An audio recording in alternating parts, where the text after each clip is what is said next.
bound man, Silas realized he didn't recognize him. While sipping his wine, he asked the man, "Who are you?" "I demand to see your Zhenglanqi commander." To improve the translation for natural fluency and accuracy. "Who are you?" "I demand to see your blue banner commander." Note: in the context of Qing dynasty military banners, Zhenglanqi is often translated as blue banner or plain blue banner. However, consistency with terminology used elsewhere in the document should be maintained.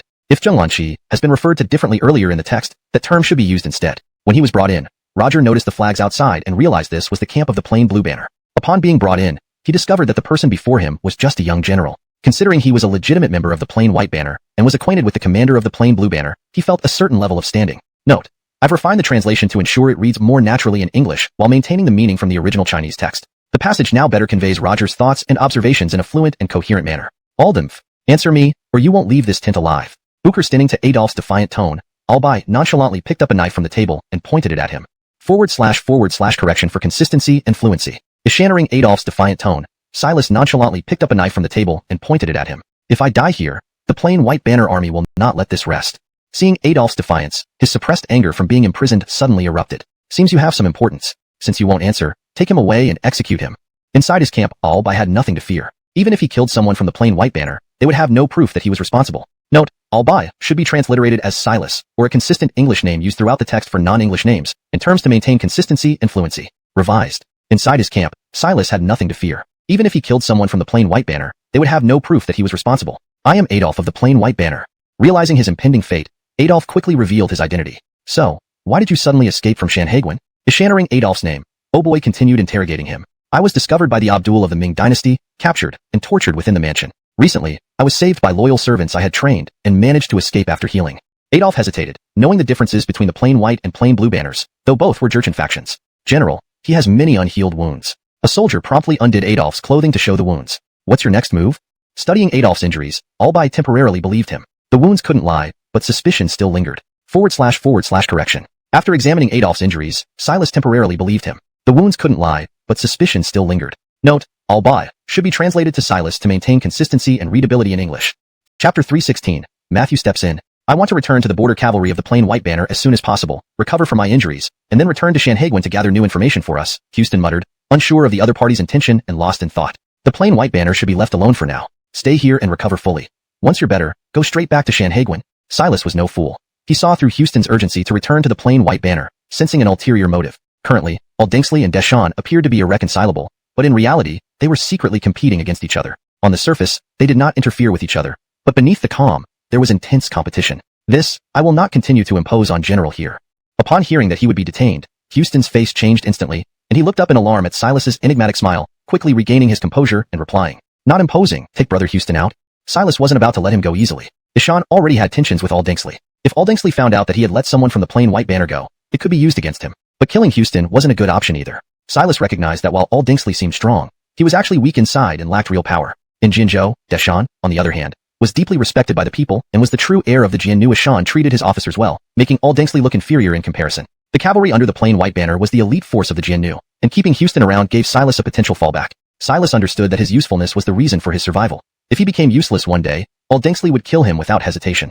Houston had no choice but to be taken away from the tent, unable to reveal his true intentions. "Go, deliver this letter to Jinzhou, and give it to the people of the plain white banner."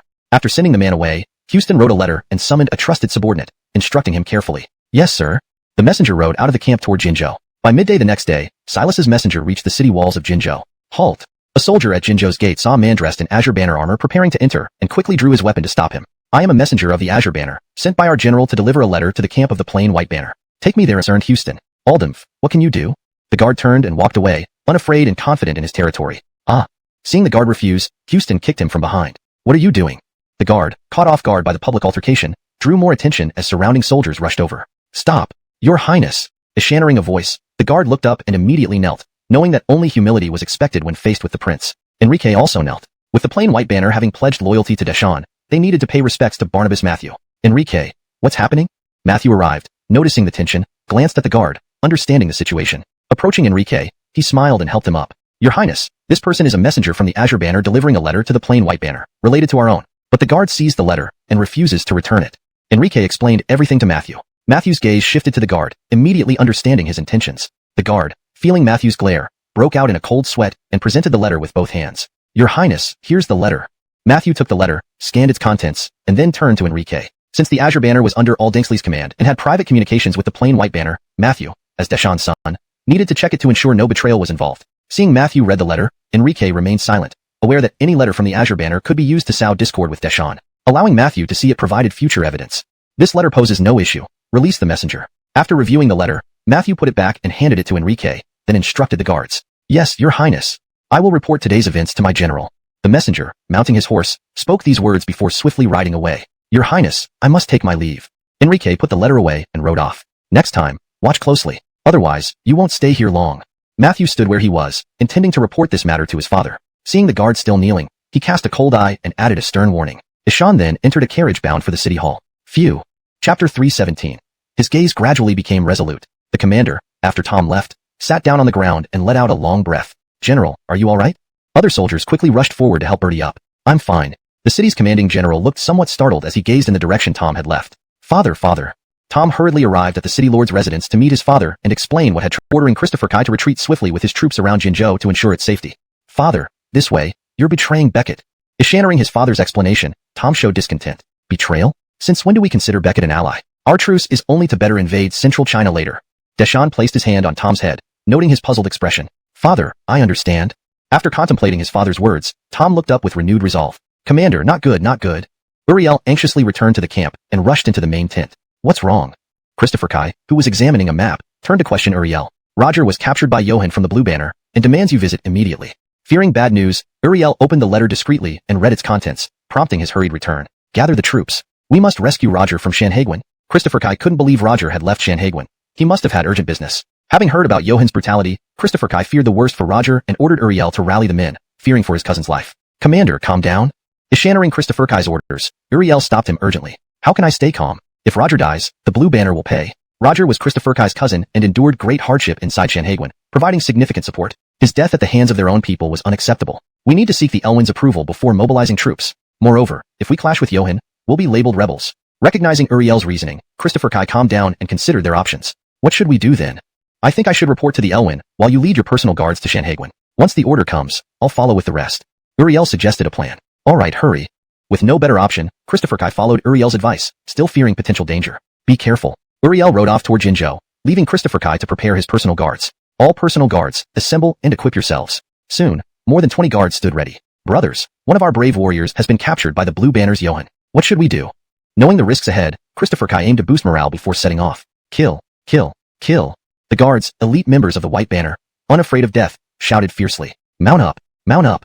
Just as Christopher Kai prepared to depart, two riders entered the camp. Your Highness. Recognizing Tom, Christopher Kai greeted respectfully. Where are you heading, Commander? Tom, mounted on horseback, looked down at Christopher Kai, noting the equipped guards behind. Christopher Kai glanced at Uriel, confused about his swift return and bringing the prince back. We're going to save our brother. Nodding from Uriel confirmed, Christopher Kai explained. I've already heard from Uriel. Roger is a hero to our people and cannot die by our own hands. I'll accompany you to Shanhaiguan. After leaving the city lord's residence, Tom knew Roger wouldn't stop easily and feared Christopher Kai's impulsiveness might provoke conflict, making the White Banner a target. That wasn't what his father wished to see. Chapter 318. Matthew Ishanad's to Shanhaiguan. If the plain White Banner were to cause trouble, everything would ultimately be blamed on his father. Ishan must intervene to resolve the situation. Your Highness, we can handle this. It's too dangerous for you to go to Shanhaiguan. One of the advisors said in surprise upon hearing that Matthew wanted to go along. Recalling how important Matthew was to the Herald, he hurriedly bowed and said this. Matthew was now a treasure in the Herald's hands. If he got injured because of them, the Herald would not spare them lightly. What nonsense. Aldenry up and take them in. With me here, they won't dare do anything. Booker stinning to Moses slew Rabila Bayside chatter nervously. Matt never been relaxed about Moses, especially with such a powerful force of over 10,000 cavalry. Things could get very messy if they revolted. Ishan had people watching closely night and day. Earlier, he had learned from his son that the plain Blue Banner had captured Moses's cousin, and Moses had taken 20 men to demand his release. This wasn't unusual for Theo. Thinking of just 20 men, even if they went to Shanhaiguan, it was unlikely they'd cause much trouble. If Moses died there, Theo could use it as an excuse to attack Xingjing and reclaim his palace. Not just the guards, but Barnabas Matthew is also there. Matthew? Ishaning that his own son was involved made Theo frown slightly. Report. Joe Uriel of the plain White Banner has taken 500 cavalry and left the camp. Another soldier quickly reported to the herald in the hall. Go, call Ian, the commander of the plain Yellow Banner, to see me. Ishaning that not only his son but another 500 men from the plain White Banner had moved, Theo sensed something was amiss. However, seeing that the situation was still controllable, he immediately gave orders to his guard. Theo became wary upon learning his son was also there. Aldingsley harbored deep hatred towards him and surely wouldn't be indifferent if his son appeared before him. Matthew was the future successor and couldn't afford any mishaps. Harold, you called? Ian, as the leader of the plain yellow banner, was Theo's most loyal follower. Otherwise, Theo wouldn't have entrusted him with the army. Assemble a team and head to Shanhaiguan immediately. Understood. What is my mission? After listening to the herald's order, Ian saluted and prepared to leave, but then realized he had no idea what his task was. Your mission is to protect Barnabas Matthew. If anything happens to him, you're to launch a rear attack on Old Dingsley with your men. Understood. At Shanhaiguan, it was unusually quiet today. What's going on? Why aren't the Jurchen raiders coming? Finian, standing on the city wall, looked out into the empty wilderness beyond the pass and asked curiously. That's better. If they came, it would lead to unnecessary bloodshed. Kobe rolled his eyes at his brother's question. What's happening? Come, let's go down and check. Noticing many soldiers below within the pass, they glanced at each other and quickly descended the wall. Marshal. Has the enemy been inactive today? Donnie stood at the front and asked Finian and Kobe. No movement today at all from the Jurchens. Marshal, what are you planning? Wait for us to counterattack outside the city. Everyone looked shocked after Donnie spoke. Defending against the massive Jurchen army was already difficult. An offensive sortie would risk unnecessary casualties. Don't worry, this was Honor's strategy. Seeing the brothers' skeptical expressions, Donnie smiled faintly. In that case, I'm willing to join the sortie. Upon realizing it was the Lord's command, Finian immediately volunteered. Good, bring Armin as well when the time comes. Seeing Finian volunteer, Donnie knew he couldn't lead personally. Failure would destabilize morale at Shanhaiguan. Finian as the vanguard was fitting. Considering Yuanba in the enemy camp, they alone couldn't achieve victory. Thus, Donnie thought of Armin and ordered Finian accordingly. Yes. Back in the Jurchen camp, everyone was resting comfortably, not expecting the Ming forces to counterattack. Harold, we've received news. Johan from the Plain Blue Banner secretly contacted representatives from Jinzhou. Just as Old Dingsley was enjoying wine with his subordinates, a confidant approached and whispered in his ear. Upon hearing the news, Old Dingsley's expression darkened instantly, turning his gaze towards the Plain Blue Banner commander. Harold, what happened? Juliuson of the Plain Blue Banner noticed Old Dingsley's glance, felt uneasy, and questioned him. There are traitors within our ranks conspiring with Dante's Theo of Jinzhou. Everyone's faces changed upon hearing this statement. All knew of Old Dingsley's deep-seated grudge against Theo. Mentioning his name in front of Old Dingsley was taboo. Yet someone dared to conspire with Theo. Are you implying me? The commander of the Plain Blue Banner grew angry, smashing his wine cup on the table, retorting to Old Dingsley. Certainly not you, Juliuson. You've served me for quite some time. Chapter 319. Making a request. Zion was fully aware of Juliuson's loyalty. He would never defect to Deshawn. Why were you staring at me just now? Juliuson, visibly displeased, took another sip from his cup and scowled at Zion. You may not, but your men might. Aldemf, do you think I'm afraid of you? I know my men. They would never do such a thing. Juliuson had grievances with Deshawn in the past, which was why he came over to Zion's side. Upon hearing any insinuation that his men were colluding with Deshawn, he immediately rose from his chair, pointing at Zion, visibly angry. Ishani, old Bukern, calm down. Calm down, Commander. Everyone rushed forward to restrain Juliuson when they saw him pointing at Zion, fearing it might escalate into further conflict. We request that the Elwyn clarifies. When did we, the Plain Blue Banner, ever have a traitor? The other officers all looked furious. Zion's words felt like an insult to them. Although they were in someone else's camp, they couldn't be slandered so easily. Do you know where Jedediah is right now? Zion anticipated this reaction. Ishan scanned the room, then asked Juliuson directly. Jedediah? Where is Jedediah? Upon hearing Zion's question, Juliuson glanced around the tent, realizing he hadn't seen Jedediah today. Ishan hurriedly turned to his deputy and asked. Jedediah said he wasn't feeling well and didn't come. The deputy replied to Juliuson. After hearing this, Juliuson's expression darkened. Ishan recalled Jedediah's rebellious nature and his confrontation with Zion yesterday, a bad premonition settling in his heart. Elwyn, Jedediah has left the camp with some men. Just as they were talking, a soldier entered the tent to report. Oh, looks like he couldn't wait any longer. Let's go see for ourselves. Zion sneered, knowing full well what Jedediah was up to. His spies had been watching closely. Ishan gave orders to all the officers present. With that, Zion strode out of the tent, followed by the other officers. Jedediah waited on the road leading to Shanhaiguan with his men. General, they're here. Ishannering the approaching hooves, Jedediah's deputy spoke up. Finally, Jedediah opened his eyes and watched as figures approached from afar. Are you Jedediah? Moses stopped his horse and looked at Jedediah, dressed in the garb of the Plain Blue Banner, fitting the description. Are you Moses, the commander of the Plain White Banner? Release my brother immediately. Otherwise, don't continue talking. Matthew wasn't foolish. Going into the camp risked ambushes. Escape would be impossible. Ishan firmly declined the offer. Bring him over. Jedediah ordered his deputy. Commander. Houston was brought forward, and seeing him unharmed, Moses and others breathed a sigh of relief. Can we talk now? Once Houston arrived, Jedediah addressed Matthew from a distance. The Elwyn has agreed. Just lead your troops to Jinzhou, and your safety will be guaranteed. Moses' tone softened. They knew Jedediah was a formidable general. Switching sides to the Elwyn would be a huge asset. Just a promise? You expect me to bring thousands of men to Jinzhou with just words? Isn't that too risky? Jedediah wasn't naive. Defecting now would make it hard to return to the Plain Blue Banner if things went wrong. Entrusting his fate to others made him uncomfortable. Most importantly, he wanted assurances and benefits. State your demands. Matthew understood Jedediah's mindset. Anyone switching sides surely had their own demands. In the future, I want to be the commander of the Plain Blue Banner. Can the Elwyn guarantee that?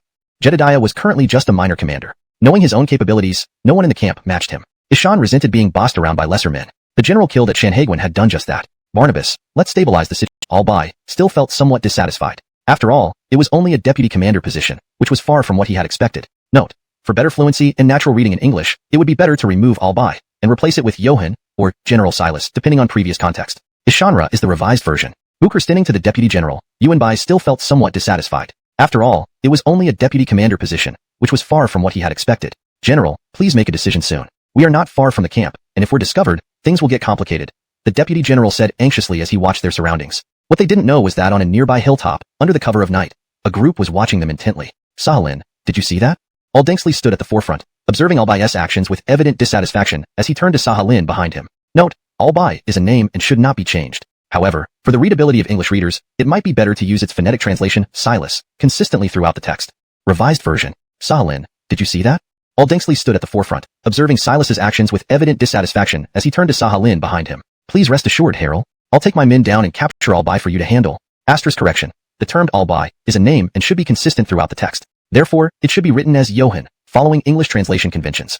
Asterisk. Revised sentence. Please rest assured, Harel. I'll take my men down and capture Johann for you to handle. Sahalin's face showed great displeasure. He hadn't expected his subordinate to collude with Deshawn behind his back. His anger simmered deeply. Knowing that Albai had committed a grave offense this time, even if Sahalin wanted to protect him, it was no use now. For better fluency and natural reading in English, I have made slight adjustments. Knowing that Albai has committed a grave offense this time, even if Sahalin wanted to protect him, it is futile. Or better yet, we should translate Albai to its proper English form, Silas. Knowing that Silas has committed a grave offense this time, even if Sahalin wanted to protect him, it is futile. Chief of the Plain Red Banner, assemble the archers for me. After a while, when Sahalin didn't move, Aldengsley knew he couldn't bring himself to do it since they were his subordinates. Ishan then gave orders to the chief of the Plain Red Banner on the side. The Plain Red Banner also belonged to Aldengsley's lineage, and would absolutely obey him without question. As you command. The Plain Red Banner chief rushed off immediately upon hearing the order. Recently, the Plain Blue Banner had become increasingly powerful in the military, surpassing their Plain Red Banner. Moreover, Albai had never shown respect to this chief of the Plain Red Banner, so it was an opportune moment to use the herald's command for personal revenge.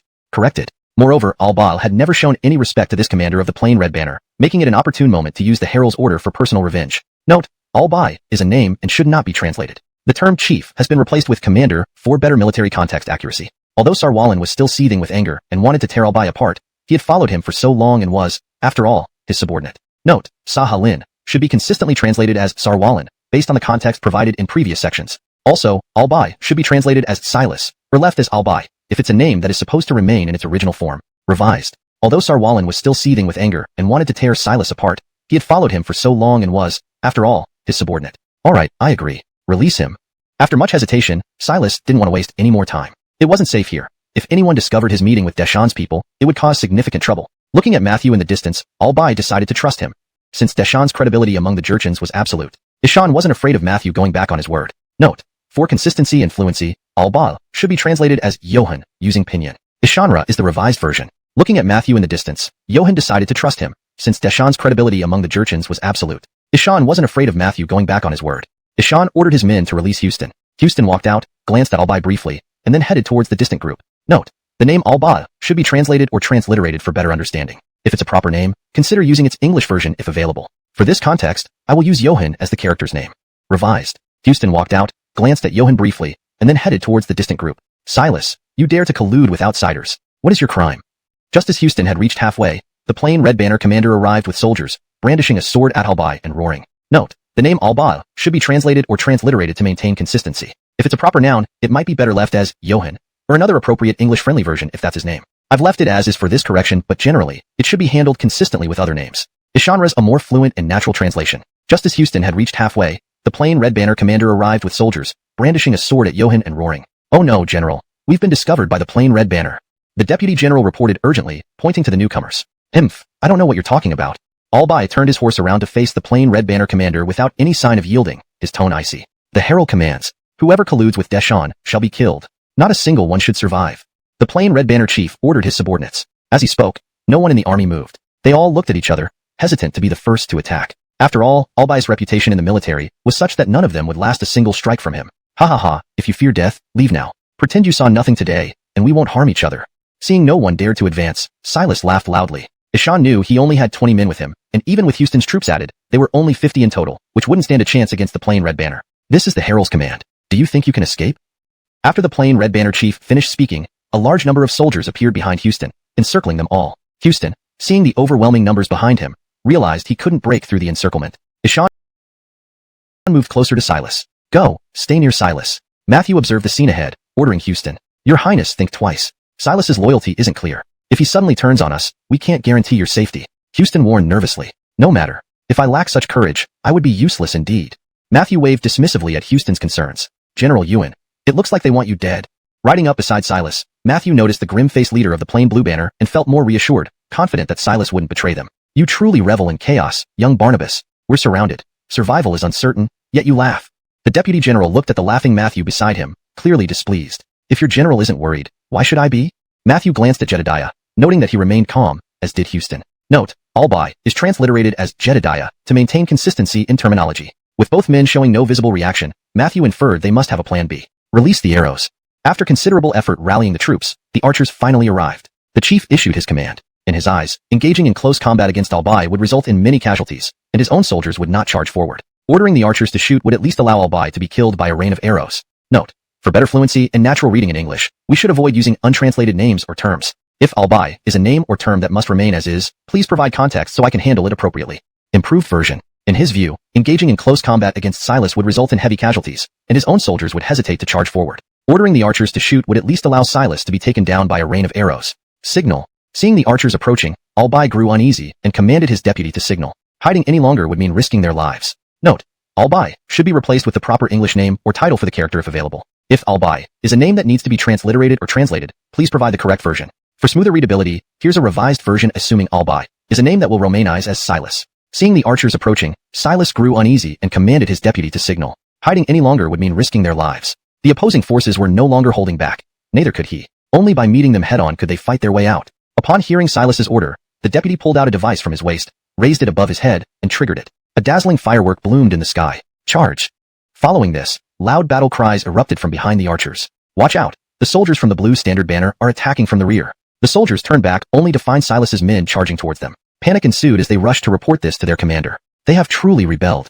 This segment maintains the intensity and flow of the original text while ensuring it reads naturally in English. Since the enemy showed no mercy, neither would he. Only a confrontation awaited. Ishaning Albai's command, the deputy general pulled out a device from his waist, raised it overhead, and triggered it. A brilliant firework bloomed in the sky. Charge! Immediately after, a surge of shouts erupted from behind the archers. Oh no! The soldiers from the plain blue banner are attacking from behind. The soldiers at the back turned around only to find that Albai's men were charging out, and they quickly reported this to their commander. They have truly rebelled.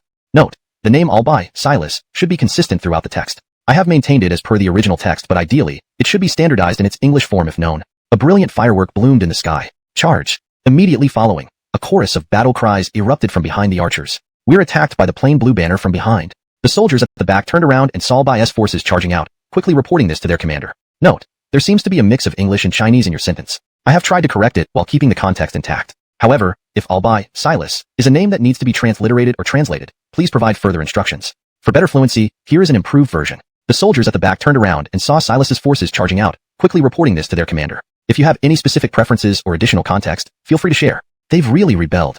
Note asterisk names such as Matthew, Silas, Aldingsley, and others are transliterated into Pinyin for accuracy. Chapter 321, Slaying Julius. Upon hearing that he had been ambushed from behind, his face instantly turned grim, filled with fury as he stared at Silas in the distance. Commander, the reinforcements from the Bukert Blue Banner are attacking us. How should we respond?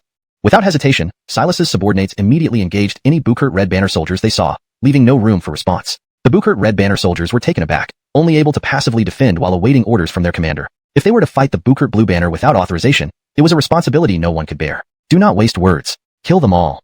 Ishaning that his men were still waiting for orders, Silas was on the verge of losing his temper. With such heavy losses at first contact, if this continued, they might all be left here. Turning to his deputy, he commanded, "You, take your men and kill Silas and his forces."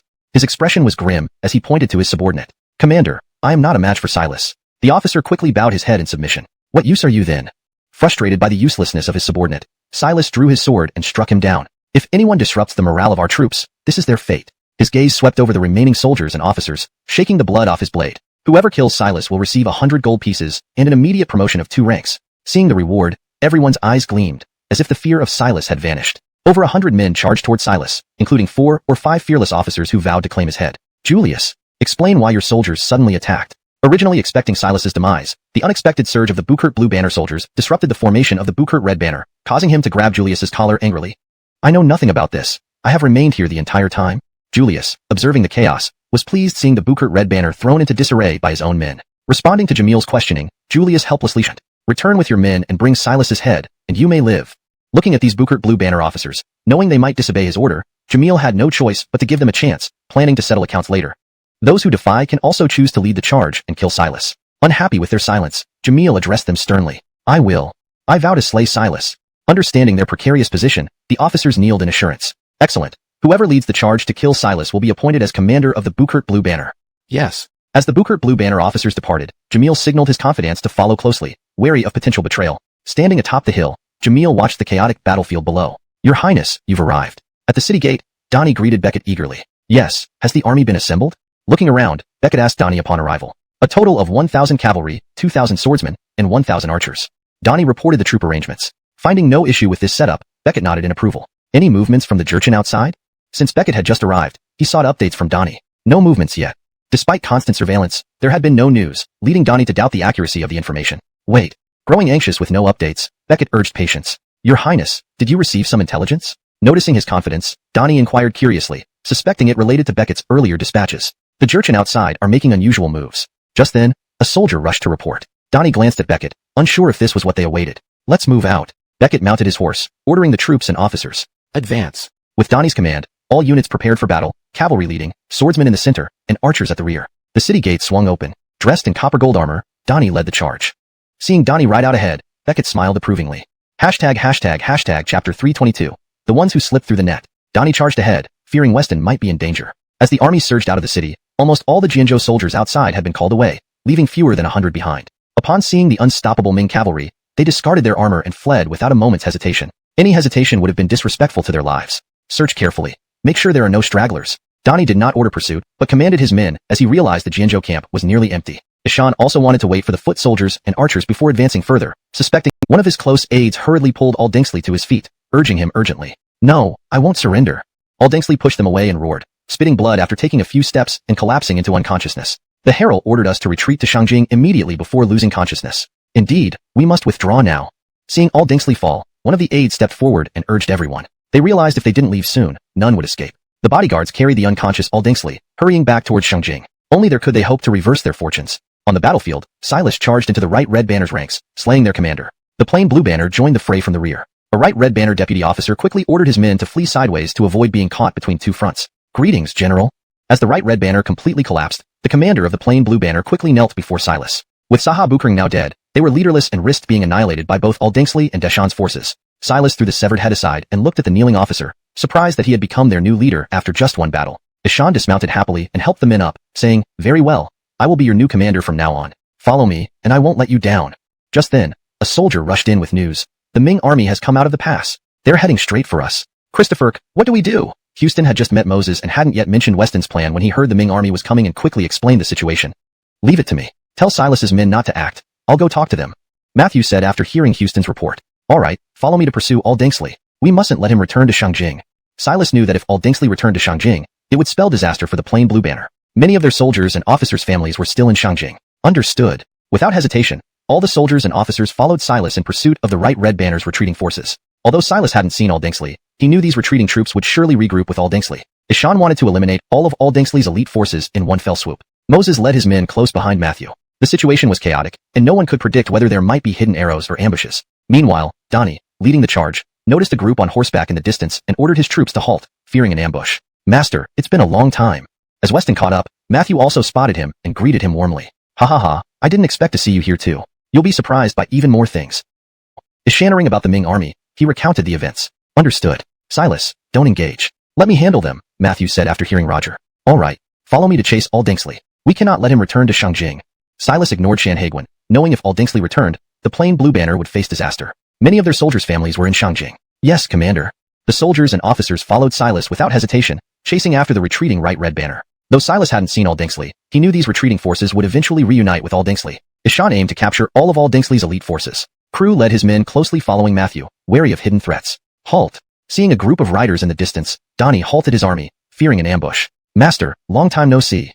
Weston approached, and Matthew, noticing him, greeted warmly. "Ishan he, who would have thought you'd appear here too?" Weston's plan involved having Roger notify Crew. Ishan hadn't expected Matthew to be here. "You'd be surprised." Why don't we go to All Dinksley's camp for a drink? Matthew, now exuding authority, laughed and invited Weston. A Mosra. Weston accepted without fear. Your Highness, our numbers give us the advantage. We can kill them all.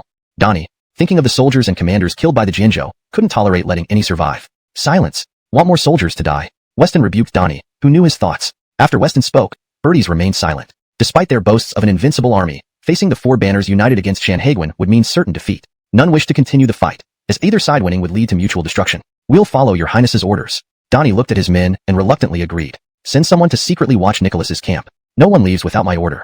Weston remembered the traitor Nicholas and gave instructions to Donnie. Chapter 323, the first Baturu of the Jianzhou tribe. Understood. The war should have been halted now, but Donnie did not expect that the Barnabas would turn directly against Nicholas. Previously, Donnie also suspected Nicholas, but Nicholas was very cautious and never gave any opportunity for suspicion. Back to the city. Thinking about it, he could not leave Shanhaiguan too long. His elite forces were all here. If Nicholas intended to cause trouble, they would be helpless. Finally, only Weston's guards and Armin accompanied him to provide protection. Master, let's go. Matthew, with over 500 White Banners cavalry behind him, calmly rode his horse up to West. It happened like this. When you arrived, the commander of the plain Red Banner had already been killed, turning their troops into disorganized mobs with signs of retreat. Matthew quickly explained the events leading up to the present. Aldenf, so you think you can turn on us now? Understanding there wasn't much relation to his actions, Weston was somewhat alarmed. With his appearance, many timelines had been disturbed. Ishan no longer had his initial predictions and felt blind. No. My father's intention is to continue the truce. Let's consider this incident closed, as if it never happened, okay? The Jianzhou were now greatly weakened. The plain Red Banner's elite were almost annihilated, and the plain Blue Banner suffered heavy losses. Even with the White and Yellow Banners, they couldn't guarantee a win. Matthew thought the best strategy was to continue the ceasefire, recuperate, and rebuild strength before making another strong push on Shanhaiguan. Oh? So after regaining strength, you will bring more troops than before to attack Shanhaiguan again. As Matthew's teacher, how could Weston not know his thoughts? Ishan asked while looking at Matthew.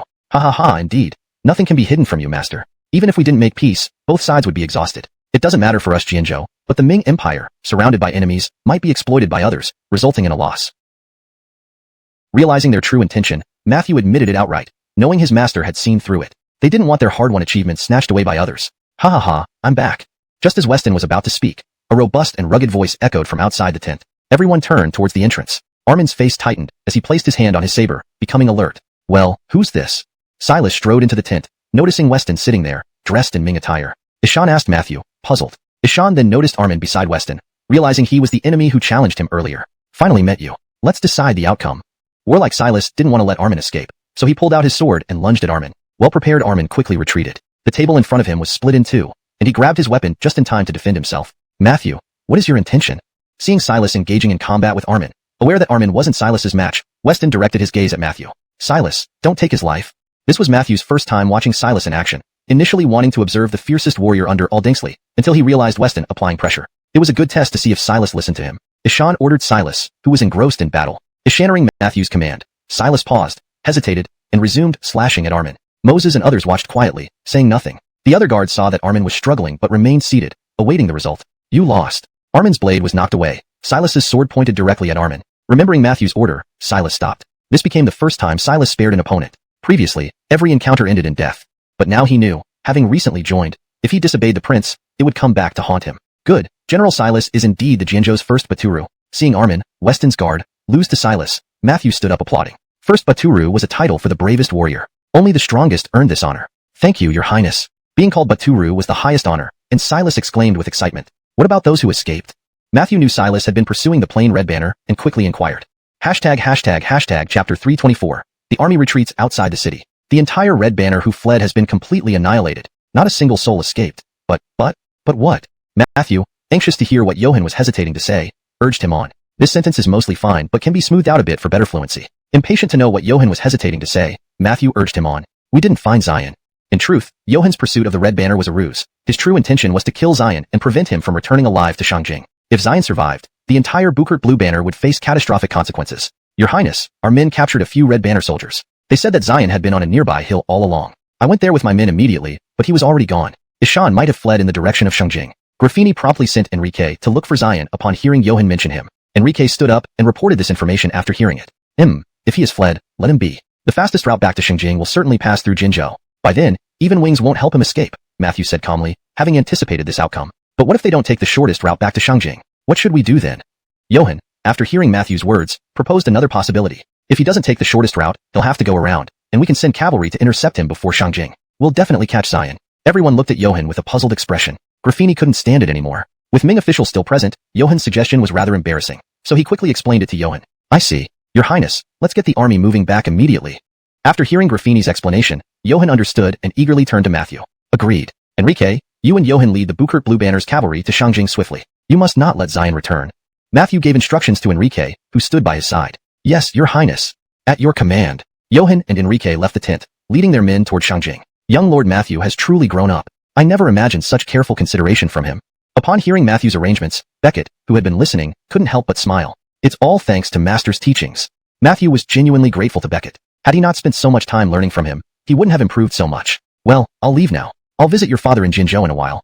Seeing the time, and knowing Matthew needed to pursue Zion, Beckett prepared to depart without further delay. Let me escort you, Master. Once matters outside the pass are resolved, I will invite you to Shangjing. Indeed, Matthew had many things to attend to but hesitated to ask. Eschanering Beckett's departure, he hurriedly rose to see him off. I believe we will meet soon in Shangjing. Beckett knew that after today, only one Elwyn would remain outside the pass, Deshan. Zion would ultimately be eliminated, unifying the Jurchen tribes as never before. After seeing off Beckett, Matthew led the 500 cavalry of the Plain White Banner to prepare to return to Jinzhou. Zion was now like a cornered dog, and this was the perfect moment to reclaim Shangjing. Barnabas, with the chaos outside the pass, shouldn't we capitalize on our victory and march straight to Jinzhou with the full force?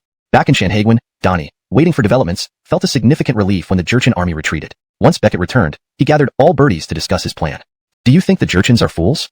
Originally intending to rest, Beckett reacted sharply to Donnie's plan. They're fighting among themselves. A surprise attack could capture Jinzhou, potentially eliminating half of their elite forces. I agree with the general. Finian supported the plan immediately, being a staunch advocate for battle. The other generals remained silent, unsure of what to say. Continued warfare would cost many lives. This is an internal dispute among the Jurchens. If we intervene, the entire Jurchen alliance will unite against us. With that, Beckett left the tent to rest. General, what should we do? Seeing Beckett leave, everyone in the tent felt lost, turning to Donnie for a decision. Go to sleep. In general, it seems the marshal suspects us. Simultaneously, in Nicholas's tent, Johnny sat casually on a chair, saying indifferently to Nicholas. With the Jurchen armies surrounding us and my control over troops, Marshal cannot do anything rash. Nicholas showed no signs of panic, calmly sitting in his chair. My general, don't you realize? Since we've been confined here, your command over the troops has been taken away. Johnny, finding Nicholas's response amusing, stood up and walked beside him. Bang! As Johnny spoke, Nicholas slammed him onto the table, causing a loud collision. You dared to collude with the Jurchens behind my back. You wish to die. Recalling Donnie's men capturing him under the pretext of collusion with the Jurchens, Nicholas realized something about Johnny's involvement and grabbed him by the neck, demanding answers. General, isn't it too late to talk about this? Can you convince the marshal you have nothing to do with the Jurchens? Johnny, despite being held by the neck, smiled calmly at Nicholas. Tell me what benefits the Jurchens offered you. Looking at Johnny, who no longer seemed like his subordinate, Nicholas was surprised and confused about how the Jurchens had bought his loyalty. They offered me very generous terms. Do you think I'm as foolish as you? Initially, the Jurchens intended to use Nicholas. But Nicholas wasn't stupid. He planned to use them to achieve his goals. Once he reached the deputy position in Shanhaiguan, he pushed the Jurchens aside and maintained hostility towards them. No one understood Nicholas better than Johnny. Nicholas merely sought the marshal's chair, ultimately intending to confront the Jurchens. Himph, did you forget you are a Ming loyalist? Your countrymen were killed by the Jurchens. Chapter 325, Johnny escapes. I will never forget that my family all died of starvation. The court completely ignored the displaced people, letting my father and mother starve to death. Fortunately, I was adopted into the military. In my heart, I've always hated the Ming dynasty. If you hadn't said those words, I wouldn't have made up my mind. Eschanering Nicholas's accusation, Johnny seemed to recall something, angrily shaking off Nicholas's hand. Ishan stretched his neck and spoke. What do you intend to do? Looking at Johnny in front of him, Nicholas had an ominous feeling. Clap clap. Johnny clapped his hands twice, and sounds of a scuffle came from the doorway. Eschanering commotion outside, Nicholas rushed to the door, discovering that the original guards were dead, while more than 10 soldiers stood outside the tent. What are you doing? You actually ordered the murder of comrades in arms. The general will not let this go. Seeing everything before him, if Nicholas hadn't witnessed it with his own eyes, he would never have imagined that Johnny, who had always followed him, could be so heartless. General. Soon. He showed disdain. Let's go. Realizing Nicholas wasn't leaving, Johnny didn't want to argue and prepared to depart with his men. General, if we defect to the Jurchen, taking him along will count as a great achievement. A bodyguard stopped Johnny, eyeing Nicholas. Eschanering this, Johnny was tempted. Indeed, bringing Nicholas, both in rank and position, to the Jurchen would be a major accomplishment. Do you think you can take me? Looking at the bodyguards, Nicholas raised his head, a hint of murderous intent flashing in his eyes. Let's go. Johnny, uncertain about Nicholas's capabilities, he was no mere figurehead, having earned his title through martial prowess, decided it wasn't worth risking a confrontation. Ishan left with his men. After Johnny departed, Nicholas anxiously called for help. Don't move. Arriving soldiers, seeing multiple bodies sprawled on the ground, assumed Nicholas was responsible and surrounded him. Johnny escaped with men. Quickly send forces after him. Enough talk. Come with us. The soldiers, disbelieving, directly escorted Nicholas away from camp toward the main tent. Morning broke as Nicholas was brought before Donnie. What is going on? Seeing Nicholas escorted in, Donnie questioned the soldiers. Last night, the soldiers hurriedly recounted the previous night's events. It's too late. Johnny has already left the pass and defected to the Jurchen. Nicholas sighed, shaking his head. The war had just paused last night, and Nicholas and others were under control, unaware that the Jurchen had resumed the ceasefire. Even if Johnny took his men beyond the wall, it wasn't a major issue. The Jurchen wouldn't dare withhold them without respecting the Barnabas's wishes. Why didn't you leave?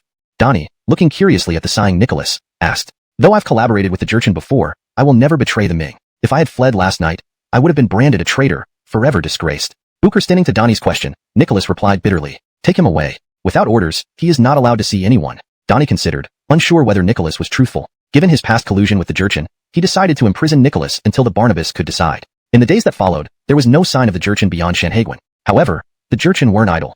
Wars erupted everywhere. Zion returned to Shangjing and executed the families of the soldiers from the plain blue banner. Deshan cited Zion's brutality and led his army against him. Father, the frontline battles are intense. Our soldiers lack winter clothing, severely reducing combat effectiveness. Matthew, leading the plain white band, looking at Moses in front of him, Matthew didn't expect such reverence for the token.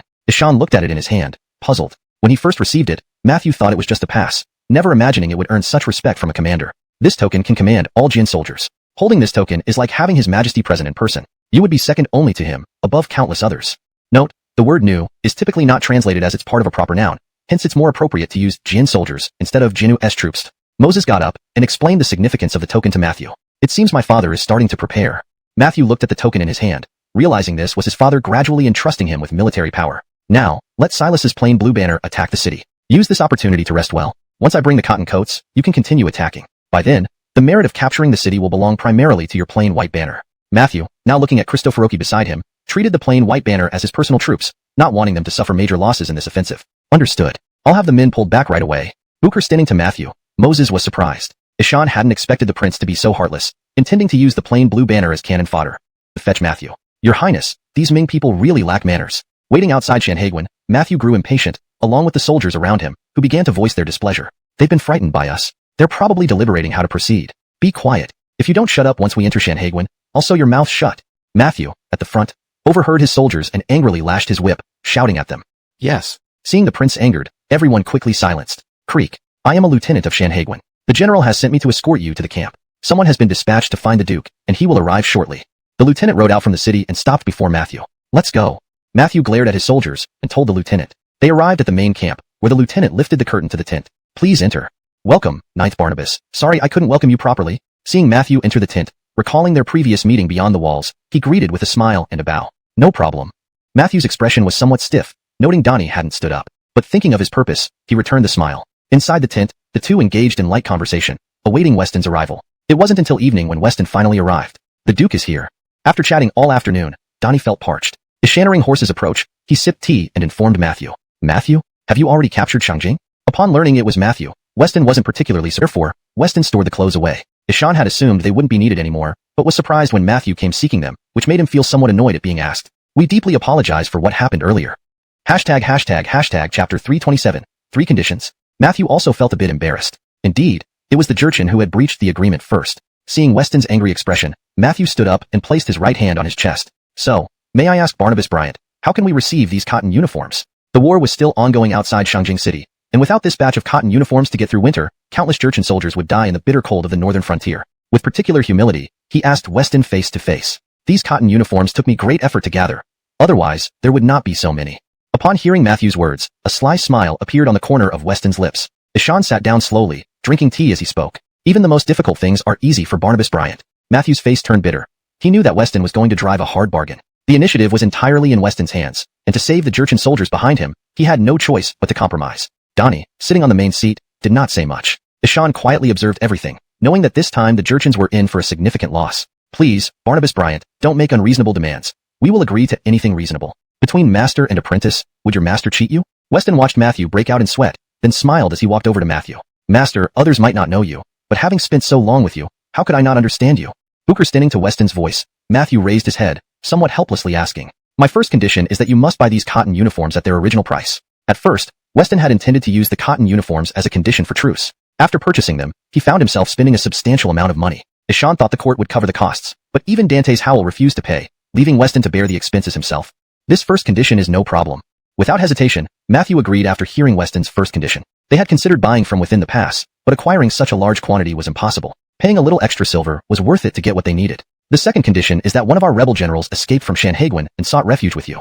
After agreeing to the first condition, Weston quickly mentioned the second one, looking at Matthew for confirmation. Is this true? Matthew hadn't paid attention to any Ming general surrendering during the battle for Shangjing. Deshawn turned to ask one of his soldiers. I have heard of this. Recently, Johnny reached Jinzhou, making the matter of Ming generals defecting to the Jurchens no longer a secret. Master, rest assured, I hate traitors the most. Once I return, I will bind him and send him back to Shanhaiguan.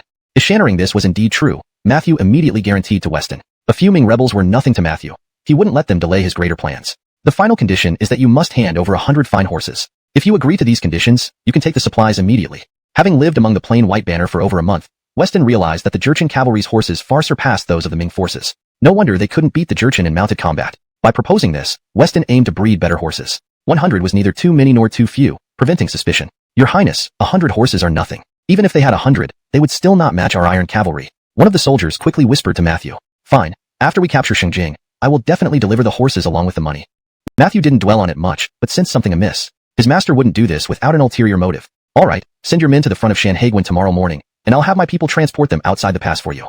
Seeing Matthew agree, Weston laughed, pleased. Ishan then said, don't wait until tomorrow morning. Just bring them to the city gate of Shanhaiguan once ready. I'll have someone pick them up immediately. Ishannering he had to wait another night. Matthew had no patience. The battle for Shangjing couldn't afford delays here. Good, Armin. Ride swiftly to inform Edmund to deliver all the goods to the Shanhaiguan city gate. Weston wasn't stalling either.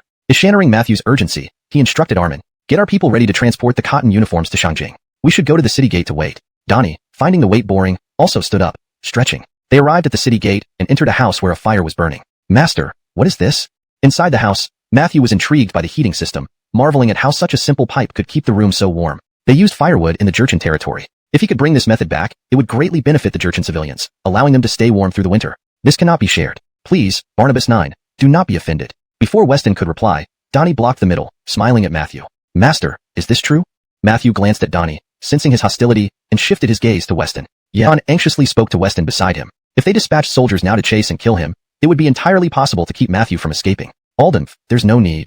Booker standing to Donnie's suggestion, Weston only sneered in disdain. Even if he ordered a pursuit, it was uncertain they could eliminate Matthew, who was destined to be the future Lawson Dantes. His early demise would mean the Qing dynasty would never have come into existence. Yes, your highness.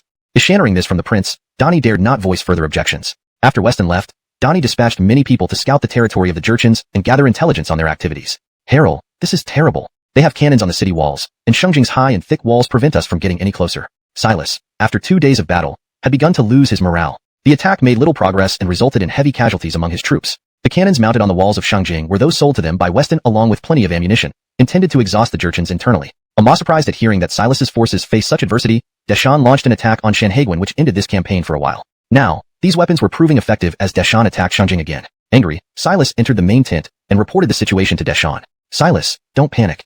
Have your men withdraw and rest until the white banner arrives with reinforcements. Then we will launch our final assault. Though Silas had just recently joined, Deshawn treated him with great respect. After 2 days of fighting, the severity of the situation became apparent, especially since neither the white banner nor the yellow banner had mobilized, leaving the blue banner feeling neglected. No, our families are still in the city, and we must avenge them. Ignoring protocol, a leader of the blue banner stood up and voiced his frustration, expressing a sentiment Silas also shared but did not verbalize. Rest assured, I will allow you to take revenge. We will wait downstairs then.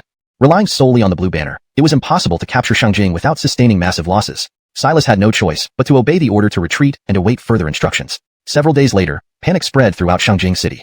Harold, our grain supplies are low and can only last about 10 more days. As Aldingsley ate his meal, the grain officer urgently entered the hall. What nonsense! Alden, hurry up and gather all the grain in the city first to feed the soldiers. Aldingsley covered his chest, angrily slamming the table and issuing orders. But doing so might cause the citizens to revolt. The grain officer was shocked and knelt down immediately after receiving Aldingsley's command. If you're unwilling to comply, perhaps you can be considered part of the food supply?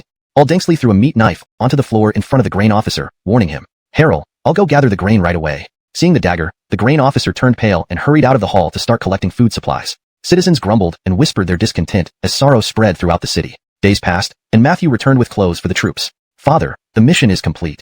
Matthew entered the tent happily and smiled at Deshawn. Wonderful, wonderful. You did well this time. Pass my order to prepare for the attack on Shangjing tomorrow morning. All preparations were now complete, and it was time to eliminate Aldingsley. Harold, here's a letter. A soldier rushed in and handed the letter to Deshawn. Everyone, leave us. Recognizing the mark on the envelope, Deshawn motioned for everyone to leave the tent. Matthew, stay here. Yes, father. Deshaun felt this secret would eventually be revealed, and as Matthew was his designated successor, he saw no need to hide it from him. When the tent was empty except for the two of them, Deshaun opened the letter and read its contents, standing up elatedly afterward. "Father, what does the letter say?" Curiosity piqued, Matthew asked when he saw his father's excitement. "You read it." This arrangement was already planned. Taking the letter, Matthew saw it was from a Shangjing Gen. "Barnabas, you've been through much." Dokiai, wearing his new cotton coat, greeted Matthew with a smile as he exited the central tent. Chapter 329, The Last Pride. "Commander Davidson, enough talk? Go back immediately and gather your troops, awaiting my orders." After leaving the tent, Matthew's demeanor had completely changed. His face was expressionless as he issued orders to Davidson. "Without the Herald's command, even though we have a good relationship, please understand that I cannot comply." Davidson felt somewhat displeased at Matthew's orders. In his eyes, Matthew was just a child daring to directly command him, a commander, so he refused outright. "Do you dare to disobey?" Upon hearing Davidson's refusal, Matthew pulled out the token from his robes and looked at Davidson, questioning him. "Obeying your command. I'll go gather the troops immediately." Seeing Matthew produce the token, Davidson was frightened and immediately knelt on the ground. Deshaun had not considered this. He forgot that the herald had given the token to Matthew. Nightfall arrived. Outside Shangjing City, the cavalry of the plain white banner was fully prepared. At the front rode Matthew, flanked by Davidson and Dennis. The time to establish our gate was a straight path. No attacks were launched, and as the cavalry approached, the gate opened from within. A general with a white cloth tied around his arm waited by the gate on horseback. "I will lead you to the palace." This was Bertie of the plain red banner who had opened the gate. Deshaun turned his horse toward the city. Matthew exchanged glances with Davidson and Dennis, leading a steady stream of troops into Shangjing, guided by Bertie toward Aldingsley's palace. Report. The South Gate Guard has rebelled, opening the gate and allowing them entry. They have now reached the palace in trance. While Aldingsley slept, a soldier burst into his quarters and reported the news. "What? Bring my sword." A shattering of the rebellion. Aldingsley rose from his bed and commanded a nearby servant. "Herald, we should flee. If we don't leave now, it will be too late." Entering was Aldingsley's personal guard commander, who had dispatched troops to resist but knew that with the open gate, reinforcements would keep pouring in, making it impossible to defend the small palace. Taking advantage of the lack of encirclement, quickly evacuating was crucial. "It's impossible. I escaped once from Shanhaguan. I won't escape again. I will fight them."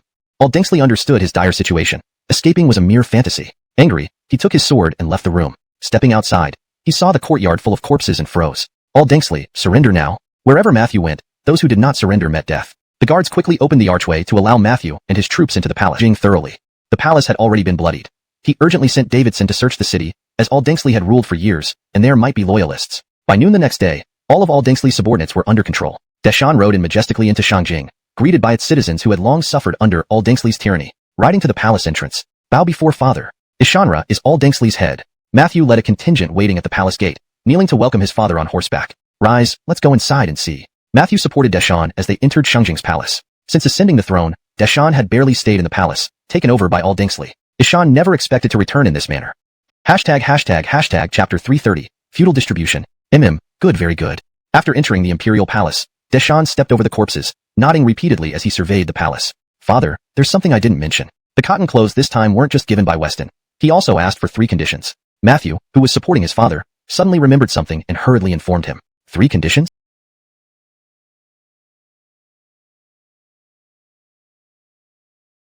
The leader of the plain red banner was Bertie, who surrendered and opened the city gates.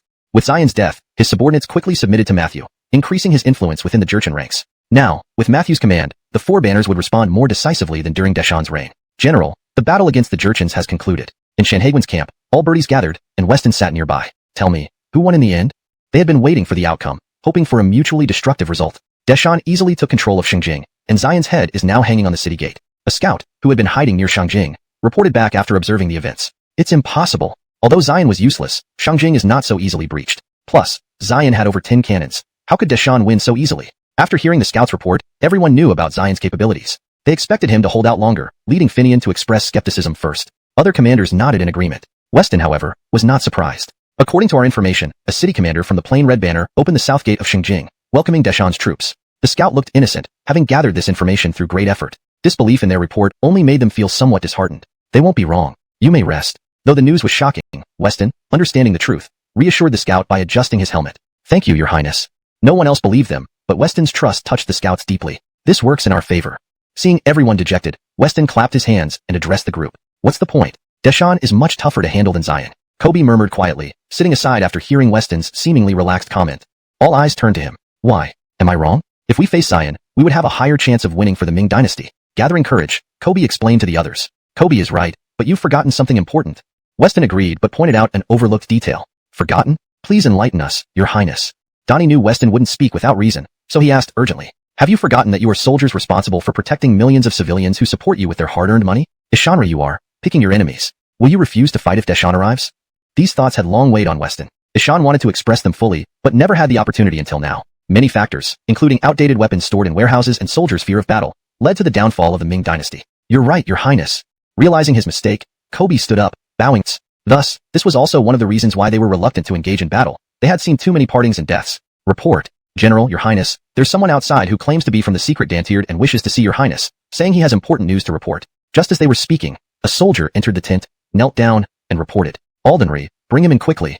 Upon hearing the mention of the secret Dantiered, Weston urgently ordered the soldier. Only the 12 members of the Zodiac could call themselves the secret Dantiered, and even then, only a few knew about them. The term, secret Dantiered, was classified, not to be disclosed unless for crucial matters. Donnie did not understand what the secret Dantiered was, and could not recall any relevant information in his mind. Ishan sat in his chair, waiting to see what Weston would do. "Your Highness, I've finally found you." A man, dressed in tattered clothes, entered the tent, saw Weston, and immediately fell to his knees, sobbing. "Ben, how did you come to Shanhaiguan? What happened?" Seeing the man kneeling before him, Weston squatted down and examined him closely. It was indeed Ben, his secret Dantiered stationed in Weihai to protect Everly. Why would he suddenly appear here? A bad premonition flashed through Weston's mind. A few days ago, our shipyard in Weihai was suddenly attacked, and suspected this was his act of vengeance. Apart from Inochu, no one else could have known about the shipyard or harbored such deep resentment against him. "Who are you talking about, Your Highness?" Donnie asked softly, seeing Weston narrowing his eyes. "Don't misunderstand. I only wish to help." Wanting to know who the culprit was, Weston remained silent but glared fiercely. Donnie quickly clarified his intentions to avoid misinterpretation.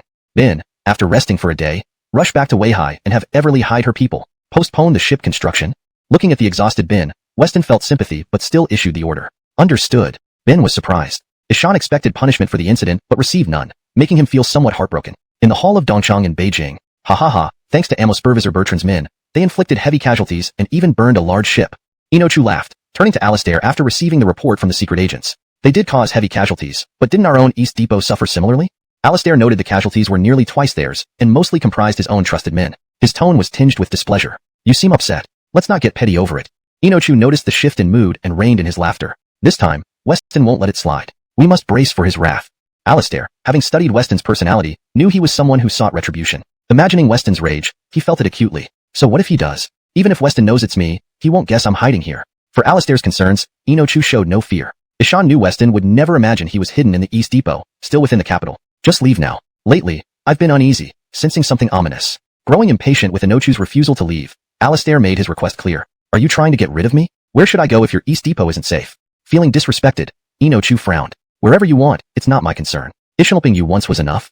Aldemf, aren't you afraid I'll implicate you if caught by Weston?" Feeling insulted, Inochu retaliated. "You can try, but I can make it as if you never existed." Unmoved by Inochu's threat, Alistair's icy gaze promised severe consequences. "Fine, find me a residence and provide some protection. That should be acceptable, right?" Chapter 332, The Western Factory. Seeing that Alistair wouldn't keep him here any longer, Urban had no choice but to settle for less. Currently, Brant's informants were still scattered throughout the capital city, searching for his whereabouts and showing no intention of letting him go. If he left this safe haven of the Eastern Factory, he must put forward some conditions. "Fine, we have a secret liaison point somewhere in the city. You can hide there.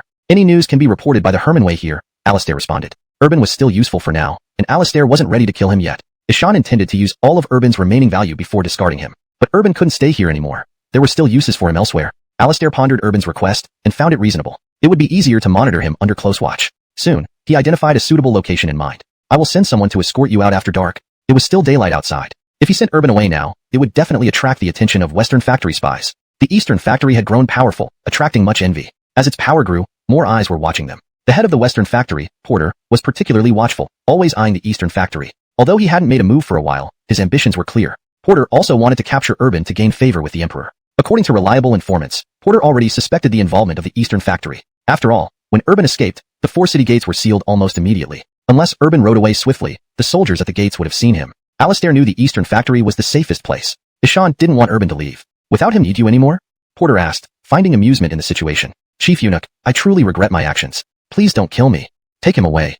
Porter waved his hand, giving orders to his subordinates. Afterward, 2 Hermanway took the man away. "Ishanit, our people are stationed outside the Eastern Factory. We'll know immediately if they make any moves," a subordinate reported. "Excellent. Let's see what Alistair does now." Porter had long suspected Alistair of plotting against Iof, but lacked evidence. Recently, he learned that Barnabas Xianghuai Urban might be involved, so he had the traitor leak this information, hoping to force Alistair into action. As night fell, a figure cloaked in black emerged from the eastern factory. Ishan glanced around, then entered a carriage waiting at the gate, escorted by the Hermanway. Quick, report to Ishanid immediately. I'll follow them to see where they're going. The lookout outside the eastern factory quickly followed the carriage and sent word to the western factory. Great, Alistair finally moved. Gather everyone immediately. Upon receiving the message, Porter stood up excitedly and ordered his subordinates. Soon, all the Hermanway from the western factory set off under Porter's lead toward Urban's hiding place. Ishanid, it's the house ahead. The lookout stepped out to report as Porter approached with his men. Officer quickly ordered a few people. Take his highness and flee immediately. The rest of you fight with me. Inside the house, Urban calmly observed the situation in the courtyard, knowing he wouldn't die. Alistair wouldn't allow it. His highness, we must leave right now. People from the western factory have come to capture you. A few men entered the house and told Urban. Fine, let's go.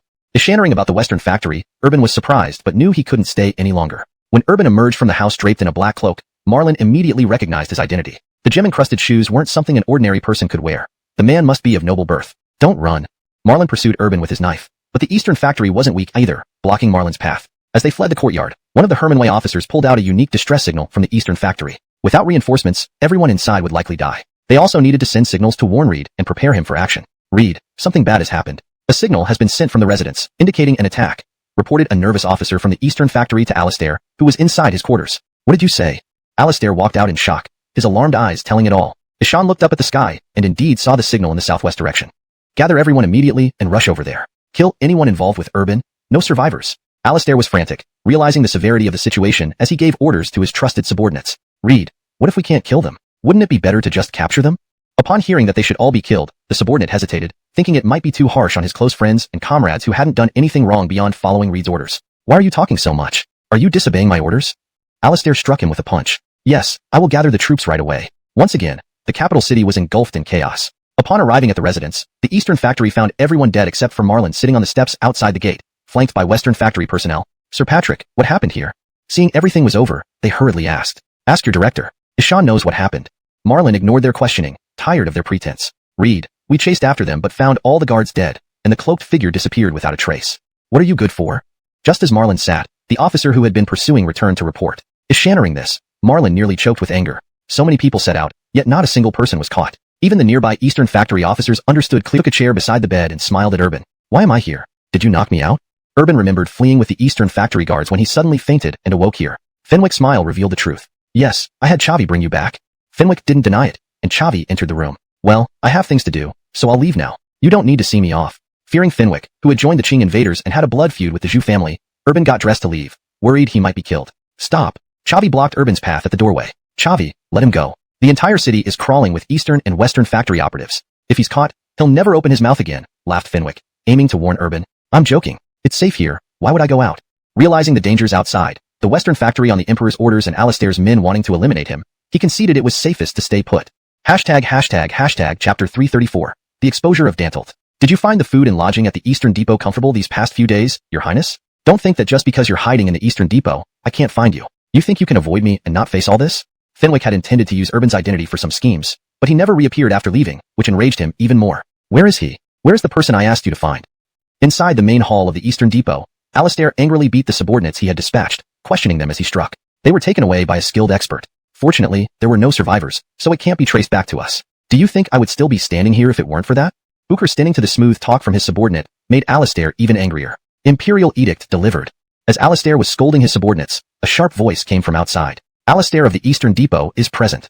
Everyone quickly knelt on the ground, respectfully responding. Alistair shall temporarily hand over his duties as the Amisphere-Intendant of the Eastern Depot and report to the palace immediately. Montague will take over as the acting Amisphere-Intendant of the Eastern Depot, by imperial decree. Upon hearing Neil finish reading the edict, Alistair's face turned pale as he knelt down, not expecting to be dismissed. Alistair, come with me to the palace. Looking at the kneeling Alistair, Neil, now known as Montague from the imperial edict, spoke somewhat urgently. Neil had become the new Amisphere-Intendant of the Eastern Depot in an instant, realizing clearly that it was entirely due to Alistair's misdeeds. I have some matters to handle. Can I report to the palace later? Alistair knew his chances were slim, but he wanted to make one last desperate attempt. Director Bertrand, I know what you're thinking. Don't resist needlessly. Despite Alistair's efforts to hide his dissatisfaction, Montague could see the defiance in his eyes. Clap, clap, clap. Then, Montague clapped his hands, and a contingent of the Imperial Dantyrd rushed into the Eastern Depot headquarters. Fine, I'll go now. Seeing the Imperial Dantyrd, Alistair understood they were there to prevent any escape attempts, so he reluctantly stood up. Hold your horses. Just as Montague was about to leave the Eastern Depot, several mounted figures stopped in front of them. Greetings, Christopher of the Northern Expedition. Recognizing the rider as Christopher Weston, Montague quickly knelt down. Rise. What's happening here? Weston, sitting on his horse, noticed a group escorting Alistair. Although his hands were not bound, it was clear he was under arrest. Puzzled, Weston looked at Montague for an explanation. The Dantes ordered Alistair to return to the palace. Montague did not understand why Weston was here, but remained respectful. They had already said their goodbyes before, agreeing that Weston would depart from Weihai after handling the Shanhaguan issues. Very well. I'll complete my business and then meet the Dantes at the palace. Weston also suspected Alistair. His investigation into the Weihai incident pointed towards the Eastern Depot. Ish awaited him. Director Bertrand, if you haven't done anything wrong, you shouldn't worry. Montague smiled, noticing Alistair's unease. Yes, Alistair replied, twitching slightly. Ishan understood Montague's implied warning and sat quietly beside him. Reflecting on his actions, he believed he had covered his tracks adequately. We've arrived. Director Bertrand, follow me. At the palace gates, Montague got off the carriage and beckoned Alistair to follow. Eastern Depot Director Alistair pays homage to His Majesty. Entering the throne room, Alistair promptly knelt before the Emperor on the dragon throne. Alistair, it was quite a lively night. Noticing Porter standing nearby, Alistair realized it was he who had reported him. The spies reported that Barnabas Xianghuai appeared last night, and I immediately sent men to capture him, but we were too late. Alistair bowed and calmly responded. But I heard it was your people from the Eastern Depot who were protecting Urban? Dantes Howell, hearing Alistair's explanation, questioned him skeptically. Your Majesty, do not believe slanderous rumors. My Eastern Depot would never shield Urban. This might be a case of deliberate incitement. Alistair glanced at Porter, who was staring back, realizing the eunuch intended to destroy him. Deliberate incitement. Bring in the bodies. Porter instructed his subordinates, and soon several corpses were carried into the throne room. Director Bertrand, surely you recognize these bodies? Porter pulled back a white sheet, looking expectantly at Alistair. These are indeed members of the Eastern Depot, but I don't know what they did. Alistair identified them as registered personnel of the Eastern Depot. Even if he tried to deny it, they would eventually trace everything back to him, so he distanced himself. You're still obstinate. The charges listed here are all against you. Look and tell me if any are false. Dantes Howell, frustrated by Alistair's persistent denial, angrily threw a folded document at him.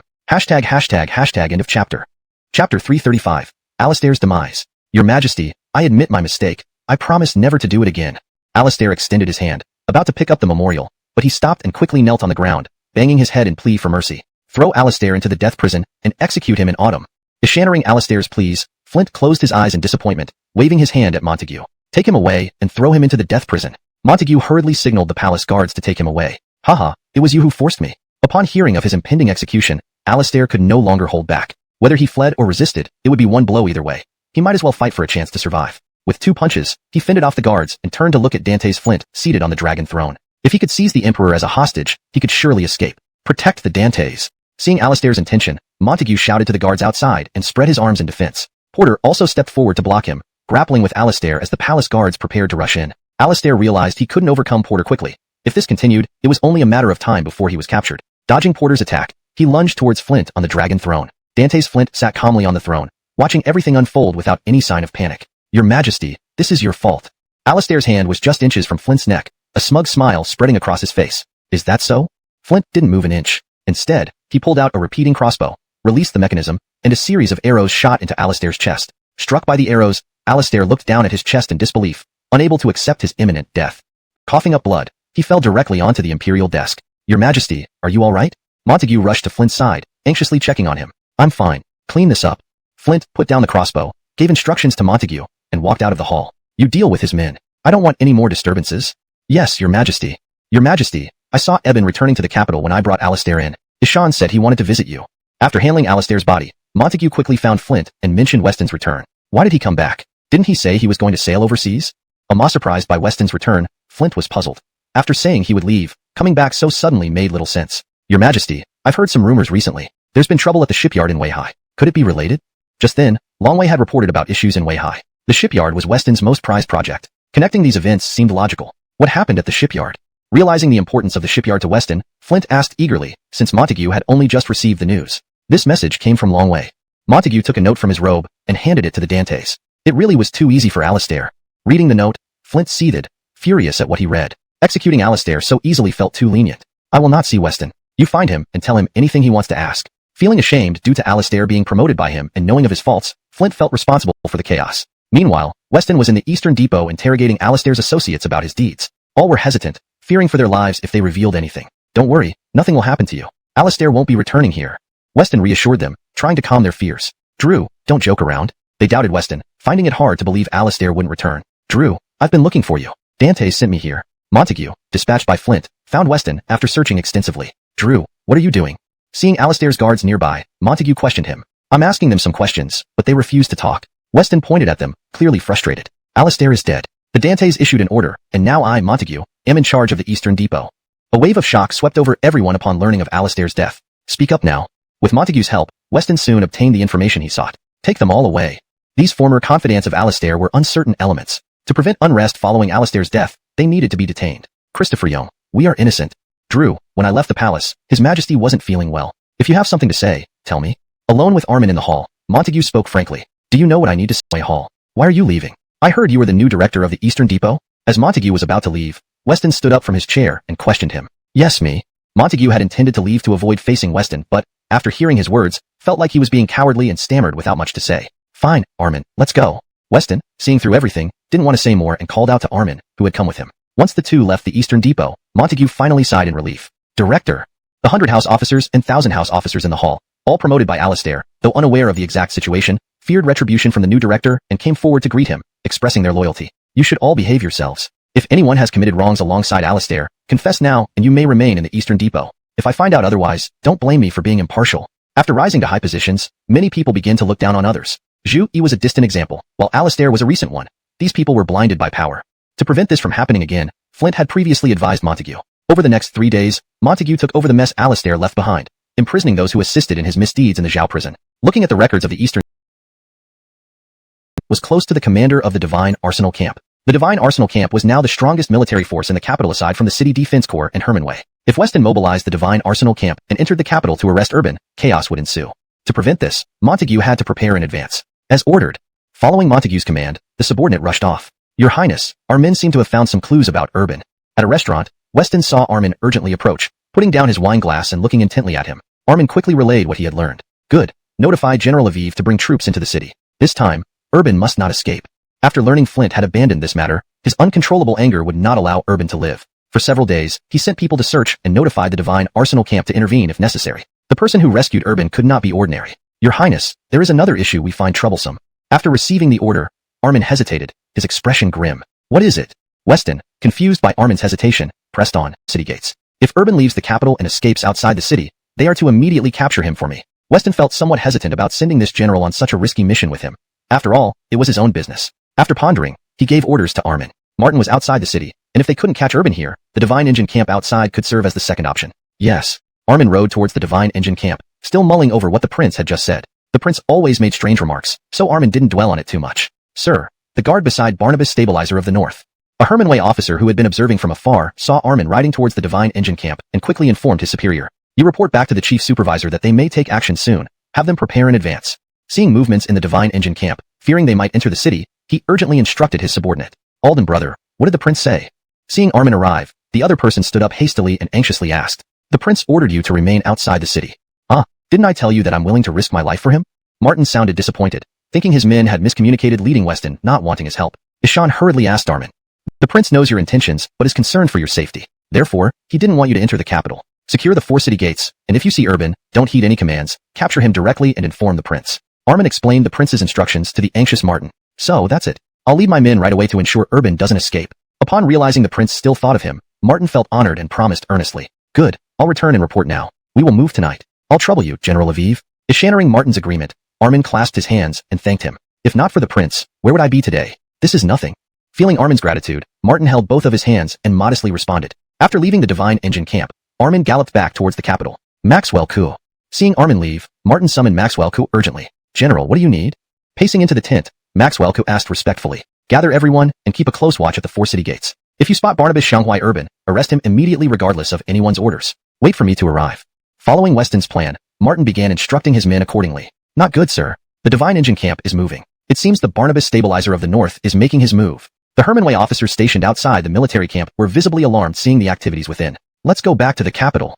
Led by a 100-man commander who once held the position of 1,000-man during Alistair's reign, and who confessed his mistakes during Montague's investigation of the Eastern Depot, they returned due to the current situation. Aldenry, make sure the city gates are prepared. Send patrol troops there. If the Divine Engine Camp tries to enter the capital, seize them immediately. I am going to the palace to report to His Majesty. Montague took this matter seriously, fearing it could escalate into a major conflict. Barnabas, Urban is likely inside this residence. Armin led Weston and some former subordinates from the Eastern Depot to a house, pointing at the yard before them. Charge in, capture Urban, and no one else shall be spared alive. Weston drew his sword and commanded those behind him. Everyone rushed towards the house. Kicking open the door, they stormed into the yard. Weston, in the yard basking in the sun, Urban saw the Hermanway soldiers rush in, noticing Weston among them. Fear filled Urban's eyes as he recognized the intent behind their swords. Aldenry, escort Barnabas Xianghua out. Santiago emerged from the house along with others, forming a barrier in front. Santiago commanded two people. That voice sounds familiar. Have we met? Recognizing Santiago's voice but not having seen his face, Armin questioned him. Humph, you don't remember me? We've met before. Amused by Armin recognizing his voice, Santiago couldn't help but laugh. You're Santiago, a wanted criminal by the Eastern Depot. Why are you with Urban? Identifying Santiago by his smile, a sight he never forgot, Armin informed the prince of his identity. I know you. Your departure from the Eastern Depot wasn't unjust. If you put down your weapon, I can assure you safe return there. Observing Santiago and knowing his background, Weston tried negotiating to prevent Urban's escape. Eastern Depot? Are you joking? Do you think I'd survive going back? After hearing Weston's offer, Santiago laughed incredulously. If you don't want to return, you can stay by my side. You must know Brandon Jacob from the Hermanway. I can fully protect you. Ignoring Santiago's past grievances with the Eastern Depot, Weston aimed to capture Urban without delay. Barnabas, I wish to follow you. Reflecting on the prince's words, Santiago realized the logic. Why serve the Jurchen? As the word of the Barnabas stabilizer of the North held significant weight, exemplified by Jacob's fate, he finally decided to take a chance. Chapter 338. Killing Urban at the city gate. Santiago looked around at the dozen or so of Fenwick's subordinates, all eyeing him with peculiar expressions, unaware of any imminent danger. Assuming Santiago would hold off the pursuers, Urban continued walking leisurely. Sire, it's not good. We need to hurry. They're catching up. The men responsible for escorting Urban grew anxious upon seeing the pursuing Braden Way, Imperial Dantiered, forces, pulling Urban along as they ran. It's impossible. Didn't Santiago block them? To Urban, Santiago was like a deity. Ishan couldn't believe someone of Santiago's caliber could be overtaken so quickly. As they fled, he questioned those nearby. I saw Santiago among the Imperial Dantieards. Santiago has betrayed us. Ishaning that Santiago was with the guards, Urban was incredulous. Why can't you believe it? Santiago was originally a defector from the Imperial Dantieards, a traitor who changes sides easily. I can't see why His Excellency keeps him around, someone remarked. They finally understood why the Imperial Dantieards caught up so quickly. Your Highness, let's get you out of the city first. The guards at the Eastern Gate are familiar with us, and we should be able to sneak out. Knowing resistance would be futile and risk exposing their master's location, the two protectors decided the best course was to help Urban escape the city. All right, let's move. Panic set in for Urban. If Weston caught him, he wouldn't be spared. Regret gnawed at him for not leaving with Alistair initially. Time doesn't sell regret. With Alistair dead and only Fenwick's commands to follow, he had no choice but to comply. Reaching the Eastern City Gate, the three paused just before the entrance. The area was swarming with people and guards. The man claiming familiarity with the guards approached the gate. After a while, he returned anxiously to Urban. How did it go? Can we leave? Waiting anxiously, Urban demanded an update. Don't worry, we'll be out soon. Let's go. The guard had arranged for their passage. However, as they moved forward, Weston's forces arrived at the gate. Stop them. Seize them. Recognizing the newcomers as Imperial Dantieards and Northern Pacification Barnabas's troops, the guards tried to detain Urban. The guard who facilitated their departure pulled out his weapon and fought fiercely, remembering how Fenwick saved him during a difficult time. Go now. With no time to hesitate, Urban and his protectors sprinted toward the city's outskirts. Seize them. Watching Urban escape, Weston wasn't worried. He had a backup plan. Ishan ordered Armin to apprehend them. Soon, Armin captured Urban and escorted him to prison. You can wait here. Even if Urban escaped, Weston knew he'd eventually catch him. After some time, Maxwell Koo brought Urban back to the city gate. Your Highness, he's been captured. Martin, leading others, arrived at the Eastern Gate, surprised to find Weston there. Your Highness, Your Highness. As Urban was arrested, Montague appeared with more men. There's no need for you to live anymore. Montague rushed over with a knife aimed at Urban's neck, astonished by Weston's swift action. Isn't the prince too hasty? Emerging from the palace, Montague arrived just moments too late. Observing the lifeless body, he felt a headache coming on. Realizing Weston had indeed killed Urban publicly. Thinking about the Emperor's instructions upon leaving the palace, Montague feared returning without Urban alive. Your Highness, should you visit the palace? Facing Weston's wrath, Montague mustered the courage to ask. Tell the Emperor I'm giving him face this time. Urban won't be dismembered. I'll leave him whole. Uninterested in entering the palace, Weston, gazing at the cold corpse, felt his anger dissipate. With Urban dead, Weston had little more to say. Ishan turned to Montague. Explain as you see fit. My purpose in returning was to resolve this issue. Once done, I will return to Shanhaiguan. Note. The chapter captures the dramatic events surrounding Urban's capture and execution, emphasizing the rapid shifts in loyalty and strategy among the various parties involved. Chapter 339. Useless pawn. Weston was not one for idle chatter. Seeing that Urban was dead, he felt no need to linger any longer. There were still many matters to attend to at Shanhaiguan. The execution of Urban also served as a warning to all disloyal elements within the court and the realm, dissuading them from plotting against him. After briefing Montague, he approached Martin. Your Highness, what are your orders? Martin saw the prince approaching and quickly knelt down. No need. You've worked hard this time. If you need anything, just send someone to Shanhaiguan, Weston said. Ishan knew today's action relied on the Divine Engine Battalion's assistance. With Flint likely enraged, he feared that if he left, the Emperor might use Martin as a scapegoat. I obey your command. Martin was deeply moved by the prince's concern for him as he prepared to leave. Armin, gather everyone. We set off for Sanhedrin immediately. Montague left the city gate and returned to the palace to report to the emperor. Humph, Weston is indeed daring. Flint only sneered upon hearing of Weston's actions. Your Majesty, rumors are spreading in the city that Weston may be establishing his own faction. Many generals have shown subtle support for him. This time, Montague was not slandering but conveying genuine concerns. Knowing the relationship between the emperor and Weston, he hesitated but decided to speak up. Whether the rumor held any truth was for the emperor to decide. His duty was to relay the information. Do not worry about it. Ensure the Barnabas of Shanghai is buried with full honors befitting a prince. Flint did not believe such baseless rumors. Weston harbored no such ambitions. Ish honored and understood. Flint was not particularly angry about Urban's death, but rather disappointed in Weston's audacity. Ishan could have chosen a secluded location for the deed. Killing a prince in broad daylight at the city gate was a blatant show of disrespect. Urban's death resolved an issue long brewing. Flint had intended to have him assassinated by the Dongchang long ago but failed. In his residence, Fenwick received news of Urban's death, which had already stirred much gossip in the capital. Master, we should leave quickly. Santiago may have betrayed us. Our men saw him with Weston and fear they might come after us. Fenwick watered his flowers calmly while his subordinates grew anxious, fearing the Hermanway would find them. Don't worry. What's coming? We can't escape. Fenwick had orchestrated Santiago's defection to Weston to plan a spy. For someone like Urban, who held no value, it was better to make use of him in a final act. Santiago needed to offer something substantial to gain Weston's trust. Aside, Santiago, who are these people? Why did you protect Urban so fiercely? Waiting nearby, Weston turned to Santiago, curious about his intentions. These are hired mercenaries, instructed by a black-clad figure to protect Urban. They were promised rewards upon completion. Santiago was prepared for such questions. Your Highness, everything is ready. We can depart now. Armin interrupted the conversation, inserting himself between them to separate them before addressing Weston. Let's go. The group set out, marching vigorously for 2 days until they reached a fork in the road. What's wrong, Your Highness? Asked Armin, puzzled when the convoy halted. Ishan rode up to Weston. Nothing much. That path leads to Weihai. At the crossroads, Weston hesitated, seeing the paths leading to both Sanhedrin and Weihai. Just go to Weihai directly. Armin, sensing Weston's indecision, suggested, noting his affection for Weihai. Fine, let's visit Weihai. Following Armin's suggestion, Weston decided, riding towards Weihai. Seeing the prince accept his advice, Armin cast a proud glance at Santiago, asserting his position in the prince's inner circle. Santiago remained impassive, swiftly following behind the prince. Feeling slighted, Armin returned to the rear of the convoy. Now that you're out of the capital, you could flee far and wide. Why stay by my side? Riding ahead, Weston eyed Santiago, his expression grave. Your Highness saved me. I cannot just abandon you. Otherwise, I'd be no different from a beast. Santiago's heart tightened, fearing Weston had detected something. Go then. Tell your master not to toy with me, or he'll meet the same fate as Urban. Realizing Weston's suspicions, Santiago faltered. Be well, Your Highness. With a quick salute, Santiago galloped off on another path. Armin, observing Santiago's sudden departure, rode forward. Why did Santiago leave, Your Highness? Ishan was sent to spy on me. Better gone than here. Indeed, I suspected him from the start. I wish I had caught him and interrogated him. To dare scheme against the prince. Relax. I wasn't sure either, just testing him. Turns out he couldn't withstand the pressure. Santiago's role in finding Urban seemed credible, but Weston sensed something amiss. Ishan had only feigned suspicion to test Santiago, revealing the truth through the latter's reaction. Hashtag chapter 340. Arrival at the shipyard. Your Highness, should I send men to pursue him? If Santiago is still alive, he will be a huge threat to us, Armin said, harboring deep hatred towards Santiago. There had been grievances before, and this time, Santiago finally appeared. He did not intend to let him go so easily. There's no need. Even if you sent men after him, it's unlikely they could kill him. So many experts from the Eastern Factory have fallen to him. Ishan emerged from a pile of corpses through countless battles. You wouldn't stand a chance against him. Seeing Armin beside him, who was clearly no match for Santiago, going would only mean certain death. I understand.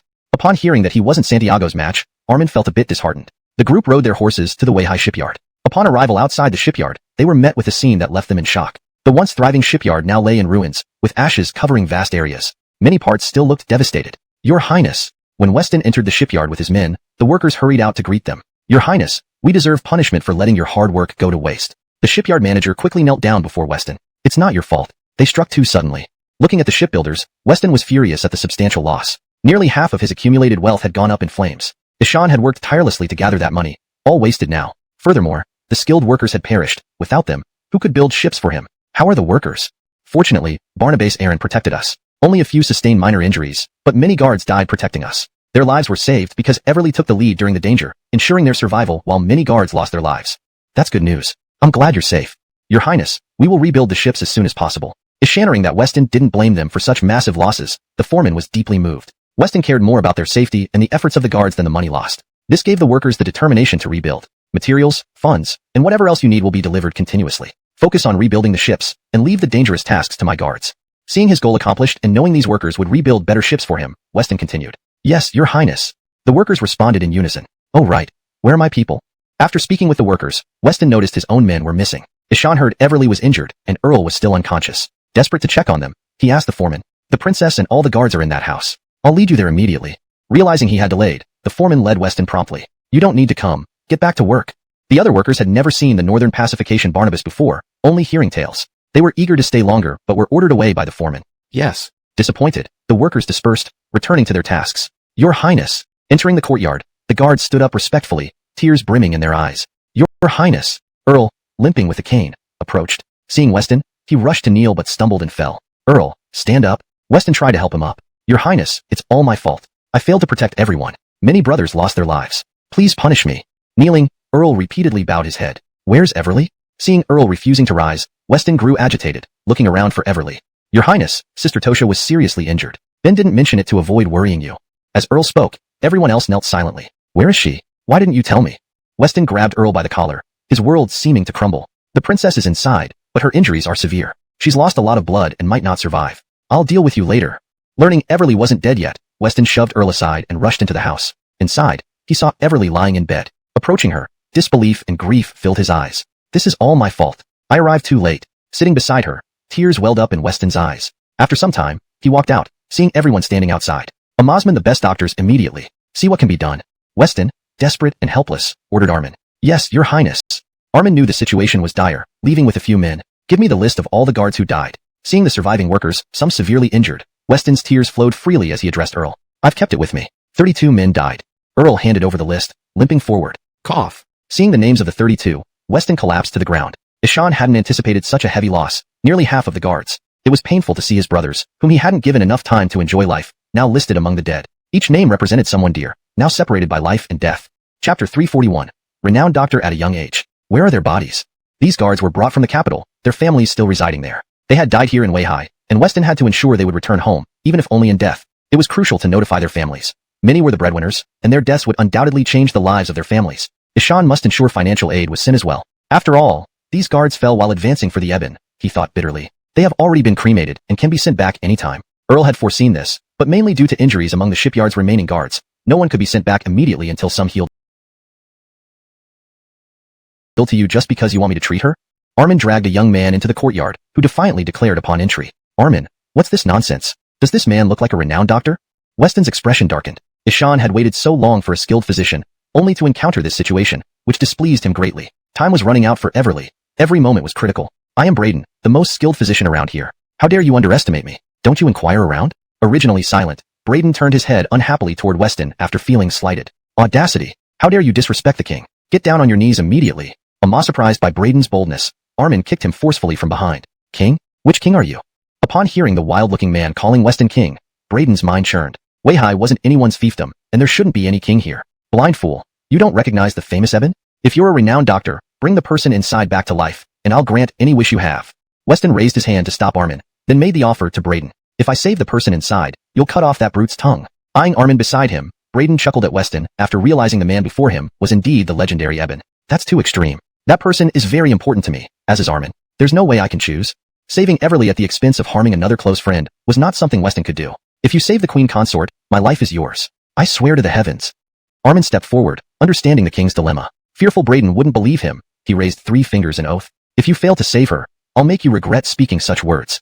Deeply moved and troubled by Armin's willingness to sacrifice himself, Weston's eyes flashed with anger at his own inability. Fine, I'll try my best. Braden had immense confidence in his medical skills. Entering the room, seeing Everly lying critically ill, he was puzzled how dire her condition was. An hour later, Braden emerged from the room, wiping sweat from his forehead.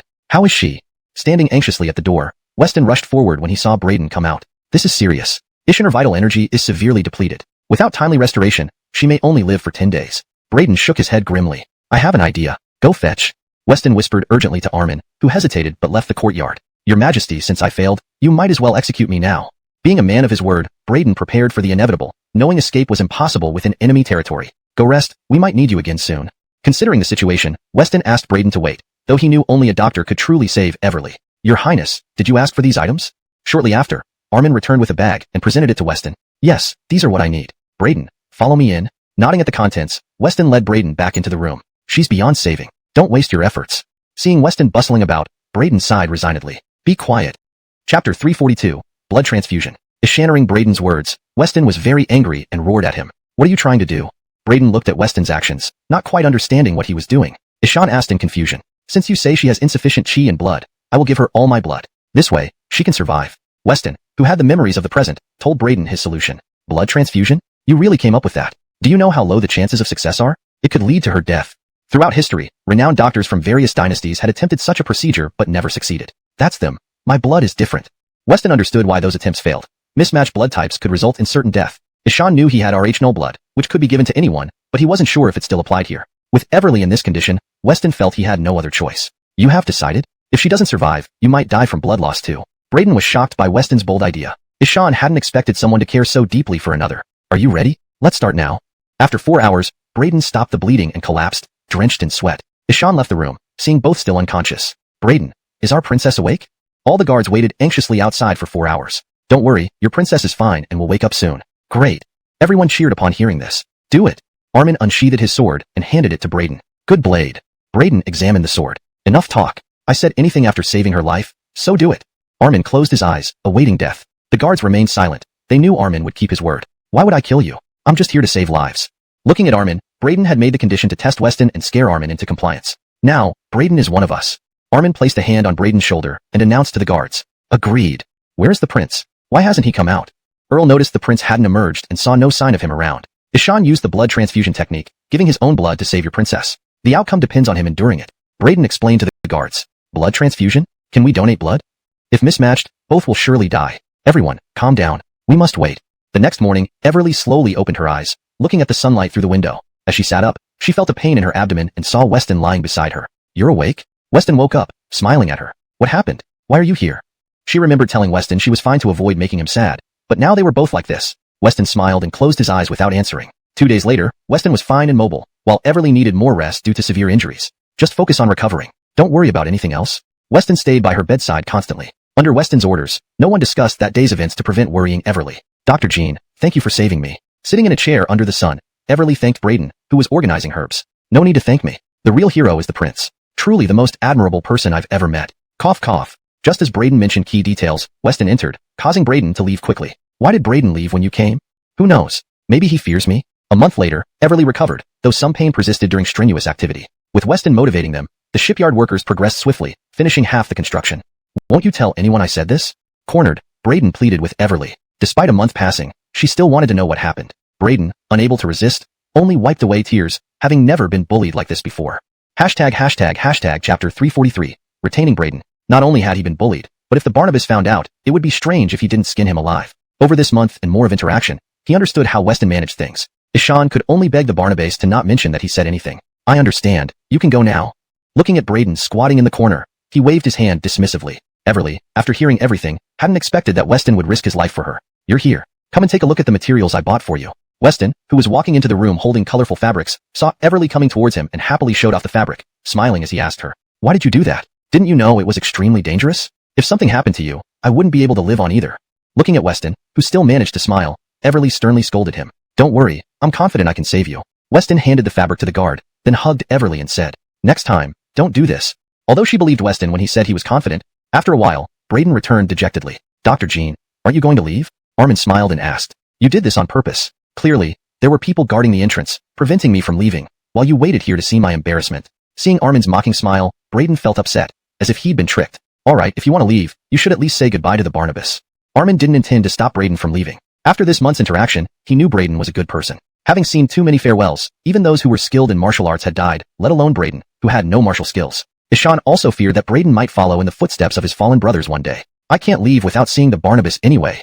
Truthfully, Braden was most afraid of Weston and dared not speak much with him. When they found Weston, he couldn't comprehend Braden's decision. Just when he needed someone proficient in treating injuries, Braden's medical skills were invaluable. Weston was determined to retain him. Stay. Armin told me you're alone. What else do you have to worry about? Weston didn't want Braden to leave, and thus did his best to persuade him to stay. I have my own pursuits. If I stay in one place for too long, I feel stifled. I appreciate the Barnabas's offer, Braden responded politely. Beside him, Armin was astonished. Ishan hadn't expected anyone to reject the Barnabas's offer. What if I said I could teach you the blood exchange technique? The more capable a person was, the more peculiar their thoughts often became. Ishannering that Braden was passionate about medicine, Weston thought of a way to attract him. Alright, if that's the case, I will reluctantly join you. Upon hearing Weston's willingness to share the blood exchange technique, Braden agreed. This was exactly why he stayed for a month. He wanted this knowledge. But Weston never shared it, forcing him to pack up and leave his hometown. Great, take this back and study it. It should help you. Enchanting Braden agreed to stay. Weston was delighted and began writing down the blood exchange technique for Braden to study. That's fantastic. If I understand this, I will undoubtedly become the greatest physician in history. Braden, obsessed with medicine, left eagerly with the paper. Barnabas, I've observed around the shipyard recently and noticed many spies lurking, seemingly monitoring our progress. Armin had been keeping an eye on the situation around them. Very well. Ignore those spies. Have all the troops arrived? For those external spies, even if they were dealt with, more would come. The best approach was simply to ignore them. His main concern was the soldiers protecting the shipyard to prevent a repeat. Dressed warmly, entered the room and stood by the fireplace. It can't be delayed. I won't feel at ease until I know what's happening at Shanhaiguan. This unusually cold weather made him shiver, but he still refused to change his plans. What about Her Highness? Armin, who was about to go call people, thought of the princess's injured body and returned to ask the prince. I'll handle it. Prepare the able-bodied guards. Meet in the courtyard in 2 hours. Though Everly had improved, she wasn't fully recovered. Weston worried that this trip to Shanhaiguan would be colder and more bumpy, possibly leading to further complications. Ishan approached her room, pondered for a moment, then opened the door. When Weston entered, he saw Everly already dressed in thick coats and packing her belongings. Ready to leave? Everly turned around, picked up her bag, and asked. She had noticed everyone packing luggage yesterday and horses being prepared. It was a sign they were about to depart. Afraid Weston would leave her behind again, she had prepared early. Don't get up, it's too cold. Rest, you're not fully recovered yet, Weston said as he walked over to her. I'm feeling better. Are we leaving now? She asked excitedly, noticing activity outside. You shouldn't come. The journey to Shanhaiguan is long, and your body is still weak. What if you catch another chill? Weston gently persuaded her, pulling her to sit down. This might need a month, but most should recover in 7 to 8 days. Do you have any orders, Barnabas? Earl, who had been monitoring the guard's recovery, quickly reported. If anyone wasn't fully healed, Dr. Jean wouldn't have gone to Shanhaiguan. Alright, set out for Shanhaiguan in 10 days. Everly had no intention of staying put. She had only promised not to go if she wasn't fully recovered. In 10 days, she would be fine and Weston couldn't say anything against it. Barnabas, His Highness asked you to stay here and rest. We're also here to protect you and oversee shipbuilding. If you go to Shanhaiguan, shocked by the command, Earl hesitated. Ishan knew the prince had specifically instructed them not to let anything happen. Enough, I'm in charge now. Do you disagree? Interrupting Earl's words, Everly looked at him impatiently. Dare not, I follow your command, Barnabas. Earl bowed, understanding that her decision was final. Go and arrange it. After acknowledging his obedience, Everly gestured for everyone to disperse before turning back into the room. Earl left and walked towards the shipyard's exit, informing the prince about the events. Weston hadn't gone far, lingering outside the shipyard, fearing Everly might follow on horseback. Barnabas, just as you predicted, the princess refuses to stay. Enchanting Earl's report, Armin couldn't help but chuckle. Barnabas, should we intercept the princess in 10 days? Noticing Sean rode towards Edmund's residence. Weston, on the other hand, headed towards the governor's office with the rest of his men. When Armin arrived at Edmund's residence, he noticed that there were twice as many guards at the gate. Ishan didn't understand what was happening but entered without being stopped as they all recognized him. Master, Governor Alden is here. Leading Armin to the entrance of Edmund's study, he knocked and informed Edmund. Armin, you're finally back. Has His Highness returned to Shanhaiguan? Ishaning it was Governor Alden who came, only Armin could be referred to as such. Recognizing the significance of Armin's visit, Edmund hurriedly opened the door, grasping Armin's hands tightly. Ishan certainly did. I have followed him closely. The prince wants to know about the status of the mutual market. I also have urgent matters to report to the prince. Quickly take me to see him. Edmund quickly returned to his study, grabbed some items, and hurried out, eager to head for the entrance. Though Armin didn't know why Edmund was so anxious, he didn't ask further and followed along. Back at the governor's office, Armin found everything remained as it always was. Where is Casimir? Entering the mansion, noticing the scarcity of guards, Armin asked Fabio, recalling that Casimir was left behind to protect the area. Your Highness, ever since you left, Casimir has been leading men to exterminate bandits outside the city. Ishan rarely returns to the city, and I don't know where he is now. The Gustavo, whose role was merely to manage the governor's office, couldn't speak much about Casimir. Casimir? I haven't seen him for a long time. I don't know where he went. Wanting to use Casimir to protect the convoys, but unable to even locate him, Edmund helplessly explained. All chaos. Find Casimir immediately and bring him back. Angered by the lack of compliance, Weston ordered Armin. Understood. I will search for Casimir right away. Realizing the prince's anger, Armin rushed to find Casimir. Meanwhile, Casimir was enjoying himself outside the city, roasting sheep and drinking wine with his men. Gallop! As everyone drank, a man rode up to them. General Han, the prince has returned and demands your immediate return to the governor's office. Let's go. Everyone hurried to put on armor and prepare to ride back to the city upon hearing the news. What? Finish the roasted lamb first, or it will get too dry. Ignoring the urgency, Casimir invited everyone to eat. Sir, don't act foolish. The prince urgently summoned us. It must be important. You can always roast more lamb later. Casimir's guards, though craving the meal after waiting for so long, could not disobey the prince's order. Fear nothing. I'll finish eating first. Casimir didn't care. Having waited for hours to cook the meat, he couldn't waste it. Ishan tore off a piece and placed it in his mouth. General Han, please hurry. The guard tapped him, but instead asked with an ugly expression. Take a good look at this. Weston directly through the ledger Edmund had brought onto Dev's face. Dev picked up the fallen ledger and read through the detailed records, including dates. Your Highness, this isn't true. Ishan glanced at Edmund beside him and quickly knelt down, pleading. Weston closed his eyes, not expecting Dev to still deny it. Armin also shouted towards the doorway. Bring them in. Following Armin's words, everyone turned to see Dev's subordinates being dragged in. Do I even need to ask? Armin looked at Dev, who sat on the ground like a man without hope. No need. I haven't been fighting bandits during this time. Facing the situation, Dev knew further protest would be futile. Ishan let out a bitter laugh and admitted he hadn't fought the bandits. You didn't fight bandits? Then what did you do with the money from the estate? Upon hearing Dev hadn't fought bandits, Armin felt puzzled. The Gustavo had just informed him that Dev often withdrew significant amounts from the accounts. Even if he hadn't fought bandits, the money wouldn't have vanished into thin air. I gambled it all away at the casino. When Weston heard that Dev had succumbed to gambling, he knew this man was finished. With a sigh, he waved his hand. Take him away. Though Dev was a brother who had shared close ties, they weren't raised together. Nonetheless, Weston treated him respectfully as he left the hall. Your Highness, how should we deal with him? If Dev were to be executed, Armin would feel some reluctance. He wanted to follow the prince's wishes. Since he has committed a mistake, let him go. Recalling how Dev had once risked his life for him, Weston thought about the current situation. Losses of goods and stealing from the estate to gamble. Combined, these offenses didn't warrant death. After some thought, he decided to let Dev leave. Letting him live could be considered his ultimate benevolence. After all, Dev wasn't his own subordinate, but someone sheltering under his protection. Yes. After hearing the prince's words, Armin knew what to do. Edmund, prepare the cargo for tomorrow and continue transporting along the old route toward Shanhaiguan. Yes, Your Highness. That evening, Armin came to the shed with 2 jars of wine and a roasted chicken. Did you bring my last meal? Locked in the shed, Dev realized his mistake. If given another chance, he wouldn't have acted this way. Smiling at Armin with the wine, he asked. Dev had served Weston for a long time and understood the prince's character well. Knowing his disobedience had caused such disaster, he never expected leniency. This time, you're thinking too much. I've only come for a drink, and the prince hasn't ordered your execution. Armin placed the wine and meat down and sat cross-legged on the floor. Really? Ishaning Armin's words, Dev approached skeptically. That's right. The prince is considering your past loyalty and will let you leave. Thank you, Your Highness. Relieved, Dev happily knelt and thanked the prince. Finish eating and leave as soon as possible. The farther, the better. All right, this wine is excellent.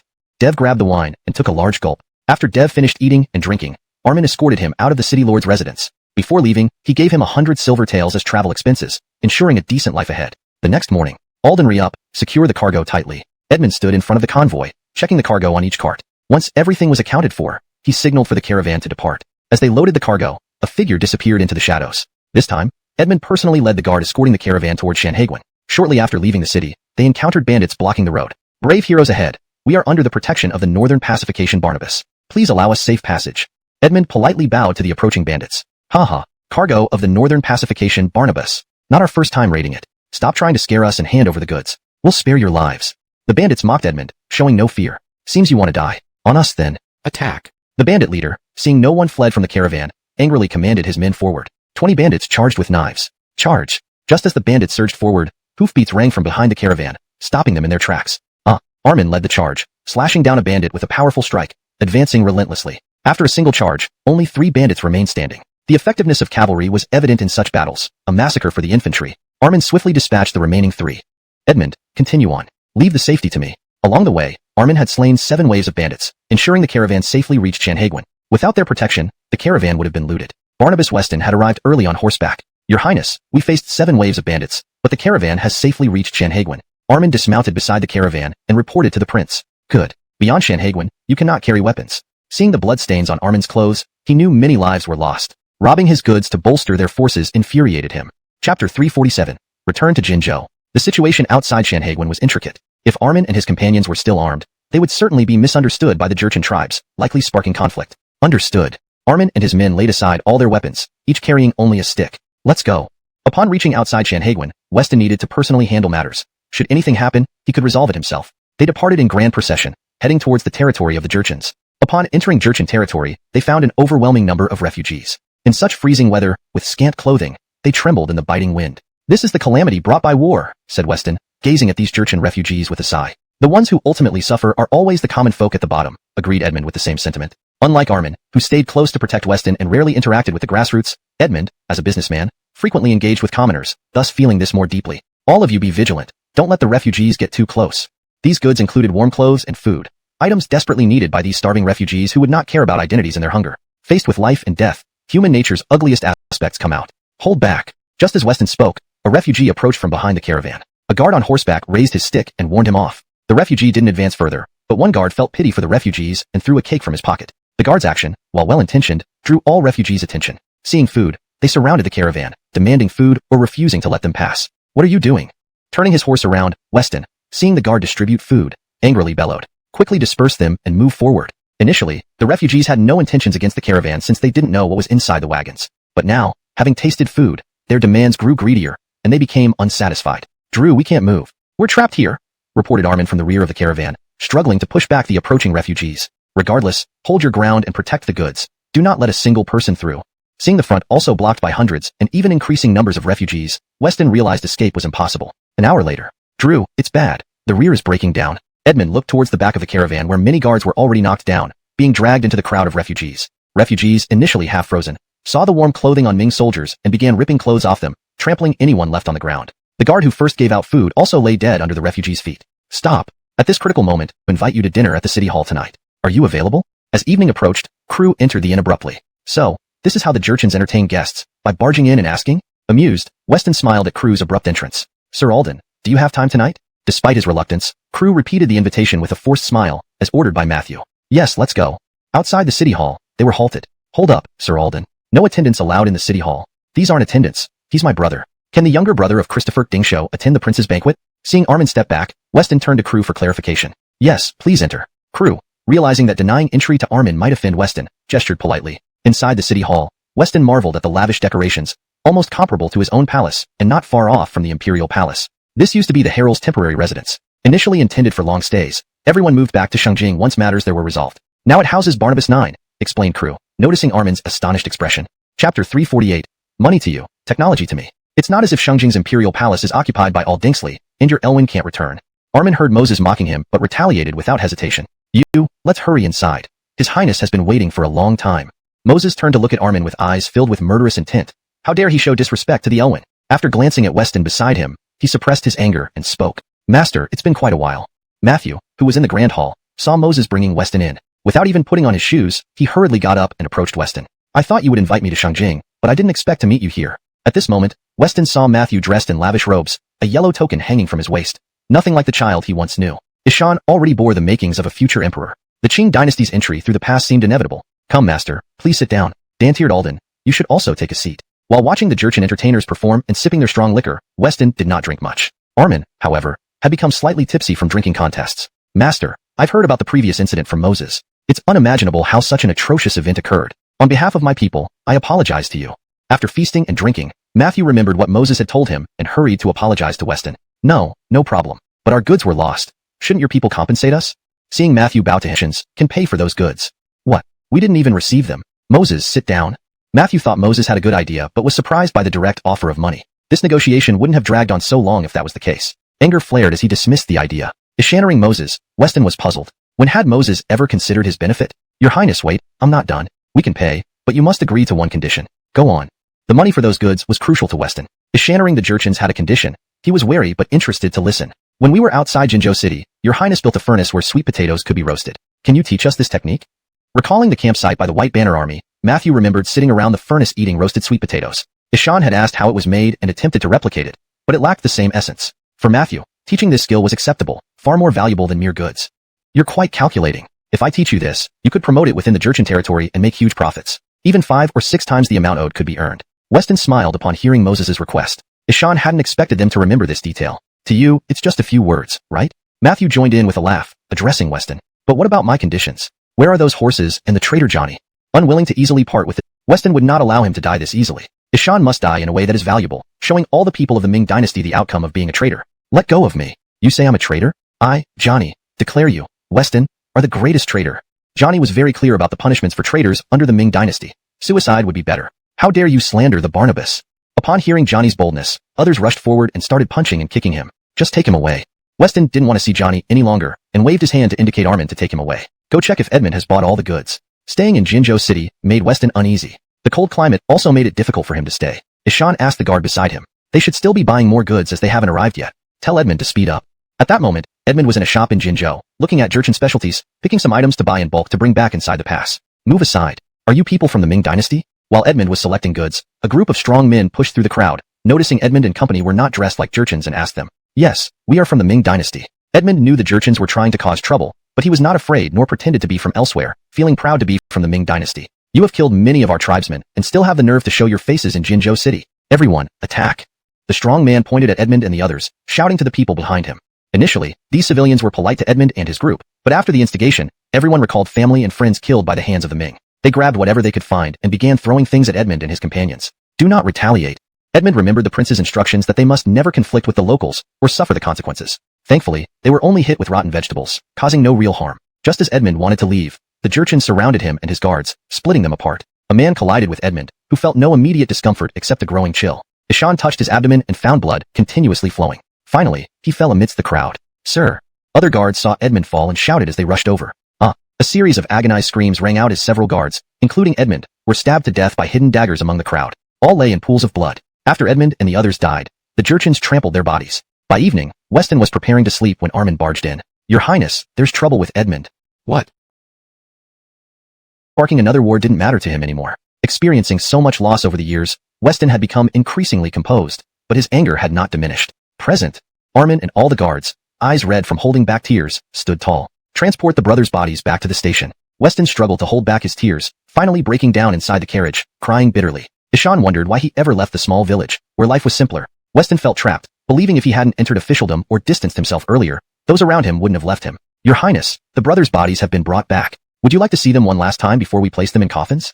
Armin stood outside the door, gently knocking and speaking to the prince. No need to see them. Prepare the bodies. Find reliable people afterward.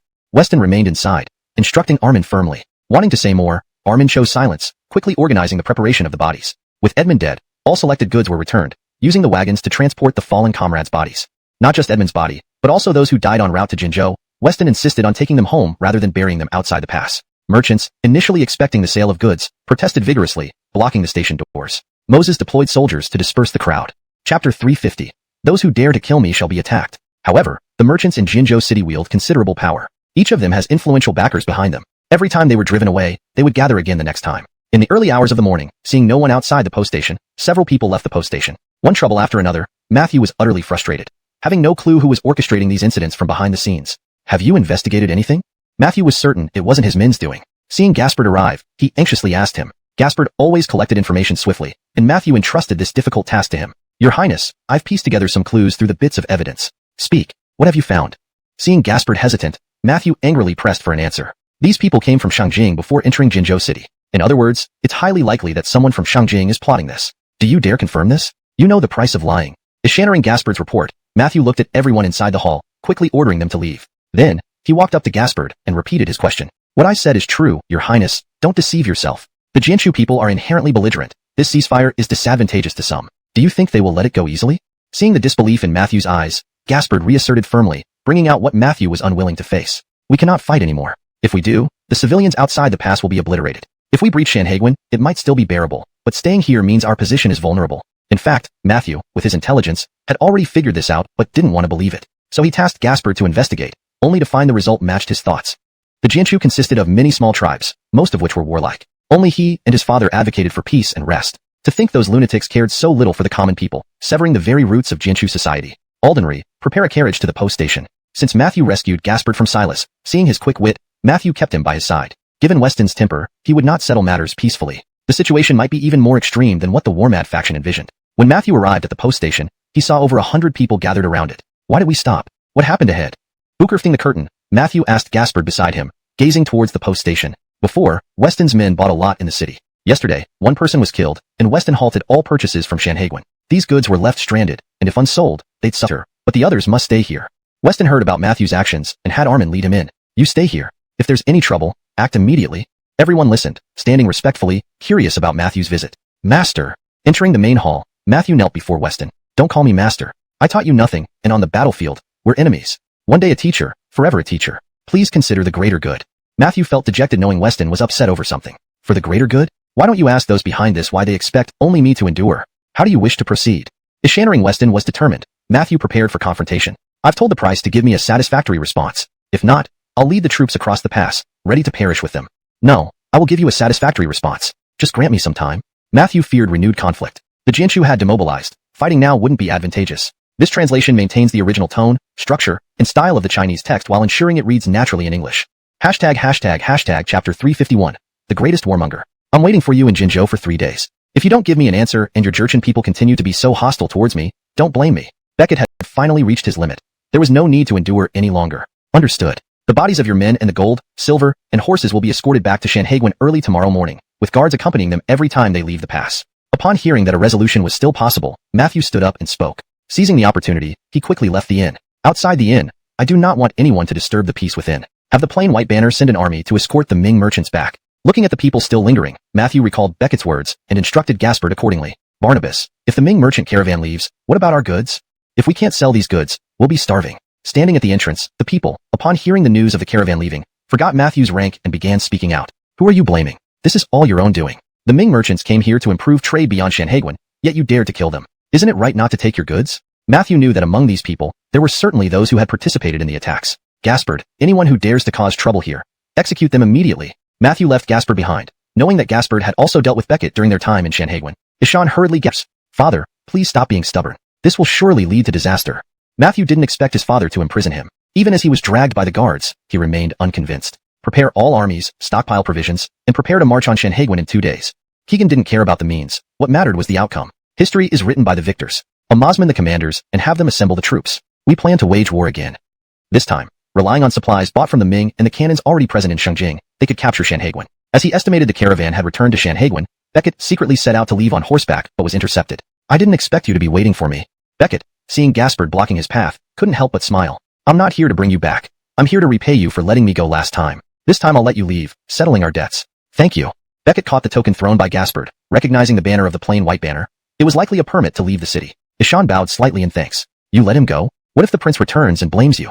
Griffin emerged from the shadows and stood beside Gaspard. The prince is already imprisoned, and war with the Ming is imminent. Letting Beckett return to Shanhaiguan can be a safeguard for ourselves. Jinzhou had received word of troop assemblies. Gaspard sensed something was amiss. Barnabas Matthew advocated peace and wouldn't approve this. With Matthew absent, Gaspard feared the worst. If war erupted, Beckett would find it impossible to return. Thus, Gaspard rushed to free him. If the Jurchens truly faced defeat, Beckett wouldn't stand idly by. Prepare yourself. We will eventually meet him on the battlefield. Griffin understood Gaspard's meaning, patting his shoulder in agreement. Don't rush. When the Elwyn leads the army here, we must rescue the prince. Ishan's the rightful heir. Anything happens, and we need him. After spending so long in Shanhaiguan, Gaspard was weary of war. Ishan spoke earnestly to Griffin. What do you mean? Griffin was stunned by Gaspard's bold statement, finding it treasonous. These aren't my words but what I overheard from Beckett. Ishan's called the Zhuge Bukarong of his time, never wrong. Do you trust what Beckett says so much? Seeing Gaspard's determined eyes, Griffin was still skeptical. Though the Elwyn was old, he wasn't near death. Why would he die suddenly? Brother, trust me this once. Our wealth and status depend on this. As long as we choose the right side, you know that. Gaspard felt inexplicably confident, driven by a steadfast belief. Ishan insisted to Griffin. Fine, let's gamble on this. Matthew was compared to his own safety, he was more worried about Shanhaiguan. If the Jian army swept in again, it would be even fiercer. Ishan feared that Shanhaiguan was still unprepared, which could spell disaster. Ishan had already instructed Armin to gather Dani and prepare for a major defense. All preparations are complete. Everyone is here at Shanhaiguan. General Yuan gathered everyone last night to discuss plans, and they've since rested. Since Armin's return, Dani took the matter seriously, issuing orders to summon all resting soldiers back. The gates of Shanhaiguan were not to be opened without permission. Very good. Upon hearing that Dani was prepared, Weston felt relieved. Barnabas, I'll take you to get some warm food and rest. You need to be in top shape for the upcoming battle, Armin said, seeing the prince's weary state. Haven't you slept since leaving Jinzhou? Indeed, Weston was both hungry and tired. Looking at Armin's dark circles, he asked with displeasure. Barnabas, my body is fine. I can stay up until tonight without any issue. Seeing the prince's unhappy expression, Armin laughed and patted himself down. Get lost. Let the men rest. A major battle awaits us soon. Seeing Armin still smiling, Weston kicked him lightly. I'm really fine, Barnabas. Don't worry about me. Even after being kicked, Armin continued to smile and approach. Your lives matter too. If you're not well rested, how will you survive the battlefield? It's not just your responsibility but also disrespecting the lives of others. We can't afford such carelessness. After witnessing birth and death, especially Masang's death, who died unexpectedly during their safe journey, Weston felt heartache. Seeing his guards sacrificing their rest for him made him feel guilty. These guards were no longer mere servants but brothers, living souls whose lives shouldn't be endangered due to his actions. Barnabas, our lives belong to you. Even death does not scare us. A guard behind him knelt, followed by others bowing in respect.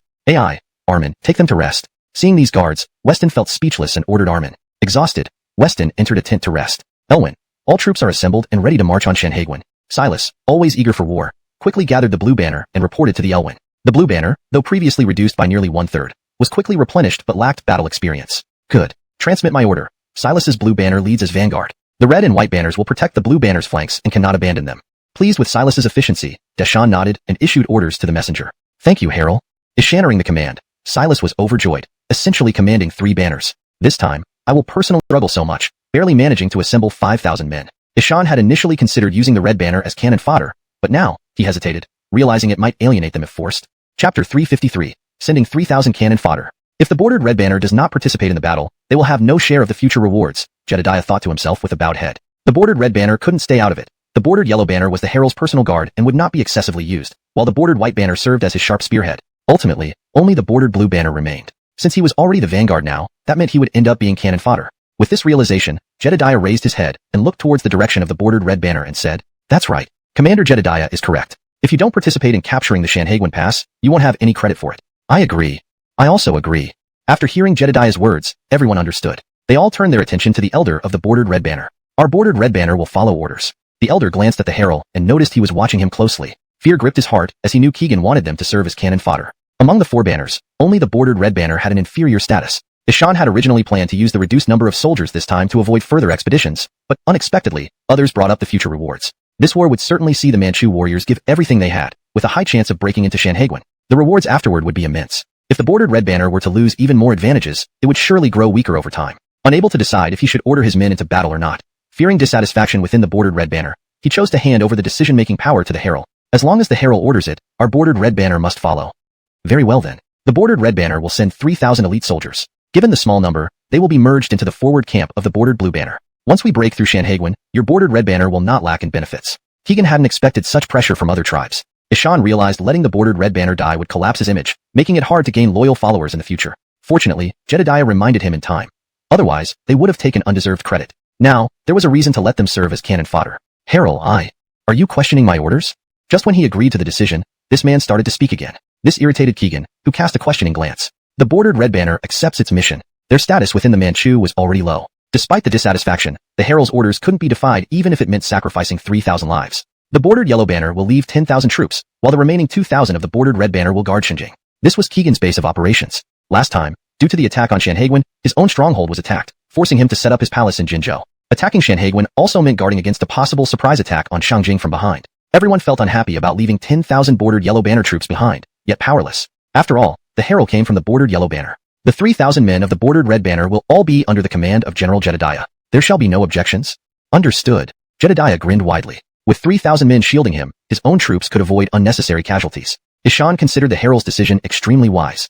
This was Keegan's deliberate move to earn gratitude from the bordered blue banner while using them as cannon fodder. Meanwhile, Matthew was imprisoned, hearing sounds from outside. "Yes, I understand." Ishan learned of Keegan's next move, but could do nothing from inside the prison. Rested Weston arrived at the guard tent, seeing everyone sleeping soundly. Without disturbing them, he covered each person better and left for the main tent. "Your Highness." Upon seeing the prince and have sufficient reserves, time is on our side.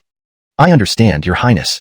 We will issue orders immediately." Ishaning this, everyone left to spread the word. "Your Highness, is this truly so?" After everyone left, Donnie sat dejectedly and asked Weston near the sand table. Yuan had doubts since the invasion by all Dingsley caused significant losses last time. "Well, let's say it is." Weston sighed, looking over the defense plan. "I've sent reinforcements to Shandong. Hopefully they'll arrive in time." Shandong's coast often faced Woker raids. The coastal defense forces had never sought aid from Shandong before. Chapter 354, the army again besieges the city. This time, Donnie had no confidence. Upon receiving news, he swiftly dispatched a trusted aide with his letter. "You're doing the right thing, but whether or not the defense against pirates troops will come still depends on His Majesty in the capital. The combat effectiveness of the defense against pirates troops isn't that great. They usually just fight pirates." But Weston didn't hold much hope for them. From the last time Donnie led over 10,000 men, despite his command errors, it was evident that they weren't formidable enough. Moreover, the defense against pirates troops can only deploy with the Dantes' direct order to aid, fearing any insubordination from below. "Yes, I thought the same. After all, I've made mistakes before, so the defense against pirates troops won't assist us." Donnie was simply grasping at straws. If they sent dangerous tasks without rest, forced to ensure camp security. Entering the main tent, he sought to reason with Johan, finding him drinking wine and eating meat. "Commander Glenn, you know your purpose here and what your soldiers are for. No need to feel sorry for them. Come, sit down and warm yourself." Seeing Glenn storm in, Johan knew his intentions but felt no guilt, smiling as he spoke. "Ha ha." Other generals of the main blue banner laughed at Glenn's troubled expression. "Do you find it amusing that you're sending us 3,000 men to die?" Glenn's face turned livid. Looking around, seeing laughter filled with ridicule, he clenched his fists angrily. "Commander Glenn, this has nothing to do with us from the main blue banner. If you have grievances, wait for the Elwyn to arrive and ask him personally to reposition your banner behind." One of Birdie's stood beside Glenn, placing a hand on his shoulder. "Get off me." Disgusted by the alcohol breath beside him, Glenn shoved the man away. The drunken blue banner general fell to the ground. Others unsheathed their knives. "Step back." Johann quickly ordered his men to retreat. Glenn, what do you mean? You want us to be cannon fodder, but many in the later gene have the same idea. Have you considered what happens if the red banner is gone? Who goes next? Mainly the blue banner and part of the red banner. Spies outside Sanhaguin monitored the movements, retreating when the army approached, using pigeons to send messages, ensuring the garrison received real-time updates. No need to panic. This is just part of their force. The rest should arrive tomorrow afternoon, resting one night, then attacking the day after. Weston anticipated this. The later gene forces were hastily gathered and wouldn't move en masse. They sent vanguard troops. Ishan calculated their speed. Since they didn't immediately attack, they lacked full confidence and awaited reinforcements. Following the distance from Shangjing to Jinzhou to Sanhaguin, Weston estimated their arrival times. Barnabas, you command Sanhaguin. I believe you can save us from this crisis. Donnie presented the tiger tally symbolizing control of Sanhaguin. Chapter 355. Raid on the Jian army camp. General Yuan, what are you doing? Seeing Donnie about to hand over the tiger token, Weston quickly stopped him and asked while helping Yuan up. Your Highness, only you can lead us out of this crisis. Please take command. Donnie insisted on handing over the token without getting up. Weston looked at the tiger token in Yuan's hands. It seemed to bear the safety of the great Ming Empire within the pass and the welfare of all citizens. I cannot accept it. General Yuan, as the commander-in-chief, the soldiers all look up to you. If I were to take command now, it might lead to a mutiny. Changing generals mid-battle is also forbidden. What do you all think? Eschannering Alden's concerns, Donnie turned to the other officers in the tent for their opinions. Please, Your Highness, take command. Your Highness, please accept the token and lead us against the Jian invaders. All the officers expressed their agreement that Weston should take command. All right, since everyone trusts me so much, I'll take it. Once the Jian army is repelled, I'll return command to General Yuan. Seeing everyone agree, Alden accepted the tiger token from Yuan and addressed everyone. Yes, Your Highness. This night, Finian, take 1,000 cavalry with torches to throw into their camp. Dismantle the cannons on the city wall and set them up outside. Once Finian returns, aim them at the Jian camp and fire. This will teach the Jian invaders a lesson. The Jian rarely set guards at night, confident that the Ming wouldn't dare attack. Weston was taking a gamble. Currently, the Ming were at a disadvantage. This was a risky move. Finian accepts the order. Finian quickly left the tent to select his cavalrymen. This mission was dangerous and required experienced troops. If detected early, they could be trapped outside the city, possibly leading to fierce battle. Even if it meant dying together, they had to ensure heavy losses for the Jian. Everyone, follow me to the city wall and watch the results. Staying here would reveal nothing. After some thought, Alden addressed everyone. Your Highness, it's too dangerous on the city wall. Let me monitor there and report back promptly. Eschannering Alden planned to go to the wall. Donnie anxiously volunteered. Shut up. If anything happens to Finian, what use is watching sand dunes here? By the time you inform me, Finian will already be dead. This was their first battle with the Jian. Though a surprise attack, losing would severely impact morale. This battle must succeed without errors. Yes. The group arrived at Sanhaguin Pass. Finian waited at the city gate, carefully briefing his men on their tasks. The cannons were removed from the wall. Night fell, pitch black. The city gates quietly opened, advancing the cannons into range before adjusting angles. These cannons were crucial, and Alden sent several carts to retrieve them after firing, ensuring they weren't left behind. Once the cannons were set, Alden ordered Finian to depart. At the Jian camp, only 2 or 3 dozen guards remained, indifferent. What's that sound? Eschannering hoofbeats, the Jian guards became alert. The Ming have come. When they saw Ming cavalry, it was too late. They were all wrapped. If we stop these cannons, the Herald won't blame us. Compared to Silas's panic, Thomas stayed calm, analyzing the situation and suggesting quick action. If tomorrow, the Herald sees heavy casualties before even engaging, he'll be furious. They needed to atone for their failure. Aldenry, blow the horn and order cavalry towards Sanhaguin. Intercept the cannons before they leave. Booker standing to Thomas, Silas agreed and gave orders. Our horses panicked and many fled. Our men are catching them, an officer reported after the horn blew. All done. Extinguish the fires and tally the damage, sighed Thomas, giving orders to subordinates. What are you waiting for? Move. Eschannering Silas's roar, everyone started tallying casualties and damages. General Yuan, what are you doing? Seeing that Donnie was about to hand over the tiger talisman to him, Weston did not dare to accept it and hurriedly helped Donnie up, asking him, His Highness, only you can lead us to turn the tide. Please take command of the army. Donnie had no intention of getting up and insisted that Weston take the tiger talisman. Weston looked at the tiger talisman in Donnie's hand, as if it were a heavy mountain, bearing the safety of the Ming Empire within its borders and the well-being of all its people. I absolutely cannot take it. As General Yuan, you command the entire army. All soldiers obey only you. If I took command, there might be a mutiny. Changing commanders mid-battle is also taboo. What do you...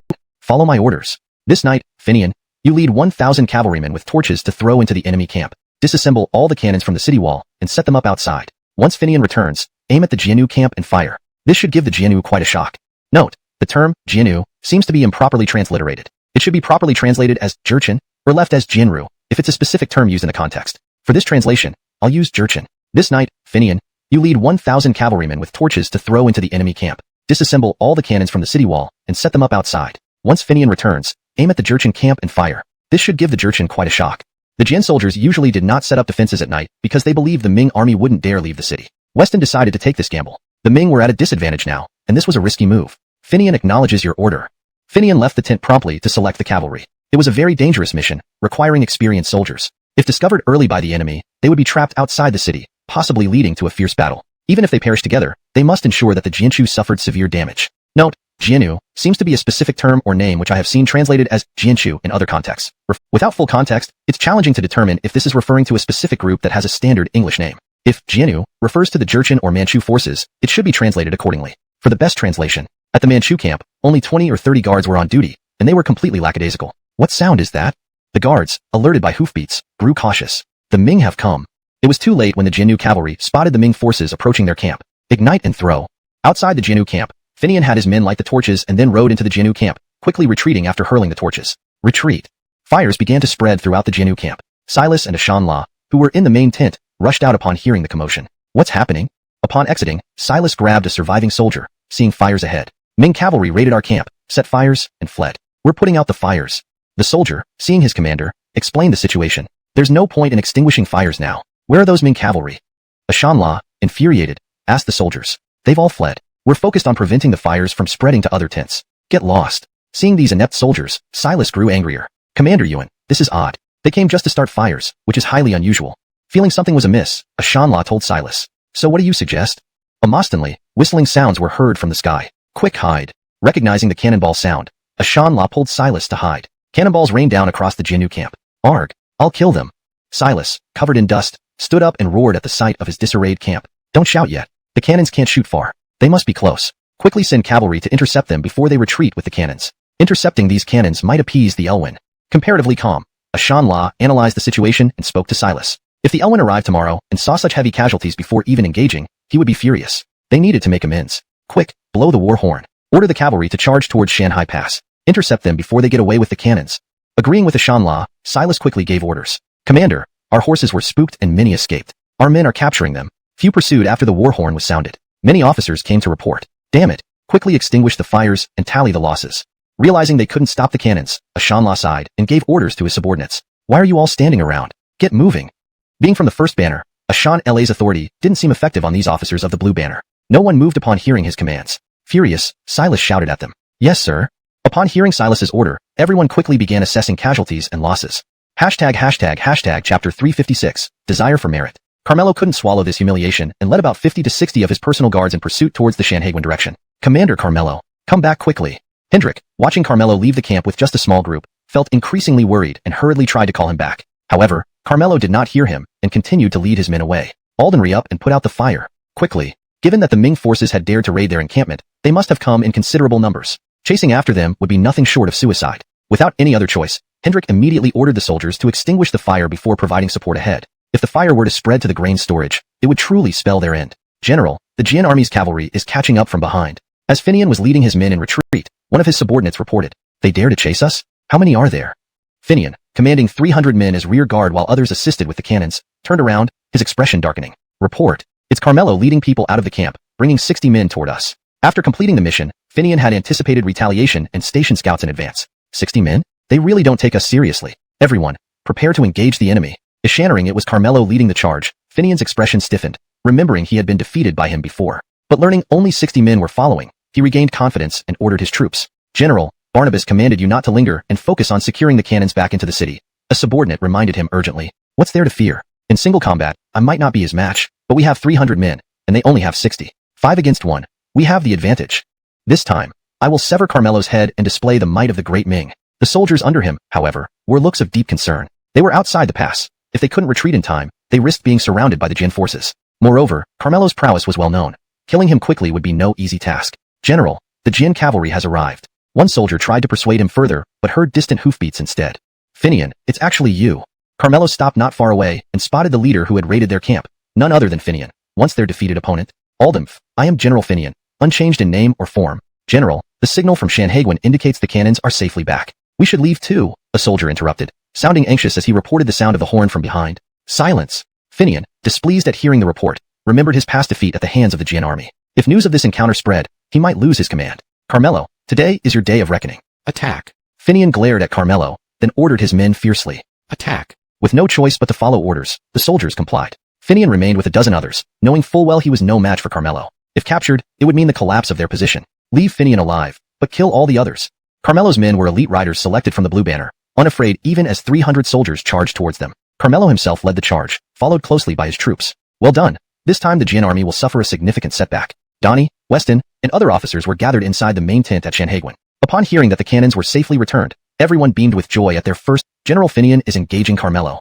Just as they deliberated, a soldier rushed in with news. It shouldn't be possible. At normal speed, he should have returned already. Stunned, Weston sat down, puzzled over what went wrong. Barnabas, we must send reinforcements for Finian. Pleasant Barnabas, please give the order. All present voiced their support, given Finian's popularity among the troops. How many men does Carmelo have? Considering the timing, the Jin army would be mobilized soon. An immediate rescue operation could result in a direct confrontation. The scout says Carmelo brought only 60 cavalry, while General Finian has 300. Finian, you fool. I warned you not to linger. Ishan saw Carmelo with fewer men and wanted to kill him for merit. This translation captures the tension and urgency of the scene while maintaining the original tone and structure. Hashtag chapter 357. Rescuing Finian. After hearing the disparity in numbers, everyone understood what had happened. Beckett flew into a rage and kicked over a chair nearby. Next time anyone dares to disobey my military orders, I won't wait for them to die in battle. I'll have their heads hung on the city gates. Beckett growled, visibly agitated as he faced the people in the tent. Yes, sir. No one dared to say. Finian, you are nothing but a defeated general. Most of your men are dead. Are you going to watch this happen? On Finian's side, more than half of the 300 men had died, while on Silas's side, only over 10 of his personal guards had fallen. Silas wielded his great saber, reaping lives, and turned his gaze towards Finian standing not far away. Ishan laughed loudly and mocked him. Finian, standing nearby, had a grim expression. It was too late to retreat now, never imagining that the enemy could be so formidable. General, you must leave quickly. The dozen or so men around him also sensed something was amiss and urged Finian to flee. Retreat? I will never do that. Fight. Seeing his men fall under Silas's blade, Finian knew he couldn't live with himself if he retreated. Drawing his saber, he charged into the battlefield. Let's ride. Commander Ewan, I've come to aid you. After extinguishing the fire in the camp, Thomas, still uneasy, promptly led cavalry reinforcements. The enemy reinforcements have arrived. Upon seeing the Jin army arrive, Finian's remaining soldiers were filled with despair. They wouldn't be leaving this place alive today. I, Finian, feel guilty toward all of you. If any of you wish to leave, I won't stop you. I will cover your retreat. Finian saw the approaching Jin army, numbering about 500 to 600 men, and his face darkened as he watched his own men fall one by one. Ishan knew it was his mistake that led to this outcome. Let's fight them to the end. Fight. The remaining 100 soldiers erupted with greater resolve upon hearing Finian's words. None of them chose to leave. General, our reinforcements have arrived. Finian, I'm here to save you. Beckett rode up and shouted at the fighting Finian. Finian and Silas both pulled back with their men to their respective camps. Isn't this the Christopher of Northern Pacification? Silas, recognizing Beckett, grew solemn. Retreat. Beckett didn't want to engage Silas. Seeing the opposing side remain stationary, he ordered his men to retreat. Commander Ewan, should we pursue them? Thomas asked Silas as she noticed the opposing side retreating. Forget it. This guy is cunning. If we fall into an ambush, it would be disastrous. Though Silas felt furious inside, he remembered the tales of Beckett and abandoned further pursuit, allowing them to return unwillingly. Fall back. Both sides withdrew their forces. What could have been a fierce battle fizzled out after Beckett appeared. Finian, are you all right? No problem. As Beckett returned with Finian to the main tent, other generals gathered around, checking if Finian was injured. Having witnessed Silas's prowess on the city wall earlier, everyone feared what might have happened had they fought each other. Seeing Finian return unharmed, everyone's faces lit up with joy. Bang! As everyone chatted, Beckett sat down, unsheathed his saber, and slammed it on the table. Shattering the sound, the chatting generals fell silent and stepped aside. Donnie also looked stern, sitting quietly without a word. Finian, explain why you ended up in trouble tonight. It's my fault. I thought Silas's force was small, and wanted to kill him to claim credit. Fine, since you admit it, take him away and give him 20 lashes. Any who repeat this mistake will be executed. No one dared plead for leniency. Finian had indeed made a grave error. Soon, 2 soldiers came in and escorted the kneeling Finian out, followed shortly by the sound of lashes outside. As the sun rose, Silas and Thomas stood outside the camp, looking at the tents destroyed by Finian's men. Both were livid. They soon assessed the losses. Over 500 casualties, 30 tents burned down, 100 loads of grain lost, and over 700 horses missing. How can we report this to His Majesty? Before the battle even started, there were already significant losses. Reporting this might demoralize the army. Not reporting it meant risking questions when His Majesty arrives. Be honest. Prepare all the soldiers. Tonight, we'll show them a thing or two.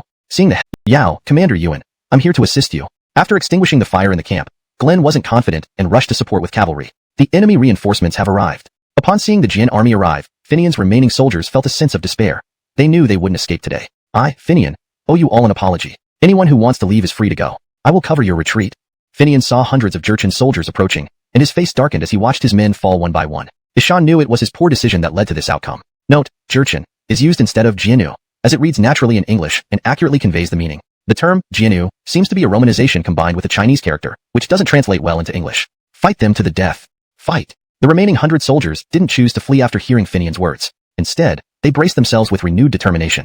General, our reinforcements have arrived. Finian, I've come to rescue you. Beckett rode up, calling out as he observed the ongoing battle. Both Finian and Silas retreated with their men back to their respective camps. Isn't this Christopher Beckett? Silas saw Beckett leading the reinforcements and became solemn. Retreat. Beckett didn't want to fight Silas and saw that Silas wasn't moving, so he ordered his men to withdraw. Commander Ewan, should we pursue? Glenn looked at Beckett's retreating forces and asked Silas beside him. Let it be. This guy is cunning. If we get ambushed, it won't be worth it. Although Silas was furious, he remembered stories about Beckett and gave up the chase, reluctantly letting them go. Sound the retreat. Both sides began to disengage, ending what could have been a significant battle once Beckett appeared. Finian, are you alright? Yeah, I'm fine. When Beckett brought Finian back to the tent, the other generals gathered around, checking if he was injured. They had witnessed Silas's prowess on the city wall and feared the worst if they fought. Seeing Finian safe, they all smiled in relief. Slap. Just as everyone was talking, Beckett sat down and slapped his sword on the table, silencing the chatter as birdies backed off to the sides. Donnie remained seated, his face grim and silent. Finian, explain why you got into trouble tonight. It's my fault. I saw Silas's small force and wanted to kill him for credit. Very well, since you admitted it, take him away. 20 lashes for insubordination. Let this be a warning. Anyone who disobeys orders will face severe punishment. No one dared speak up for mercy. Finian had clearly made a mistake. Soon 2 soldiers came in and escorted Finian out, followed shortly by the sound of whipping outside. As the sun rose, Silas and Glenn stood outside the camp, surveying the burned tents, both faces livid. The losses were counted. 500 dead or wounded, 30 burnt tents, 100 lost loads of grain, and 700 missing horses. How do we report this to the Herald? Without a battle having taken place, such a loss could dampen the morale of the army. If unreported, the Herald would certainly ask questions upon arrival. We'll tell the truth. Prepare all the soldiers. Tonight, we'll show them what we're capable of. Ishanner broken over the losses. Silas resolved to make them pay, turning to Glenn. What about attacking tonight? The walls of Shanhaguin are thick and high. How can we manage a surprise attack? Don't worry, prepare for the Herald's arrival. By afternoon, Dante's Keegan's carriage had arrived behind Silas's camp. Moses led the plain white banner to the left side of Shanhaguin, while the plain yellow banner troops went to the right side. Silas, what happened last night? Hashtag chapter 358. Everly arrives. Keegan's spies and informants were everywhere, so it was impossible for such a significant event last night to go unnoticed. The army has been marching day and night to get here, leaving them exhausted, which is why the Ming forces were able to take advantage. Thomas hurriedly stepped forward, presenting the list of losses for the Herald's review. Amash, huge losses. Are the 2 of you incompetent? Counterattack. Seeing this was not going well, Weston ordered everyone to retaliate. The cannons on the wall were lit, and the sound of trumpets echoed as everyone prepared for battle. Initially caught off guard, they quickly rallied upon seeing the Barnabas and birdies on the wall, rapidly driving back the Qing forces. Why are you retreating? Charge. Frustrated that his men were retreating after almost reaching the walls, Silas drew his sword in anger and yelled, That's enough. Didn't you see their numbers have increased? They would have no chance. Thomas, seeing Silas's frustration, intervened. All right, retreat. This time he came only to launch a surprise attack and inflict damage. They're retreating. The Qing soldiers are retreating. Great. After the Qing forces left, the Ming soldiers on the wall cheered. Your Highness, this was retaliation from the enemy. Though they suffered heavy casualties, so did we. Donnie reported to Weston. Have the soldiers stay alert. The enemy's attacks will only intensify. Today, it was just the plain blue banner. Tomorrow, the Qing will launch a full-scale offensive, and it will be even more brutal. Weston felt a pang of sorrow looking at the fallen soldiers while observing outside Shanhaguin. Your Highness, the Barnabas has arrived with her people. They are outside the camp requesting to see you. While inspecting the wall, a soldier ran over to report. Leave this to you. I'll go check. Knowing Everly was coming but not expecting her arrival so soon, Weston informed Donnie before descending the wall. Barnabas, this is the front line. We should wait inside the city. Earl's injured leg had healed, but he looked at the princess worriedly, having heard the distant sounds of cannons earlier. That's enough. I just want to see him. Impatient with Earl's nagging, Everly replied. Tosha, why are you here? Pretending not to know she had returned, Weston greeted her with feigned surprise. I was worried about you. Are you hurt? Seeing blood on Weston's face, Everly wiped it away with her handkerchief. I might have hit my face, but it's nothing serious. Armin, take them back to the governor's residence immediately. It's too dangerous here. Weston quickly called Armin over. No, Armin, take the Barnabas away. I will stay here. I want to stay too. So do I. Everyone insisted on staying to fight alongside Weston. What? You all want to stay and leave me hiding alone? Despite her family's downfall due to corruption, Everly had never colluded with the Qing and harbored deep hatred towards them. She looked displeased at the suggestion to leave her alone. All right, but Tosha, you must go. You won't be of much help here. Weston only died charging forward. Weston gave specific instructions to Armin, understanding the resolve of his officers and not wishing for such loyalty. The army has been marching day and night and is exhausted, giving the Ming an opportunity. Thomas hurriedly stepped forward, presenting the list of losses for the Herald's review. Amash, heavy losses. Are you both useless? Seeing the list, Keegan's expression darkened. The casualties were already severe even before the battle began. Herald, I plan to lead an ambush on Shanhaguin tonight to avenge last night's humiliation. What's your plan? Curious about Silas's intentions, he inquired further. My plan for tonight is this? Good. State your requirements. After hearing Silas's plan, Keegan nodded, finding it feasible. Silas quickly transported siege weapons to his camp and instructed his men to prepare for a major battle. As night fell, Silas led his troops to the foot of Shanhaiguan, with all siege equipment ready. Everything is set. We can attack at any time. Prepared, Thomas stood beside Silas and reported. Attack. On Silas's command, drums thundered, cannons aimed at the walls, and archers readied their arrows to suppress any defenders on the wall. Charge! Below, the soldiers from the blue banner and red banner rushed forward with ladders. Those resting inside heard the cannon fire and hurriedly donned armor to defend the walls. Many Manchu soldiers had already breached the walls, and Donnie was fighting desperately with his troops. At the gate, the Manchu soldiers were battering the doors. Counterattack! Weston quickly ordered everyone to fight back. Cannons ignited on the walls, war horns sounded, and everyone entered combat mode. Initially caught off guard, the sudden boost in morale from seeing their prince and general on the walls pushed the defenders to repel the Manchu assault swiftly. Why are you retreating? Keep charging. Frustrated that they were retreating after almost breaching the walls, Silas angrily brandished his sword. It's futile. Look at how many defenders have reinforced the wall. Our men can't win against them. Thomas, noticing Silas's anger, hastily intervened. All right, retreat. Ishan had come only to ambush and make the enemy pay a price. They're retreating. The Manchu troops are retreating. Great. When the Manchu forces withdrew, the Ming soldiers cheered atop the walls. Drew, the enemy is retaliating. Though they suffered heavy losses, we've also paid a price. Donnie approached Weston and said, inform the troops to stay vigilant. Their attacks will intensify. Only the blue banner attacked this time. Tomorrow will be a full-scale assault, even more brutal. While inspecting the defenses, Weston learned that Lady Patrick was outside the camp seeking him. Leave this to you. I'll see her now. Knowing Everly had returned but not expecting her arrival so soon, he descended from the walls and informed Donnie. Lady Patrick, it's dangerous here. Let's wait inside the city. Earl's injured leg having healed, he advised her, knowing the cannon sounds had been heard from afar. Just let me see him. Impatient, Everly responded curtly. Tosha, why did you come? Pretending surprise, Weston asked, noticing her standing outside the camp. I'm worried about you. Are you hurt? Seeing blood on his face, Everly wiped it with her handkerchief. Probably a minor scrape. Armin, escort them back to the residence immediately. It's too dangerous here. No, Armin, take Lady Patrick back. I must stay. I want to stay. So do I. Everyone voiced their determination to stay and fight. Are you leaving me alone to hide? Despite the family's past grievances due to corrupt officials, Everly felt no less hatred toward the Manchu. Please leave, Tosha. You won't help by staying. Weston looked at Earl and others. Too many soldiers were already fighting fiercely, and he couldn't give preferential treatment just because they were friends. We aren't running away. This is not a game. Many brothers like Edmund have died under Manchu blades. Ishannering about Edmund's death, everyone grew solemn. Everly hadn't realized she'd seen him recently. I want to stay and avenge my brothers. Everyone clenched their fists. Armin, organize them into the defense. Don't treat them specially. We die fighting.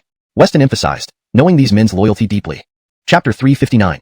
In the face of righteousness, what does a Barnabas consort mean? There was a good chance that if these people recognized them as their guards, they would not let them charge into battle. This was not what he wanted to see. Ishan also reminded Earl and the others. Zhonming. This line is a direct quote from the original text and should remain unchanged in the translation. However, for the purpose of creating a natural and fluent English narrative, we can translate it as understood or as you command. Please provide more context or specify if you need further edits to this specific line or other parts of the text. As you command. After everyone left, Weston brought Everly to his tent. Why is it so cold in here? Upon entering the tent, Everly felt that the temperature inside was almost the same as outside. It's always like this here. I'm not here during the day. We all discuss matters in the main tent. There's my furnace there, and many people gather around, making it very warm. Seeing how cold Everly was, Weston hurriedly lit the fire to raise the temperature inside the tent. How long will this great battle last? Sitting down, Everly raised her head and asked Weston across from her. I don't know. The Jurchens won't stop until they achieve their goal, Weston replied, shaking his head helplessly at Everly's question. After this fight, let's leave here.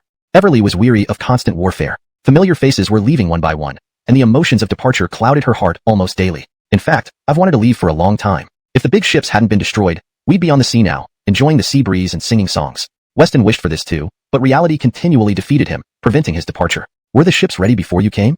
They're almost done. There are 5 large ships, each halfway complete. By next spring, they should be able to enter the sea. The next morning, Your Highness, the Jurchen army has begun gathering outside the city again. General Yuan wants you to come and discuss strategies. Armin stood outside the tent, knowing that the prince and princess consort were inside. Ishan could only cough and speak towards the tent. All right, I'll be right there. I'm coming too.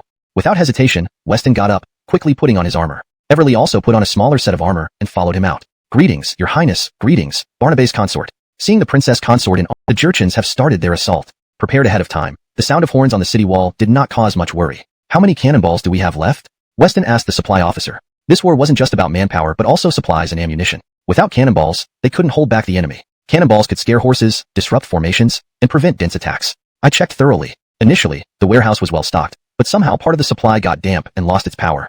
Ishannering the prince's question, the supply officer trembled as he explained. What? Why didn't you report this earlier? Donnie, realizing the severity without cannonballs, angrily confronted the supply officer, grabbing his collar. I didn't know. When the truce was declared, I had the cannonballs moved to the warehouse. who expected another attack in less than 2 months. Everyone looked at Weston. Ishan was the one who arranged the truce, so it couldn't be entirely blamed on the supply officer. How many can we use now? Donnie let go of the supply officer. If we use twice the amount from last night, we have enough for 5 days. The supply officer quickly calculated. Aldenf. If not for knowing the supply officer wasn't corrupt, Donnie would have executed him. We don't have time for this. Quickly make arrows. Without cannonballs, bow and arrow might do. No cannonballs could be procured soon, so making more arrows was the best alternative. As you command. Report. The yellow standard banner launched a fierce attack on the western wall and requested reinforcements. Report. The white standard banner repeatedly breached the eastern wall. Commander Patrick Hanjong died in battle. With these reports, the atmosphere in the tent became oppressive. Kobe, take 1,000 men to reinforce the east. Armin, take 500 to the west. Ishaning the bad news, Weston didn't have time to grieve, issuing orders swiftly. The battle raged until nightfall, and the Jurchen army withdrew to rest. Your Highness, mission accomplished. Armin, bloodied, entered the tent and kneeled down. Quickly, get up. You've done well. Seeing Armin's injured arm, Weston helped him up. Doctors, hurry. Donnie anxiously called for doctors as blood dripped from Armin's arm. Your Highness, we may not hold. Seek reinforcements quickly. Today, 20% of our forces on the west side perished. Armin recounted his side's condition. Upon hearing this, all birdies looked grave. At this rate, Shanhaiguan wouldn't stand. Even the first attack was barely defended. Things would only get worse. Chapter 360, Kobe captured. As Armin couldn't hold up, Weston fell into deep thought. Why hasn't Kobe returned yet? Hasn't anyone seen him? Just as everyone was trying to find solutions, Finian noticed someone missing. Ishan examined closely and realized his second brother, Kobe, was not around. The battle had already ended. It was impossible for him not to have returned. A bad premonition grew in his heart as he asked the other generals. Ishan wasn't dispatched to support the Eastern Gate? Donnie recalled that there had been issues at the Eastern Gate earlier, so the king had sent him there. But why hasn't he returned? Finian felt uneasy, fearing something had happened, and rushed out of the tent. Others also left the tent one after another, following behind to reach the eastern wall. When they arrived at the foot of the eastern wall, everyone was stunned by the scene before them. The ground was littered with dead soldiers' bodies. Those who had survived were resting early. A group of civilians were holding towels, cleaning the faces of the fallen soldiers, and placing them into hastily made coffins. The generals are here. Everyone come out. As Weston and others appeared, a subordinate general quickly stood up and shouted loudly. Come out now. Didn't you hear? Ishaning only a few responses, the subordinate shouted again. Shut up. Seeing how exhausted the soldiers were, and that they were coming out of their tents, Weston angrily slapped the subordinate. Greetings, your highness. Greetings, general. With the subordinate leading the way by kneeling, the soldiers realized the king and all the soldiers returned to their tents. Earl. Seeing the severe losses here and the successive losses of 2 senior officers, Weston knew sending ordinary commanders wouldn't work. Ishan needed someone tougher. Thinking of Earl, previously a commander in the embroidered uniform Dan-tiered. Yes. Earl, who hadn't been assigned to defend the wall, remained by Weston's side. Ishaning the king call him, he quickly responded. Starting tomorrow, the eastern city will be under your command. Even if you die, don't lose this place. With fewer capable resources, Weston had no choice but to entrust this responsibility to Earl. Earl accepts the mission.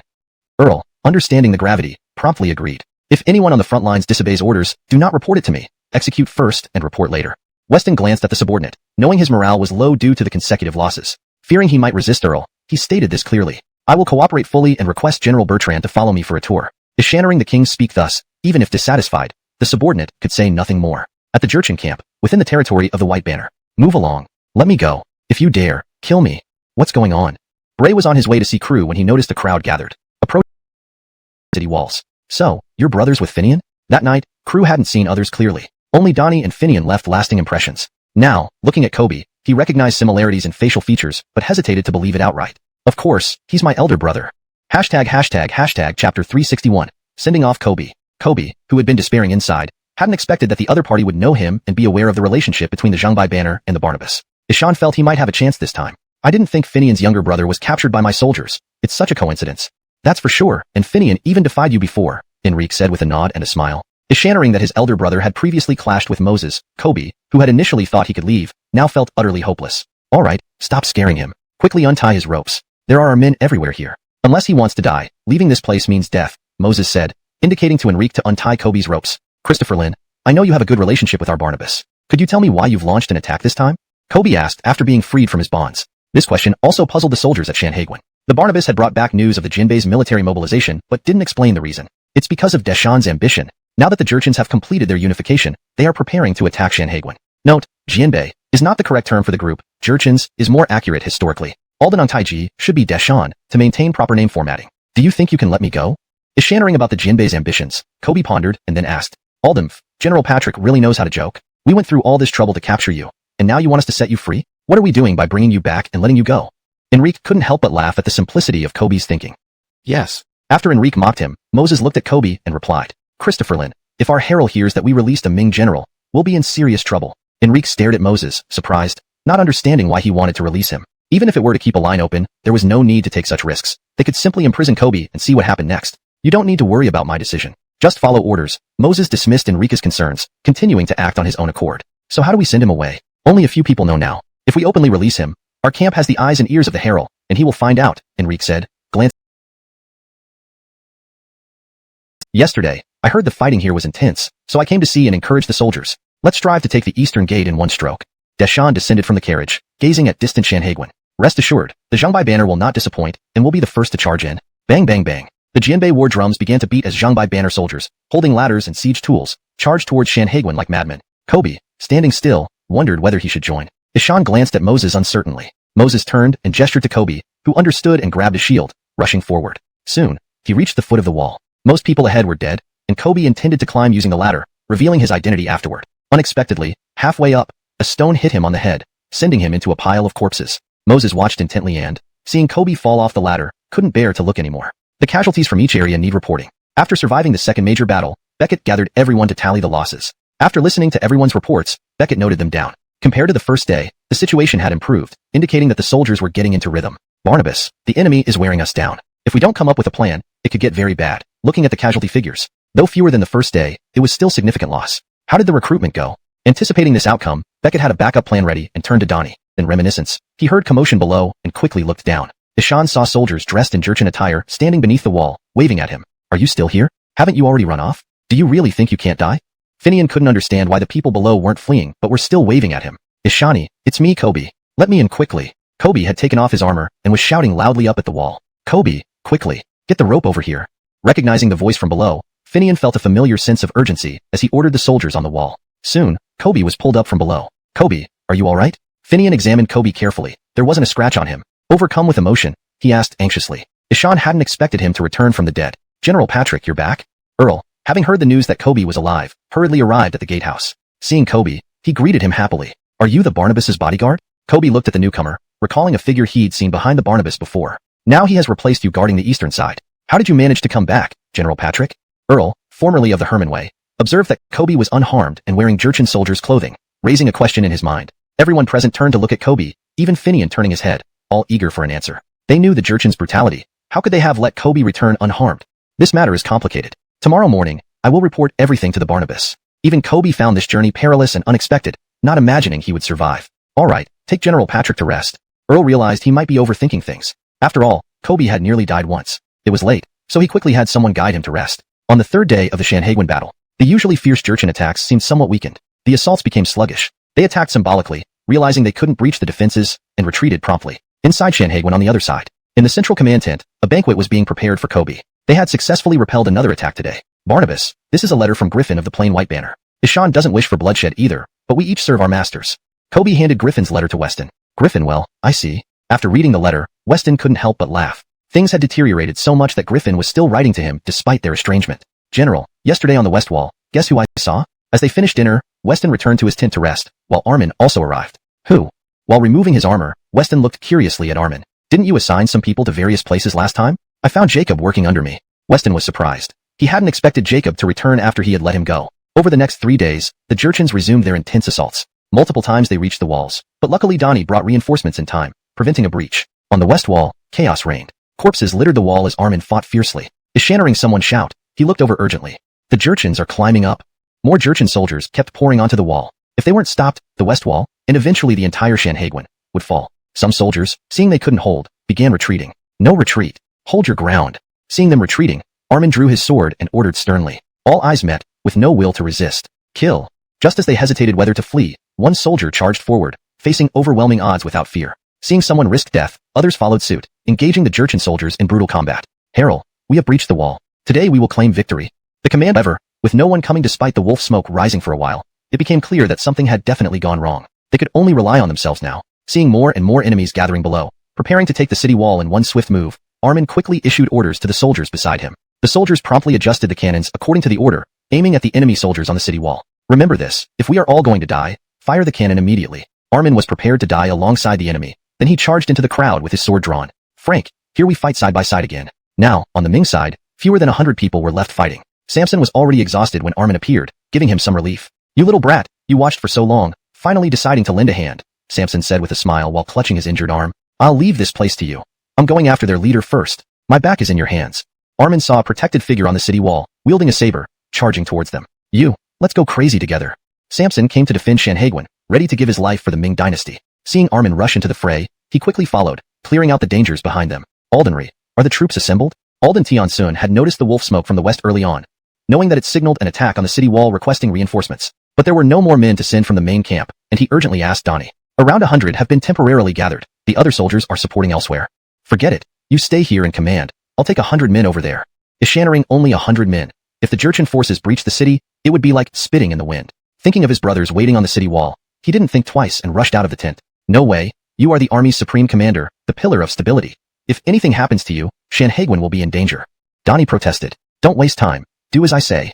Alden Tiansun couldn't wait any longer and hurriedly led the men towards the western wall. When they arrived, the battle had ended. Ishan quickly climbed up the wall. Upon reaching the top, he saw bodies scattered everywhere. Armin held a severed head, standing atop the wall, causing the remaining Jurchen soldiers to flee like rats. Just before Alden Tiansun arrived, Earl had decapitated the enemy leader. The sight of their leader's death frightened the Jurchen soldiers into retreating from the wall. The remaining Ming soldiers, seeing the enemy withdraw, collapsed in exhaustion. Quick, help the wounded.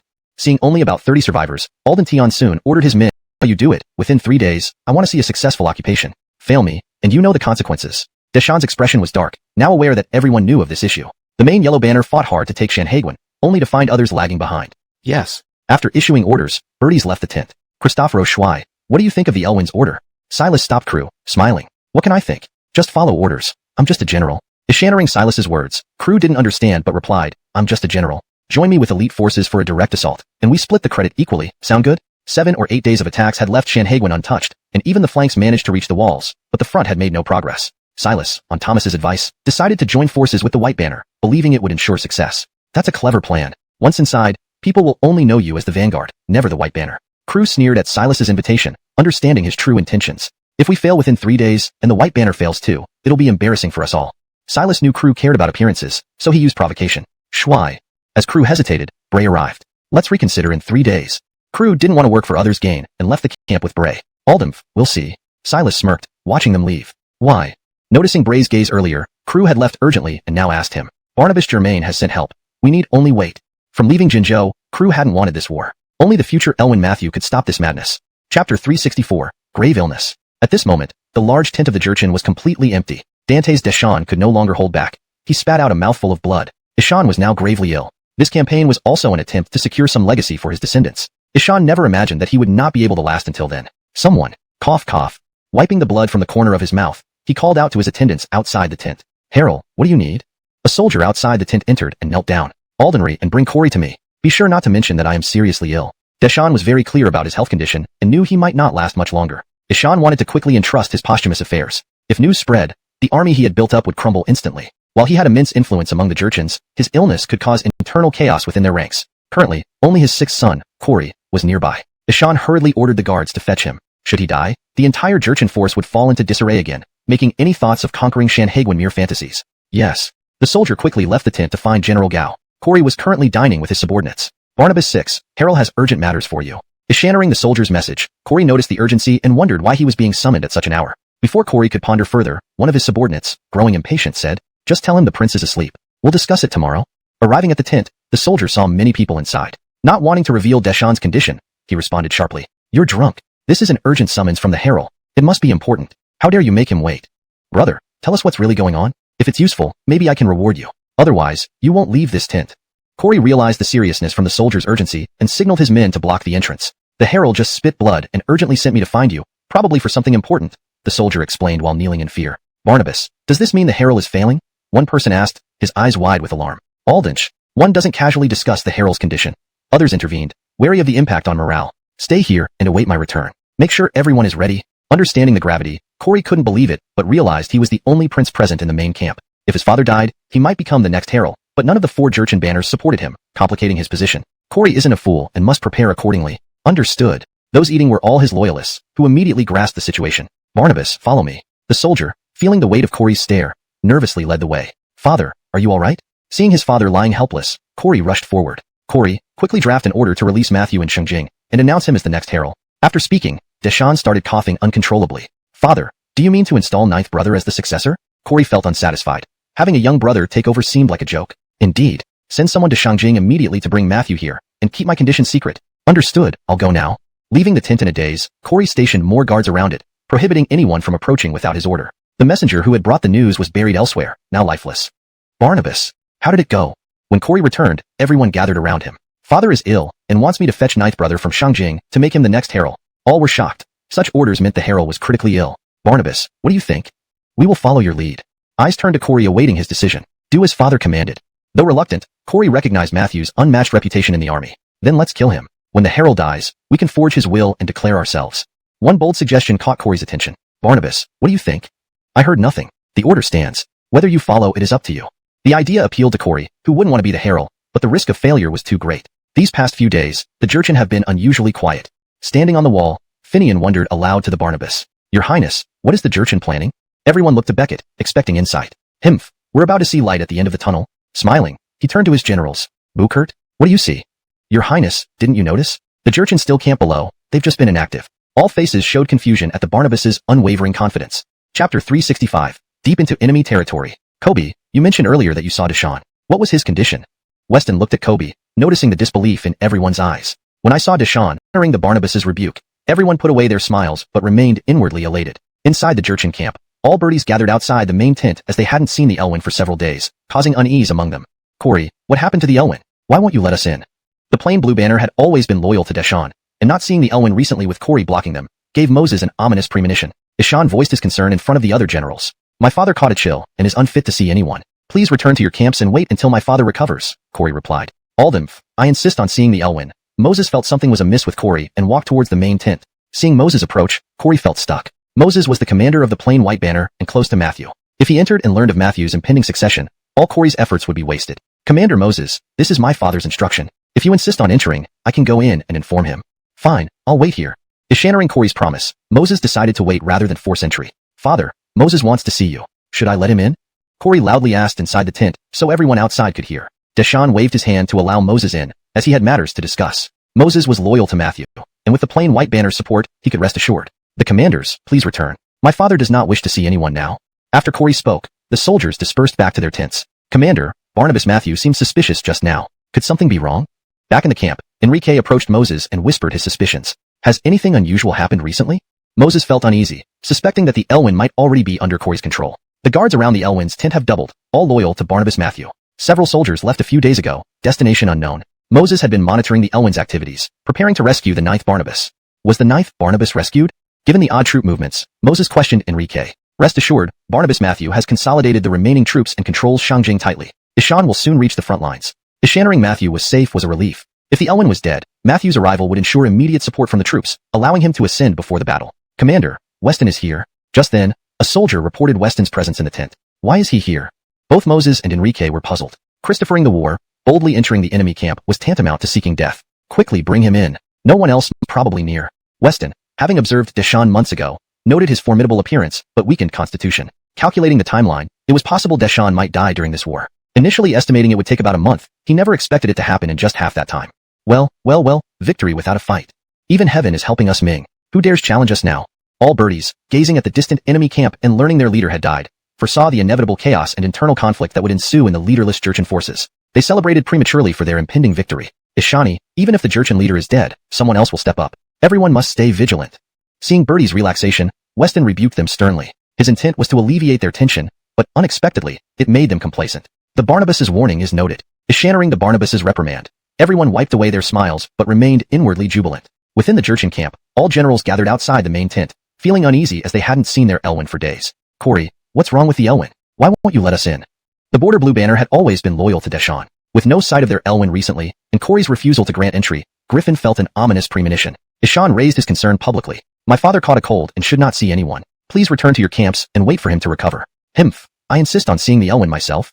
Griffin, sensing something amiss with Corey, stepped out from the crowd toward the main tent. Corey found this challenging, as Griffin was the commander of the Border White Banner. Considering his father's critical state, letting Griffin in could jeopardize the succession plan to make Matthew the next leader, thus nullifying his efforts. Since Griffin was close to Matthew, Corey couldn't allow him inside. Commander Griffin, my father instructed me to keep you out. If you insist, I can inform him first. Seeing Griffin about to force entry, Corey hastily stopped him. Fine, I'll wait here. Ishaning Corey's promise, Griffin had no choice but to wait, despite wanting to barge in otherwise. Father, Griffin wishes to see you. Should we let him in? Upon entering the tent, Corey deliberately spoke loudly so others could hear. Deshawn, upon hearing this, waved, signaling Griffin could enter, needing to entrust him with important matters. With the support of the Border White Banner, he could rest assured. All commanders, return to your camps. My father wishes to see no one now. After Corey finished speaking, everyone left for their respective tents. Commander, the sixth prince seemed odd just now. Could something have happened? Back in the military camp, Enrique approached Griffin, voicing his suspicions quietly. Has anything unusual occurred there recently? Enrique's words made Griffin wary. If true, Deshawn might already be under Corey's control. Danterding has doubled outside the Elwyn's tent, mostly the sixth prince's confidants. Several soldiers left a few days ago, destination unknown. Griffin had long suspected something concerning the Elwyn and planned to rescue the ninth prince. Has the ninth prince been rescued?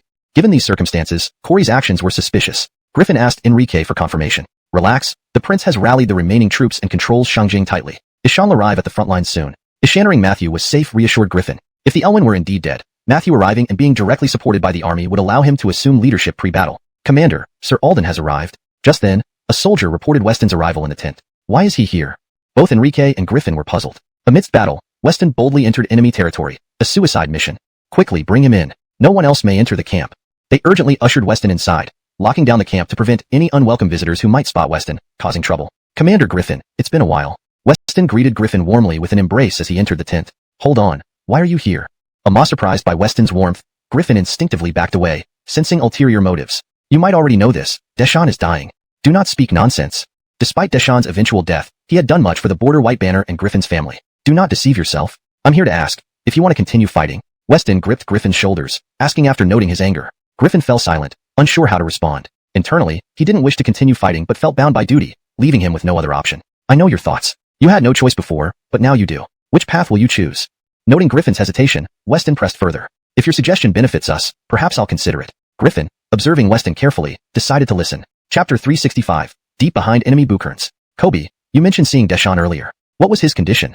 Weston asked Kobe, noticing the disbelieving looks on everyone's faces. When I saw Deshawn, he looked extremely pale and seemed like an elderly man on his last legs, Kobe recalled meticulously. Ishan had seen that figure from afar in the plain white banner and, considering Christopher Griffin's respect for him, concluded that the person's age and attire matched Deshawn perfectly. Ishan recounted everything he had witnessed verbatim. Did everyone hear that? Deshawn is already old, and his lifespan is likely coming to an end. Weston had noticed months ago that although Deshawn appeared robust on the surface, his vitality was waning. By his calculations, Deshawn could die during this battle. Ishan had roughly estimated it would take a month, but hadn't anticipated that it would happen within half that time, which caught him off guard.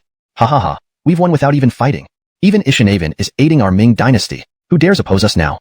All birdies, looking at the distant enemy camp, knew their opponent's leader was dead, leading to potential chaos as the group lost its leader. They were prematurely celebrating victory. Ishani, even if the Jurchen leader is dead, someone will assume power. Everyone must remain vigilant. Seeing birdies relax their guard, Weston reprimanded them sternly. His intention had been to ease tensions, not create complacency. You are correct, your highness. Upon hearing the prince's rebuke, everyone put away their smiles, but remained secretly delighted. Within the Jurchen camp, all birdies gathered outside the main tent, uneasy after not seeing their Elwyn for 3 or 4 days. Corey, what happened to our Elwyn? Why can't we see him? The plain blue banner had always... After Corey spoke, the troops dispersed, returning to their own tents. Commander, Barnabas Matthews' expression was strange just now. Has something happened? Back in the camp, Enrique approached Griffin and whispered his suspicions. Have there been any unusual activities recently? Enrique's words troubled Griffin. If true, then the Elwyn might already be under Corey's control. The guards around the Elwyn's tent have doubled, mostly Barnabas Matthews' men. Several soldiers also left a few days ago, but their destination is unknown. Griffin had already suspected this and was preparing to rescue the ninth Barnabas. Was the ninth Barnabas rescued? With Corey sending out his men, it seemed unusual. Griffin asked Enrique. Rest assured, Barnabas Matthew has rallied the remaining troops and controls Shangjing firmly. Ishan will soon reach the front lines. Ishaning that Matthew was safe was a relief. If the Elwyn were dead, Matthew's arrival would rally the troops for immediate enthronement. Commander, Weston is here. A soldier entered the tent while they discussed. Why is he here? Both Enrique and Griffin were puzzled. In the midst of war, Weston appearing so boldly in the enemy camp was risky. Bring him in quickly. Lock down the camp. They hurriedly brought Weston inside, fearing complications if others discovered his presence. Commander Griffin, it's been a while. Weston embraced Griffin warmly upon entering the tent. Hold on. Why did you come through the pass to find me? Surprised by Weston's warmth, Griffin stepped back, sensing ulterior motives. You probably know that Deshawn is dying. Don't speak nonsense. Despite the inevitability, Deshawn still held great significance for the plain white banner and Griffin's family. There's no point in deceiving yourself. I'm here to ask you, do you still want to continue fighting? Grasping Griffin's shoulders, Weston watched him struggle for an answer. Inside, Griffin yearned for peace but felt bound by duty. I understand your dilemma. You had no choice before, but now you have options. Which path will you choose? Seeing Griffin's hesitation, Weston pressed further. Tell me, if it benefits us, I might consider your proposal. Griffin, observing Weston closely, thought for a moment before responding. Hashtag chapter 366, advocating everywhere. Previously, Weston's methods had been heard before and were generally satisfactory without bringing any disasters to the Jin people. Ishan was well aware of their situation. When he heard that Weston had a plan, he was eager to listen as well. So, it can only be supporting Matthew's rise to power. I wonder if you can agree? The original plot had deviated somewhat due to his arrival, but Weston knew clearly that Matthew would be the future Lawson Dantes, which would not change. As long as Matthew became the Elwyn, the Jin army would certainly withdraw. Aldenf, I've thought about this long ago. Matthew was imprisoned in Shangjing, but I already saved him out. Now Shangjing is under our control, and we will soon bring the plain red banner to Shanhaiguan. Thinking there might be some good strategy, it turned out to be similar to his own thoughts. Crew explained his plan. Ah, so you're not completely stupid after all. Seeing that Crew had everything arranged, Weston sat down comfortably. Do you have anything else? Crew looked at Weston sitting down and asked skeptically. I did have something, but since you've taken care of it, there's nothing left, Weston replied, starting to cut into the lamb leg on the table with a dagger. Holden, hurry up and escort him out. Every moment Weston stayed posed a danger. Antonio's intentions were very clear. His aim was to become the Elwyn of the Jin people. Apart from the 9th Barnabas, these leaders were the most threatening to him. Ishan would certainly keep a close eye here to prevent any trouble. Mr. Alden, please. Why should I leave? You're the one who has nothing left to say. Coming out here isn't easy. Once Matthew arrives, I still need to talk to him, Weston responded, standing up irritably. All right, get him a guard's outfit. Don't speak unless asked, Crew ordered Holden, seeing that Weston wasn't leaving. What? The prince went to the Jin camp last night, and you didn't say anything until now. Armin burst into the tent, relaying the news of the prince visiting the Jin camp. Donnie exploded with anger. Wasn't that the prince's order? Do you think I could change it? Armin retorted angrily. Ishan was the prince's bodyguard, not Donnie's soldier. Facing public criticism, Armin defended himself and walked out. Donnie couldn't argue much against Armin, who wasn't his subordinate. Prepare everyone. If the prince is in trouble, we'll attack the Jin forces head-on to rescue him. Rescue him. Rescue him. Even Weston didn't realize he had become the spiritual symbol of Shanhaiguan. Early morning, Weston woke up and came to the main tent. Are we going to find the leader of the plain red banner, Thomas? Want to come along? Crew asked Weston, who arrived late. Amosra, nothing better to do anyway. Remembering Weston hadn't met Thomas, this reassured Crew. Just merge with the plain blue banner, be cautious. Johan knows your face, Crew warned Weston entering the plain red banner camp. Don't worry, I'll be careful. Leader Cristoforo, why are you here today? Thomas greeted Crew warmly, despite being isolated by other Jin forces. To discuss matters. For the Elwyn position? Understanding Crew's purpose, Thomas quickly guessed the topic based on recent events. Right, if the current Elwyn leaves, who would you support? The 9th Barnabas. Thomas answered immediately. Why? Crew felt uneasy, fearing Thomas wasn't genuine but just playing a game to stabilize himself. Only the 9th Barnabas treats us like equals. In this war, the plain red banner is cannon fodder, and our 3,000 men will end up dead. Ishaning Thomas's answer, Weston and Crew exchanged glances, realizing there was more to the situation. We've guarded Shanhaiguan for so long, unaware of the details. Do you also disapprove of Antonio? Thomas, seemingly compliant with Johan, asked Crew. Certainly, our goals align. Prepare yourself, you know whom to follow. Hold on, who's that beside you? Forget it, never mind. Thomas noticed Crew often glanced at his guard, becoming wary. After Crew left, he considered questioning further but decided against it. Ishan's truly sharp, Weston observed. Thomas seemed to suspect his identity but didn't expose him. All Jin people are shrewd. Let's go to the plain yellow banner next. Thomas on the plain red side was likely to support Matthew. With Johan on the plain blue side being a warmonger, it was uncertain whether he would support Matthew despite past favors. So they planned to visit the plain yellow banner first. The new leader of the plain yellow banner, Wally, had previously been friends with Crew. Brother Cristoforo, sit down for some milk tea, Wally offered enthusiastically upon seeing Crew. Wally, do you control the plain yellow banner now? Wally was skilled in battle, but not tactful like Thomas. Crew approached cautiously. They're all obedient. Anyone who doesn't listen gets a whip. Wally didn't hesitate, believing in strict discipline within his ranks. Hashtag chapter 367. Only the plain blue banner remains. Who taught you to beat and scold soldiers like this? Crew was surprised and somewhat angry as he listened to Wally. Previously, Wally had always been a kind person who never abused or scolded soldiers. It was unexpected that he would start doing so just after becoming a commander. Crew knew this was not something Wally would do on his own. Someone must have instructed him behind the scenes. It was His Highness, the 6th Barnabas. Ishan told me to do this to manage subordinates more effectively and ensure they follow my orders. Seeing Crew's anger, Wally was puzzled. Ishan had merely followed the 6th Barnabas's instructions. You mustn't do this anymore. Leading soldiers requires compassion. Moreover, Antonio doesn't have good intentions. Crew quickly corrected Wally's mistake, unwilling to let it continue. I understand. Big brother Cristoforo, is there anything else? Wally thought for a moment, trusting Crew more than the 9th Barnabas. What Crew said was right. If you had to choose among the princes, whom would you help? Crew asked once he felt he had sufficiently guided Wally. The 9th Barnabas. When I was in the army, I often didn't get enough food, but he provided extra rations. As you once said, one should repay even a drop of water with a gushing spring. Though Wally seemed naive, he made wise choices when it mattered most. I didn't expect Matthew to be so well received within the military. In just a short time, the plain yellow banner had joined their cause. If Matthew were to come himself, they would welcome him with shouts of loyalty. Lucas, don't forget what you've said today, and never trust the sixth Barnabas's words. Crew was worried about Wally being manipulated due to his simple nature, so he warned him again before leaving. Big brother Cristoforo, rest assured, I know what to do. After dismissing Crew, Wally summoned his trusted subordinates to the tent to discuss further plans.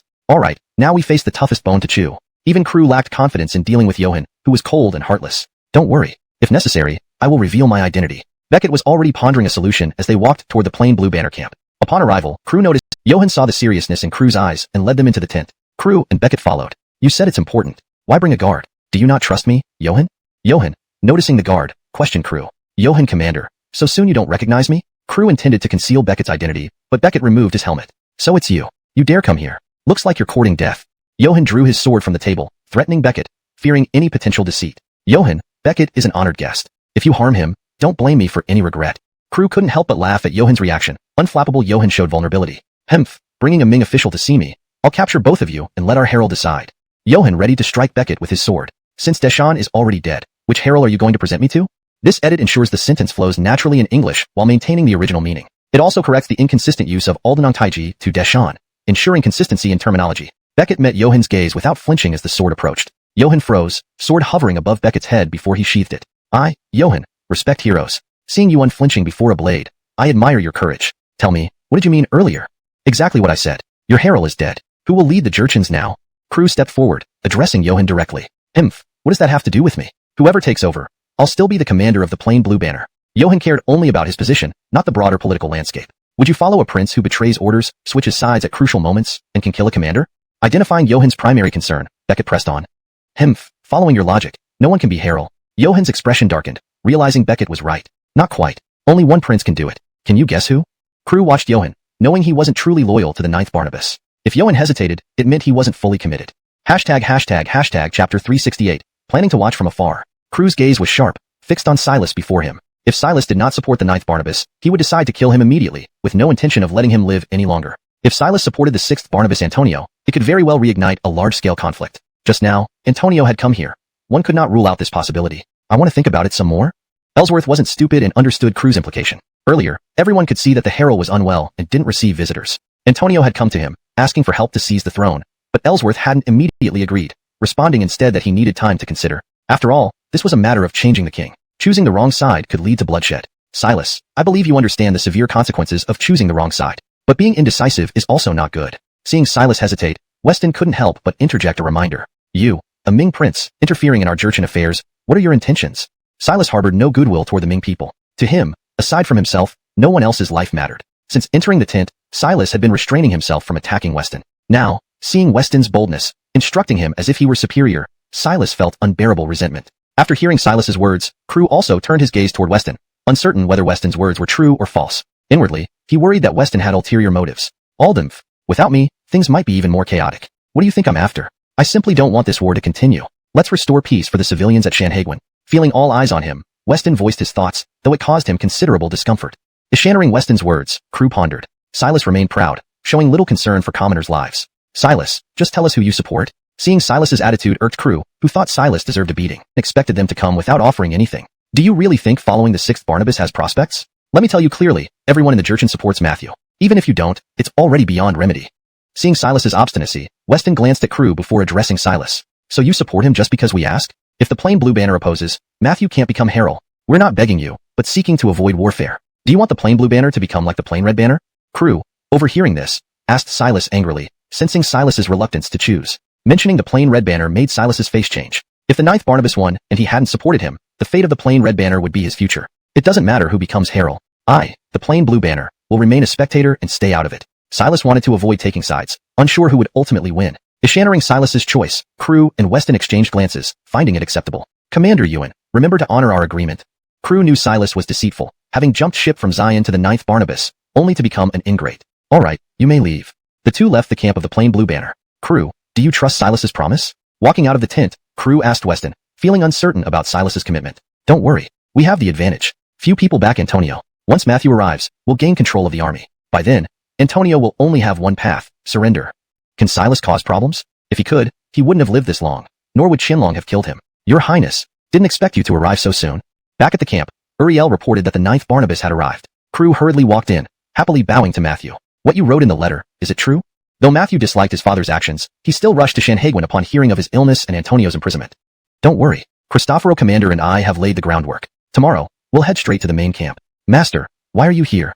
A familiar voice outside the tent interrupted. Seeing Weston enter, Matthew was surprised, questioning why a Ming prince was in the Jurchen camp during a war. Our Jurchens broke the truce, so I came to see what was going on, Weston replied, causing Matthew considerable embarrassment.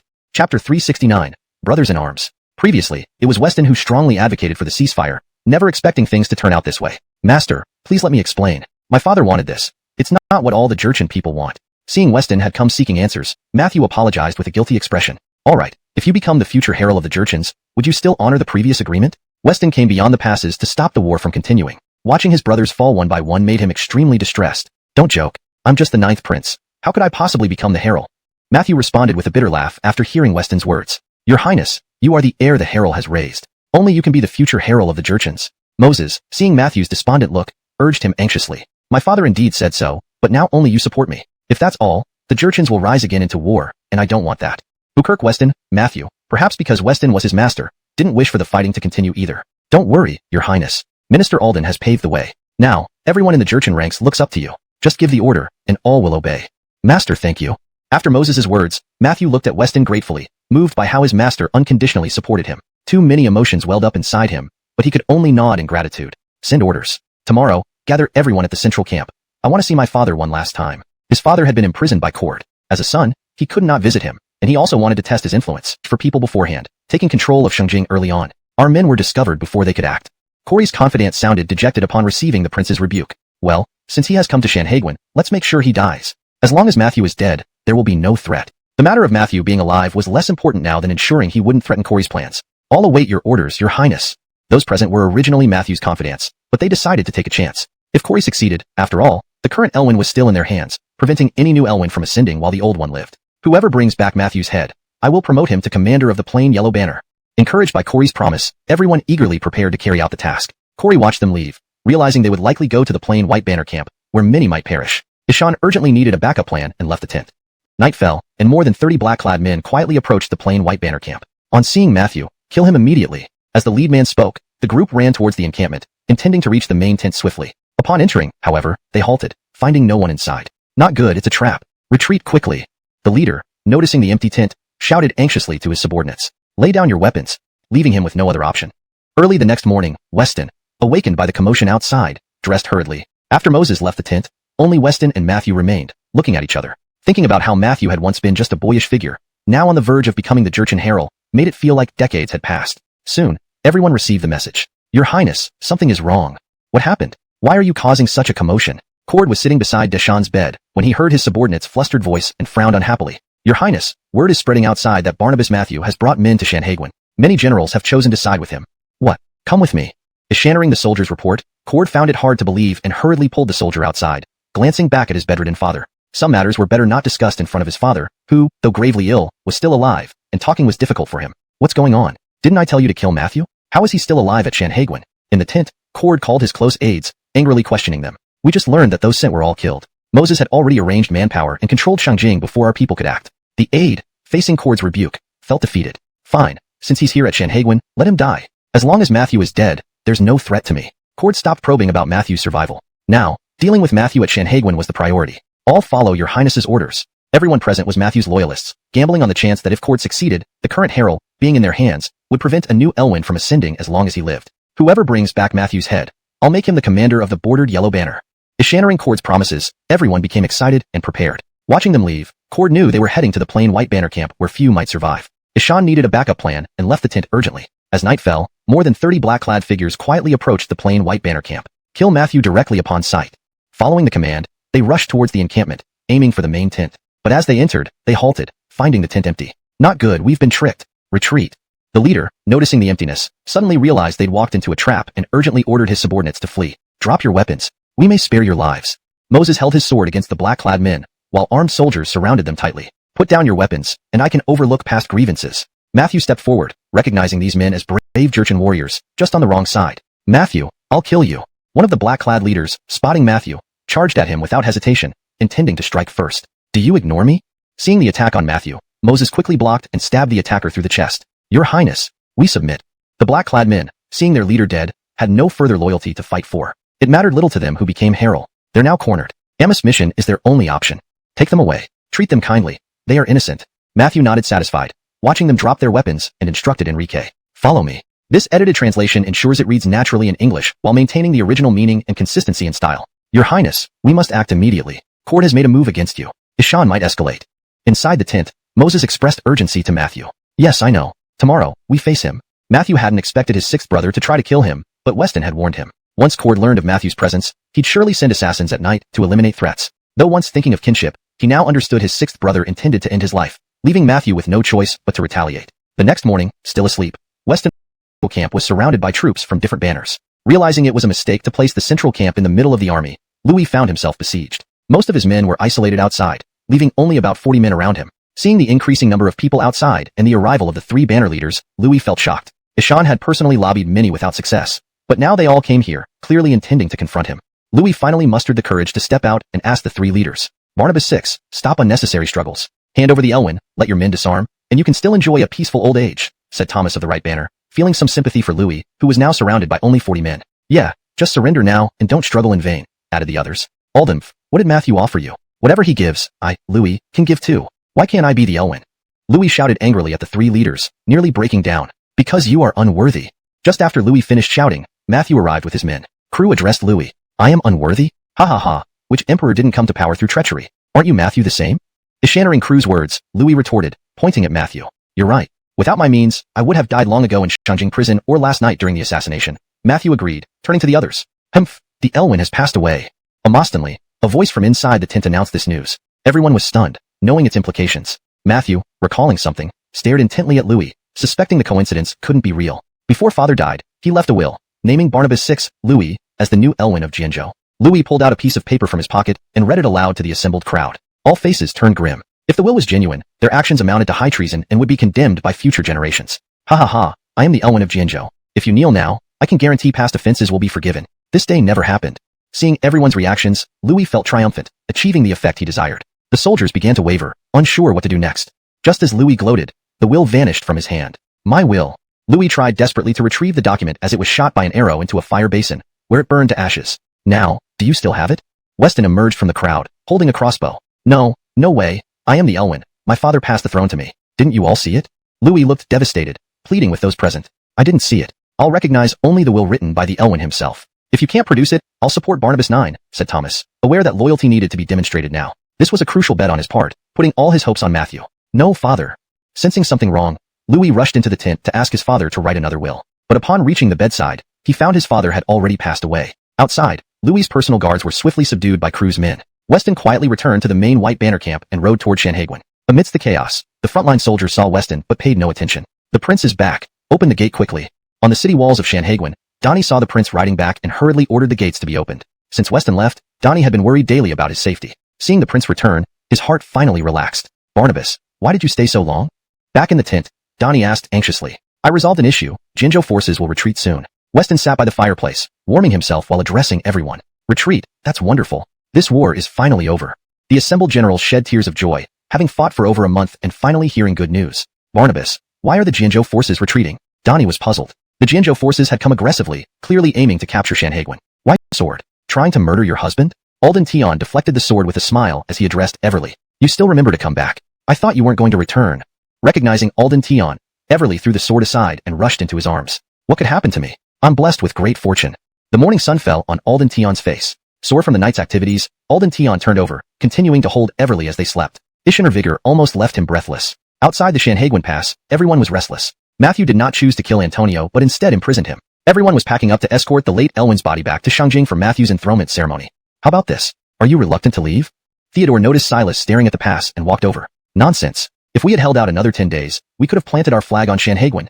Looking at the nearly secured pass, Silas felt an ache deep inside as they were forced to retreat. The Barnabas has his reasons. Let's hurry back. Theodore patted Silas on the shoulder, understanding his warrior spirit, before preparing to depart with his men. The enemies retreated. Seeing the dismantling of tents, the soldiers on the wall cheered loudly. Your Highness, the enemy has retreated. Upon learning this, Armin hurried to the prince's tent to report. I already knew. Don't disturb me. Holding Everly tightly, Alden Tion grumbled, disturbed by the noise. Yes. Everyone, stay away from the prince's tent. If you need to shout, do it elsewhere. The prince is resting. Armin dispersed the excited soldiers upon hearing the prince's impatience. Satisfied by the silence, Alden Tion resumed his sleep. By afternoon, Otosha woke up, and Alden Tion decided to stop sleeping. They strolled hand in hand into the main tent. Your Highness, my lady. All present stood respectfully as they entered. All right, what are you all doing? Seeing everyone's joyous faces, Alden Tion waved and approached Donnie, who was writing reports. Writing military reports and documenting the achievements of the troops. These need to be sent to the capital for future rewards and recognition. After major battles, such documentation was essential for recognizing and rewarding those who fought. Yes, don't include me. This credit belongs to everyone. Alden Tion, already a Christopher and planning to sail away, felt these honors wouldn't benefit him much. Ishan intended to share them with the troops. No. The Barnabas's contributions can't be erased. They're right. Future generations should know of your Highness's contributions and silence any critics. Though they desired merit, they didn't demand everything. Fine, many brothers, and felt powerless to stop it. Looking at Everly on the sickbed, his heart ached deeply. Even his beloved was about to leave him. Barnabas, what are you doing? Braden looked at the Barnabas with confusion and asked, how is the Barnabas consort? Weston quickly wiped away his tears and anxiously asked, the Barnabas consort is fine. Braden blinked at the Barnabas. Why were you frowning just now? Relieved to hear that Everly was unharmed, Weston remembered his embarrassing moment and angrily questioned Braden. Oh, isn't this how famous doctors act? I just wanted to pretend. Nowadays, Braden imitated famous doctors in many ways, but still lacked the true essence. Who taught you these? Bookerstening to Braden, Weston knew that someone must have told him. Braden wouldn't know such details being isolated in the mountains. Armin told me. Ishan said the doctors he saw acted like this. Pointing at Armin behind Weston, Braden replied bewilderedly. You little brat, why did you snitch on me? Seeing Braden pointing at him, Armin hurriedly defended himself when catching the Barnabas's eye. Frustrated by Armin's actions, more food to enjoy. Braden, interested in becoming a renowned doctor and tasting gourmet foods, lit up at the prospect of more meals. Barnabas, don't let it get around. Interrupting their joy, Everly warned. Why? Shouldn't everyone share in your happiness over a child? The naive Braden didn't understand the need for secrecy. Yes, you're right. In my excitement, I forgot. Realizing the danger, Weston acknowledged Everly's advice. As a target for many enemies, revealing her pregnancy would be disastrous. Braden, keep this secret. If anyone asks, say she's fatigued from travel. Understood. Having instructed Braden, Weston waved him off. Left alone with Everly. Do you think I'm weak? Weston sat beside her, his head hanging low. No, you're truly a man. Touching his head, Everly reassured him. Reflecting on Weston's resilience in saving the Ming dynasty, he truly was irreplaceable. Yes, as time passes, your belly will grow. Eventually, people will notice. Earl will escort you south to Kaylee. Understanding the risk, Weston planned to send her away. The dangers surrounding him made her safety paramount. Southern territories ruled by the Zhuge clan seemed safest for her confinement. I don't want to leave you. Grasping his hand, Everly expressed her reluctance. Rest assured, I'll join you before the birth. Promise to protect yourself, and then protect our child. To Weston, Everly's well-being outweighed everything else. Days later, at the city gate, Weston watched Earl and several guards prepare Everly's carriage. If you miss me, write to me. After bidding farewell, Everly boarded the carriage. Earl, ensure the Barnabas consort's safety or neither the Barnabas nor I will forgive you. Armin, feeling sentimental, added sternly. Count on me for the Barnabas consort's protection. Aware of the task's gravity, Earl assured them confidently. Other guards remained unaware of the true reason. Braden, keep pretending to be a doctor, and I'll beat you in Sichuan. As they said their farewells, Armin's eyes filled with parting emotions. After seeing them off, neither Weston nor Armin moved. Where do we go next, Barnabas? Watching the convoy disappear, Armin finally asked. Chapter 373. Rewarding the Three Armies. Originally, he wanted to leave early, but seeing that the prince hadn't moved, and since the prince hadn't left, he couldn't leave first. So he just stood there until he could barely hold on any longer, and then finally spoke up. Armin, being by Weston's side, also didn't tell Everly about her pregnancy when the time came. Weston was well aware that the fewer people who knew about this matter, the better. They have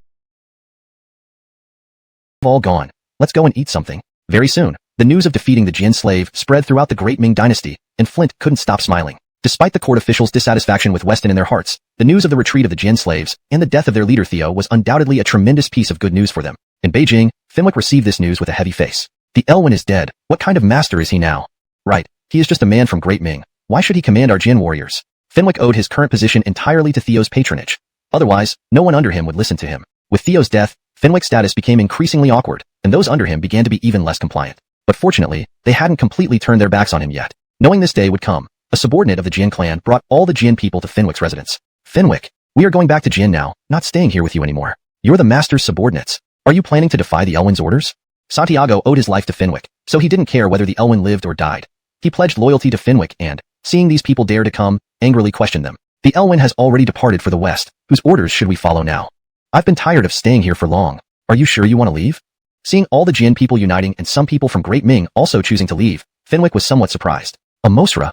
Everyone answered in unison. Santiago, how do you handle deserters at the Eastern Depot? Seeing their firm attitude, Fenwick asked Santiago, looking straight into his eyes. Kill. Santiago drew his sword and looked at the people in the courtyard, coldly replying with one word. Fenwick, do you dare lay a hand on us?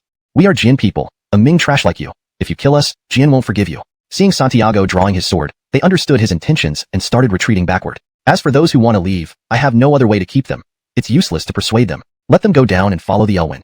Fenwick sipped his tea and gave an order to Santiago. Soon, screams echoed inside the house. Within half an incense stick's time, all the people who wanted to leave were lying in pools of blood. Master, where should we go now? Santiago put his sword back into its scabbard and turned to ask Fenwick. Let's go to Shanhaiguan to meet our new Elwyn. Ishan E. I have prepared all the rewards. You deliver them to the troops at Shanhaiguan. After some thought, Flint wrote all the rewards and ranks on the imperial decree and handed it over to the current Eastern Depot chief Montague. I understand. I'll go right away. Oh yes, take a look at what Weston is doing. If he's not at Shanhaiguan, he might be at the shipyard in Weihai. Just say your cousin misses him and invites him to come back to Beijing when he has free time. After instructing Montague, Flint felt melancholy, not expecting that Great Ming relied so heavily on Weston for this complete turnaround. Ishan himself had made no significant contribution. Montague and his team set off toward Shanhaiguan, and Fenwick and Santiago joined the departing party as well. The large group headed toward Shanhaiguan. Now, Shanhaiguan was bustling and lively again, restoring its past prosperity. More than 10 days later, Montague arrived at Shanhaiguan, astonished by the lively scene. This place was busier than Beijing. Intending to see the situation first, he remembered the Dantes' important errand and went directly to the military camp. Welcome, Lord Ishan. Donnie had received the news earlier and had led all the soldiers outside waiting. When Lord Ishan arrived, everyone shouted together. General Yuan, no need for formalities. I'm here to deliver the Dantes' decree. Ishannering so many people calling his name, Montague felt somewhat overwhelmed and had never seen such a grand array. By the grace of Ishanavin and the mandate of the Dantes, thus ends the edict. Subsequently, Montague took quite some time to finish reading the decree and handed it to Donnie. You've worked hard, my lord. We have prepared a banquet. Please join us. After receiving the decree, everyone said, how about the tasks I assigned you? Upon hearing Armin's concern, Weston laughed and then asked. There are already over 50 men being trained and tested for loyalty. In the battle at Shanhaiguan, most of the guards died or were injured, necessitating new recruits. With pressing matters at hand, he had entrusted Armin with this task. Now, the few reliable people around him were Armin and 4 guards, while others were either killed in battle or sent to protect the concubine in Sichuan. Weston was also worried about future battles and needed to prepare in advance. Excellent. Loyalty is essential. Chapter 374. Exiting Shanhaiguan. For Weston, the level of martial arts was not that important. What he needed most were people who were loyal to the Ming dynasty and to him, people with a burning passion for their cause. Yes, we are screening them as quickly as possible. With the Barnabas' reputation spreading, many have come forward. Soldiers from Shanhaiguan and various martial artists are actively seeking positions as guards in the Barnabas' household. Armin had been busy these past few days but felt very delighted, meeting so many interesting people. You handle this matter.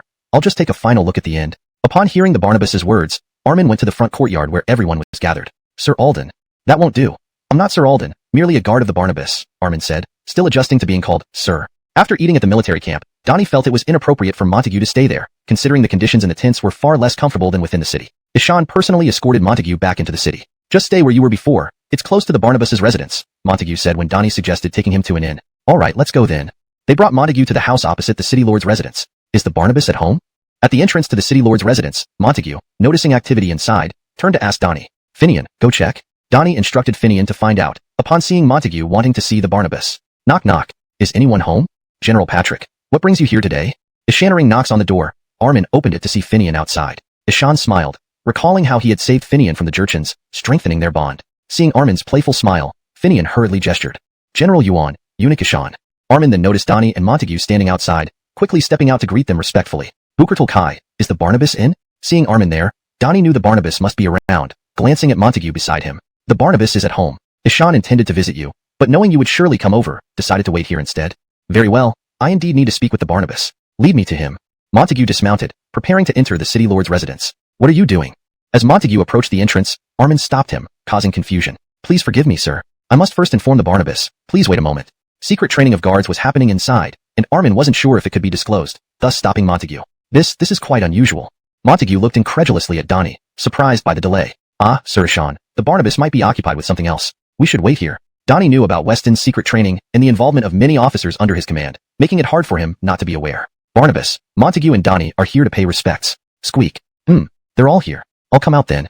Weston emerged from his study, stretching lazily, breathing in the fresh air, and walked towards the gate. Sir Ishan, what brings you here? Your Highness. Eunuch Ishan immediately bowed as Weston approached. I have a message from His Majesty. Ishanhi, my younger cousin. After listening to the message from Eunuch Ishan, Weston couldn't help but laugh. Tell His Majesty I will return after spring. There was nothing in Beijing that Weston missed except for the ashes of his comrades, which he intended to bring back. Initially, he thought Armin could do it, but reflecting on the trust placed in him by their families, he felt it best to carry out the task himself. Understood. I'll report back to His Majesty accordingly. 2 days later, Eunuch Ishan concluded his stay and set off back to Beijing. Fenwick and Santiago separated from the group, arriving at Donghua to find it abandoned. Master, what should we do now? Leave through the pass.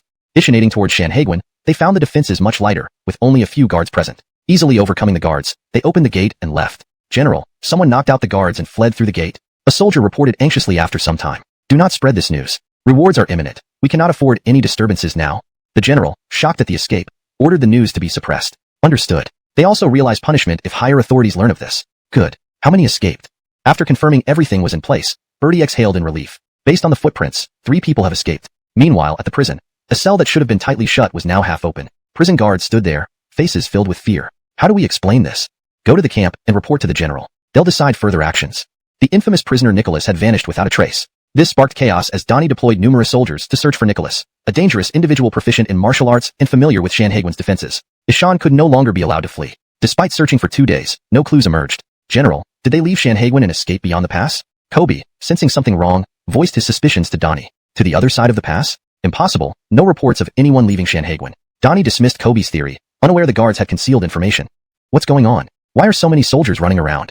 Chapter 375, Going Out for a Walk. Just as they were at their wits' end, Weston entered the large tent. Your Highness.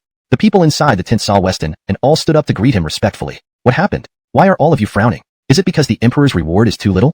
If that's the case, I'll return to the capital city in 1 month and get more for you. Seeing everyone's serious expressions, Weston thought it was an issue with the rewards. No, it's not that. What's going on then? Looking at the men hesitating here, Weston became somewhat angry and asked them. Nicholas has escaped. We've been searching for 2 days with no trace of him. It's fine. What's so strange about that? Ishannering it was Nicholas, Weston had already guessed. After all, Nicholas later brought the Qing army into China. He couldn't have been kept in prison forever. Nicholas has likely escaped out of Shanhaiguan Pass. Escaped? Impossible. If Nicholas escaped, the gate guards would definitely report it. There can't be no sign of it.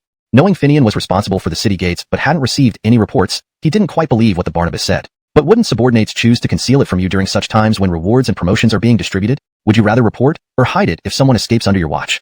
Having been in Shanhaiguan for so long, Weston gradually understood things here. Ishan shared his guess with Finian. After listening to the Barnabas, Finian's face turned extremely ugly. The western side of the city wall has always had the least number of troops, and Nicholas used to manage there. Ishan knows the terrain very well.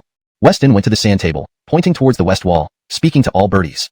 The west wall, I understand. I'll question those boys immediately for acting insincerely. Seeing where the prince pointed, Finian's expression was very grim. Ishan hurriedly got up and headed outside. Very soon, Finian returned with the commanding officer of the gate guards. Barnabas, just as you expected, this guy didn't speak up. Finian kicked the commander and told Weston, stop, get up quickly. Seeing Finian beating his subordinate and left the tent directly. Everyone was stunned. No prince seemed to rest content. Every 2 to 3 days, the Barnabas visited the area beyond the Great Wall without pause, as if it were a backyard garden. General, what should we do? What can we do? Obey the order. Donnie had no choice but to follow the prince's command obediently. Early the next morning, Weston and Armin rode out with 2 large packs to the gate of Shanhaiguan. Donnie was waiting there with his men. Barnabas, bringing just 1 person isn't safe. Seeing only Armin accompanying the Barnabas, Finian was surprised and asked worriedly. Outside was Jurchen territory. Even without encountering Jurchen troops, the Ming-hating civilians could kill them without mercy. No, Finian, quickly pick 100 elite soldiers to accompany the Barnabas. Donnie felt it inappropriate and ordered Finian. Yes. Ishani hey, who's going out, me or you? Weston stopped Finian as he prepared to leave. Before setting out, he carefully considered it. Just a short visit without other intentions. Taking a group might make the Jurchens think they were attacking. That could lead to misunderstandings and trouble. Everyone was still basking in victory and didn't wish to take further risks. Enough talk. Armin alone will suffice. I'm just going for a walk. Weston had been cooped up for too long and wanted to see things for himself. Yes, open the gate. Ishannering the Barnabas's firm refusal, Donnie could not change his mind and ordered the gate opened. Seeing the gate open, Weston and Armin rode out. This time, Weston wasn't unprepared. Ishan devised something useful after spending a long time in the study. Barnabas, although the area beyond the pass has recovered, the air still reeks. After traveling some distance, they slowed down. Armin, riding his horse, sniffed the air, covered his nose, and spoke to the Barnabas. Cover your nose and mouth. Weston smelled it too and almost vomited. Ishan tore a piece of cloth from his clothes to cover his nose and mouth. What is it, Barnabas? Seeing the Barnabas's actions, Armin didn't hesitate to follow suit. I'm afraid we might catch the plague. With decaying bodies spreading stench, catching the plague was highly likely. If infected with such contagious diseases, in this era, it was incurable. The only solution was to burn all infected individuals alive. Plague. Let's leave immediately, Barnabas. Ishannering the Barnabas, Armin panicked and urged the Barnabas to leave hastily. Chapter 376, Smallpox. No, we will proceed forward. Ishan Wenyu had not come to Danienwei merely for a casual stroll. Ishan wanted to see what the Jin slaves were really like at this time. Your Highness, you just told me that there's a high likelihood of an epidemic ahead. If we still go forward, won't we get infected too? Armin was perplexed by the prince's words and questioned him with doubts. Knowing the dangers clearly, yet choosing to advance, this was something Armin could not comprehend. Armin, remember this. Whether it be the Ming people or the Jin slaves, only those in higher positions decide on war. As for those at the bottom, they are destined to die. Whether it's the Jin slaves or the Ming, if conditions permit, we can help them. In the current state of the Jin slaves facing such a disaster, it might mean letting these civilians die. Since I've encountered this today, I absolutely cannot stand by and watch. Having expressed his thoughts, Weston spurred his horse towards the distance. Upon hearing the prince's words, Armin was utterly stunned, never expecting his young master to have such awareness. Ishan had thought that the young master was simply after profit. Before joining Weston, he was just a little cowherd boy from a village. Ever since he began following the prince, he had witnessed a much broader world. If he himself contracted the epidemic, what would happen? Seeing that the prince was moving further ahead, he hurriedly rode to catch up. Since even the prince wasn't afraid, why should he hold back? Soon, the two arrived here, observing the locals who all exhibited blisters and fevers. The two rode towards Jinzhou City. Soon they neared Jinzhou City. Halt! Several soldiers blocked the path of Weston and Armin. Whoa! Knowing they were in Dantianwei territory, they stopped promptly. Which tribe do you belong to? Noticing they could ride horses, the soldiers felt something was off about them and inquired. Weston and Armin changed into Jin slave attire before leaving the epidemic area to blend in better. Otherwise, they would have been caught by patrolling soldiers before reaching Jinzhou City. We're from the Plain White Banner. Seeing the soldiers dressed in red uniforms, Weston responded, thinking he was familiar with the Plain White Banner and could answer fluently if questioned. People from the Plain White Banner? Why are you here? The soldiers found it odd. Plain White Banner members were supposed to be stationed in Shangjing, not approaching Jinzhou City from Shanhaiguan. Our commander dispatched us for urgent matters to meet your general. We request a guide. Fortunately, Weston had previously visited the Jin slave camp and knew the commanding officers. You can follow me then. Relaxing upon recognizing their commander's name, the soldiers led Weston and Armin into Jinzhou City. Once inside Jinzhou City, the contrast was stark. While the countryside suffered, the city was bustling, a striking difference. The two of you, follow me. Our commander is currently at the city governor's residence. They were soon at the entrance to the city governor's mansion, heavily guarded by Jin slave soldiers. Seeing the soldiers' demeanor, Armin recalled the Ming army at Shanhaiguan and realized why the Jin slave cavalry had repeatedly defeated them. On the surface, the Jin slaves were nomadic, but militarily, the Ming had fallen behind. Who are these people? A guard at the city governor's mansion intercepted the soldiers leading the unfamiliar duo. People from the Plain White Banner, seeking our general for urgent matters. The soldier relayed their identities. Wait here while I report. The guard sized up Weston and Armin before reporting inside, fearing consequences if he delayed important news. Shortly after, the guard returned, instructing others to search Weston and Armin thoroughly. My apologies, orders from Bertie. The guard nodded at them. All clear. Follow me. Entering the city governor's residence with the guard. Greetings, Commander A. Upon arriving in the hall, Weston bowed respectfully to Kinney. Armin mimicked his gesture. Please note that I've retained the paragraph structure and line breaks from the original text, translating it fluidly and naturally into English. Chapter 377. Desiring the formula. You're not from the Plain White Banner. Who sent you here?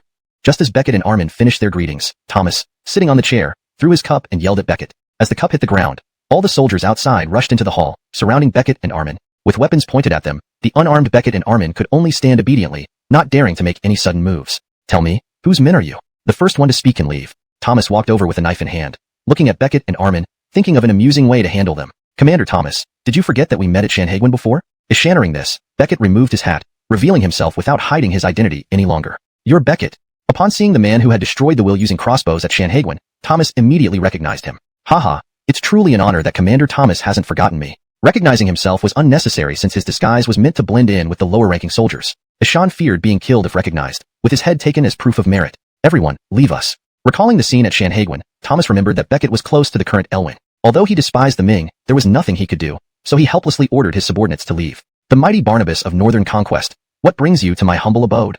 Only after everyone left did Thomas dare to address Beckett's true identity. Despite being a commander, many of his relatives had died at the hands of the Ming, leading him to intentionally keep it discreet. On our way here, I worry that Jinzhou might be controlled by the Plain Blue Banner. Why is that? Sitting on his chair, Thomas was curious why Beckett was afraid of the Plain Blue Banner controlling the city. With you here, Commander, things can be resolved more easily. We came from inside the pass today, and saw many refugees gathering. Their numbers grew, and now there's a smallpox outbreak. Beckett recounted everything he had prepared for the journey. Smallpox? What is that? Never having heard the term, Thomas didn't understand. In Jurchen history, smallpox had appeared but was called judgment, and had caused many deaths before being contained. It's a contagious epidemic, explained Beckett, feeling somewhat helpless at Thomas's ignorance. To put it simply, if someone with smallpox comes into the city, death will soon follow. Within 3 days, this city will become a dead town. Ishannering this, Thomas finally grasped the severity. Why don't we just kill those infected with smallpox to stop its spread? This reminded Thomas of past events where eliminating the source stopped similar plagues. Should innocent people die like that? Beside him, Armin couldn't hold back his frustration at Thomas's hasty decision. What would you suggest? I don't want the common folk to die either. Thomas countered, leaving Armin speechless. Ishan indeed had no better solution, hoping only the prince could cure them. I can't cure this disease now, but I can ensure that your people won't get smallpox for the next 2 or 3 generations. Faced with this dilemma, Beckett felt powerless, but knew he had to try. Are you serious? Thomas seemed skeptical but intrigued by the promise of protecting future generations. Don't worry, I'm not that despicable. I simply can't bear to see the suffering of common people. Seeing Thomas's concern, Beckett reassured him. I cannot decide this alone. I must send someone to Shangjing to consult the Elwyn.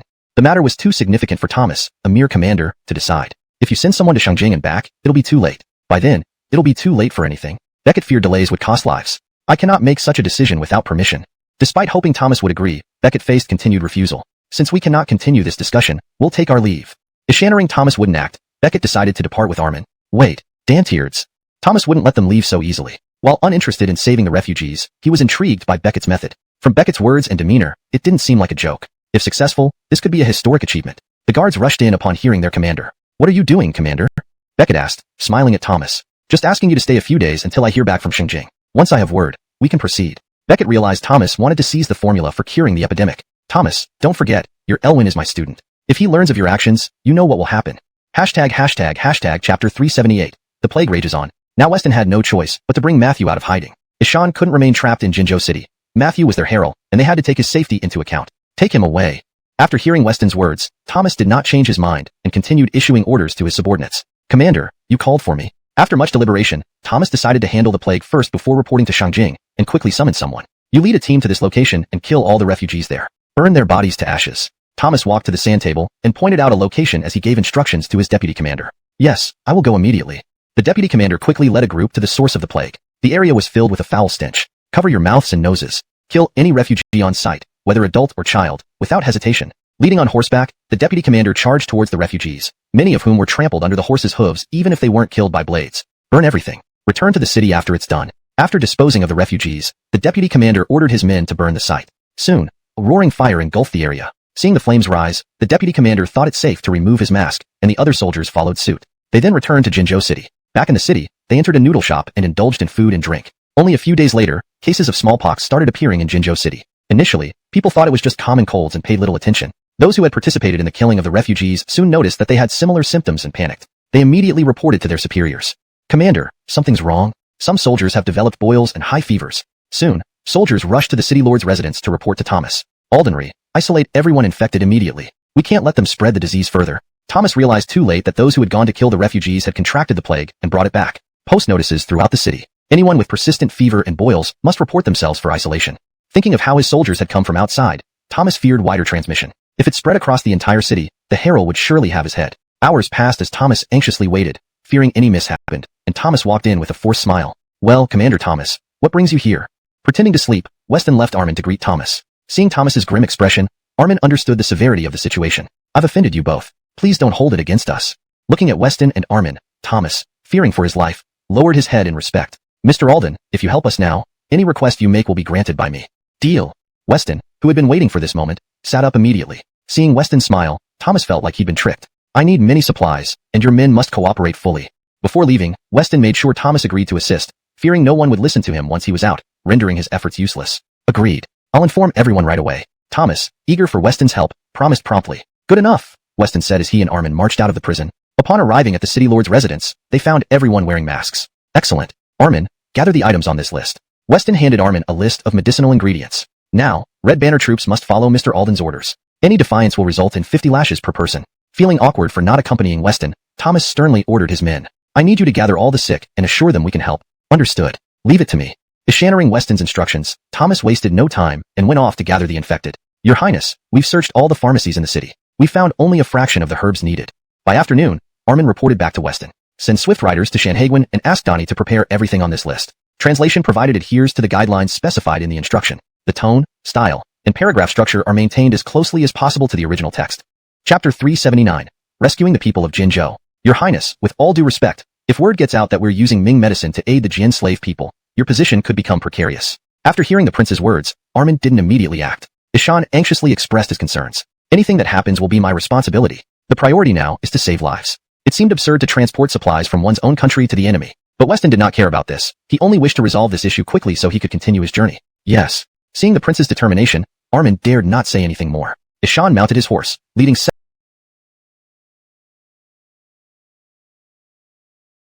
Armin feared spreading the plague into the interior as he watched Donnie approach. Armin, what's going on? Where's His Highness? Donnie was puzzled seeing Armin return alone, without the prince. Not now. I need you to prepare these medicines as soon as possible. These are His Highness' orders.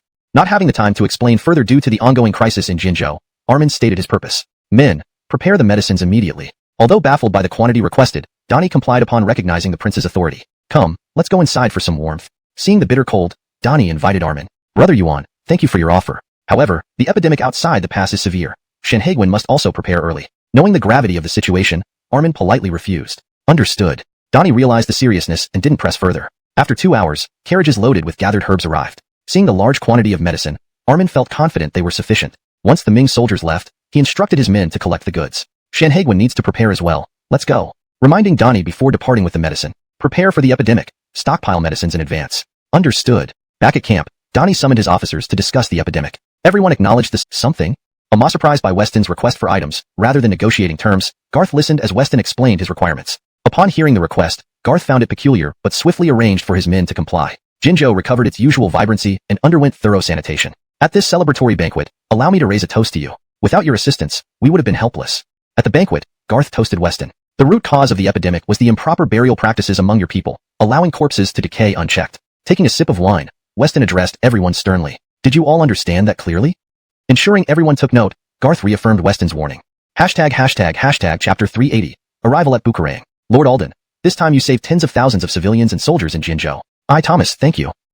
Commander Thomas, what are you doing? Seeing Thomas about to kneel, Weston hurriedly stepped forward to help him up. No, Lord Alden, you are the person I, Thomas, admire most. I owe you a favor.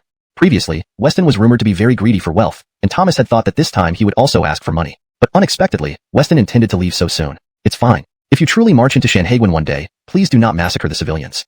Most, often due to the decisions of those in power, leading to family destruction and loss. The two rode their horses aimlessly eastward. What place is ahead? Seeing the distant city, Weston hadn't been here before and didn't know why they ended up here. The last time he left Jinzhou, heading east led directly back to Shangjing. Clearly, the city ahead wasn't Shangjing. Its walls were much shorter than those of Shangjing. Well, Your Highness, the Ming maps date back 100 years, and many details no longer match. Armin pulled out the map of Bukarayadong and carefully compared the positions, finding no match for the city ahead. Ishan looked at the prince helplessly. These damned Ministry of War officials. No wonder the Jurchens can advance so far. After hearing Armin's words, Weston was very angry, thinking about the detailed maps he had seen earlier, even marking population numbers. Ishan now understood how the Ming lost in the end. Those officials in the capital still dreamed of the Ming as it was during the Hongwu era, talking loftily and arrogantly. Your Highness, should we stay here?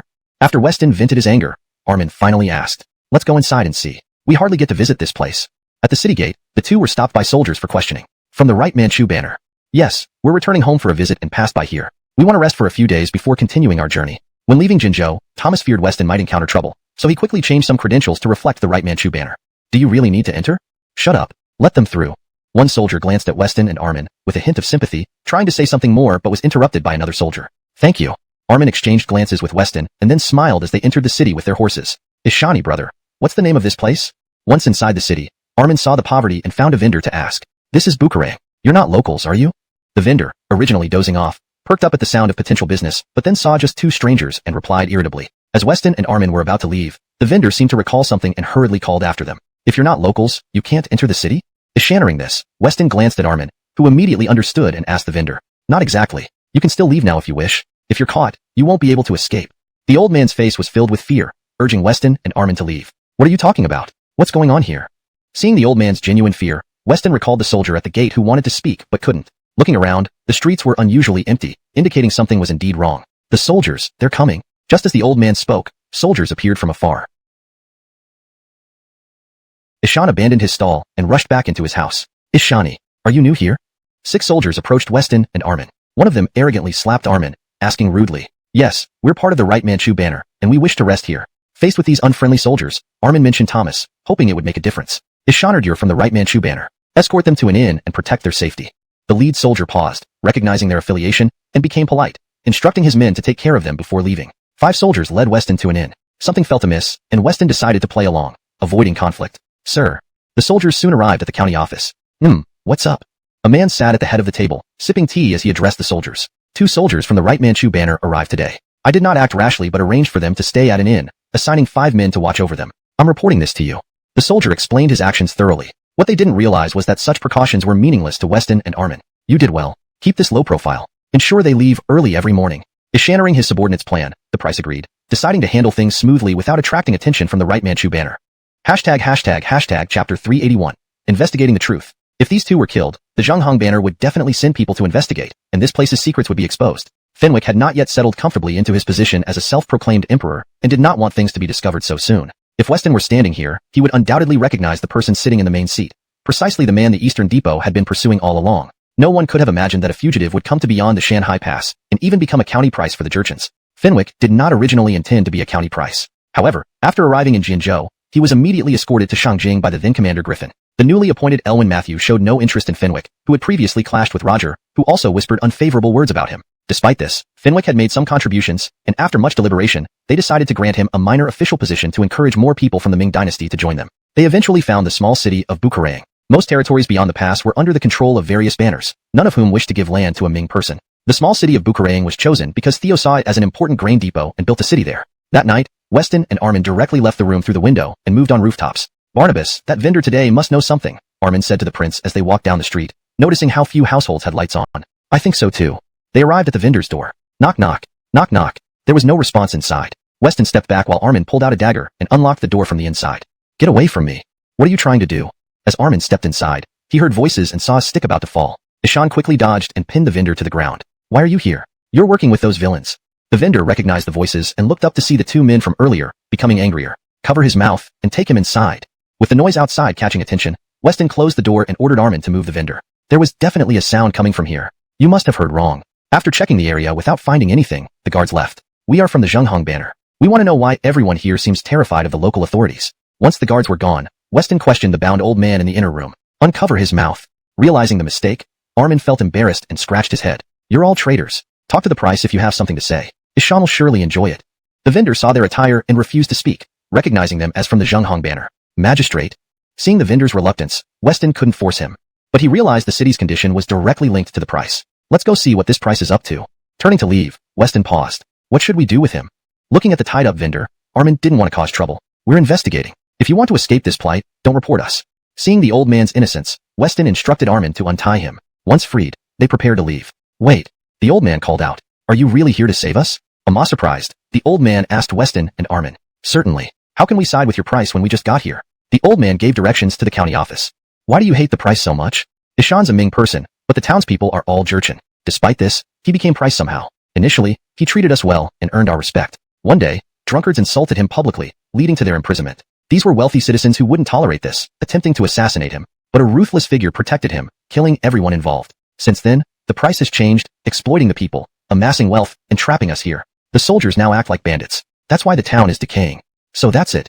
Understanding the situation's gravity, Weston felt pity. "Shut up. For just this county office, do I need you? Just provide cover from outside." Weston stepped on Armin's shoulders and leaped onto the courtyard wall. "Your Highness, as that elder mentioned, there are experts around this price. Please be careful," Armin whispered cautiously. Recalling the elder's words thanks to Armin's reminder, Weston became more cautious, shedding his earlier arrogance. Entering, he found no one in front and quickly headed towards the rear yard, hearing soft female voices once inside. Ishan approached a window to see what was happening inside. "Messenger, take these to Leader Yuan as a token of appreciation." "Haha, County Magistrate Hong is too courteous. I'll thank our leader for you."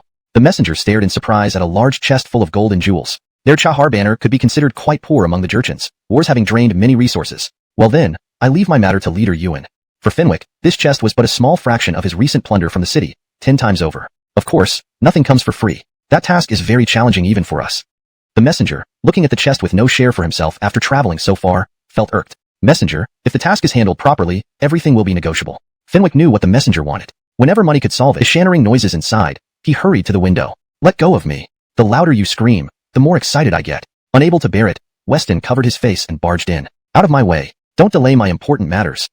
Assuming it was the same man who brought him here, the messenger, annoyed, snapped. Seeing the messenger, Weston shut the door quickly and pulled him up, striking him in the face, rendering him unconscious. "Are you all right?" Seeing Dottie's torn clothes, Weston turned away, asking softly, "Who are you?" Terrified, Dottie grabbed the blanket to cover herself, eyeing Weston warily. She knew the messenger was someone even Fenwick feared, yet had been knocked out by a masked man. "I'm just a passerby, singing for justice and helping where needed." "Ah." As Weston started singing to ease the tension, his head was suddenly struck, and he fainted. When he opened his eyes again, someone stood smiling before him. "Christopher Bryant, we haven't seen each other in a while." Smiling, Fenwick greeted Weston. "Why am I here? Why did you knock me out when I saved you?" Confused, Weston remembered the night's events. noting the woman behind Fenwick, recalling everything. Dottie, you did well. I'll reward you handsomely. Laughing, Fenwick embraced her, inhaling her scent. Thank you, sir, but please don't give me away again. Last night, watching the messenger fall unconscious, Dottie knew Fenwick wouldn't spare her after Weston left. In desperation, she struck him with a chair. Chapter 383, escaping from the county yamen. So that's what you want. Rest assured, I will fulfill your request. In truth, Fenwick did not really want to give Dottie to anyone else, but the messenger's eyes last night had already said it all. Weston, why are you here? And why did you infiltrate my residence? Looking at Weston, who was bound in front of him, Fenwick dared not take any rash actions against him, considering Weston was the teacher of the Herald. Ishan was afraid Weston might have been sent by the Herald, yet he doubted it since Weston was a prince of the Ming dynasty and wouldn't serve the Jurchens. This made Fenwick utterly confused, unable to understand Weston's purpose for appearing here. Recently, I went to Shangjing. When I heard you were here, I thought I'd come and see you. Fine, it seems you don't plan on explaining yourself. Then I'll keep you here, treating you well, and you shouldn't think about leaving. Understanding to Weston's non-answer, Fenwick wasn't hurried. Ishan gave a cold laugh and replied, don't think someone will come to rescue you. The person who came with you is already being captured. After saying this, he dragged Dottie away to handle important matters, but turned back at the door and chuckled at Weston. Ha ha ha. Armin was surrounded by numerous officers. Not wanting to cause a commotion, Armin could only run continuously. Come in. Secret passage. After hearing the old man's words, Armin felt uneasy. Ishan didn't trust an unfamiliar person trying to help. Relax. I can't stand the exploitation anymore. I used to be one of the workers who built the county yamen, and we deliberately left a passage. You left a passage? What did you intend to do? Having followed the prince for so long, Armin learned to be cautious and not trust others easily. We thought that if the officials were corrupt, we could go in and take some money when needed. Alright, no need to come with me. Just tell me the location, and I'll go alone. Looking at the old man, Armin still harbored distrust, smiling as he spoke. Amosra, it's right outside the eastern wall, under a few bricks near the roadside. There's a round lid there. Enter through it. The old man, feeling helpless, knew Armin didn't fully trust him, and told him the entrance to the secret passage. Thank you. Once I get the person out, we'll come thank you together. Ishannering about the secret passage, Armin bowed slightly in gratitude. Opening the door and ensuring the street was clear, he quickly left the place. Midnight. Armin arrived outside the county yamen but didn't choose the secret passage mentioned by the old man. Instead, he walked to the opposite side. Estimating the height of the wall, he sprinted and climbed over the wall, landing stealthily on the other side. Without rushing down immediately, he observed the situation inside the yamen. Seeing no one around, he entered the back garden but couldn't find the prince after searching for a while. Stop moving. Where is the person captured last night? Unable to locate the prince, Armin grabbed a servant, pressing a knife to the latter's neck. Please don't kill me. Please don't kill me. Ishan's in that shed over there. Feeling the cold metal on his neck, the servant quickly pointed towards Weston's location. Well, I guess you'll have to sleep for a while. Looking at the direction indicated, Armin struck the servant's neck, knocking him unconscious. After dragging the servant into the bushes, he headed toward the shed. Approaching the shed, he saw two guards at the entrance. Drawing a tube from his waist, he blew it twice, shooting 2 silver needles into the guards' necks, causing them to collapse. Bound inside the shed, Weston heard the commotion and looked towards the door. Your Highness, I've come to save you. Armin rushed in, quickly cutting the ropes with his blade. Good, let's get out of here. Being detained by Fenwick, Weston understood that Fenwick must have had ulterior motives. They needed to leave immediately and head to Shangjing to inform Matthew and send reinforcements. Assassins are inside. Just as they prepared to leave, shouts erupted outside as the unconscious servant was discovered. Officers from the front yard, alerted to the intrusion, converged on the backyard. We're doomed. We won't make it out. Your Highness, I know a way out. Follow me. Seeing the encroaching officers, Armin remembered the secret passage the old man had mentioned. Quickly finding the entrance, they escaped through the passage. Fenwick, busy inside, was startled by the chaos and hastily dressed to investigate outside. Sir, the prisoner in the shed was rescued by the assassins. A soldier rushed to report to Fenwick. Seal the city gates immediately. No one leaves the city. Search every corner for the assassins. Do not let them escape. Initially planning to detain Weston for a few days, he hadn't anticipated the escape, especially given his tight security. Concerned his secrets might be known to Weston, he urgently ordered the soldiers. Chapter 384. Check in at the inn. Just as Fenwick gave his order, Weston had already brought Armin to the city gate. We arrived yesterday, and are now leaving. Ishan Wenyu and his companion rode up to the city gate, feigning calmness as they told the guards. No, you can't leave here. You need a written authorization from the price. The soldiers guarding the gate couldn't help but laugh when they heard this. Since the new price took office, no one had been allowed to leave the city.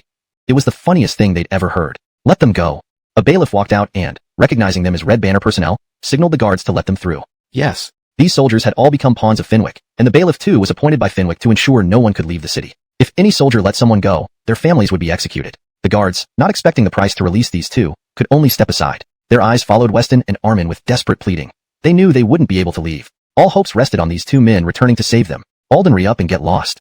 One soldier approached Weston's horse, hitting it while yelling, Let's go. Giddy up.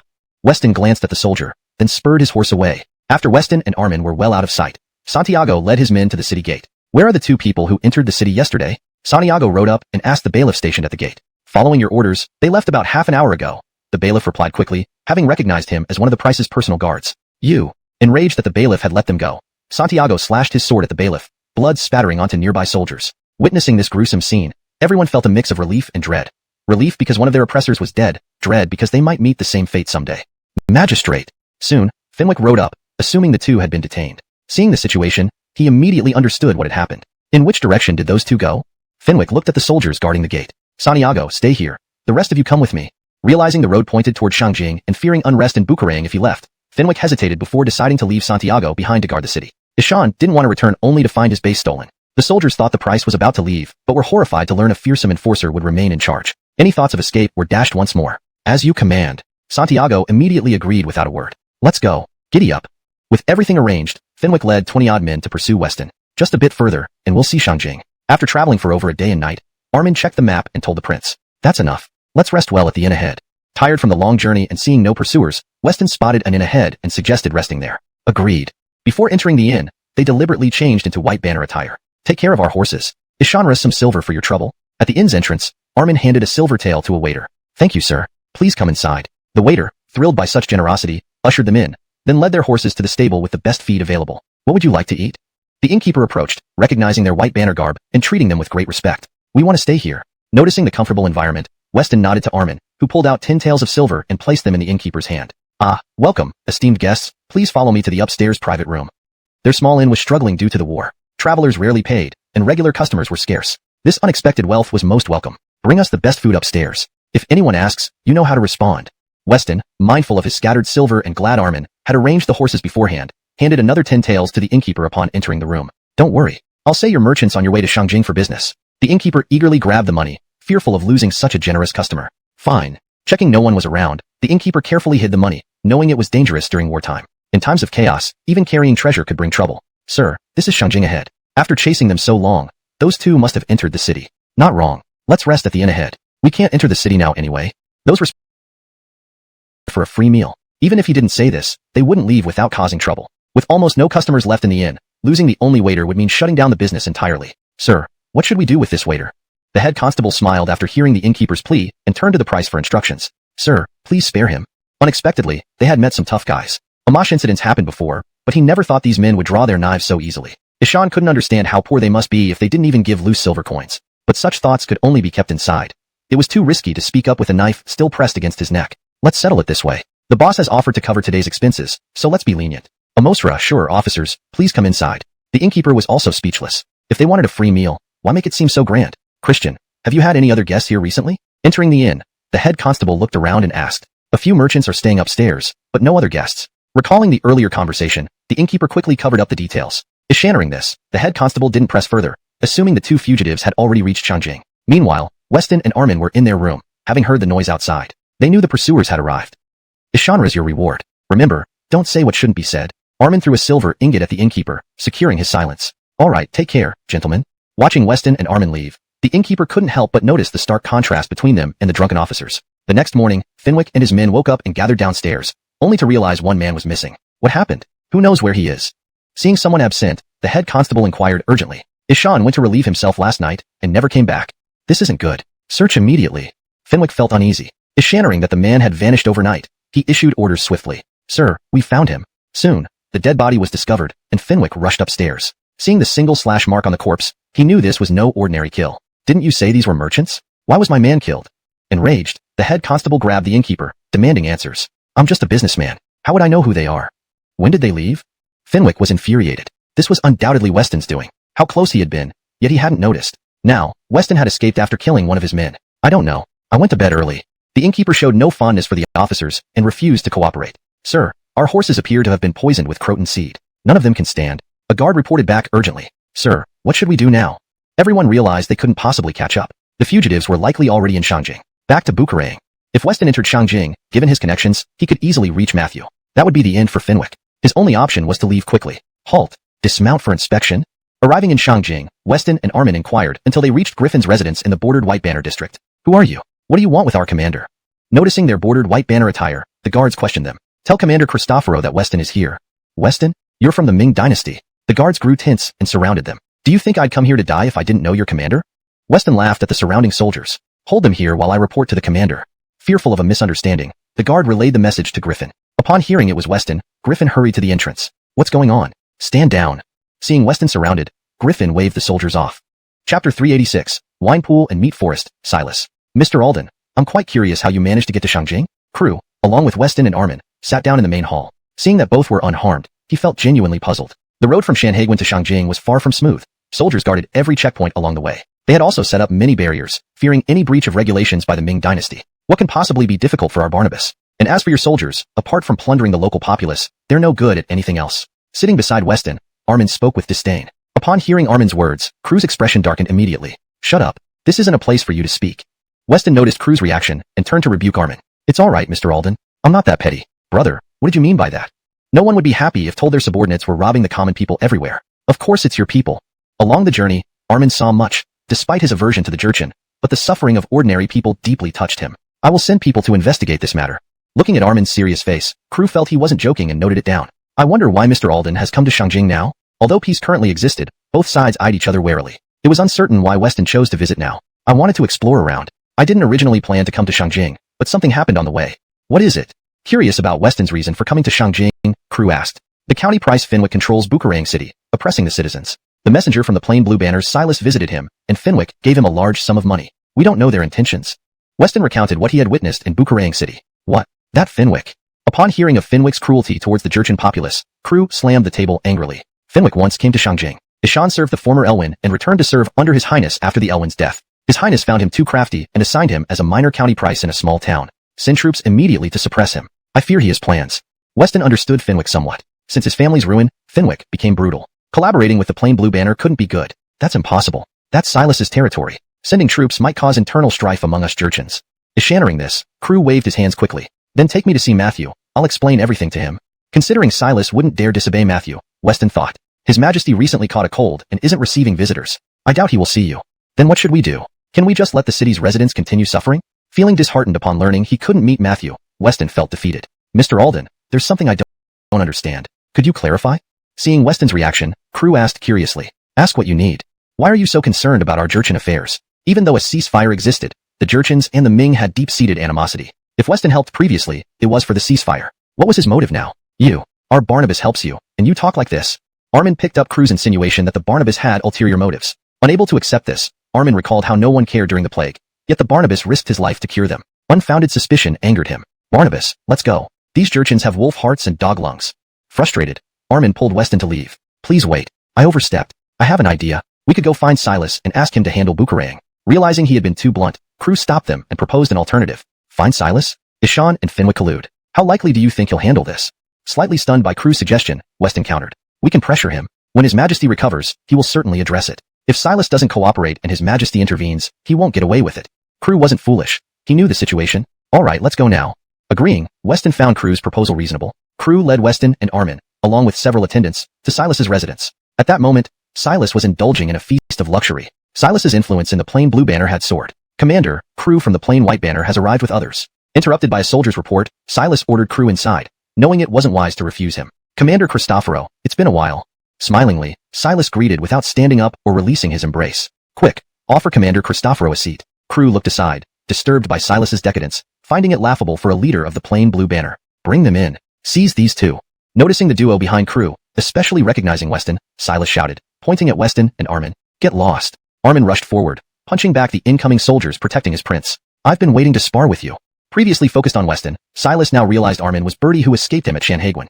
#### chapter 387. Under pressure. To his surprise, Moses dared to appear here and stood up, starting to stretch his wrists. No one had ever survived an encounter with Armin, but Armin not only endured 3 strikes, but also remained alive. Ishan rushed directly at Armin, intent on taking the latter's life. Silas, what do you think you're doing?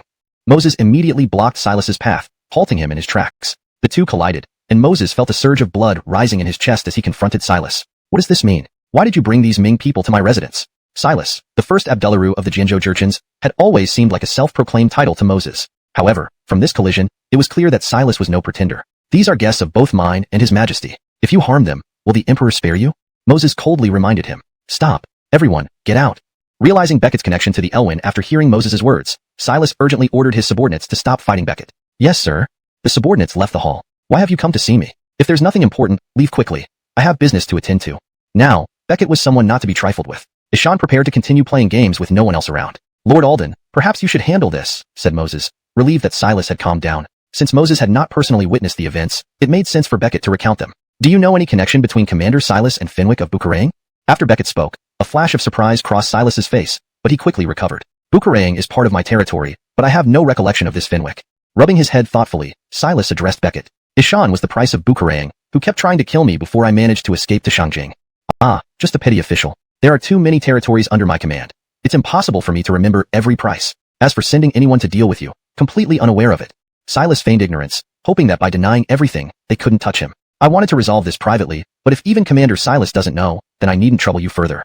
Beckett snorted and prepared to leave. Don't let me detain you.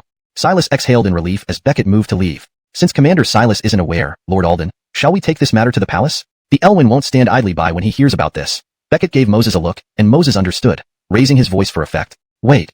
Silas knew from past experiences that Dante's Matthew wouldn't tolerate such indiscretions. If the Elwyn found out, Silas would be in serious trouble. Lord Alden, Commander Moses, why the rush? Sit down and enjoy a drink. Everything can be discussed calmly. Silas rose, laughing as he pulled the two back. Aldenry, bring two beauties to entertain Lord Alden and Commander Moses. That's not necessary. We're here to settle matters.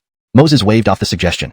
He was a married man and had no interest in such frivolities. Even though I'm unaware, I can send investigators. If it's true, Fenwick will be imprisoned. Both Beckett and Moses weren't fooled. Investigating could delay matters indefinitely, clearly a tactic to stall. It seems Commander Silas isn't very forthcoming. Let's go see the Elwyn right now. They exchanged glances, and Beckett nodded, standing up. Hold on, gentlemen. Someone. Silas called out. Yes, sir. Investigate immediately. Who from the residence has recently visited Bukarang? Bring them here directly. Realizing things might not end well today, Silas needed a scapegoat. Yes, sir. Gentlemen, please wait a moment. Beckett and Moses smiled, sitting down to wait. Soon, an investigator reported that only Fabio had been away recently. Beckett looked at Fabio, noting the bruise on his head, the result of their earlier confrontation. This confirmed that Fabio was indeed the messenger. Moses nodded, and just as he was about to question Fabio, Silas interrupted. Tell us, why did you go to Bukarang? The Gustavo trembled under Silas's stern gaze. I went to visit family. Visit family? Why were you at the price's office? Why did Magistrate Fenwick give you money? What reason? Speak honestly, or I'll have your head. Under pressure, Fabio faltered, unsure how to respond without implicating himself fully. Ishan sent you, didn't he? What? Speak the truth. Ishannering Fabio about to expose him, Silas hastily cut in, his tone threatening. It was my own doing, unauthorized. Fenwick sought a promotion through connections, and I succumbed to greed. I took his money but did nothing illegal. Please, Commander, spare my life. The Gustavo quickly took responsibility to save himself, knowing what Silas implied. Relieved, Silas replied, so it was all you're doing. Confiscate all the funds and imprison him for trial. Commander, have mercy. Soldiers dragged Fabio away. This matter can be resolved. But how could you be unaware of Fenwick's actions in Bukarang? Beckett saw through Silas's deception, knowing full well he had sold offices and used Fabio as a fall guy. However, this wasn't something that concerned him directly. It was the Elwyn's concern. I'm unaware. As you heard, too many underlings act independently. In future, I'll ensure stricter discipline. Knowing Fabio would likely die in prison, Silas believed this would cover his tracks. Chapter 388, Master and Disciple Meet. Commander Ewan, surely you know what I'm talking about? Don't play dumb with me here. Weston said, clearly displeased by Johan's lack of action, and Falden, you were right. Fenwick absolutely has ties with Johan. It seems your words have taken effect. Johan has already decided to eliminate Fenwick. In recent days, Weston had stayed at Moses's residence, waiting to see how Johan would handle the situation. Your Highness, when are we leaving? Armin felt uneasy in Shangjing City and couldn't wait to leave. Soon, give it a few more days for results. While you're complaining about leaving, someone from the palace arrived. They say the herald's condition has improved and wishes to see you in the palace. Moses walked into the room, smiling at Weston. All right, let's go now. Upon hearing Matthew wanted to see him, Weston did not refuse. Since he had come to Shangjing, it wouldn't make sense not to meet him. Halt and dismount. Hand over all sharp weapons. The palace guards were stern-faced, stopping Weston and Moses as they rode their horses. Lord Alden, this is our rule. For such regulations, Weston didn't argue, quietly handing over his knife and then entering the palace under the escort of the guards. Master, you finally arrived, please, sit down quickly. Matthew, sitting on the chair, stood up joyfully as Weston entered. My lord is too courteous. Previously, when they met, they wouldn't have been so formal. Now, Matthew was the herald of the Jianzhou Jurchens, while Weston was merely a prince. In terms of status, he was lower than his Fenwick, and since Fenwick proved unreliable, he was sent to Bukarang City. Considering Nicholas's previous role as a commander at Shanhaiguan Pass, he must have known a lot of valuable information useful for future assaults on the pass. Thus, Matthew kept him close. This time, Matthew didn't fear Weston knowing this. Even if Weston hadn't seen Nicholas, he would likely guess it eventually. Himph. A man who betrays his country, can you really trust him? Weston knew Nicholas's future betrayal posed a major threat to the Qing dynasty. Ishan coldly asked Matthew, who was still gloating. Whether or not he is loyal, I only care about the results. If he brings satisfactory results, I will keep him. If not, I won't hesitate to punish him. Since becoming the herald, Matthew's power had grown exponentially, making him more cautious in many matters. The contents of this book are notes I've written along the way. If you wish to be a wise ruler, ensure your people live well. Having spent a considerable amount of time in the palace, Weston felt it was time to return to Shanhaiguan Pass and reunite with his family. Master, I hope we don't meet on the battlefield in the future. As Weston prepared to leave, Matthew accompanied him to the palace gates. Watching Weston mount his horse, Matthew hesitated before saying his farewell. Boy, remember, in the future, you must be a wise ruler. Otherwise, see if I don't chastise you. Smiling at Matthew's words, Weston waved his riding crop playfully. The guards standing beside Matthew were startled by Weston's actions, but Matthew, without blinking, signaled them to stand down, knowing his master wouldn't strike him. The mountains may not turn, but the rivers flow. Until we meet again. Chapter 389. Chavi's assassination attempt on Weston. Minister Alden, our Elwyn holds you in very high regard. If you stay, your future achievements will be no less significant. Whatever the Ming can offer you, we Jianchu can provide as well, Moses said to Weston as they rode back on horseback. From the Elwyn's earlier expression, it was clear how much he valued Weston and did not wish for them to become enemies in the future. Further discussion is pointless. If there were someone in the Ming who you hold dear asking you to defect, would you? Weston shook his head at Moses's words, using this analogy to explain his decision. Upon hearing Weston's analogy, Moses fell silent. Ishan pledged allegiance only to the Jianchu and would never change sides. I must return to Shanhaiguan. It's unclear when we'll meet again. This is the treatment method for smallpox and how to prevent its recurrence. Please give it to Matthew for me. Upon reaching the city gate and seeing Armin waiting for him, Weston handed a piece of paper to Moses. This is truly too precious. Why doesn't Minister Alden deliver it to the Elwyn himself? Looking at the paper in his hand, Moses knew its value surpassed even 10,000 taels of gold, ensuring they wouldn't be helpless during another outbreak. However, he couldn't understand why Weston chose to give it to him after leaving rather than handing it directly to the Elwyn. It's getting late, Armin, let's go. Weston didn't explain further and rode off with Armin. Moses promptly returned to the palace and handed Weston's note to the Elwyn. Master, I owe you more and more. Matthew, looking at the letter, dismissed everyone and couldn't help but shed tears. Your Highness, are we finally going back? Seeing they were heading west, Armin asked excitedly. Yes, it's been a long time, and the new year is approaching. I still need to be with Sister Tosha. Everly was now pregnant for over a month, and Weston wished to spend this year's new year with her. Everly was recuperating at the Zhuge family home, and any delay might mean missing the festivities. Stopping at an inn before entering Xinjing, they planned to rest briefly. Welcome back, please come inside. Same arrangements as before? The waiter quickly welcomed them upon seeing the familiar guests. Christian, did the officials cause you any trouble after we left? Inside the inn, Armin looked at the same innkeeper and smiled. All has been well since you left. Business has been great. Looking at these generous men about to breach the Barnabas's room. In a critical moment, Armin burst out and killed 3 black-clad men. Seeing Armin emerge, other assassins charged forward with their blades. Your Highness! Alarmed by the imminent threat, Armin yelled loudly. Just as one black-clad man opened the door, Weston's blade thrust out, killing the intruder. Don't worry, I heard them coming upstairs. Are you Fenwick's men? Weston identified the black-clad men, knowing Fenwick was his sole enemy among the Jianchu. The revelation caught them off guard. They expected an easy mission but had already lost 5 men. Fearful, the assassins retreated downstairs. Who told you to retreat? Get back up. Chavi angrily shouted from below. It seems you've waited here for a long time. You may not know this, but Fenwick won't live much longer. Weston smiled, feeling pity for them. Upon hearing this, the assassins became visibly anxious. If Fenwick died, they no longer needed to serve him. Don't panic, it's a trick. Consider the safety of your families if you let him live today. Uncertain about Weston's claim, Chavi knew fleeing soldiers would leave him outnumbered against Weston and Armin. So, he used their families as leverage. Just then, a knife sliced Chavi's arm. I'll take you down with me. One soldier, unable to bear it, attacked Chavi impulsively. You're courting death. Shocked by this unexpected betrayal, Chavi aimed to kill the traitor but was intercepted mid-swing. Chapter 390. Visiting Tosha for the New Year. Armin, why are you blocking me? Santiago did not expect Armin to be the one standing in front of him. You all should quickly return to Bucharang. I will pretend that nothing happened today. Truly, where there is oppression, there will be resistance. Weston felt deep sympathy for these soldiers who could not control their own fates. Thank you. All the black-robed men, hearing Weston let them go, hurriedly left the inn. Santiago, since you helped this tyranny, stay here today. The soldiers were compelled against their will, and Weston did not wish to harm them. Ishan was also concerned that the black-robed men might let Santiago escape. Killing Santiago was the top priority. Do you think you can kill me? Santiago, a product of the Herman Way training, lunged at Weston with his blade. Having fought Armin before, he knew it would take time to overpower him and then face Weston's attacks. Ishan decided to deal with the weaker Weston first. After a brief fight, Armin and Weston were both wounded, their clothes stained with blood. In comparison, Santiago was in worse condition, kneeling on one knee, clutching a wound on his abdomen. Caught off guard by the combined attack from both men, Santiago had been stabbed. Die! Armin wouldn't miss this opportunity. He swung his blade horizontally, sending Santiago flying backward, bleeding profusely from his chest. Himph! Santiago struggled to rise, leaning against a pillar, spitting out a mouthful of blood. Ishan won't survive, let's go. Seeing Santiago bleeding uncontrollably, Weston decided to stop fighting. Ishan ordered Armin, let's go. Yes. Afterward, Weston and Armin began packing their belongings, preparing to leave the inn. Upon returning to the hall, they found Santiago dead. Burn it all down. Seeing everyone dead inside the inn and the bodies scattered, Weston ordered the inn to be set on fire. Yes. A fierce blaze soon engulfed and destroyed the inn. After 5 or 6 days, they arrived near Jinzhou City. Seeing the peaceful lives of the locals, Weston was very satisfied. The leader of the First Banner Army, Thomas, didn't say if we return to Shanhaiguan, we must visit him? Armin recalled Thomas's words when he saw the king wasn't planning to stay in Jinzhou. Armin, remember, those outside our clan have different hearts, Weston said, expressing no fondness for the Jurchen people, especially as Shanhaiguan was close by, making a detour unnecessary. Finally back. Armin shouted excitedly, standing under the city gate of Shanhaiguan. His Highness has returned. Open the gates immediately. Entering the city, Weston let Armin do as he pleased while he returned to the city lord's residence. The guards, however, looked gloomy rather than joyful. What's going on? Why such long faces? Your king has returned safely. The guards remained silent, which puzzled Weston. Bukertal Hurley, what happened while I was away? The guard named Bukertal Hurley trembled as he replied, the princess, what about her? What happened?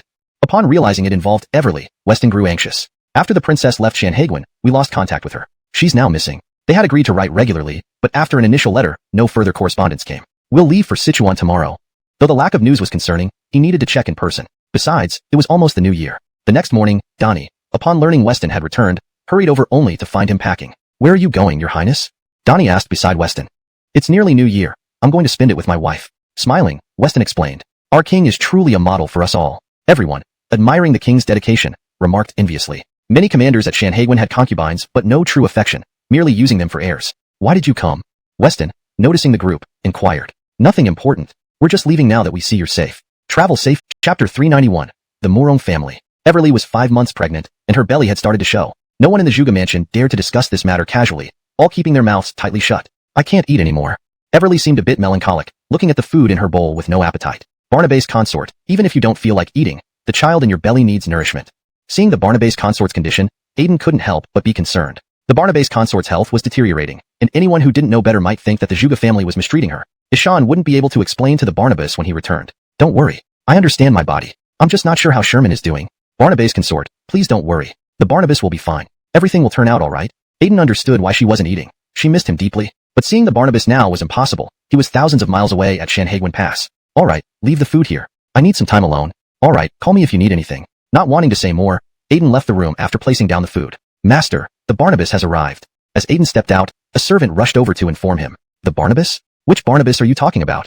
Aiden's first thought upon hearing, it was not Weston but another prince. Who else would you hope to see other than me? Before the servant could respond, Weston strode into the courtyard. Greetings, Your Highness. Seeing that it was indeed Weston, Aiden walked over happily. How is Tosha?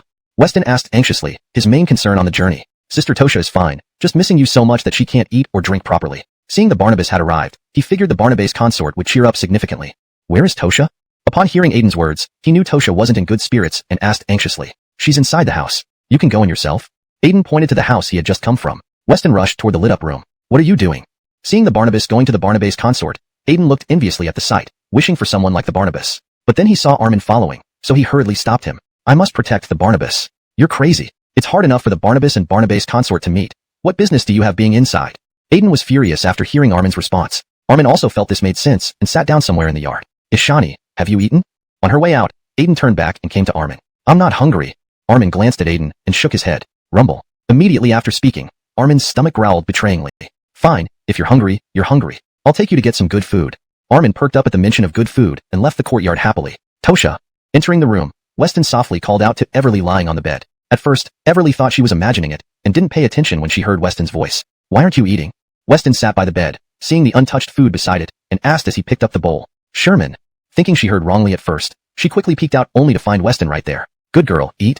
Seeing Everly's pale complexion, he handed the bowl to her. Yes. Before Weston arrived, Everly had planned many things to say, but now, facing him, all her words were stuck in her throat. With tears welling up in her eyes, she ate the food, never daring to look away from Weston for fear he might vanish before her eyes.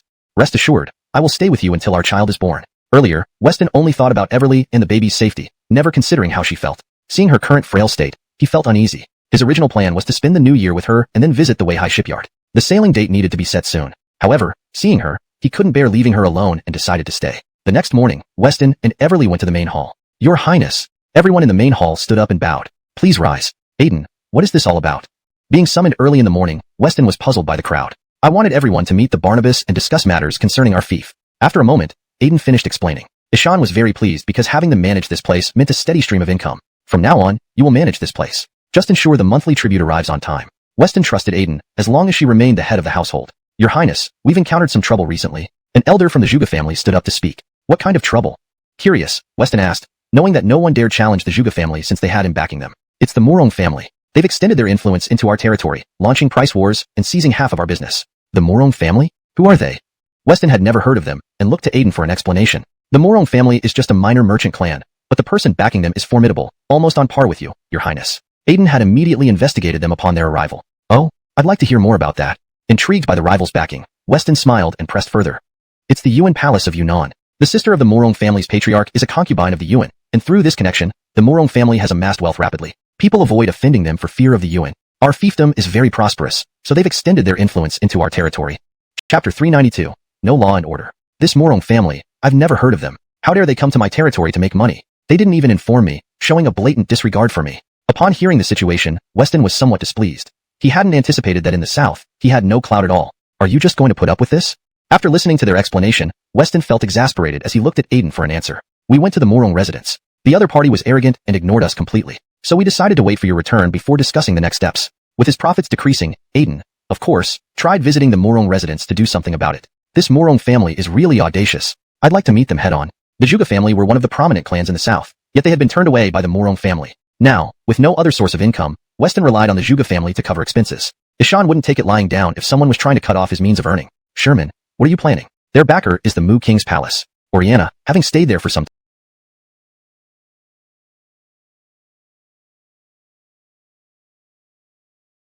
time, also knew quite a bit. The Mu King was from Yunnan, just like Weston, especially granted king by the Dantes. The Mu King's palace? So what? If anyone touches my wealth, I'll make them pay tenfold. Early the next morning, Weston left the Zhuge residence with his guards. Your Highness, shouldn't you inform the consort?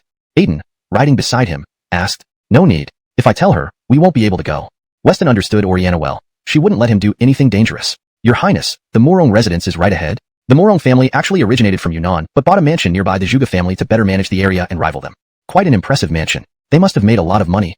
Seeing the Morong mansion, which was several times more magnificent than the Zhuge residence, Weston nodded, feeling vexed that this was all money originally meant for him. Go announce us, Lord Aiden of the Zhuge family. Before Aiden finished speaking, the servant at the gate interrupted with a dismissal order. Our master said he's not available for anyone from the Zhuge family. Please leave. Armin. Ishannering a mere servant speak so disrespectfully, Weston angrily called out to Armin. Yes, Your Highness. Armin dismounted, drawing his sword as he approached the servant. What are you doing? Ishanulp. The servant, frightened by Armin's blade, fled inside yelling for help. Seeing all the servants vanish. Your Highness, we can enter now. Armin sheathed his sword, looking up at the prince atop the horse. Leave 5 men outside. Everyone else follows me inside. Dividing the duties among his royal guard, Weston strode into the estate. Seeing the prince entering, Aiden was startled, initially thinking they would accomplish nothing. What do you think you're doing? Do you know where you are? Inside, news reached Master Morong when servants reported the intrusion. Barnabas Binoing Weston. Weston introduced himself to the man facing him. Morong family Acton, paying respects to Your Highness. Acton's father was the patriarch of the Morong family. However, seeing a young man in his 20s standing before him, he was taken aback. Recalling previous intelligence, this place belonged to Barnabas Binoing, and the prince had been busy fighting at Shanhaiguan, neglecting his territory. This emboldened the Morong family, led by Acton, to monopolize the market openly. Originally, the Morong family opposed this plan due to Weston's reputation, but without his presence, they grew bolder. Acton, you have a lot of nerve. Your Highness, what do you mean? I'm easily frightened. Please don't scare me, Acton responded nervously. Who gave you permission to set up business in my territory and drop prices? Drawing the sword from Armin, Weston pressed it against Acton's neck. Your Highness, I'm wrong. With the blade at his throat, Acton panicked, kneeling and pleading for mercy. Knowing you're wrong means you should pay the price for your actions. Otherwise, anyone could trample over me.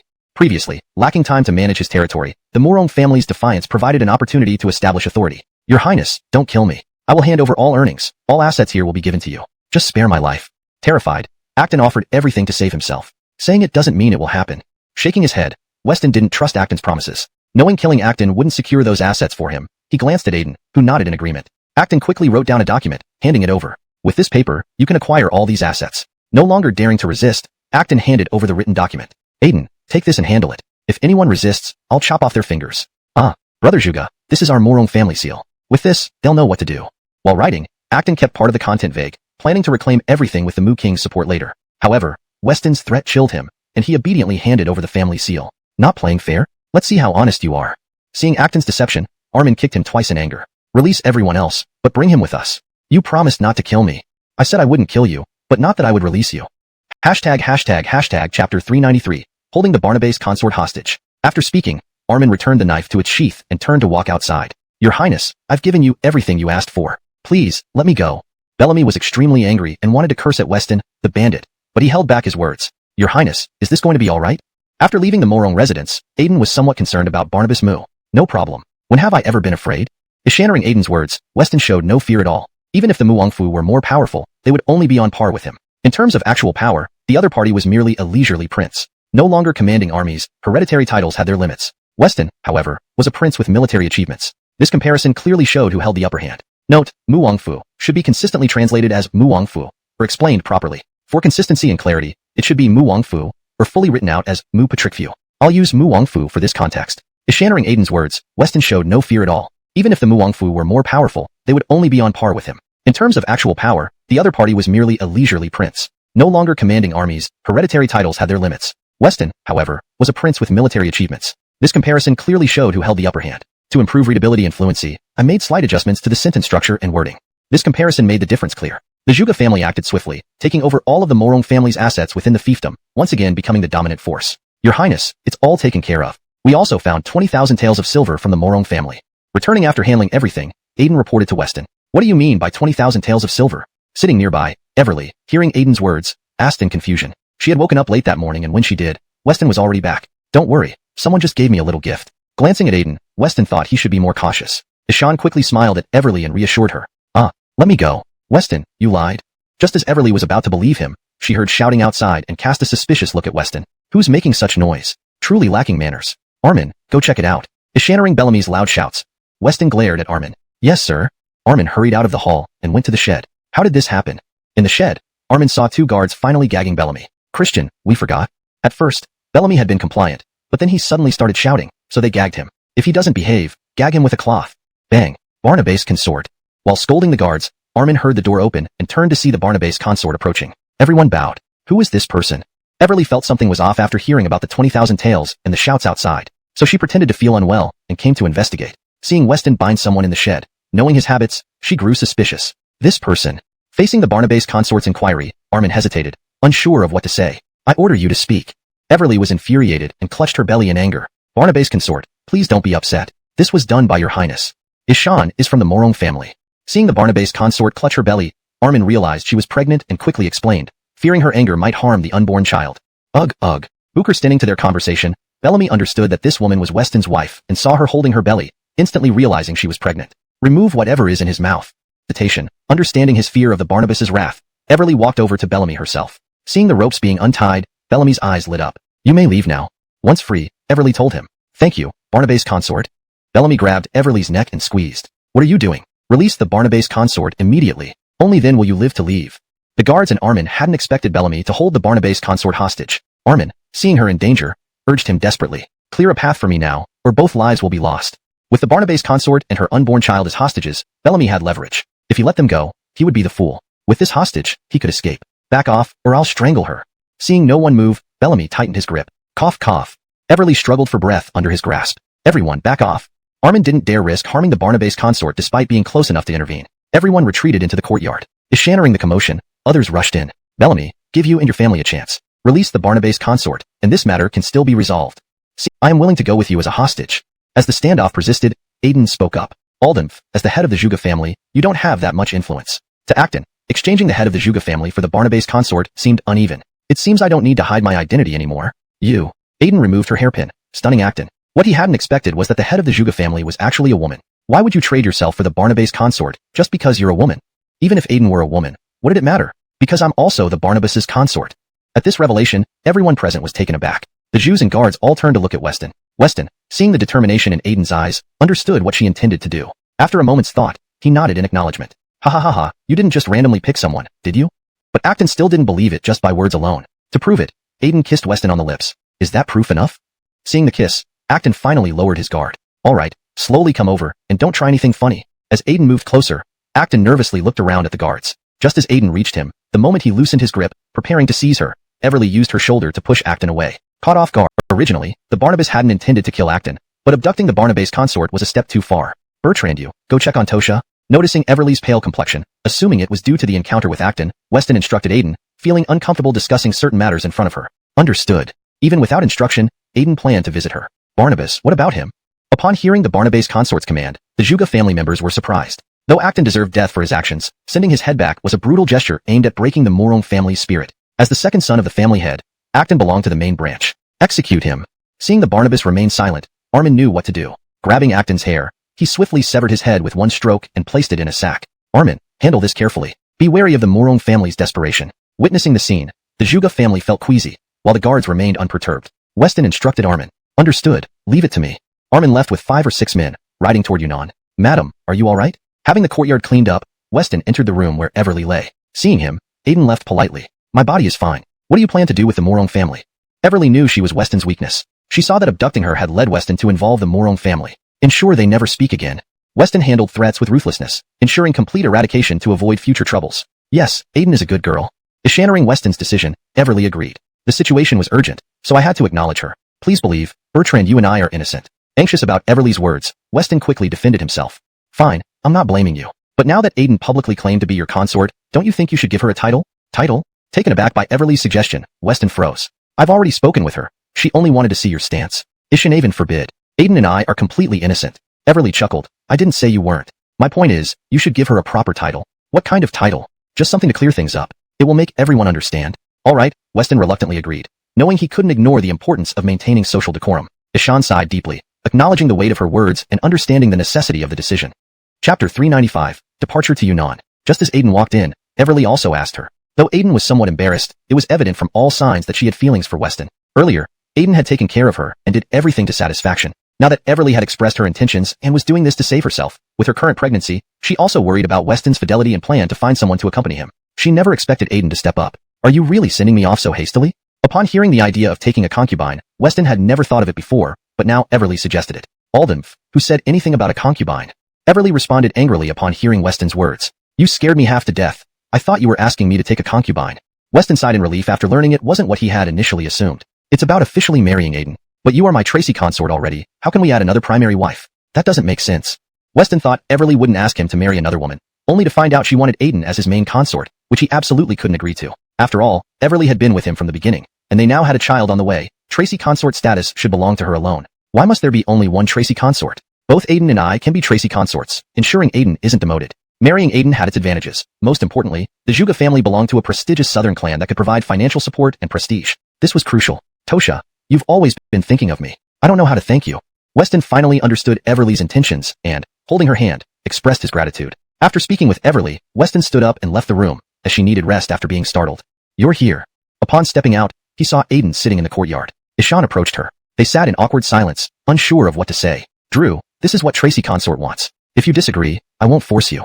Since Shanhaiguan, Aiden had harbored feelings for Weston but hadn't expressed them. She helped him gain control over the Zhuge family but knew by then Drew already had a Tracy consort. So, her love for him submerged again. Today, she intended to sacrifice herself for Weston's happiness. It was the least she could do. But she never imagined that not only was Drew saved, Tracy consort even suggested she marry Weston. Despite outwardly resisting, inwardly she rejoiced.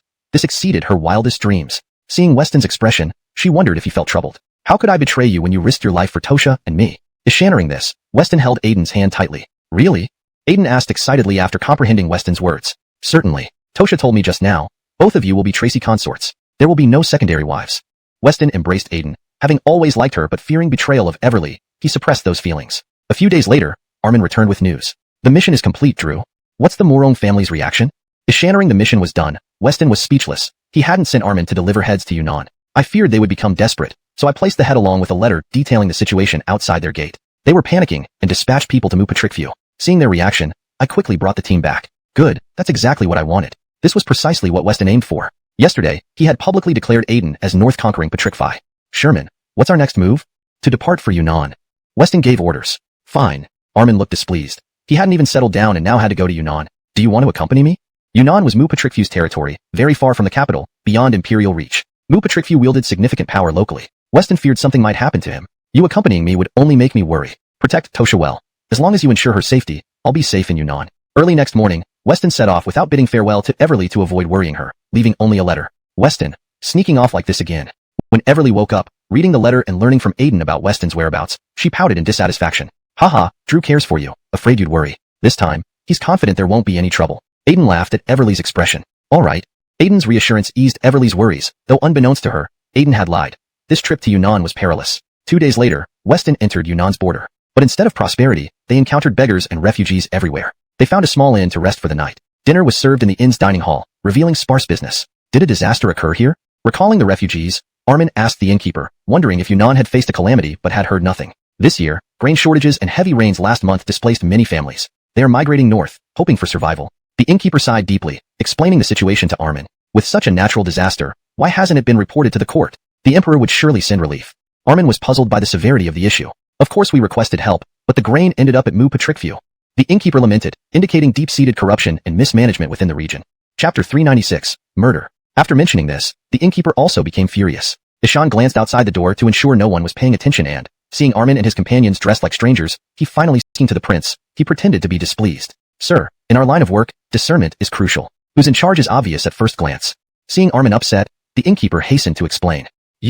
Enough, you're overacting. Even I can't bear to watch. As Armin was about to retort, Weston waved him off. Yes, sir. Before coming to Yunnan, Weston had instructed everyone to address him as sir, which saved much trouble. Do you want to say something? Weston, puzzled by the inquiry about their departure, asked the innkeeper. Since entering the city, he felt something was amiss. Leave as soon as possible. Those who just left may inform the authorities of your words today. When they send officers, you won't be able to leave. With no one else around, the innkeeper, patting the silver in his pocket, spoke softly. Ishan believed these men were decent and couldn't bear to see them caught. Why would the authorities arrest us?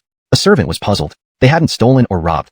Why should they be arrested? That servant slandered the Ep3of4 mansion publicly, a crime punishable by imprisonment here in Yunnan. The innkeeper pointed at the servant who had slammed the table. Let's see if their power surpasses the emperor's. Though dressed plainly, the servants were trained by Weston and all registered as Hermanway, imperial guards. Before leaving the capital, this added a layer of protection. Most wouldn't dare confront those wearing Hermanway uniforms. I've said my piece. May fortune be with you. Seeing Weston's group still incredulous, the innkeeper gave up. Ishan had spoken his mind. He didn't need to risk himself for strangers. Quick, Amos round them. Just as the innkeeper returned to the counter, a troop of soldiers surrounded the inn. Gentlemen, what is happening today? Seeing Weston and his group still seated, the innkeeper grew anxious and waved for them to leave. Ishan hurried outside to stall the arresting officers. Gallagher, you've run this inn for some time now. You've always been honest. If you protect criminals today, don't force me to arrest you all. The captain sneered at the innkeeper. Captain, you're a regular here. How about we settle the unpaid bills at the price's office? Recognizing the officer, the innkeeper knew he owed the inn money. Ishan pulled the captain aside and smiled. Are you threatening me? The captain's face darkened. Ishan didn't expect such a usually compliant man to threaten him. Not at all. We've always gotten along well. Actually, the innkeeper wasn't interested in the money, but hoped to save the guests and his inn. What are you doing? While talking, the innkeeper saw the constable pull out a dagger, stepping back in fear, thinking the constable might kill him. All I'm doing is handing it to you. Look at how scared you are. The constable held the dagger by the tip and handed it to the innkeeper. You mean that? Why hand it to me? Relieved he wouldn't be killed, the innkeeper took the dagger cautiously. Kill you. The constable grabbed the hilt and slashed quickly. The innkeeper, decapitated, never expected such sudden action. Nearby constables were shocked, unable to believe the captain could kill so ruthlessly without blinking. This man attempted murder and has been executed on the spot. The captain announced. Yes. The constables dared not speak. How can you murder so indiscriminately? Inside the inn, Armin and others rushed out upon hearing the commotion. Seeing the decapitated innkeeper, Armin demanded an explanation.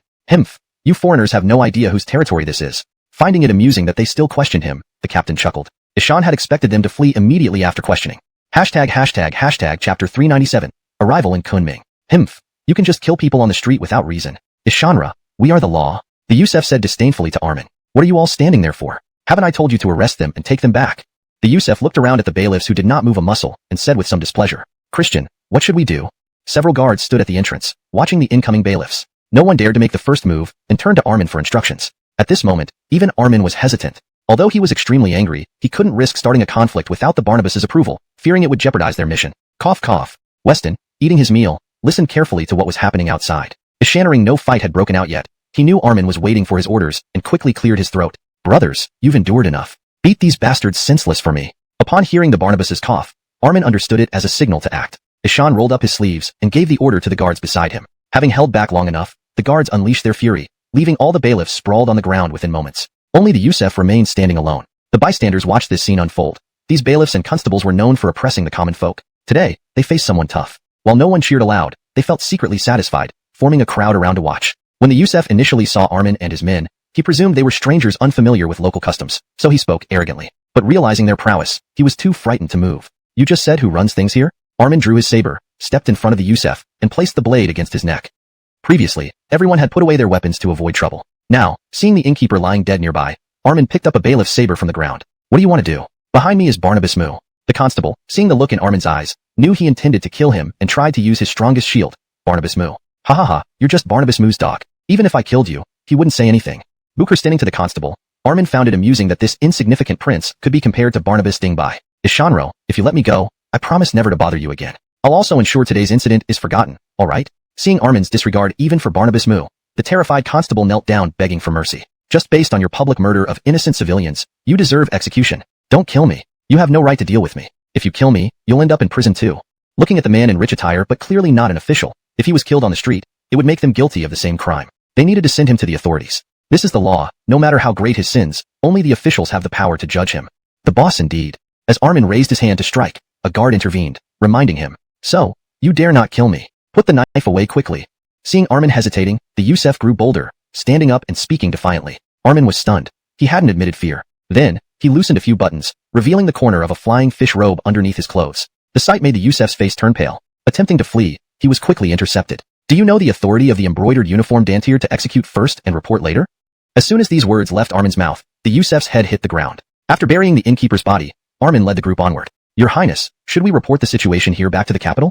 On the way to the Morong family, Armin witnessed much injustice, growing angrier by the minute. However, the Barnabas had ordered haste, urging them not to delay. These commoners, you can't save them all. We must address the root cause. Weston was also troubled but helpless. This was the world's cruel reality. Finally, Kunming.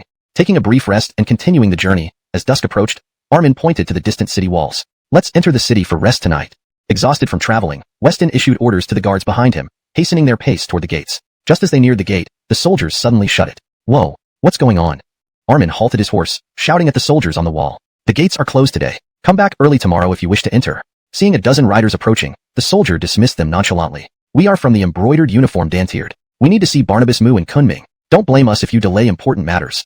With the Barnabas's permission, Armin showed the embroidered uniform Dantiered's badge. Wait a moment. The gate is closed, but I'll seek approval to open it. Seeing the badge, the soldier panicked. Ishan knew the embroidered uniform Dantiered's influence wasn't something he could obstruct. However, the order to close the gate came from higher up when the dozen riders approached. If they delayed Barnabas Mu's affairs, they'd face severe punishment. So, he hurried to consult. Ishan then left the wall. Beware. Barnabas Mu may plan to attack us. Noticing the odd timing, Weston sensed foul play.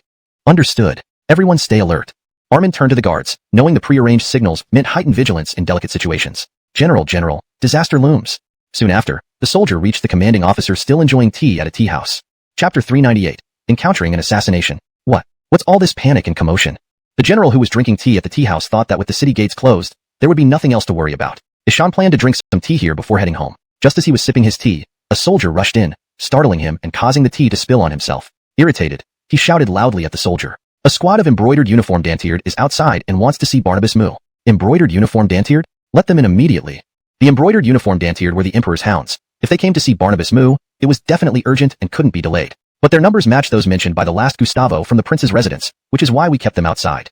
If it were as simple as the soldier said, he wouldn't need to report back. Let them in for now, but assign more guards to watch them closely. If they cause trouble, we'll say they forced their way in. Yes. Soon, the soldiers arrived at the city gate and ordered the guards to open it immediately. Welcome, honorable officials.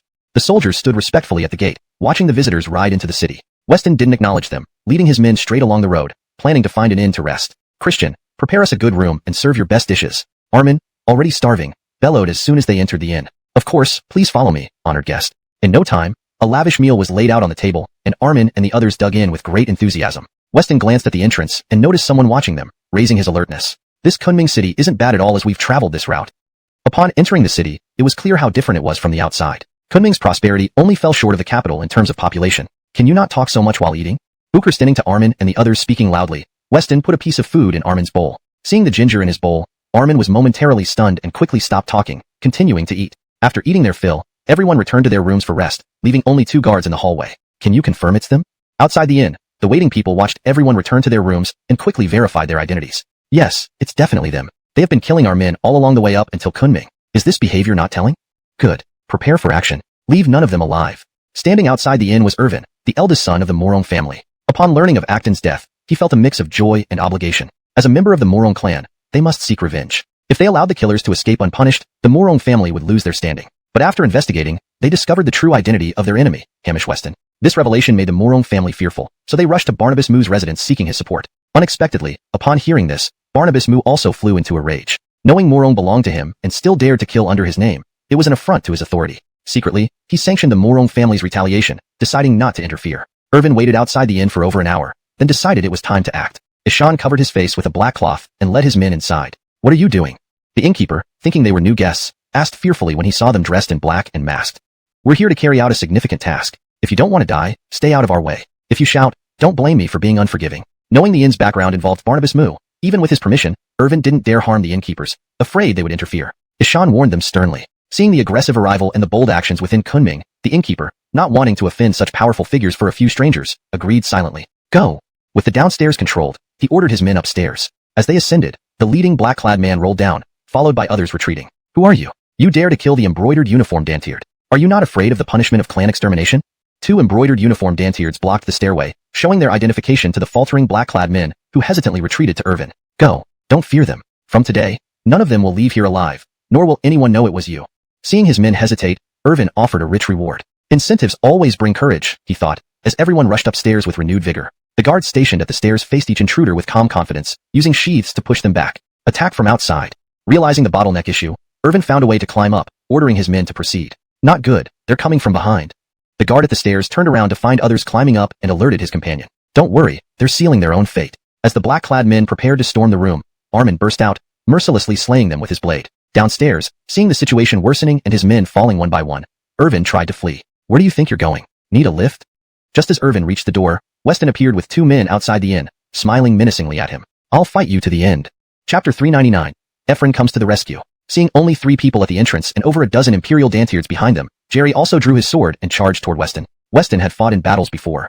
He crawled out of stacks of corpses. Observing the opponent, even the way he held his blade was incorrect, clearly not that of a professional killer. Ishan easily disarmed him, and with one punch knocked Jerry to the ground. Ishanulp me. Jerry hadn't anticipated that this young man could fell him with a single blow. Realizing he wasn't a match, he urgently called for his subordinates, hoping they would come to his aid. Don't shout. If you wish to join them, I can grant you passage. After waiting for a long time with no response, Jerry turned around in fear and saw all his men lying on the ground. Armin wiped his blade with a piece of black cloth, his expression menacing. Witnessing this scene, Jerry fainted from fright. That guy seemed pretty confident just now. How did he become like this? Looking at the unconscious Jerry on the ground, Armin couldn't help but laugh and asked the person beside him, Your Highness, what should we do with him?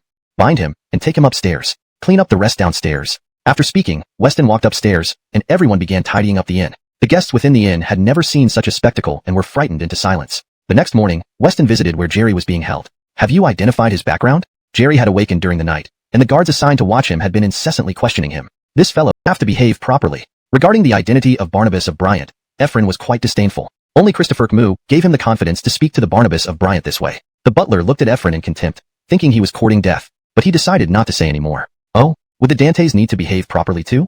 Booker standing intently, Armin could barely stand it anymore. The Morong family didn't even qualify as a noble lineage. Their standing rested solely on a connection through marriage to Christopher Mu. Yet they dared to act so arrogantly, disregarding the Dantes granted title of Barnabas of Bryant. It was truly ignorance giving them courage. Who are you? Initially mistaking Armin for Weston, Ephraim noted his attire didn't match the Barnabases. I am Captain Armin of the Imperial Dantiard. Please note down everything Lord Morong just said. When we return to the capital, I will present it to His Majesty. Wait, don't misrecord. Otherwise, you won't leave Kunming alive. Upon hearing Armin's words, Ephraim panicked, realizing his statements were treasonous. If reported back to the capital, he would be in grave trouble. Oh, now you're scared. Bow to me once, and I won't have it recorded. Seeing Ephraim's fear, Armin smiled and made the suggestion. It's all my fault. I shouldn't have spoken out of turn or underestimated the Barnabas. Please overlook my behavior. With a very grim face, Ephraim eventually bowed to Armin, bending deeply. Fine, though you didn't bow, we'll let this slide. Pleased that Ephraim only bowed, Armin felt satisfied, fearing he might resist further pressure. After all, Armin and his men only served nominally in the Imperial Dantiard, having no authority to report directly. When can I see the Barnabas? Having recorded every detail of the encounter, his current priority was rescuing his only son from Weston. Losing Jerry would mean the end of the Morong family. The Barnabas may still be resting. Pleasantly request your intercession. Please inform the Barnabas that Ephraim of the Morong family is waiting at the door to meet him. Noticing it was almost noon, Ephraim grew impatient when told Weston hadn't yet risen. Smiling awkwardly, he pulled out a silver ticket and placed it in Armin's hands. All right, wait here. Seeing the 2,000 taels of silver, Armin pocketed it and entered the inn. Barnabas, Ephraim of the Morong family seeks you, and has offered 2,000 taels of silver.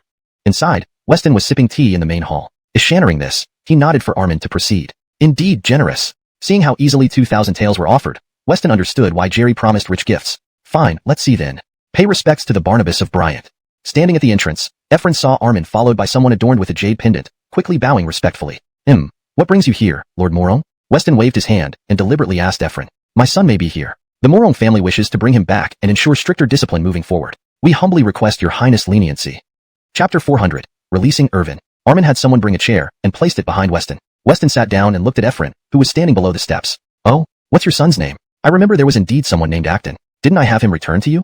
When Weston finished speaking, everyone from the Morong family glared with anger. This was a blatant provocation of them. Normally, they would have already lost their temper, but considering Weston's status, they could only hold back. "The previous incident was due to my son's ignorance. The Barnabas handled it correctly. Even without your decision, I would have dealt with him myself." Thinking about how Acton was already dead, he didn't need to continue dwelling on the matter. Ishan forced a smile through his grim expression. "I don't have your son here. You'd better leave quickly." Seeing that Ephraim was still holding back despite the situation, Weston was somewhat surprised. "Barnabas, I acted wrongly before. Please be magnanimous." Upon hearing Weston's words, Ephraim knelt on the ground, bowing respectfully. The Morong family members behind him were stunned. If Irvin were released, the ambushers nearby would slaughter everyone here. In fact, Ephraim had everything arranged before coming. Otherwise, he wouldn't have humbled himself so much, and he absolutely couldn't let this day's events spread. "Do you recognize your son?" Armin deliberately threw Irvin on the ground, grabbing his hair and pointing at him towards Ephraim. "Yes, son." Seeing Irvin bruised and beaten, Ephraim shouted painfully, "This looks right. Take him away quickly." Armin signaled for men to carry Irvin away and returned to stand beside Weston. "Son, are you all right?" Once Irvin was supported by the Morong family members, Ephraim anxiously approached, cupping his face. "Don't let them off easily. I want them to suffer worse than death." With closed eyes, Irvin, hearing his father's voice, hesitantly opened his eyes, realizing he was rescued. His gaze shifted to Weston seated on the chair. His wounds still ached as he spoke to his father. "We're leaving." Now that Irvin was saved, Ephraim saw no reason to stay further and hurriedly left. "Be cautious around you." Weston watched Ephraim walk away, feeling uneasy. From the latter's expression earlier, he knew he intended to eliminate him.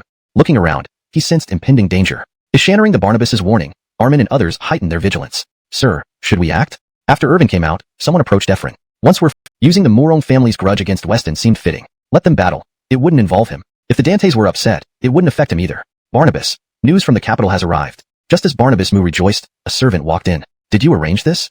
Barnabas Mu asked his advisor, who received the message. "I felt uneasy lately, so I sent someone to gather intelligence on Weston. Knowing our enemy is crucial." The advisor, Barnabas Mu's trusted aide, was instrumental in managing Yunnan. "You remain so thorough." Chapter 401.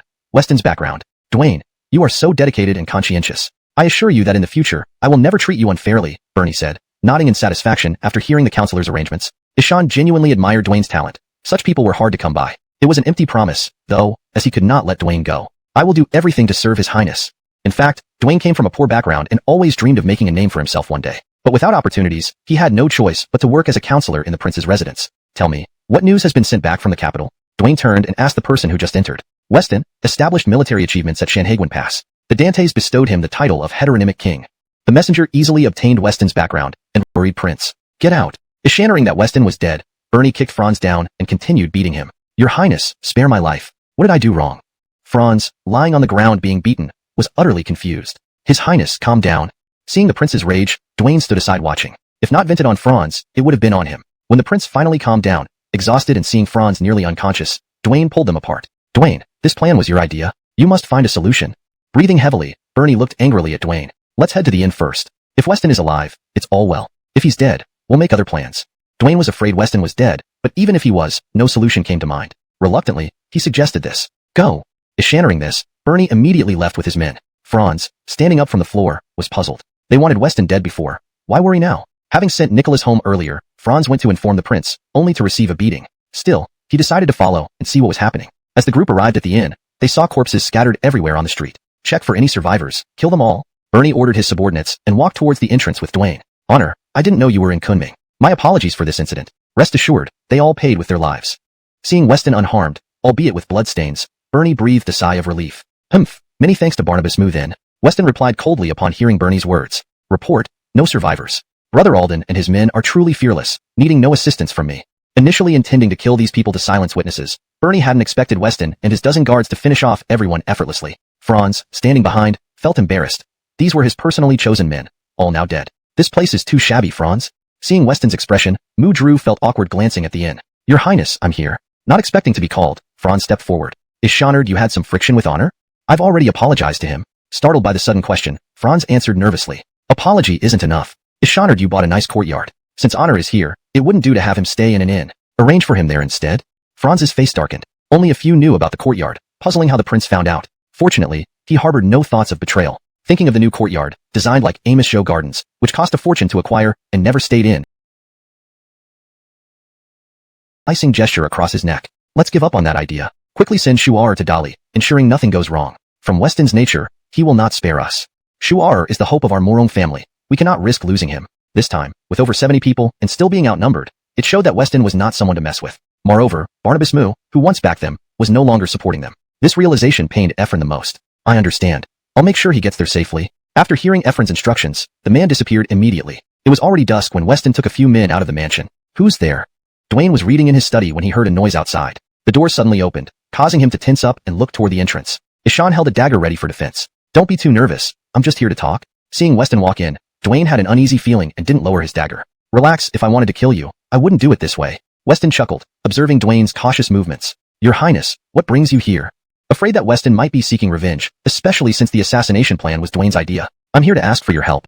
Weston then explained his entire plan to Dwayne, shocking him into quick refusal. You don't have to rush. Tell me what on any unrest.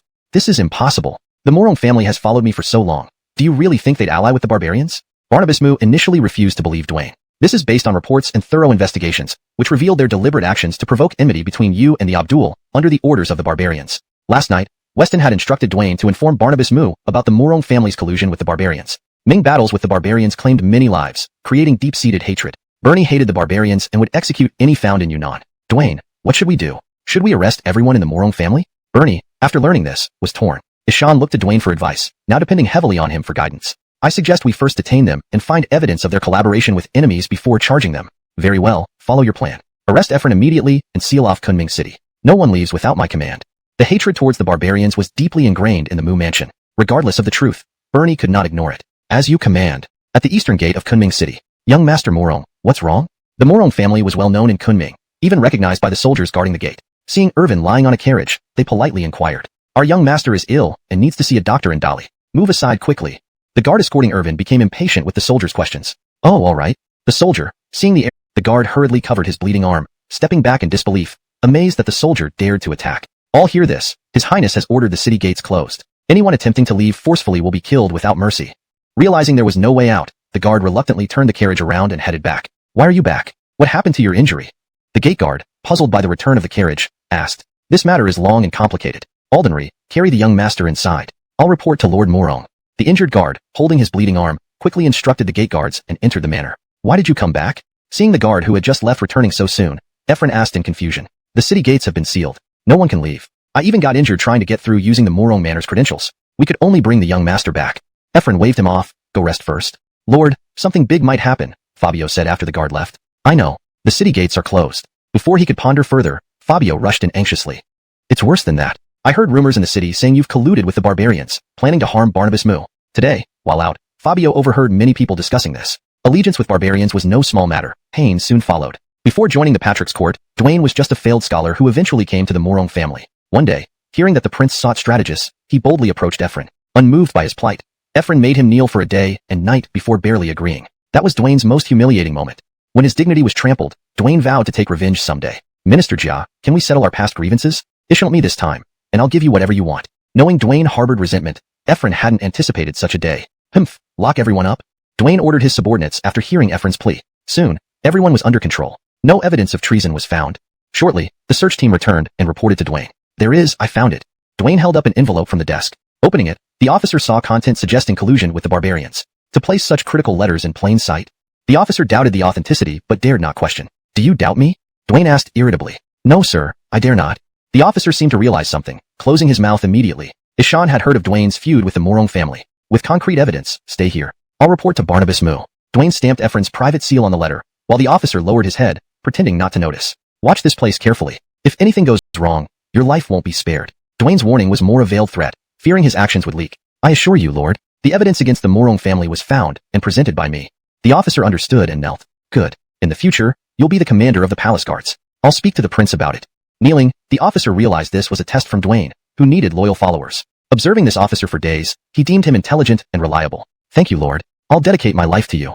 This translation maintains the original tone, style, paragraph structure, and line breaks while ensuring it reads naturally in English. Chapter 404, Calculations. As Dwayne walked out of the hall, he watched with great satisfaction as each member of the Morong family was taken away one by one. Revenge was indeed best served cold. Seeing that matters here were resolved, Dwayne strode confidently towards the exit. At the door, he noticed a crowd of onlookers among whom he spotted Armin. Without paying any heed, Dwayne got into his carriage and left the Morong residence. Armin, noticing Dwayne's departure, also disappeared into the crowd. This Dwayne is quite capable. I haven't misjudged him, Weston chuckled after hearing Armin's remark. It was astonishing how just a small trick had caused them to turn against each other. What self-attack? Split up and rescue the Morong family members. You know what to say, Weston said while standing guard at the entrance, preventing anyone from alerting others. Father, did we really collaborate with the barbarians? Irvin, who was imprisoned, asked Efren. My son, rest assured, I have nothing to do with the barbarians. This time, someone has deliberately framed us, Efren replied firmly, disturbed by even his own son's lack of trust.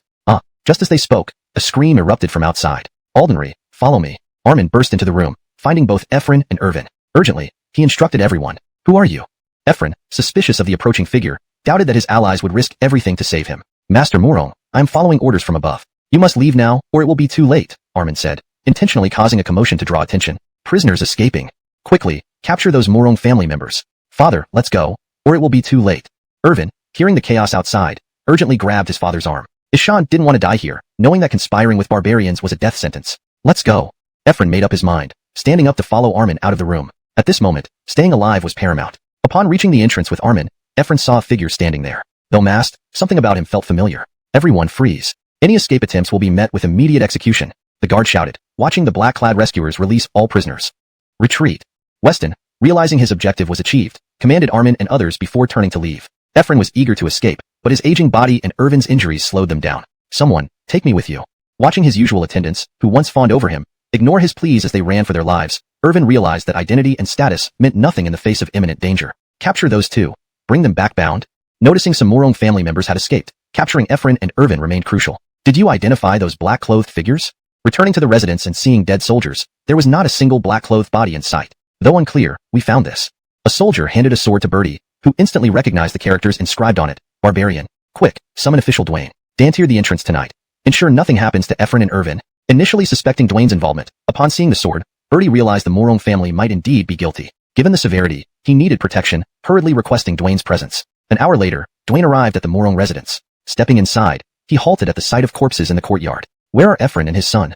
Chapter 405. Claudia. Both the Micah and son are fine, but you must save me. Bertrand Fuhan, what problem do you have that requires my help? Seeing the man kneeling before him, Dwayne lifted his eyes to ask. This time, only the Micah and son were caught. The others escaped.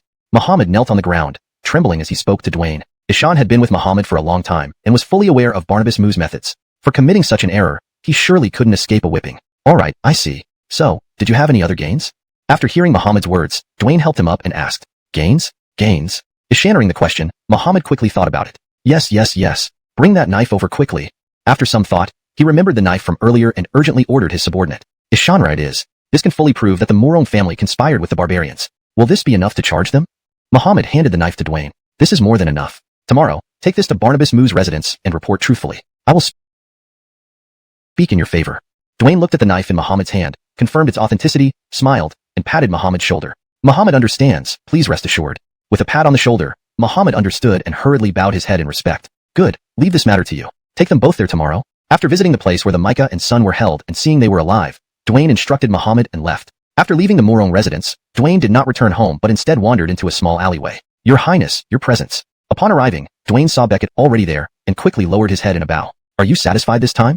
In fact, Beckett only provided a rough plan for the entrapment, with Dwayne handling the specifics to make the scheme run smoothly and believable to Bernie. Yes, you should rest early as well. I believe there will be a big showdown tomorrow. Seeing it was getting late, Beckett dismissed him. Your Highness, can we trust this person? Armin watched Dwayne leave, worrying he might betray them since he betrayed Bernie. It's all about mutual exploitation. Does reliability matter? Beckett never considered Dwayne as one of their own. Having given so many heartless ideas to Bernie, Dwayne could not be let off easily. However, Dwayne still served a purpose now. The next morning, Beckett arrived at Barnabas Mu's daughter was. Her beauty seemed otherworldly.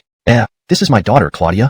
Seeing his daughter and noticing Beckett's gaze, Bernie stopped her and introduced her. Greetings, young lady. I am Beckett. Though Claudia was beautiful, Beckett had a wife, and two at that. So he merely greeted politely. Greetings, sir. I am Claudia.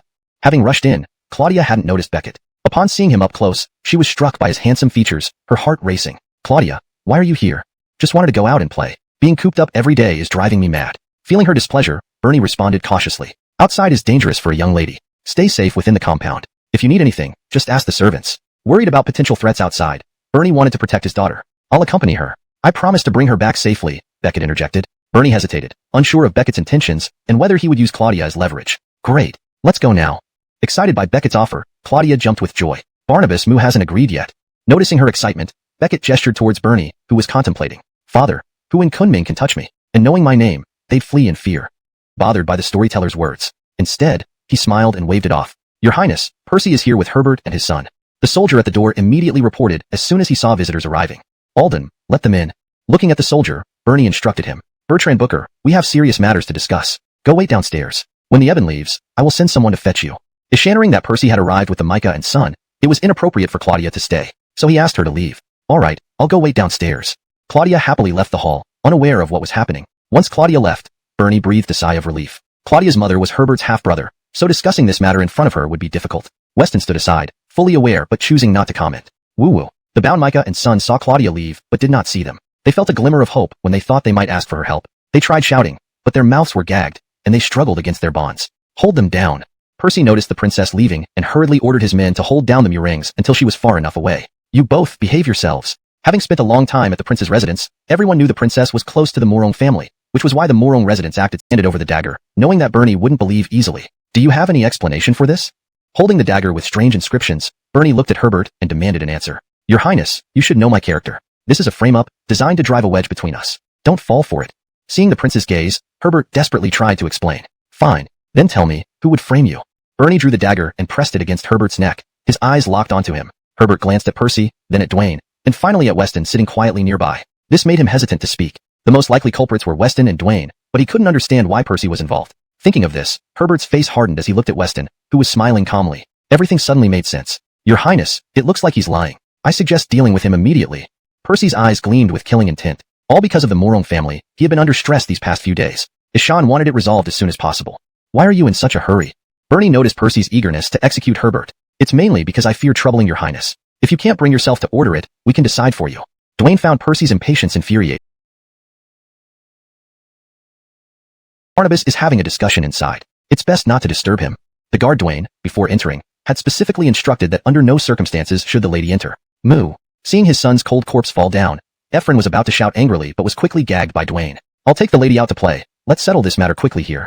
Beckett, who had been watching from the side, stood up and spoke to Bernie. Thank you, Brother Alden. Bernie knew very well Claudia's nature.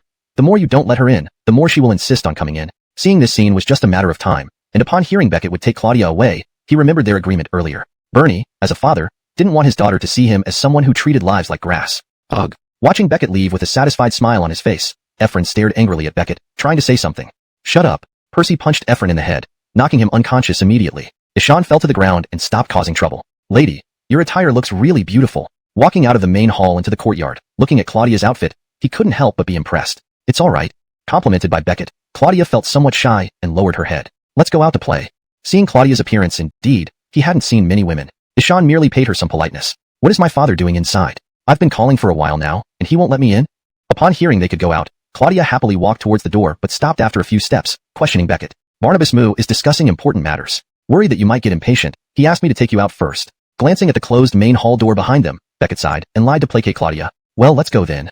Believing Beckett, Claudia agreed and left the Moo residence together with him. By the way, don't call me lady, just call me Bertrand Booker. You are also an emperor-bestowed prince like my father. Calling me lady makes it sound like a lady is more important than a Barnabas. Walking on Kunming Road, Claudia turned to Beckett. Haha, alright. You can call me Brother Tianqin. Looking at Claudia, Beckett felt like a protective brotherly figure. A mosh and innocent girl, any man would choose to protect. There are too many guards following us. We can't even speak or get close to anyone. After an hour of walking, Claudia stopped and looked back at Beckett. But these people are protecting us. What if something dangerous happens? What will you do then?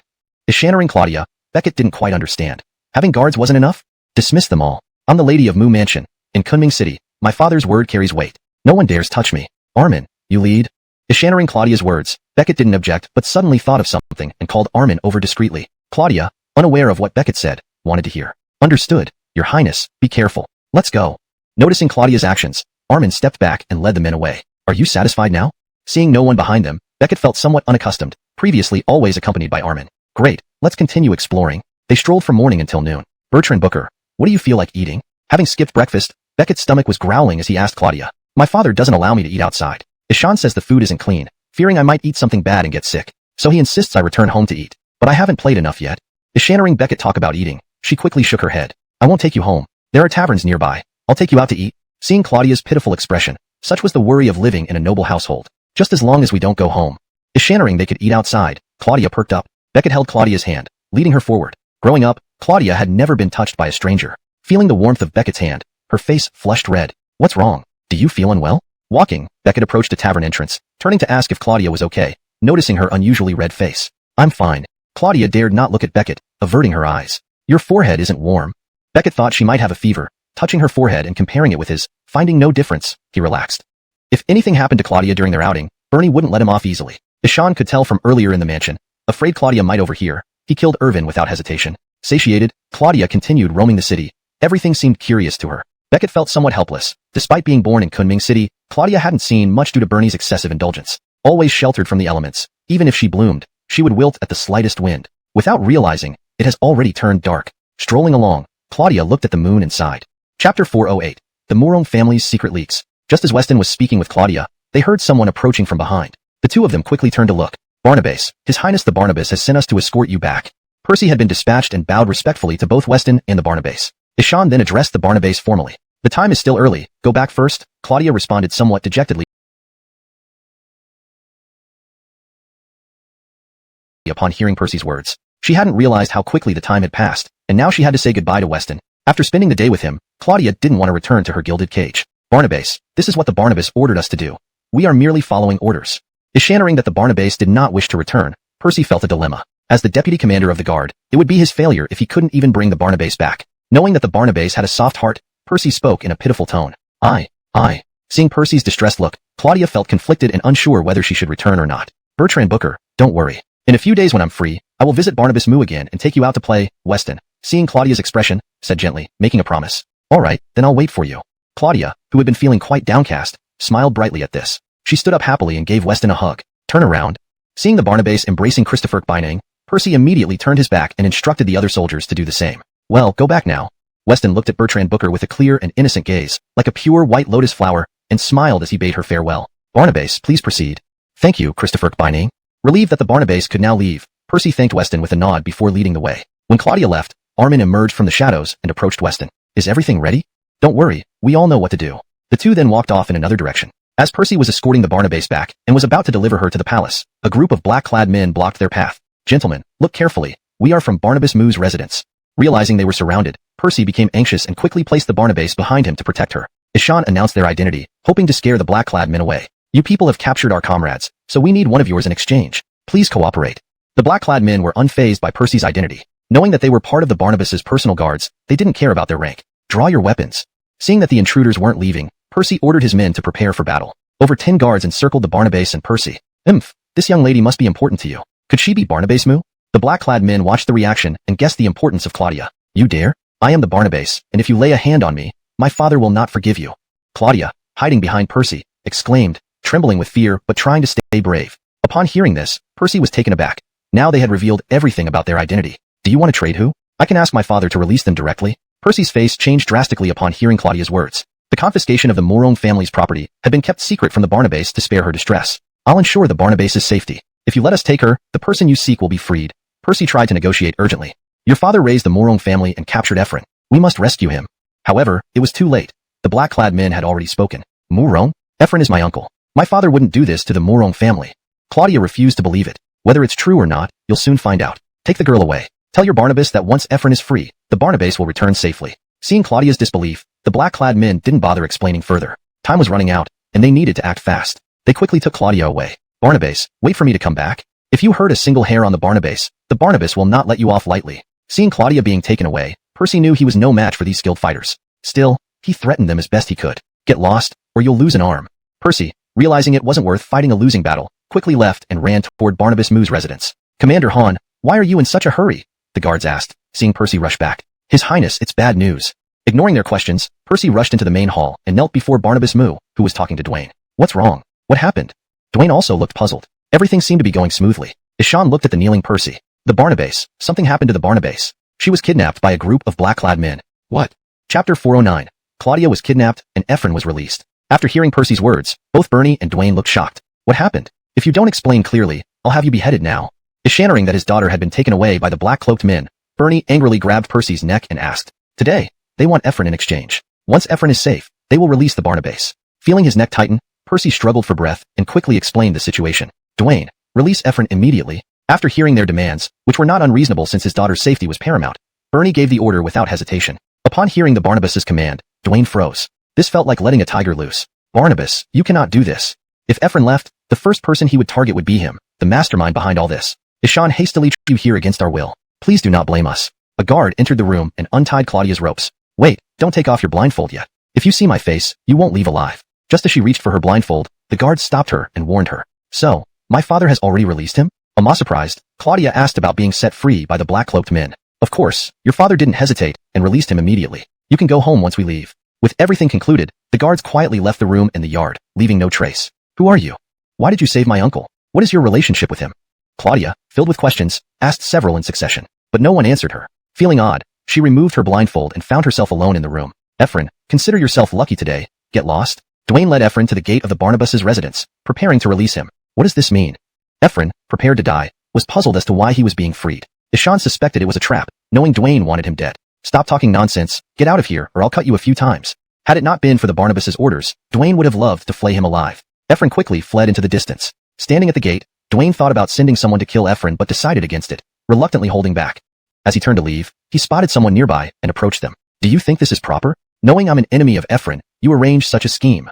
Dwayne dragged Armin to a secluded spot and confronted him. At Mu residence, you will never have the chance because Bernie won't kill Ephraim due to his daughter. Only by following our plan will you achieve your wish. That's what your Barnabas said? Dwayne, after hearing Armin's explanation, realized it made sense. The decision not to kill Ephraim directly aligned with Armin's claims. Exactly. Serve the Barnabas wholeheartedly, and he will not treat you unfairly. Armin patted Dwayne on the shoulder and smiled. Don't try to play me. We are merely using each other. After dealing with Ephraim, we will stay out of each other's way. Dealing with Weston for so long, Dwayne couldn't understand him less and feared meeting the same fate as Ephraim. The Barnabas has returned. Armin ignored the banter, delivering his message. Ishan watched Weston escorting Claudia down the road. Barnabas, are you alright?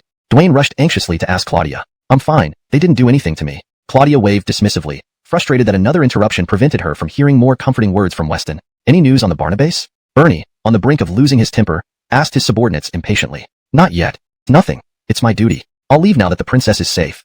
Weston had planned everything meticulously, aiming for this exact outcome. Ishan wanted the Mu family to feel deeply indebted to him. Standing nearby, Dwayne watched Weston walk away, feeling uneasy at the man's craftiness. As an onlooker, he knew all the details and saw how Bernie had been manipulated step by step. After leaving, Ephraim returned to an old, run-down courtyard that had once been their family home. They no longer came here after rising to wealth, nor did they wish to mention their past struggles. The Moron family had once been relatively well off, but Ephraim's sharp mind and efforts earned them significant wealth. His sister also married Barnabas Mu, giving birth to a daughter and elevating their status even higher. Weston had long dispatched men to tail Ephraim, and after discovering his hiding place, he anxiously returned to the palace. Your Highness, Ephraim is in hiding. Should we capture him immediately? No need. Let everyone rest. They've been working hard these past few days. Weston wasn't heartless. He too was exhausted from chasing after leads. Yes, Your Highness. Relieved to finally get some rest, everyone eagerly dispersed to sleep. A few days later, Percy, it's been over 2 days, and not a single black-clothed assassin has been captured. What have you been doing? Bernie scowled at Percy before him. Your Highness, most of them have fled, and the remaining ones are in hiding. Kunming City is vast, and we don't have enough manpower.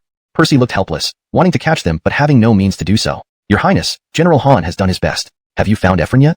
Dwayne, knowing the truth, sympathized with Percy. Weston's plan was flawless, making it nearly impossible to find any clues. Ephraim has hidden himself in an old house. I've surrounded the area and will wait to see what he does next. If he contacts the assassins, we can apprehend them all at once. Upon hearing this, Percy lifted his head to respond. Should we strike directly? Everything has been stirred up because of Ephraim. By killing him, we can send a message to the other assassins about the consequences of angering you.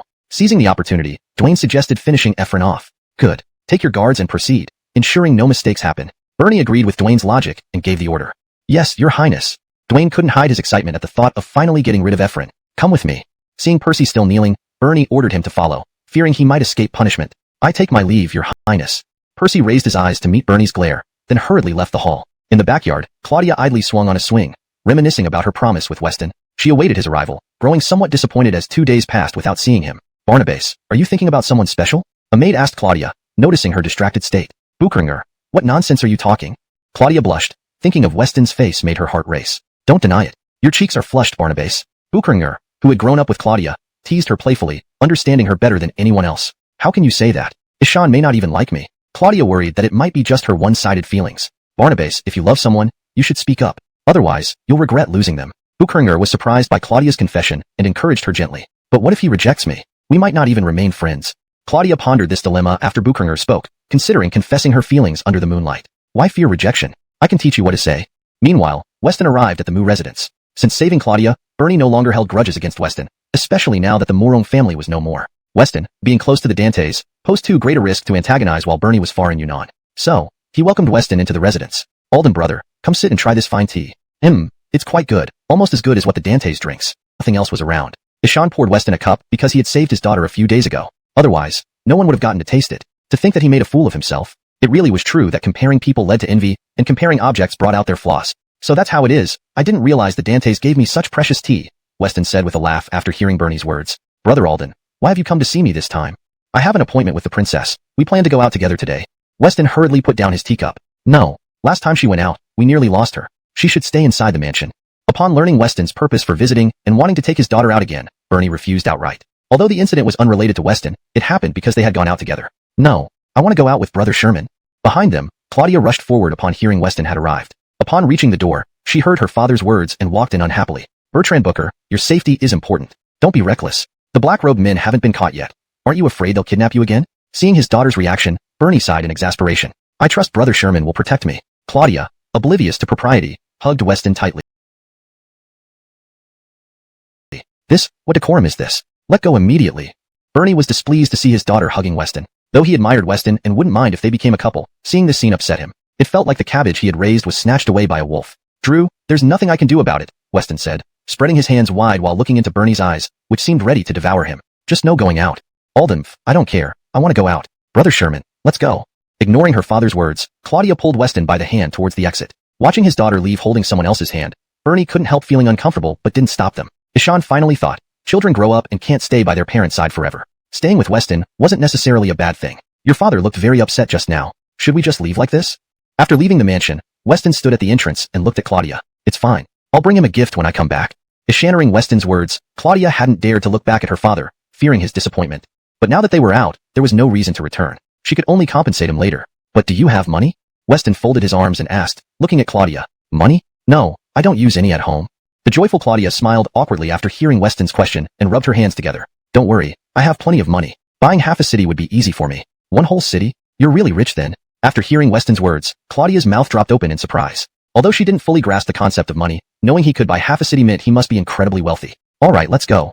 Weston breathed a sigh of relief seeing Claudia believe him. Ishan didn't actually have so much money, as it was all used for training subordinates, maintaining a large group, and building ships, expensive pursuits that left him with a somewhat depleted purse. But taking care of Claudia was still within his means. Walking through the bustling streets, Weston showed her many new sights. Move aside. Make way for the Barnabas of Mu's errand runners. All bystanders get out of the way. Percy led a squad of soldiers running swiftly north, shoving anyone who got in their way. Why are they doing this? How rude.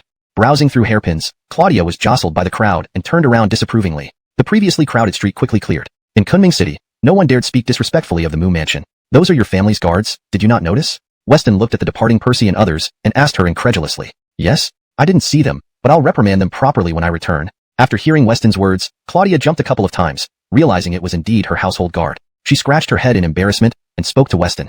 Swish. Barnabas, please accept our salute.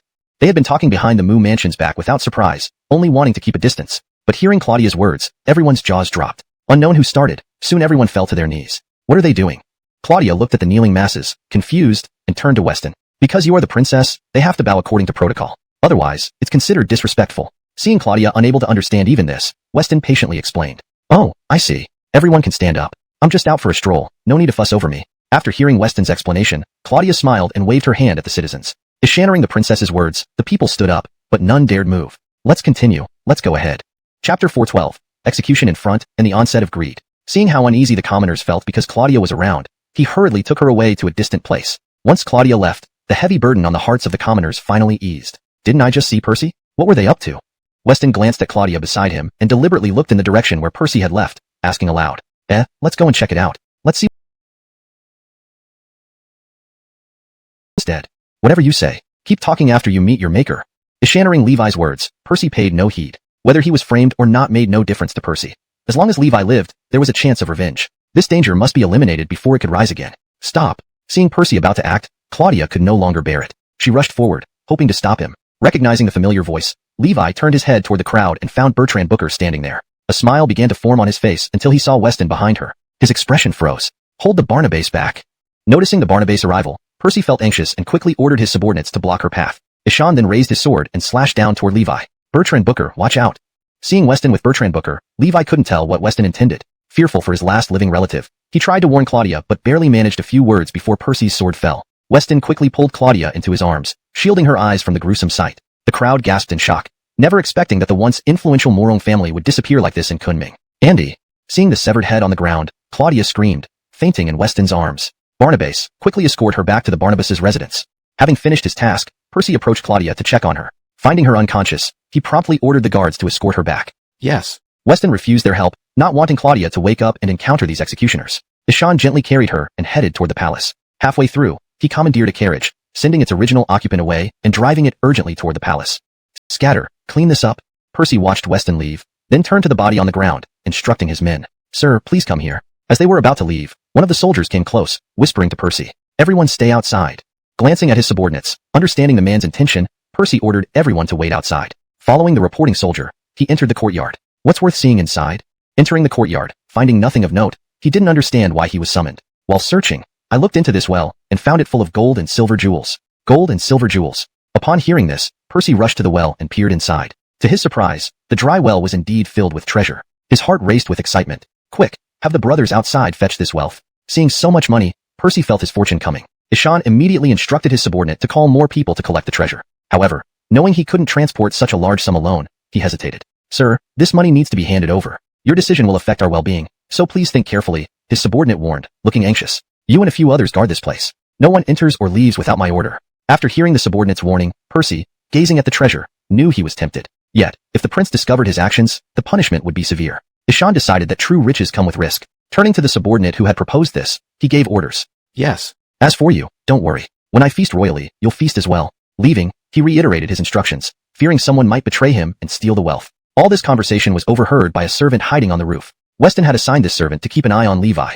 Since Percy moved too quickly, the servant had no time to escape and continued to hide. Unexpectedly, this allowed him to discover a huge secret. Once Percy issued his orders, the surveillance servant disappeared from the rooftop. Chapter 413. Entrusting Ishiner care. What happened now? Why is she back in your arms? Bernie, inside the manor, watched as Claudia was carried back by Weston. His heart leaped to his throat, and he hurried over. Barnabas, just tell me what you need. There's no need for formalities. Let's go to the main hall, said Bernie, liking Weston's respectful attitude. Concerned about disturbing Claudia's rest, he pulled Weston outside. What's so mysterious? Looking at Mudru, Weston guessed some part of it and asked with a smile. Do you, Christopher of Bryant, have a wife yet? Barnabas Moo, don't tell me you're thinking. Yes, exactly what you're thinking. Just answer me. I am not married, but I have 2 beloved wives, one of whom is pregnant. Weston only thought of Claudia as a sister and explained honestly, sensing that Bernie wanted to arrange a marriage between them. So if I entrust my daughter to you, can you promise to take good care of her? Ishannering Weston already had 2 wives, Bernie hesitated, knowing his daughter wouldn't be the main wife. Despite this, he couldn't bear to see his precious daughter suffer but had no choice. Why are you so eager to entrust your daughter to me? Is something wrong? Initially, Weston thought it was merely an arrangement, but sensing the urgency and implied secondary status, he asked sternly. There's nothing to hide. It's just that we might lose the southern border fort. If that happens, Yunnan will also be in danger. I'm entrusting her to you to bring her to the capital for safety. Have you requested reinforcements from the capital? But the round trip takes too long. The barbarian forces are relentless, and I fear they won't hold for more than a month. Is there no other plan? Of course, after settling Claudia, I'll lead my troops to fight alongside our people in the south. Leaving Mudru's manor, Weston felt deeply disappointed. Realizing the efforts he made to save the country were like patching leaks in a sinking ship. Returning home tired, he fell into bed and slept soundly. Barnabas, you look much better today. A guard greeted Weston after he woke up. Armin, order everyone to leave Yunnan in 2 days. Leave Yunnan? What about Mudru? No, despite Bernie's flaws, he is a hero of the Ming dynasty. We shouldn't treat heroes like this. Yes, sir. I'll inform everyone. While eating breakfast, Weston saw Armin return. Quick, come sit down and eat. Not now, let's talk about what you mentioned earlier. How did you know? Weston looked behind Armin, questioning the guard. Yesterday, I was watching Ephraim. After his death, Percy's men found treasures in the dry well of the courtyard and decided to split them. The guard recounted yesterday's events to the prince. Chapter 414. Severing all ties. Aldem, I understand. You may go now. After hearing the guard's report, Weston waved his hand to dismiss him. The guard did not leave, but instead stood as if he hadn't heard. Weston had agreed. Bernie could hardly wait for him to depart with his men. A little too early. I will leave in 2 days. Weston quickly stopped Barnabas Moo, who was about to leave. Right. Too excited. Realizing it would be in 2 days, Bernie awkwardly scratched his head. Your Highness, what is it? Dwayne, thoroughly puzzled after listening for some time, stepped forward smilingly to ask. You needn't know this matter. Glancing at Dwayne and then Weston, Bernie waved his hand dismissively. Alright, your highnesses can discuss this. I'll take my leave. Dwayne, understanding it was unnecessary to embarrass himself further since the prince wasn't telling him, bowed and quickly left the hall. Barnabas Moo, you must be cautious of Dwayne. Ishan is not trustworthy. Once Dwayne left, Weston's expression changed as he whispered a warning to Bernie. How do you perceive that?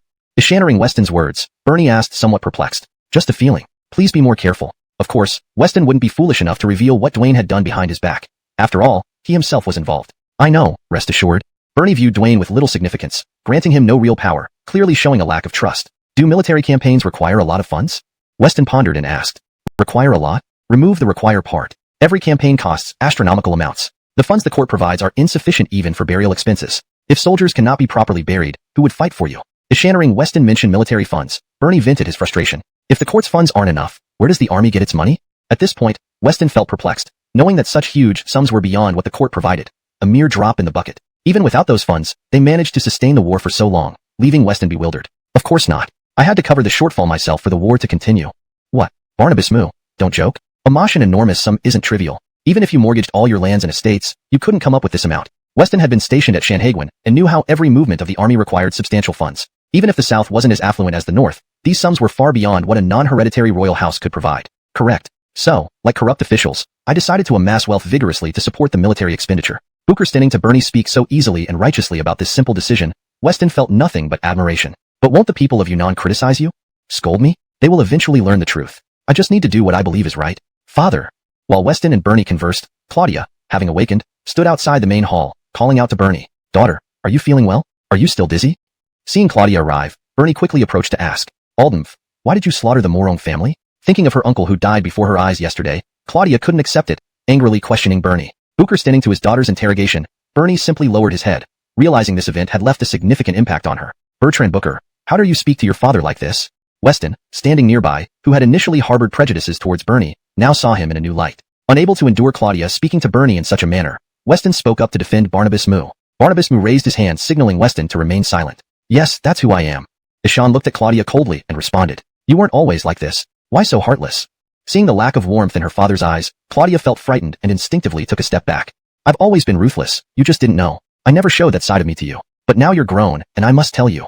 Reflecting on Claudia's fainting yesterday, Bernie realized his methods of love and education might have sheltered her excessively, making her unable to bear any hardship. So, he wanted to use this opportunity to train Claudia better. No, I don't believe it. Ishannering her father's words, Claudia would willingly abandon their own child unless circumstances forced them. Weston left the mansion, scanning the street. Seeing Claudia heading left, he hurriedly caught up with her after running for some distance. Why are you blocking me? I'm no longer a princess. At this point, Claudia was on the verge of breaking down. Seeing Weston in front of her, she felt no warmth and instead shoved him in anger. Do you think I approached you because of your status as a princess? Ishannering this, Weston hugged Claudia and asked, My father doesn't want me anymore. In reality, Claudia wasn't lashing out at Weston. Rather, she was thinking of her father's words, feeling that she now had nothing left. Once unworthy of Weston when she was Barnabas Claudia, she was now just a commoner, making her feel even less deserving. Regardless of who you are, I like you. In the future, I will treat you well and provide you with a warm home. Weston had developed feelings for Claudia. This affection was complex, not as solid as his feelings for Everly, but he would never betray her. Ishannering Weston's words, Claudia didn't immediately respond. Weston, not in a rush for an answer, took her back to his residence to calm her down. Drew, what is happening here? This isn't obvious? She's our third consort now. A group of guards stood together, watching Drew carry Claudia into a room, gossiping amongst themselves. What are you all talking about? Just as they spoke, Armin arrived and asked them, Christian, do you know what's going on here? The guards, usually idle, were eager to know more, considering Armin as the person most likely to know about Drew's affairs. You're talking about this? Armin, listening to them, chuckled and glanced at Drew's room. Of course, we want to know if she's the third consort. I actually do know. Let me tell you. Just as Armin was about to speak, the door opened, and Drew emerged. Everyone immediately stopped talking and pretended they hadn't been gossiping. Armin, what's happening? Leaving the room, Weston walked over to Armin, seeing the gathered crowd and asking with confusion. Nothing much, just briefing them. We're leaving in 2 days, so I'm planning what specialties to buy. Armin, slightly nervous, quickly explained. Don't worry about it. The plan has changed. We might leave in 4 days. After Armin spoke, Weston didn't suspect anything and left the courtyard. Aldenry, place your bets. Is she or isn't she? I'll be the banker. After Weston left, Armin excitedly addressed the guards. This, I bet she is. She definitely isn't. Haven't you forgotten? Drew's first consort is pregnant. According to his character, he won't look for another. But what about Juga as the second consort? Well, looking inside to find it empty, and collapsed to the ground in despair. What happened? Dwayne joined him at the well, equally baffled. Tell me, damn it. Annoyed, Dwayne kicked Percy. My men found treasure in this well. We planned to keep it secretly, so I left them to guard it while seeking your help to split the wealth. Where is the treasure? Why is the well empty? Dwayne, hearing this, checked again and, finding nothing, grabbed Percy's collar and pulled him to the well. I don't know, I really don't. Chapter 4:16. Anger rises, killing Percy. Looking into the dry well and seeing nothing, everyone was surprised. Did your men take it away? Dwayne looked at the empty well and knew Percy wouldn't lie to him. If he were lying, he would have come up with a different reason. It's impossible. All my men are here. When he noticed the gold and jewelry were missing, Percy checked the bodies on the ground. Everyone was dead. It couldn't be his own men who took it. But that's strange. How could money just vanish into thin air? Even Dwayne found this unbelievable, his expression turning serious. Not right. We must leave now. Thinking something unusual was bound to be treacherous, he urgently urged Percy. Where should we go? Just as Dwayne sensed something amiss, he saw someone walk into the courtyard. Barnabas Bryant. Why are you here?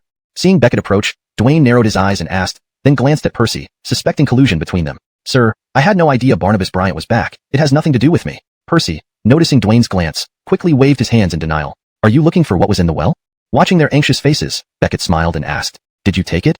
Eschannering Beckett's words, Percy realized and pointed at him in question. So you plan to keep everything for yourselves? Aren't you afraid Barnabas Moo finds out? Beckett did not deny Percy's accusation but sneered instead. Haha, Barnabas Alden. This is all Percy's doing, not mine. Dwayne laughed nervously and hurriedly distanced himself from Percy. Eschann feared Barnabas Moo would hear of this, implicating him too. If Percy had informed him earlier about the situation, Dwayne would never have come. With his current status, there was no need to risk coming for these riches. Sir, please help me. Seeing Dwayne distancing himself, Percy panicked and pleaded urgently. What use is asking me? Go beg the Barnabas to forgive you. Dwayne glanced at Percy dismissively. Barnabas, please spare me this time. The money can all be yours. I don't want any share, and I won't tell anyone. Please don't inform Barnabas Moo. Thinking of Barnabas Moo, Percy recalled the fate of Ephraim. A Masha person met an end like that. How? Panicking over the lack of reaction, Percy shouted at Barnabas, Bernie, and Beckett. Do as you wish. You think we'd let you go? Beckett watched Percy's last-ditch effort with a cold smile. His plan today was to eliminate both. Their internal conflict saved him some trouble. Calmly, he awaited the outcome. Bernie, witnessing this, also kept silent. Knowing they colluded made him wary of a possible ruse. Besides, neither man was indispensable. Barnabas, save me. Seeing the prince remain silent, Dwayne grew despondent. Haha, never thought we'd share the same fate. Truly pitiful. Despite the bleakness, Percy forced a laugh while still controlling Dwayne. Never thought all your plotting leads to the same end. You die. Grievously, Dwayne, hearing Percy's words, felt stabbed to the heart. Using his fan, he cut Percy's wrist, causing the knife to drop. Seizing the chance, he plunged a sharp point into Percy's heart. You this? Percy hadn't wanted to kill Dwayne, only use his identity to escape. Unbeknownst to him, it ended in death. Eventually, he fell lifeless. Barnabas, Percy is dealt with. Finishing the deed, Dwayne retracted his fan and knelt before the prince. So be it. Bernie was taken aback by Dwayne's ruthlessness, but remained composed, then left with his men. Really didn't expect this from you.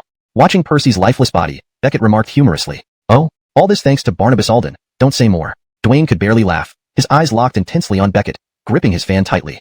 Chapter 4:17. Dwayne escapes. Dwayne had finally understood that today's incident was directed at him. Fortunately, he hadn't revealed his stance.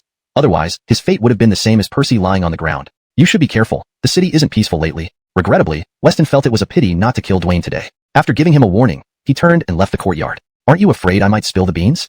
Just as Weston was about to reach the door, Dwayne asked him this question. Not really. As it stands now, you still have a chance to hide. But if Barnabas Moo finds out, he'll ensure you die a miserable death. Dwayne knew Weston had thought about the consequences, but was determined to eliminate him anyway. Watching Weston's retreating figure, Dwayne realized his end was near. In truth, Dwayne had anticipated this day, knowing Weston was someone who abhorred evil. The plight of Kunming citizens was his doing. However, he hadn't expected that after all he had done for Weston, this would be his outcome. After Weston left, he returned directly to his residence. Your Highness, where were you so late at night?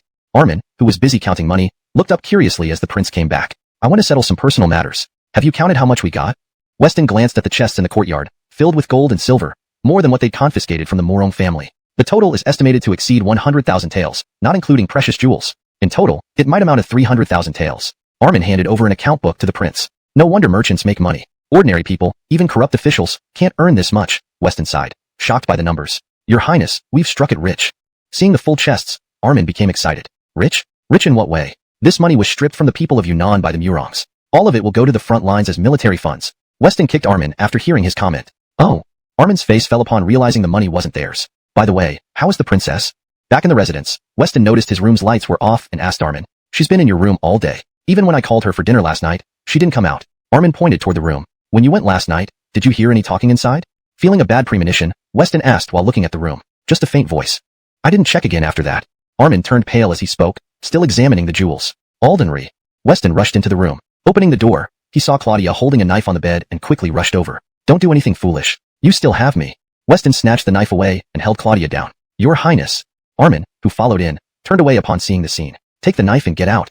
Noticing Claudia's poor state, Weston threw the knife to Armin. The next morning, Claudia seemed to have recovered. Her face was normal, as if nothing had happened. You must be hungry. Your face looks thinner. Weston, relieved that Claudia was no longer upset, quickly served her food. Today, I need to handle some business. Tomorrow, we'll go to Changsha where there are many fun things to do. I'll take you out every day. Observing Claudia's condition, Weston decided to tell her the truth, but omitted the part about Barnabas Moo heading to the battlefield. Claudia could understand Weston's intentions and trusted him not to lie. Realizing her father loved her, she gradually emerged from her sadness. Weston had accomplished what Barnabas Moo had entrusted him with. Later, Weston and Armin left for the Moo residence. Upon arrival, they saw many soldiers gathered around, creating a commotion. What's going on here? Sensing something amiss, Weston entered the residence and found Bernie pacing anxiously in the hall. Dwayne disappeared after leaving the courtyard last night. Seeing Weston, Bernie explained urgently. So what if he vanished? What's the problem? Confused, Weston asked about Dwayne's disappearance. Knowing the risks, Dwayne wouldn't wait to be captured and chose to flee instead. Ishan knows too much. I'm afraid he might join the barbarians, endangering Yunnan. Bernie wasn't afraid of Dwayne but feared the information he possessed. Any leads yet? After listening, Weston realized this was indeed a serious issue. None at all. We've sent many people out, but Dwayne has likely escaped. Bernie shook his head, recalling that he had forgotten something crucial after returning home. By the time he remembered to send men to capture Dwayne, it was too late. This is indeed troublesome. I heard Dwayne is filial. Is his mother still alive? Weston knew if Dwayne weren't dealt with, future troubles might arise. Ishan had investigated Dwayne and found his weakness. Yes, what are you suggesting? Bernie realized Weston's intention. You handle it yourself? Reluctantly, Weston suggested taking action against Dwayne's family, despite disliking such tactics. Brother Alden, leave this to you. Bernie accepted the responsibility, knowing there were rules preventing punishment of one's family. Chapter 418. Defecting to the barbarians. Jaren was stunned when he heard Beckett's words, never expecting him to go this far, even planning to arrest Dwayne's family. Jaren still had some scruples and didn't feel right about doing such a thing. Ishan considered asking Beckett to carry out the task on his behalf, since he himself still needed to maintain his standing in the area. If he were to do something like that, the people of Yunnan would turn against him. On the other hand, Beckett wasn't from here and would be leaving anyway. Previously, when it came to amassing wealth, the Morone family had always taken care of it. Even if actions were done under his name, as long as he denied them, the common folk wouldn't say much. Ishani, I just suggested it. I never said I'd help you. Beckett quickly waved his hands when Jaren asked him to do it. Ishan certainly didn't want to get involved in such matters, but merely suggested it seeing that Jaren was at a loss. Alright then, if my men go, there might not be enough time to save Dwayne's entire family. Fine. I'll lead the men myself. Ishannering Jaren's tone, Beckett was genuinely afraid of what he might do next. The slightest provocation and things could turn bloody. Good, listen up. You will follow Hamish and strictly obey his orders. Upon Beckett's agreement, Jaren summoned 2 of his personal guards and ordered them to accompany Beckett, concerned about potential complications since Dwayne was no pushover. Beckett led the men to Dwayne's residence where soldiers were already guarding the door. Bring Dwayne's family out. Seeing they had arrived dead, he wanted revenge without revealing himself. If the old man is dead, what can you achieve by going down? It would only end in your death too. The man restraining him slapped Dwayne, snapping him back to reality. You're right. I'll make everyone in this city pay for my grandmother's death. Dwayne calmed down after the slap. That's the spirit. We, the barbarians, value loyalty. If you lack composure, we might reconsider helping you. You wouldn't be of much use to us then. As Dwayne was packing to leave Kunming, a man approached him, offering to help avenge his family. However, the man identified as a barbarian, which left Dwayne torn. Collaborating with outsiders could result in his entire clan being punished. But with his grandmother dead, he had little left to lose. I agree to help you, but you must fulfill one condition. Speak. As long as you remain loyal, everything else can be arranged. The barbarian was delighted that Dwayne finally agreed to cooperate. Seeing his plan fail, Beckett returned to Patrick's palace. Hamish, did you catch Dwayne? Jaren, having delegated the task to Beckett, was confident and sipping tea when Beckett returned. No, Dwayne's grandmother committed suicide. We've driven him further away now. Beckett looked despondent, not expecting this outcome. Ishan never intended to kill the elderly woman. She was innocent. This is problematic. Dwayne is vengeful. Ishannering Dwayne's family was dead. Jaren's expression turned grim. Dan tiered the city gates carefully. Anyone entering or leaving the city must be checked. If you spot Dwayne, capture him immediately. If you can't, kill him on the spot. Don't let him escape. With tensions escalating, Jaren couldn't afford hesitation and gave the order. Alright, I should take my leave. Seeing Jaren had plans, Beckett prepared to stroll around the market, buying local specialties to bring back for Aiden and Everly in Changsha. Walking through the streets, he noticed fewer people than usual, likely due to Dwayne's situation. Ishan ignored it, completed his shopping, and headed back. Kill. Just as Beckett passed a narrow alley, a group of black-clothed men emerged from both sides, rushing at him with swords. What do you want? Seeing them approach, Beckett dropped his purchases and faced the assailants. We're here to take your life. One of the black-clothed men lunged at him while speaking. Beckett wasn't easily intimidated and drew his sword to fight off the attackers. Tell me, who are you? Within minutes, the dozen black-clothed men lay bleeding on the ground. Beckett had spared one, holding his sword to the last man's throat. Base had no martial skills. If she were captured and used as leverage, it would be extremely troublesome. After hearing the Barnabas's order, Armin fought off the men in front of him and hurriedly ran towards the rear courtyard. Retreat. The black-clothed men, judging the time to be right, withdrew swiftly upon an unknown command. Don't chase them. Seeing the guards about to pursue, Weston quickly stopped them. Clearly, the black-clothed men were well prepared, leaving in an orderly manner. They were not ordinary adversaries. Ishan also feared falling into their ambush if pursued. Your Highness, it's not good. The Barnabas has been kidnapped. Just as Weston collapsed from exhaustion, a soldier approached to report the news. Where's Armin? Didn't I order him to protect her?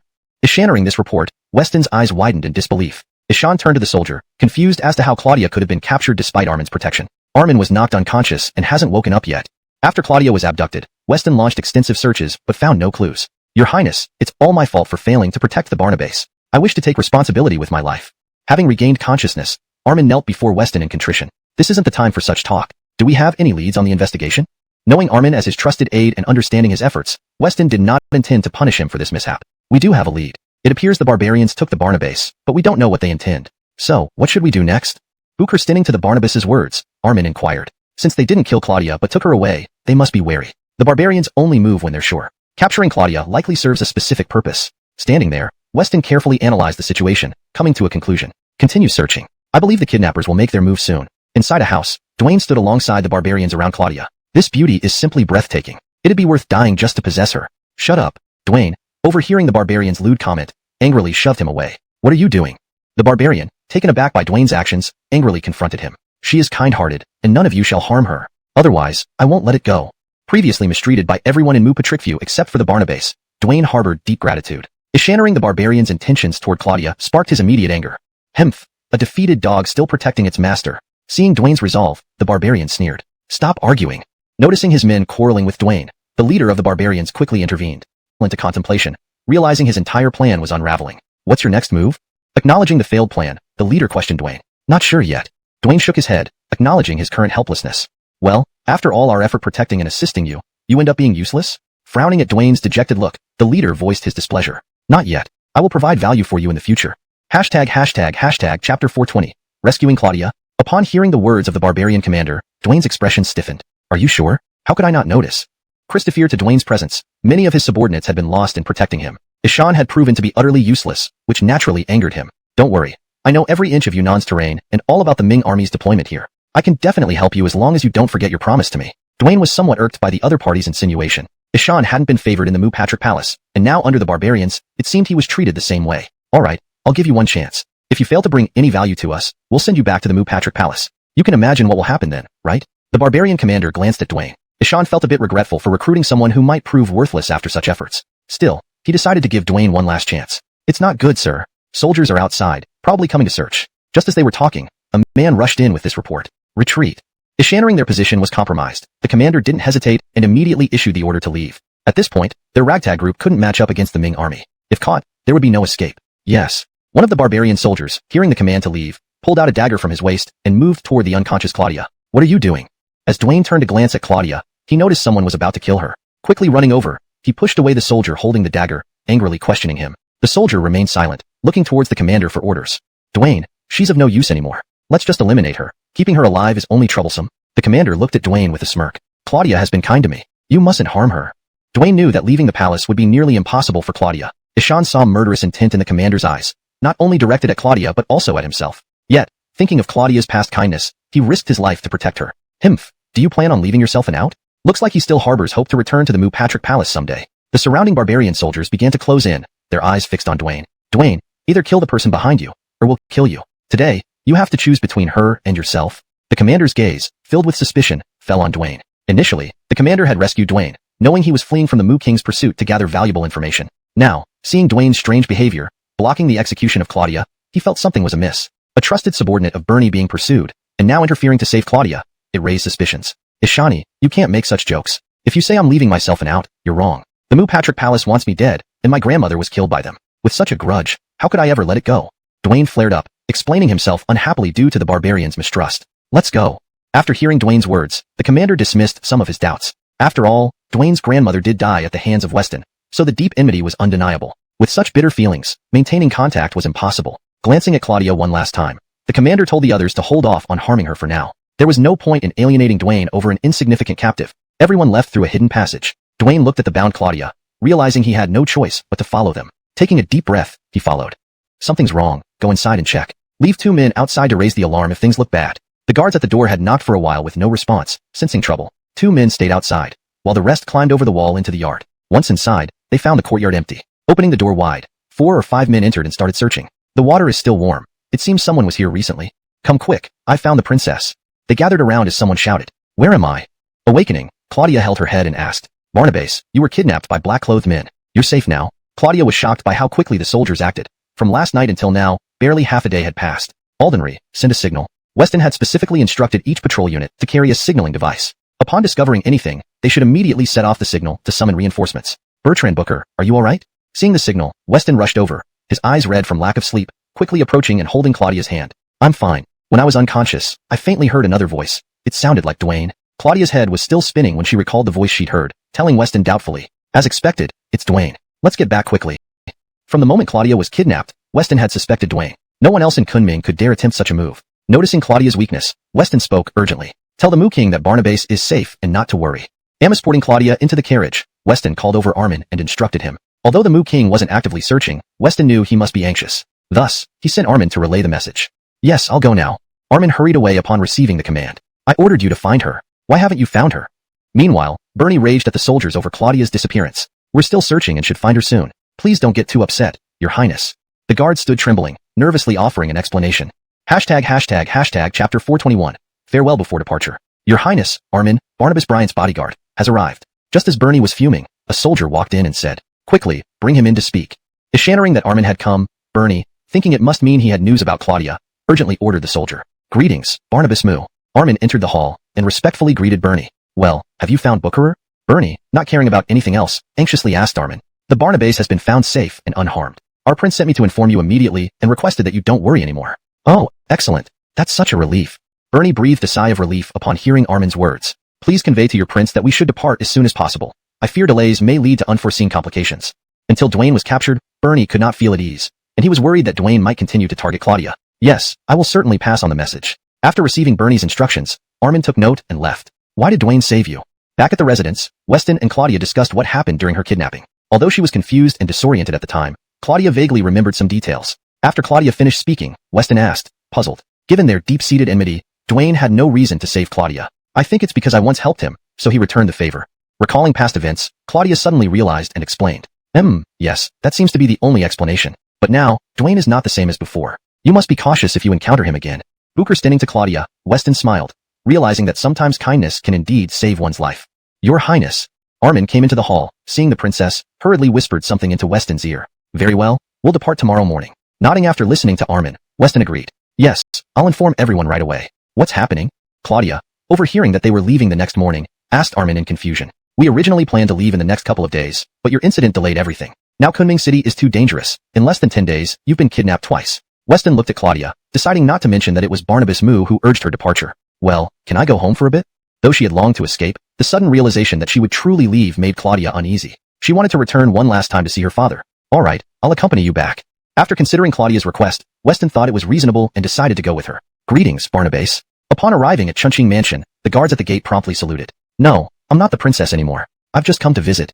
Seeing the place that once confined her, Claudia shook her head and told the guards. Is Barnabas Moo here? Observing Claudia, Weston then asked the guards. Is Sean's inside? I'll inform him immediately. The guard, seeing both the Barnabas of Bryant and the princess, knew what to do and quickly ran inside. No need. Claudia, initially wanting just to visit, felt awkward and hesitated when she saw the guard running to fetch her father. It's fine. Even if ties are severed, as my consort, there should be no— The prince is indisposed and cannot receive visitors today. Please return another time. What's wrong with my father? How can he be indisposed? Claudia, anxious, pressed the guard. Barnabas, please calm down. Caught off guard, the guard didn't know how to respond and fumbled. Weston, noticing Claudia's distress, pulled her aside gently. What's really going on? I need to go in. Struggling against Weston, Claudia insisted on entering the mansion. Barnabas, you can't go in. The prince specifically said he won't see anyone. If you enter, it will put us in a difficult position. Then tell me, what's going on with my father? Facing Claudia's pleading eyes, the guard hesitated before pulling her aside.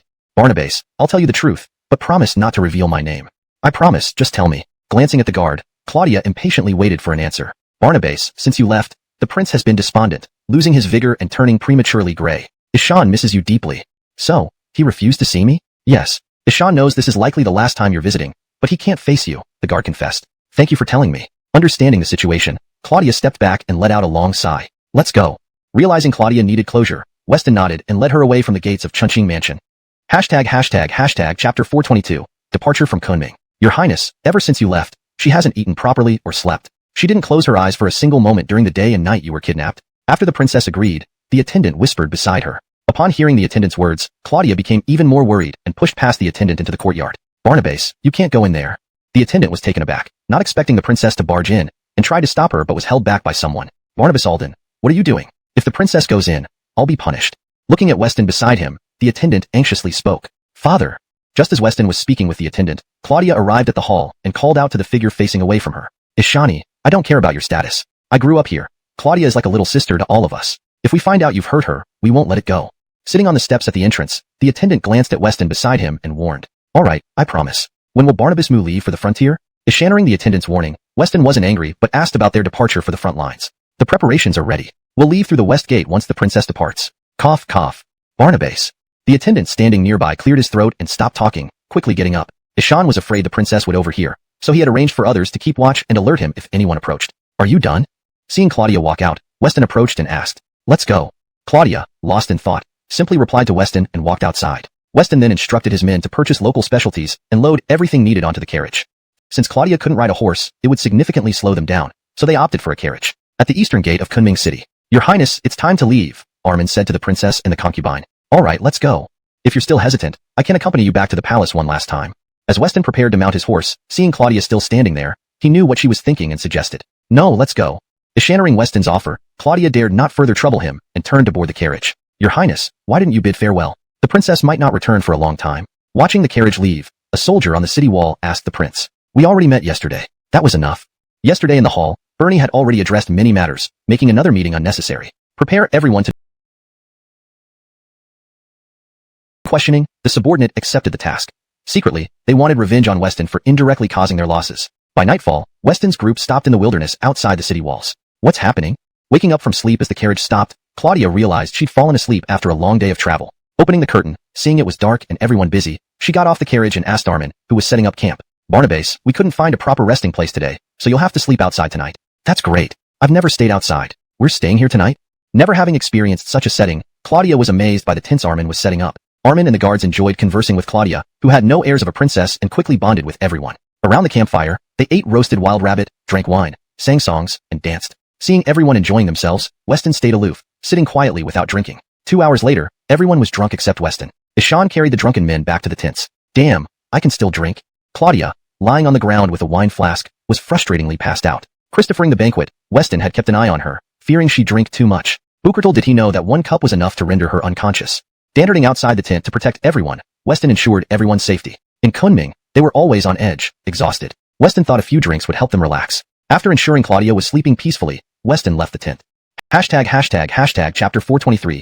Ambushed, Weston is shot. In the morning, Weston saw that no one had woken up yet, so he began packing up by himself. Your Highness, we can handle these things. People gradually woke up. They had all gotten drunk the night before, and as soon as they stepped out of their tents, they saw the prince packing up. Everyone rushed forward to help. That's enough. Get your act together. I kept watch last night, so I'm going to get some rest today. If you're still lethargic and something happens, just see how I'll deal with you. Weston couldn't let them pack up because he was already very tired. Ishan needed to sleep on the carriage later, thinking about giving them a good rest so he could sleep soundly. Don't worry, we understand. After more than an hour, everyone was awake except for Claudia, who couldn't drink alcohol the previous night. Your Highness, carry the princess to the carriage. We'll pack up the tent, and you can sleep in the carriage. This won't delay our journey.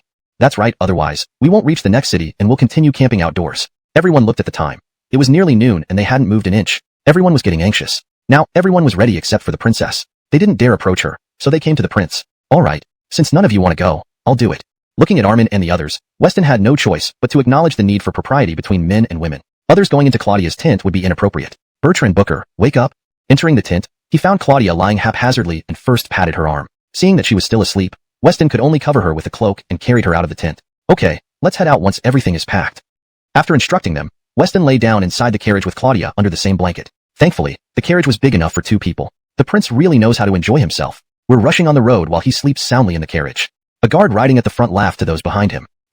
Everyone was too drunk last night, and it was the prince who kept watch all night. It's strange if he's not tired now. The guards were chatting away to pass the time while riding. Just as they were talking, 34 men were hidden in the distant forest. They're finally here. Kill them all when I give the signal. No survivors. The guards did not sense the impending danger and continued riding leisurely. Fire arrows.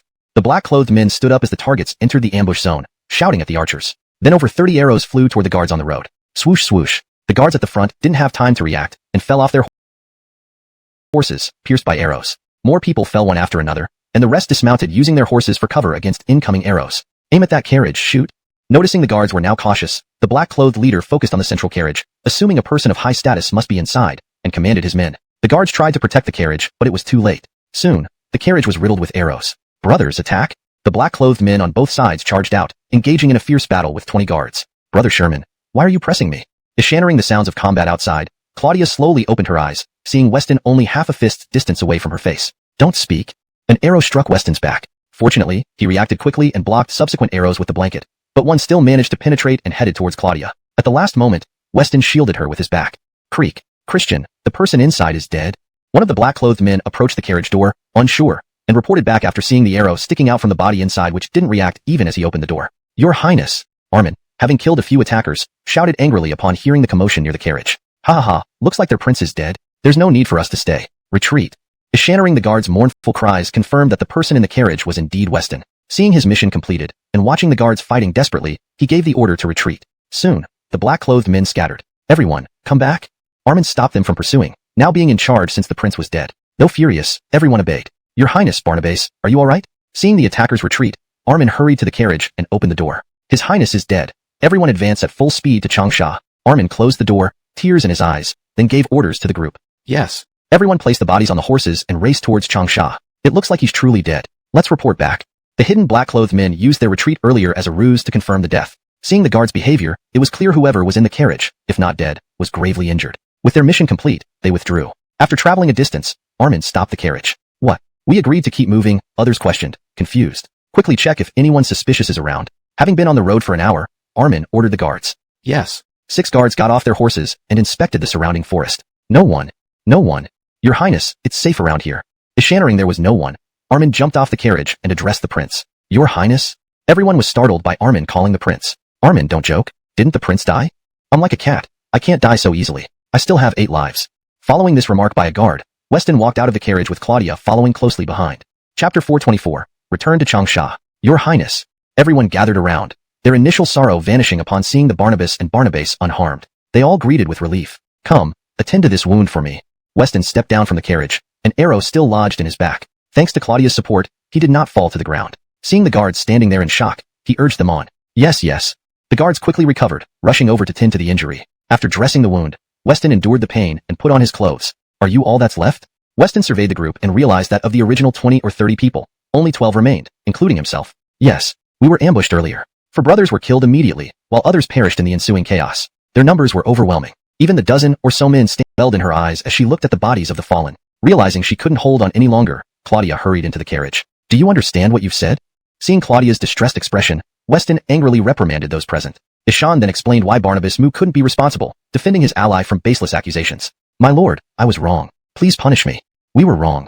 After listening to Weston, everyone realized the ignorance of their words. Yes, let's depart for Changsha immediately. We'll send help back later. Set up camp here. Given the slow progress, Weston knew it would take days to reach Changsha, so he decided to leave some men behind and rush ahead before sending reinforcements. As you command. Weston left 2 men behind and led the rest away. Bertrand Booker, they weren't intentionally accusing you. They were just anxious about losing our brothers. Upon entering the carriage and noticing Claudia's red-rimmed eyes, Weston quickly clarified. It's fine. I trust my father. He would never do such a thing. Yes, don't worry about it. Seeing Claudia wasn't upset or suspicious, Weston dropped the matter. After all, Barnabas Mu had instructed him to keep secret his involvement in the frontline battles. Several days later, they arrived in Changsha. Zhuge family members were already waiting at the gate. Barnabas, we've arrived in Changsha. Rescue the fallen brothers' bodies, Weston instructed Armin once they stopped outside the city. As you command. Armin, who had been preoccupied with their fallen comrades in Yunnan, left with a few men and wagons. This is Changsha. At the city gates, Weston turned to Claudia. Is this Changsha? It looks far better than Kunming. Claudia marveled at the bustling, thriving city, unlike the dreary Kunming. Greetings, your highness. The 2 madams have been awaiting your return. Zhuge family servants greeted Weston eagerly. Very well, let's return home quickly. Holding Claudia's hand, Weston responded, knowing Oriana and Aiden were waiting. 2 servants exchanged glances at the sight of the Barnabas holding a woman's hand, shocked but unsure of her identity or relationship with him. Sherman, I prefer to stay at an inn. Claudia hesitated, aware of her changed status and Weston's 2 wives. Why worry so much? You are my wife too, and my other 2 wives are understanding women. Weston reassured her, gripping her hand firmly. All right. Touched by Weston's words, Claudia agreed, moved by his acceptance of her as family and willingness to make her his 3rd wife. Soon, News of the Barnabas' arrival reached the Juga residence. Aiden assisted the heavily pregnant Oriana as they hurried to greet him. All waited anxiously at the entrance, scanning the street for Weston. The Barnabas is almost here, one street away. An advance scout reported back as everyone stood in anticipation. Oriana, who had been waiting for nearly an hour, feared standing too long and sent someone to check on Weston's progress. Chapter 425. Claudia meets everyone. Your Highness, apart from the people from the mansion, there's also a Ashley with him. The scout, recalling what he had seen earlier, reported to Everly and Aiden. Young woman? What do you mean? Aiden, hearing this from the servant, asked in dissatisfaction, gripping the latter. I didn't mean anything else, just that she is young. Seeing the two princess consorts in their 20s but still mentioning young, realizing his mistake, indirectly suggesting the two were old. That's enough. You've done well. You may go down now. Everly wasn't bothered by it but was curious about what kind of woman it could be. Just as they spoke, Weston led a girl's hand, step by step, towards the door. Everly couldn't help but clench her hands, looking at Claudia's face. Indeed, she was younger than her and Aiden. Feeling like an old wife herself, unable to compare with the young, especially since Aiden was younger than her. She was now the eldest amongst them. I'll introduce you. This is the head of the Juga family, Aiden, my second princess consort. Standing at the door, Weston introduced who was who to Claudia. My name is Claudia. Looking at Aiden before her, Claudia greeted with a smile. You're welcome. Initially, I felt a bit angry upon hearing Weston brought back a woman, wanting to be hostile, but seeing her innocent smile, I didn't want to make too much fuss over it. This is my first princess consort, Everly, who is also carrying my child. Weston then introduced Everly while touching her belly gently. Ishinlo, Sister Tosha? Claudia looked at Everly's stomach, greeting her with a smile. You must be tired. Come inside and rest quickly. Everly glanced at Claudia, and then pulled Weston into the mansion. Noticing Everly's action, Weston wanted to return to bring Claudia along but was held by Everly tightly. Afraid of hurting Everly or the baby while struggling, he could only follow Everly inside. Claudia stood outside the door, feeling at a loss, glancing at Juga family's members. She had no idea what to do. The servants she knew had gone to Yunnan. In Changsha City, the only familiar person was Weston. Aiden scrutinized Claudia from top to bottom. Noticing Tosha's disdainful look, though she wished to invite Claudia in, fearing it might upset Sister Tosha, turned and went into the mansion. Seeing the unfamiliar guest brought by the prince, the Juga clan dared not let her enter without permission and left one after another. Only 3 guards remained at the door. Claudia squatted at the entrance, having no money, uncertain where to go. She could only wait for Weston. Braden, check on the princess consort immediately. See if the fetus is healthy. Following Everly back to the room, Weston anxiously called for Braden. Alright, I'll check right away. Braden, pleased to see the prince returned, hurriedly examined the princess consort's pulse. No issues, Barnabas' consort is very healthy, but she should exercise more often. Otherwise, she might become frail and lack strength during childbirth. After checking the pulse, Braden reported to the prince. Good, you will examine her every other day henceforth. Inform me if you need anything specifically. Relieved to hear there were no immediate concerns, Weston ordered Braden. Braden, startled by the order, wondered why such frequent checks were necessary even for a precious princess consort. Enough talk, just check her as instructed. Why so many words? Barnabas, I'm joking. Leave it to me, okay? Realizing the prince's displeasure, Braden replied with a grin, fetching a book from the prince's hands playfully. Go on now. Understanding that Braden was irreplaceable talent, Weston took out a precious acupuncture chart from Yunnan, pacifying Braden. Aware of Claudia's situation, the servant expressed his concern. Chapter 426. Coming to the manor for a meal. The weather in Changsha was terrible, not only windy but also cold. Seeing Claudia standing at the door dressed so thinly, one couldn't help but worry something might happen. After all, she had been brought back by the Barnabas. If anything happened, they wouldn't be able to shoulder the responsibility. Alright, I'll go check now. Eschannering the servant's words, Aiden glanced at the weather and realized it was indeed chilly. She hurried towards the manor entrance. When she reached the doorway, she saw Claudia crouching on the ground, trembling from the cold. Go fetch my sable jacket. Seeing Claudia's condition, Aiden, as a woman, couldn't bear to see her like this and ordered her maid. Yes. The head of the house, here is your sable jacket. The maid quickly brought the jacket and handed it to Claudia. Aiden then came behind Claudia and draped the jacket over her shoulders. Claudia looked at the clothes on her shoulders, thinking Weston had come out. She smiled, stood up, and was about to speak. Abigail, how did you come out? Standing up, Claudia realized it wasn't Weston who had come out. Looking at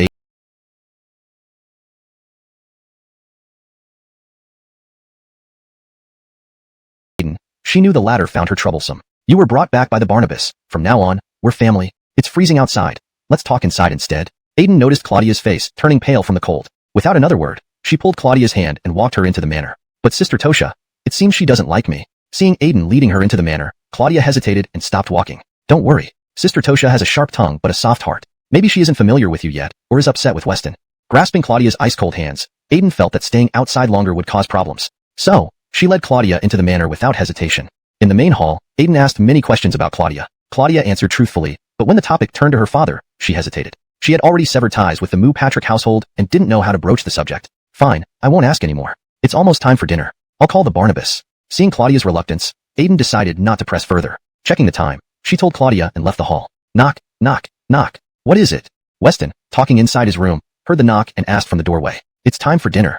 After notifying them, Aiden returned to the main hall, where the dishes began to arrive one after another. Claudia stared at the full table of unfamiliar dishes, and her stomach growled. Impatient, she picked up her chopsticks and started eating. Hold on, the Barnabas hasn't arrived yet, and you're already eating? Returning to the main hall, Aiden saw Claudia wolfing down food and immediately pulled her hand. What's wrong?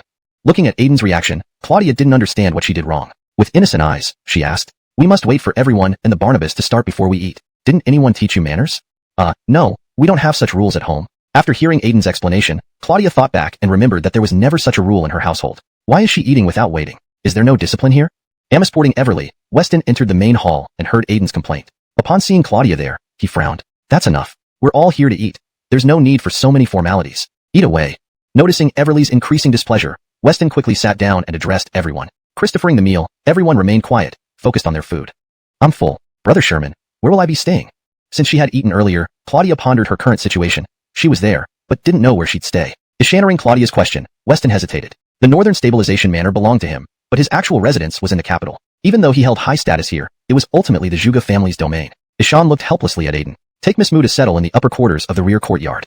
Aiden understood Weston's glance and instructed her maid to guide Claudia. Thank you, Abigail. Claudia felt relieved upon hearing she could stay but noticed Everly's sour expression. Yes, if you need anything, ask the servants. I'll make sure to instruct them. Aiden saw that the Barnabas genuinely liked this girl, otherwise, he wouldn't have kept her in the manor. After the maid took Claudia away, Everly put down her chopsticks, looking visibly unhappy. Even she didn't know why she disliked Claudia so much. Unaware of the tension, Weston continued eating carelessly, having been nearly starved along the journey. Seeing Weston still eating, Aiden rolled her eyes and stomped hard on his foot. Painfully holding his foot, Weston looked puzzled at Aiden. Aiden simply glanced at Everly and left the hall. Is everything alright? Are you feeling unwell? Finally noticing Everly's distress, Weston hurried over. Who is that girl? Why bring someone unsuitable into our home? Afraid I couldn't endure this long. You even found Zhuge's sister to keep you company. How could you be so heartless? Alone in the hall, Everly's facade cracked. She cried while punching Weston. Claudia's situation is complicated. There's nothing between us as you think. I just promised her father. It's as simple as that. Why do you always misunderstand? Explaining Claudia's circumstances, Weston gently stroked Everly's head. Really? Answering Weston's explanation, Everly stopped crying. As a patriot of the Ming dynasty, she had always admired loyalty and honor. Chapter 427. The three of them enjoying each other's company. Answering that Barnabas Mu had made such great contributions to the Ming dynasty, even severing ties with his own daughter, she could not help but admire him. Reflecting on her earlier behavior, she felt somewhat ashamed. She is still a pitiful person. Indeed, don't be angry with her. She's just a child. Where are you going? Just as Weston was speaking, he noticed that Everly was missing from beside him. Looking up, he saw she had already walked to the door, so he asked her in confusion. I'm going to apologize to Claudia.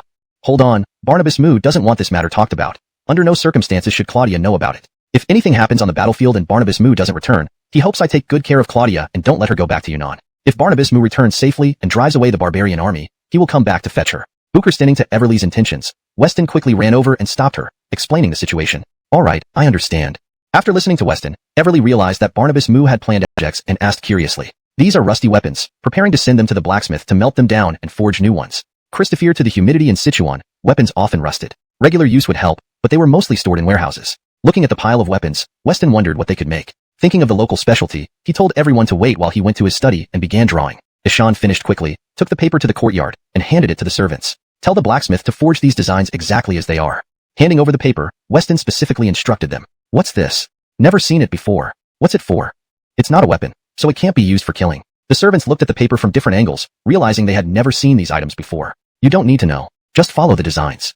Annoyed by their questions, Weston shooed them off, telling them to hurry up. 2 days later, with perfect weather, Weston took everyone out for a stroll in the city. Bukertal's sister Booker, isn't this place better than Kunming? Seeing Claudia's curious demeanor, Aiden asked her. Yes, it's really wonderful. This place is decent. One day, I'll take you to the capital. That's the heart of the Ming Empire and will surely surprise you. Looking at Claudia's expression, Everly felt pity and added, Sister Tosha, can I go? Answering about a trip to the capital, Aiden became interested. She had never properly visited the capital. Amosra, we can all go. When the time comes, we'll make Weston pay. Answering this, the two couldn't help but laugh. Thank you, Sister Tosha. Sister Tosha is the best. Behind them, Weston didn't know what they were talking about, but seeing their happiness, he remained silent. Watching the three enjoying themselves brought him joy as well. Drew, Armin has returned. While strolling, a servant from the Zhuge residence approached Weston and informed him. That's enough for today. Let's head back. Thinking of the fallen brothers, Weston couldn't continue and called the three women back. Turning around, he walked back, followed obediently by the three women, with guards protecting them. Why is Brother Sherman so serious? Claudia hadn't known Weston long and found his demeanor puzzling. She asked the two sisters beside her. Tell her. Everly glanced at Aiden, not wanting to bring it up herself. When we returned last time, didn't over 10 guards die? Yes, that's right. Armin was sent to retrieve their bodies. These men died for Drew. How could he possibly be in a mood for sightseeing? Now I understand. We should indeed return. Eschanering Aiden's explanation, Claudia nodded in agreement. Back at the residence, they saw over a dozen coffins lined up at the entrance. Cough. Amos expressing his anger. Weston finally lost control and coughed up blood. Drew. Seeing this, everyone rushed to his side, calling out, I'm fine, don't worry. Weston waved off the crowd. Braden, come here quickly. Seeing Weston in pain, Everly urgently called Braden. Drew's condition is chronic. Ishan's simply upset and stressed. Resting will help. With one look, Braden diagnosed Weston. Can you examine him properly? Angry at Braden's lackadaisical approach without even checking his pulse, Everly demanded a proper examination. Chapter 428, Wound Infection. Armin, give him 2 lashes. Everly was pregnant and didn't want to take issue with Braden. If he wasn't examining the Barnabas properly, it was one thing. But now that the Barnabas had coughed up blood and was still being lackadaisical, she couldn't bear it anymore. She ordered Armin. Yes. Armin, though friendly with Braden, couldn't tolerate what Braden said earlier. Upon hearing the Barnabas's command, he took out the whip from his waist and walked toward Braden. Barnabas, please spare me. I'll check on His Highness right away. Seeing Armin actually pull out the whip, Braden panicked and quickly approached Weston, placing his hand on the Barnabas's pulse to examine him. As soon as his hand touched the Barnabas, Braden's expression froze. What? Speak up. Aiden, noticing Braden's odd expression, anxiously asked, Has His Highness been injured recently? Ignoring the surrounding noise, Braden urgently asked the Barnabas. Cough back. Weston couldn't speak clearly and coughed up more blood, glancing at Armin. The Barnabas was shot in the back by an arrow on the way back to Changsha a while ago, but it has healed. Armin understood the Barnabas's intention and quickly told Braden. Aldenry, open the wound. Eschanering this confirmed his suspicions. Braden ordered Armin urgently. Your Highness. Eschanering the order, Armin hesitated, looking for approval from the Barnabas. Weston, too pained to speak, nodded weakly. Yes. Seeing the Barnabas nod, Armin drew a dagger from his waist and cut open the back of the Barnabas's clothes, exposing the injury. Was the arrow poisoned? Looking at the unhealed wound, Braden asked Armin. We checked several times. It definitely wasn't poisoned. Armin replied firmly. That's strange. Quickly, help the Barnabas inside. Realizing something was off without poison, Braden ordered Armin. Aldenry, carry the Barnabas inside. Outside the Juga residence, there were over 10 coffins, which would seem suspicious if unnoticed. With increasing numbers of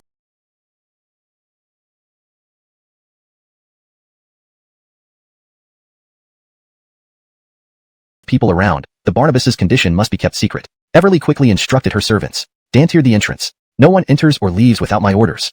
Watching the Barnabas be taken inside, Everly remained uneasy, fearing any leaks. She sent Earl and his men to guard the entrance carefully. Tosha, slow down. Aaron, you found someone to inform them not to leave. Claudia stayed beside Everly, noticing her state. Don't worry, let's get inside quickly. Everly patted Claudia's hand, feeling some warmth from someone she once disliked. Braden, how is the Barnabas? Once inside, Everly asked anxiously. The Barnabas's wound has become infected, likely due to that arrow. Sitting by the bed, Braden said gravely. The arrow was already removed and we stopped the bleeding then. There should have been no problem, Armin protested from the bedside. Don't accuse others if you can't see it yourself. Armin, feeling blamed, angrily confronted Braden. Calm down. It's because the arrow was rusted that caused the infection. You need to understand. Annoyed by Armin's attitude, Braden snapped back. Enough. Armin, get out. Seeing them argue, Everly silenced them and pointed towards the door. Yes.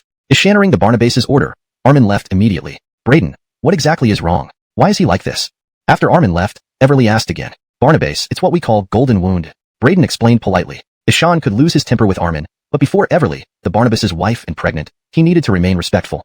Golden wound? Then why don't we just use golden wound medicine?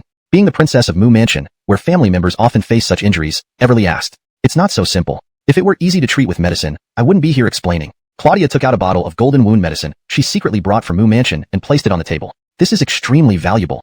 Braden examined the bottle closely, inhaling the contents. It was truly top-notch and rare. If it helps, apply it quickly. Claudia felt shy with everyone's eyes on her, leaning on Everly.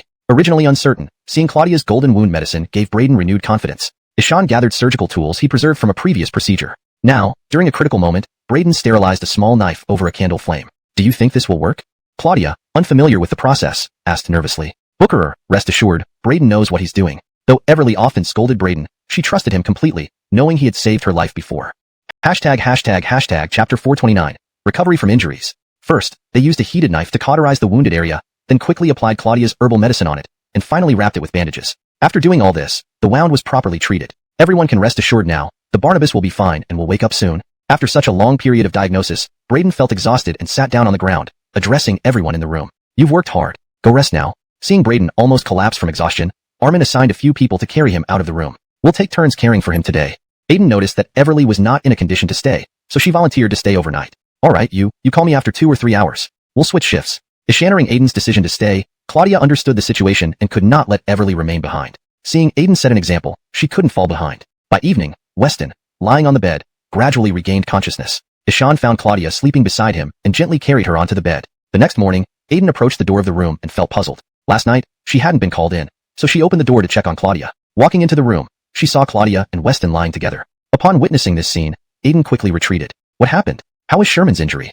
Everly had just gotten up and wanted to see Weston. Noticing Aiden coming out, she asked her hurriedly. Well, Claudia is in there with him, said Aiden, surprised by Everly's early rise. She glanced back at the room and smiled at Everly. She stayed with him all night. I'll replace her for a while so she can rest. Booker standing to Aiden, Everly felt Claudia might be tired and decided to head inside. Tosha, wait, inside. Seeing Everly insisting on going in, Aiden quickly explained the situation. Ma Booker wouldn't get into bed herself. It must have been Weston. Looks like he's better now, Everly muttered angrily, halting her hand from pushing the door open. Right, so let's not disturb them. Breakfast time is near. Let's go eat. Aiden had thought the same when she went in earlier. Not wanting to disturb them and noticing the time, she suggested they go have breakfast. Fine, let's go. For making us worry so much, we should treat ourselves well, said Everly, glaring at the closed door, clearly displeased. The two then left the backyard for the front. Inside the room, Weston opened his eyes and looked at Claudia beside him. Claudia was still asleep, feeling cold, and moved closer to Weston. An hour later, Claudia slowly woke up. Slept so comfortably. Claudia groggily sat up, stretched, and sighed contentedly. Really? As Claudia finished speaking, another voice came from beside her. Ah. Ishaning the male voice, Claudia quickly grabbed the blanket and jumped off the bed. Ishani, what are you doing? Seeing Claudia's reaction, Weston questioned her, confused. Why am I in bed? Claudia checked her clothes first, finding them intact. She put the blanket back, but felt something was off. Recalling she had been watching over Weston last night, Claudia asked him skeptically. Only the two of them were in the room. If she didn't remember, it must have been Weston who did it. You slept like a log. Seeing how exhausted you were, I carried you to bed. You can trust me. My injuries are still healing, and I didn't do anything inappropriate. Weston, looking into Claudia's eyes, explained. All right, I'm leaving then. Realizing Weston hadn't touched her, Claudia felt somewhat disappointed but didn't say anything. She turned and left the room. Amasha pampered rich girl. After Claudia left, Weston extended his hand. With a man and woman lying together on one bed, he had to admit he almost did something. However, after secretly checking Claudia's health, finding her 20-year-old body comparable to Everly's, he managed to control himself despite some excitement. Half a month later, Weston recovered and started moving around the courtyard. Finally healed. Time to start causing trouble again. Tosha, cause trouble with whom? Kids shouldn't listen.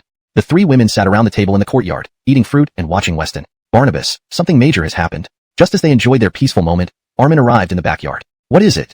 Seeing Armin here, Weston asked him curiously. This is an urgent report. Reading it will explain everything. Noticing the wives present, Armin silently handed the letter to the Barnabas, maintaining confidentiality. Knowing the contents must be significant given Armin's secrecy, Weston quickly read the letter. Gather the men immediately. Buy more supplies and grain within 3 days. After reading, Weston's face turned grave. Realizing the situation's severity, he gave Armin orders urgently. Barnabas, after returning from Yunnan, we hardly have any money left. Faced with buying supplies, Armin hesitated, explaining their financial shortage to the Barnabas. Do I need to remind you? Ishaning about the lack of funds, Weston was speechless. Giving Armin a glance, he hinted at a solution. Following the Barnabas's gaze, Armin looked at Aiden sitting nearby. I understand. Seeing Aiden close by, he realized they were at the Zhuge residence, known for its wealth in Sichuan. Grain and supplies would be no problem for her. I understand. Why are you still standing there? Ishaning Armin confirmed understanding. Weston, seeing him still in place, asked irritably. Not that, shouldn't you be the one to ask her? Standing still, Armin hadn't expected the Barnabas to send him. Feeling uneasy, he hesitated. You can refuse, but if you can't get the supplies, I'll treat you as food. Weston threatened, emphasizing the urgency. Chapter 430. Southern Invasion, Kill. Second Barnabas consort. There's something the Barnabas asked me to discuss with you. Armin, not wanting to be treated as military provisions, had no choice but to approach Aiden and speak. Why doesn't he come over himself? Looking at Armin in front of her, Aiden glanced at Weston not far away and asked Armin in puzzlement. Our young master has his pride and feels embarrassed to ask the princess consort directly. Booker standing to Aiden's words, Armin glanced at the prince. Knowing the prince did not wish for them to find out, he fabricated a lie on the spot. What's there to be embarrassed about? We've been an old married couple long enough. Aiden and Everly burst into laughter after hearing Armin's response. They had never seen Armin being bashful before. In the distance, Weston was waiting, ready to step in if Armin couldn't get the job done. Ishan heard their laughter before he could even make a move. Come on, tell me, what do you need my help with? Aiden stopped laughing and turned serious, noticing how Weston had been whispering to Armin without letting them know. She realized this wasn't started organizing the supplies. Upon hearing that the grain issue was resolved, Armin turned and nodded at Weston before leaving Zhuge Mansion. After everyone left, Everly, who was heavily pregnant, approached Weston. You figured it out? Watching Everly approach him, Weston smiled and asked, could you hide it from Claudia? Could you hide it from me and Booker to you? Ishanra, take a look at this letter. I might be heading back to the border again. Booker standing to Everly's words, Weston pulled out the letter he had received earlier, his eyes filled with worry. This, please be careful. After reading the contents of the letter, Everly was shocked. She never imagined the battlefront in the south was in such dire straits. It was wise not to tell Claudia. Although Everly feared for Weston's safety, she knew deep down that it was futile to try stopping him, so she silently wished for his safety. Handing back the sealed letter to Weston, Everly stepped aside. The urgent news from the southern front also reached the capital city. What? How dare the southern barbarians invade our borders? Sitting on his throne, Dantes Flint read the military report sent from the front line and angrily slammed it onto the table, shouting at the court officials below. Your Majesty, calm down. In recent years, we've focused our attention on the northern front. The southern barbarians have been making small moves for some time now, but only recently has a full-scale conflict erupted. The Minister of War hurriedly stepped forward to explain. Oh, you mean the southern barbarians have been active all these years, yet I knew nothing about it? Flint, listening to the Minister of War, lost his temper, shouting back at him. Not quite. At the time, the officials in the Ministry of War believed an all-out invasion by the south was unlikely, given that the southern border was guarded by the Mu clan for generations. But we didn't anticipate this. The current Minister of War, newly promoted, was unaware of many details. Upon learning the truth, he was enraged too. Enough, what should we do? Everyone, share your thoughts. Seeing the Minister of War kneeling, Flint decided against pressing further, understanding that he was new to the position. Despite his anger, he wouldn't unjustly blame others, so he looked towards other officials. Everyone kept their heads low, having no suggestions, while birdies remained silent, fearing that speaking up would lead to being dispatched to the war zone. No one relished the thought of returning to a life of danger. Luis, are you willing to lead troops to Yunnan? Seeing no one respond, Flint scanned the hall until his gaze fell on Luis. Your Majesty, I'm currently dealing with a cold. Long travel might not be feasible. Luis, caught off guard by the sudden assignment, quickly coughed and made an excuse. If your health is failing, you should go rest properly. Danteards. Flint saw through Luis's hesitation and ordered 2 Imperial guards to restrain him. Your Majesty, my cold will pass soon. I can drink medicinal soup en route and won't delay the mission. Realizing the Emperor's anger and the menacing presence of the guards, Luis hastily assured him. Do you swear? Flint watched Luis closely, feeling unsure about his reliability. Yes, I promise to personally lead the troops and ensure victory for Christopher Kmu. Luis wasn't stupid. He knew he had no choice. Refusing would cost him not just his official position but possibly his life. Very well, gather 10,000 troops and depart for Yunnan immediately. Supplies will follow within 3 days. Flint dismissed the guards and gave Luis final instructions. Yes, Your Majesty. Sweating profusely, Luis returned to his position obediently. Your Majesty, isn't it too late to send troops now? The battles in Yunnan might already be over by the time we dispatch reinforcements. ###Chapter 431. Preparations. What do you suggest? I have no one left to use now. Christopher, to the continuous invasions from the Jurchen in the north, the people of the Ming dynasty have been suffering immensely. Almost all resources of the Ming have been exhausted, just to barely keep the Jurchens at bay. Now, the southern tribes are launching another intense offensive. Our main forces are in the north, and we cannot move the coastal armies in the south as they need to prevent pirates from landing. For a moment, Dantes Flint could not think of any solution. We can send troops from Sichuan, which borders Yunnan, to alleviate the immediate crisis, said a vice minister of the military department. Eschannering this, Dantes Flint's eyes lit up. How could he have forgotten that recently, the Western Factory had reported that Beckett had found refuge in Sichuan? If Beckett agrees to help, there might still be a chance of victory. Good, quickly draft an imperial edict and send it to Beckett in Changsha, urging him to support Yunnan. Beckett then turned to a nearby eunuch and issued the order. Your Majesty, this approach may not be advisable. If we pressure the Barnabas of Bryant too strictly, it might backfire. We should instead inform him of the dire conditions faced by our civilians and border soldiers. That way, when Beckett sees the severity of the situation, he will surely send troops to Yunnan. An official stood up to stop the plan and suggested an alternative. Very well, let's do it that way, agreed Dantes Flint after hearing the minister's advice, nodding and waving his hand. After the court adjourned, Luis left the palace in a daze and got into his carriage. Other officials, seeing Luis's departure, mostly felt schadenfreude. Anyone but them going would suffice. Luis began organizing the troops, and the imperial edict was sent to Changsha. Your Highness, Changsha has few reserves. Aside from necessary guards, we can only mobilize 5,000 soldiers, Armin reported urgently to the prince the next morning after returning to the mansion. 5,000 men won't be enough. According to Barnabas Mu's letter, their force numbers over 10,000, with reinforcements continuously supporting the frontier. Beckett responded, troubled by the small number of troops Armin had gathered. These men would likely be cannon fodder. What should we do? Mobilizing more troops won't be timely enough. Armin, having spent a day gathering the army, was also at a loss. If there were better options, I wouldn't leave you idle either, Armin admitted. Fine, prepare provisions and water for the troops, and set out immediately for Yunnan's Dali.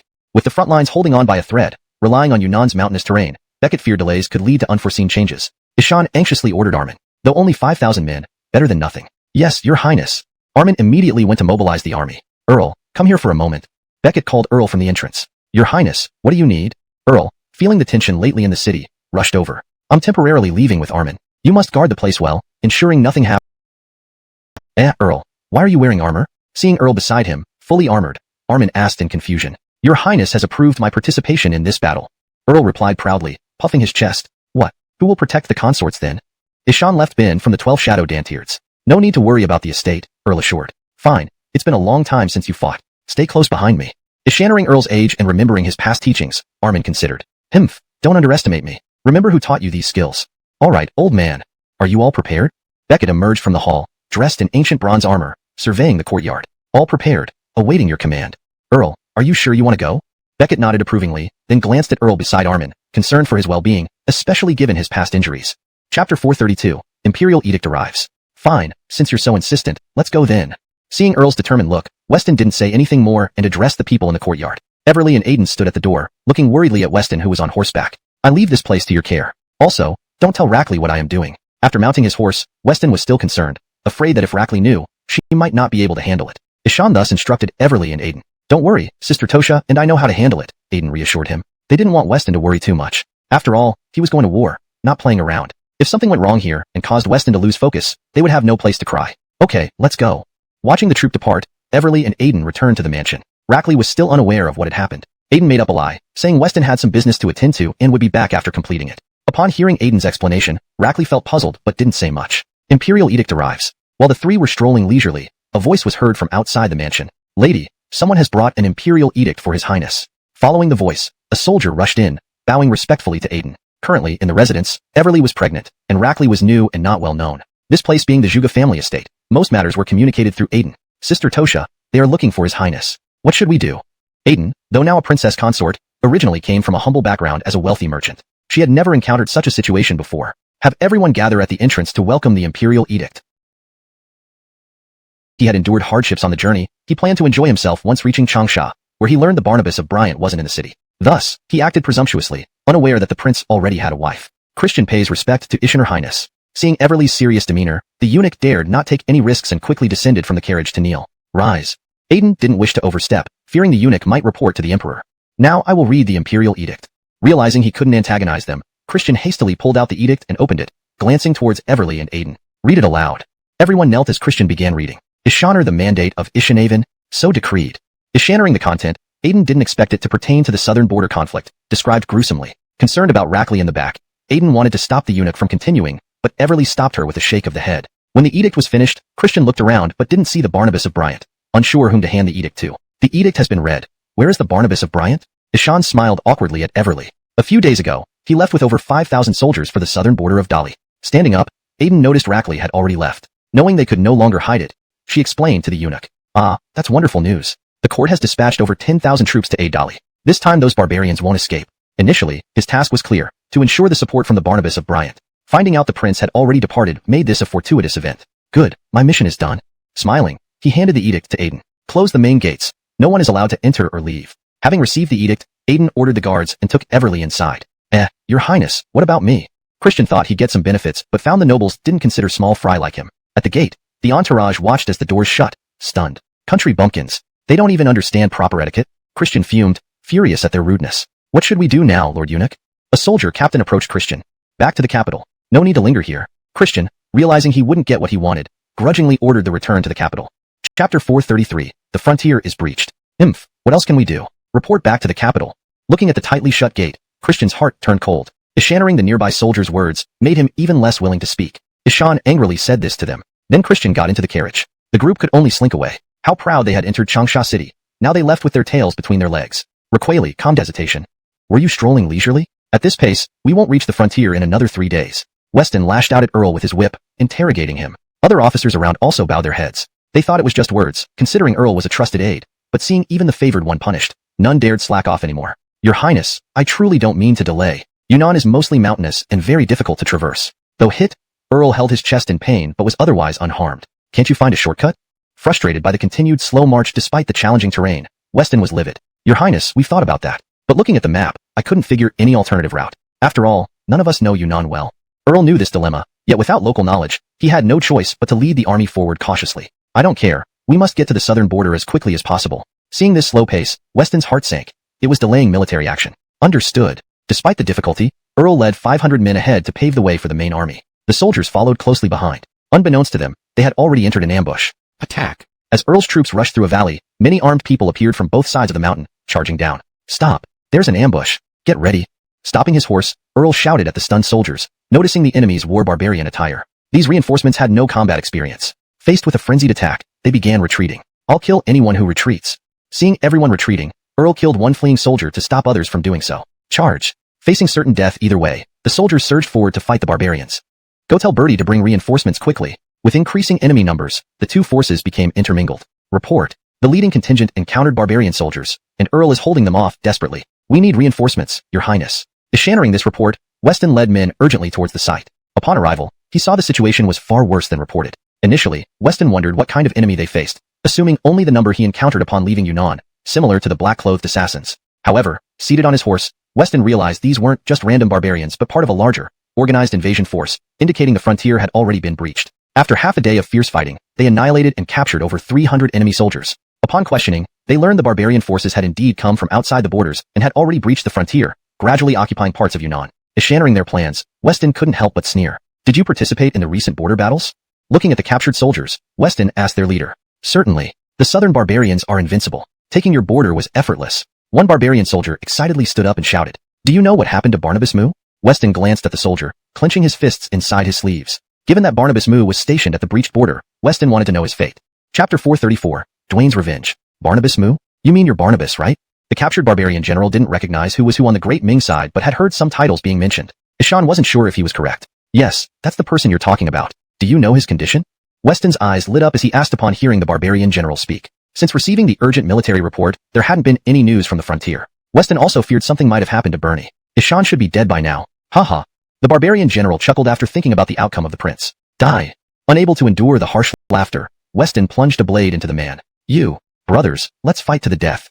The barbarian soldiers were enraged seeing their general killed. They had believed they wouldn't be harmed if they surrendered, based on what the Dayaldinan army had said. Now unarmed, and faced with imminent death, they rose up in rebellion. Amos pressed them.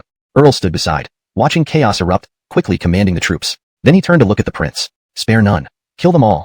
Weston normally wouldn't harm surrendered soldiers, but these barbarians reminded him of those brave border soldiers who fell in battle. His fury couldn't be contained. Now, during this confrontation, he not only needed to guard the captives but also considered what would happen if the barbarians rescued them.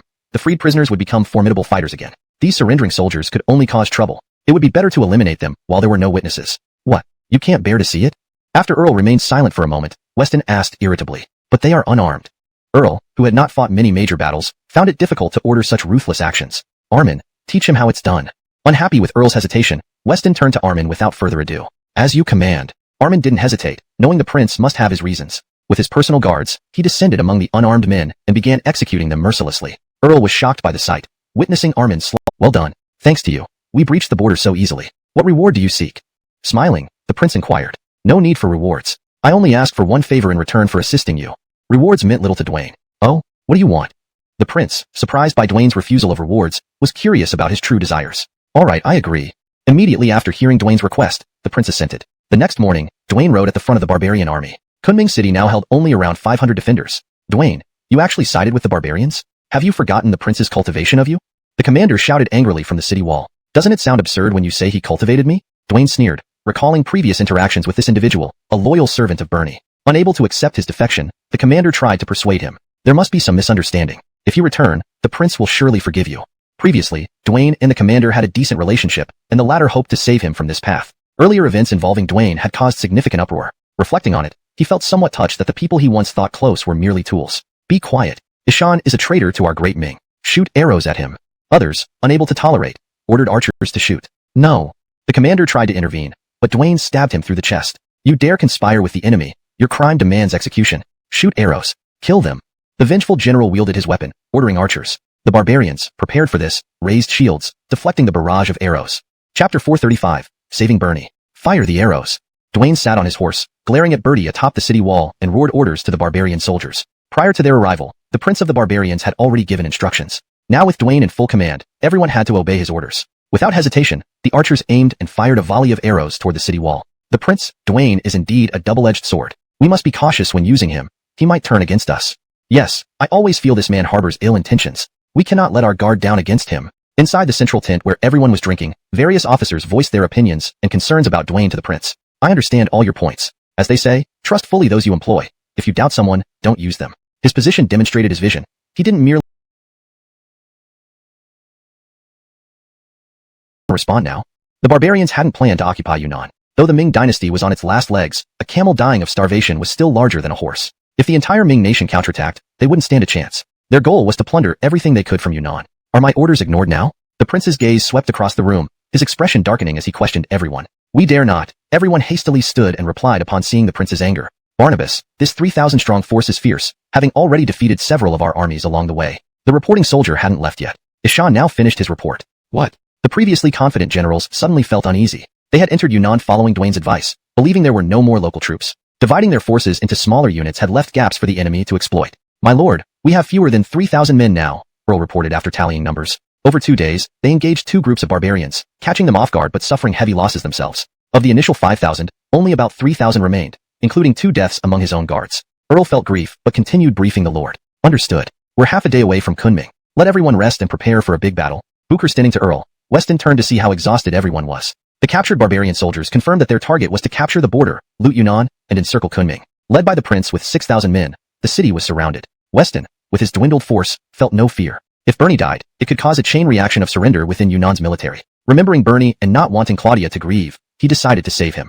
After a night's rest and preparation, Weston led the troops forward. Before reaching Kunming, they encountered a large group of barbarians blocking their path. Both sides faced each other, waiting to see who would make the first move. Charge! The barbarians, not waiting, attacked immediately, commanding their 5,000-strong force. "Earl, take 800 men and attack from the left. Armin, take 800 men and attack from the right." "Yes." Receiving orders, the two prepared their divisions. Charge! With Weston's command, the Ming troops surged forward. The barbarians relied on brute force, consistently losing to the Ming unless guided by Duane. Opposite them stood the famed military deity of the Ming. Though outnumbered, he held promise. Seeing his troops encircled, a barbarian general rode amid his men, fearing the surrounding cries of battle. Ishan thought they were soft targets but realized otherwise. "Bring me a bow." Weston noticed Bertie standing out amidst his infantry and requested a bow from his guards. "Lord, here's your bow." The guard swiftly delivered a bow to Weston. Testing it, he found it satisfactory. Chapter 436, Second Barnabas Hero. Then he placed the arrow on the bow, drew it fully and aimed at the distant officer. "Goodbye." After aiming, Weston smiled and released the bowstring. An arrow shot out like a dragon soaring through the air, heading straight for the opposing officer. "General, be careful." The barbarian soldier saw an arrow flying towards their general and shouted anxiously. Seated on his horse, Bertie saw that he was surrounded and urgently ordered his troops to break through the encirclement. However, there was no effect. Instead, they were being gradually devoured. Then he heard the soldiers' cries, glanced in Weston's direction. Amostantly, an arrow pierced his chest. "Retreat! Retreat!" Thankfully, he managed to avoid the vital area. Ishan quickly cut off the shaft of the arrow and commanded the army to retreat. Seeing their general in such a state, the barbarian army fought more courageously, but the tide of battle began to turn decisively. Though everyone was holding on desperately, upon hearing Bertie's order, they all scattered and fled towards the rear. Charge! Seeing the enemy about to flee, Weston led the cavalry, who had been waiting, ready to prevent their escape. Amos rounding the rear of the opposing army, which was their weakest point. Seeing the barbarians breaking through and fleeing, Weston was never one to shy away from verbal sparring, eyeing the prince in the distance. Recalling how Weston was introduced by someone else, Hero didn't want to lose face either. Ishan gestured to a nearby general. "This is the son of our tribal leader and our second Barnabas, Hero." The general, having served under Hero for a long time, understood his intentions and promptly stepped forward to address the Ming soldiers. "Second Barnabas, ha ha." Ishaning his title, Weston couldn't help but laugh. His princely status was earned through combat, while Hero relied on his father's influence. Although his soldiers did not understand why the king was laughing, recalling the earlier mockery, they also joined in laughter. Hero found the sound grating on his ears. "Why are you laughing?" Hero's expression carried anger as he questioned Weston. "No matter how hard you try, you're still just a prince. With an older brother above you, who will have final say in Nanua is already clear." After Weston spoke, most of the barbarian generals understood his implication. Indeed, Hero's position was precarious. "Nonsense, I work for Nanua's future. Do you think I care about the herald's position?" Hero seemed deeply hurt by Weston's remarks, replying angrily. "What truly matters, only you know." Seeing Hero flustered, Weston shrugged. "All right, today none of you will leave." Exposed, Hero was furious. By the Dantes, Weston nodded, eyeing the fleeing Nanua forces, and gave orders. "As you command. I'll lead the pursuit immediately." Upon receiving orders, Luis, though somewhat dismayed, knew he had little choice after the long journey from the capital. Chapter 437. Reinforcements arrive. Darcy departs. Chase after them. Immediately after speaking, Luis mounted his horse and urgently led his men in pursuit. Now that Weston had taken control, even if he himself did not want to fight, once the prince issued an order, he could only obey. "Earl Armin."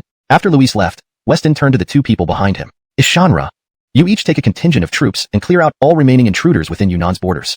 Thinking of the southern barbarian forces that had infiltrated the region, Weston knew there were still undiscovered elements causing trouble for the local populace. They must be found and eliminated. Junming, obeying the command. Ishaning the prince's order, they each took half of the army and started searching along 2 different routes. Note, the phrase Junming is directly translated as obeying the command. However, in English narrative it might be better expressed as ordered, or Junming. Can be used in the story for authenticity, while providing an English translation in parentheses for readers who may not understand Chinese. As ordered.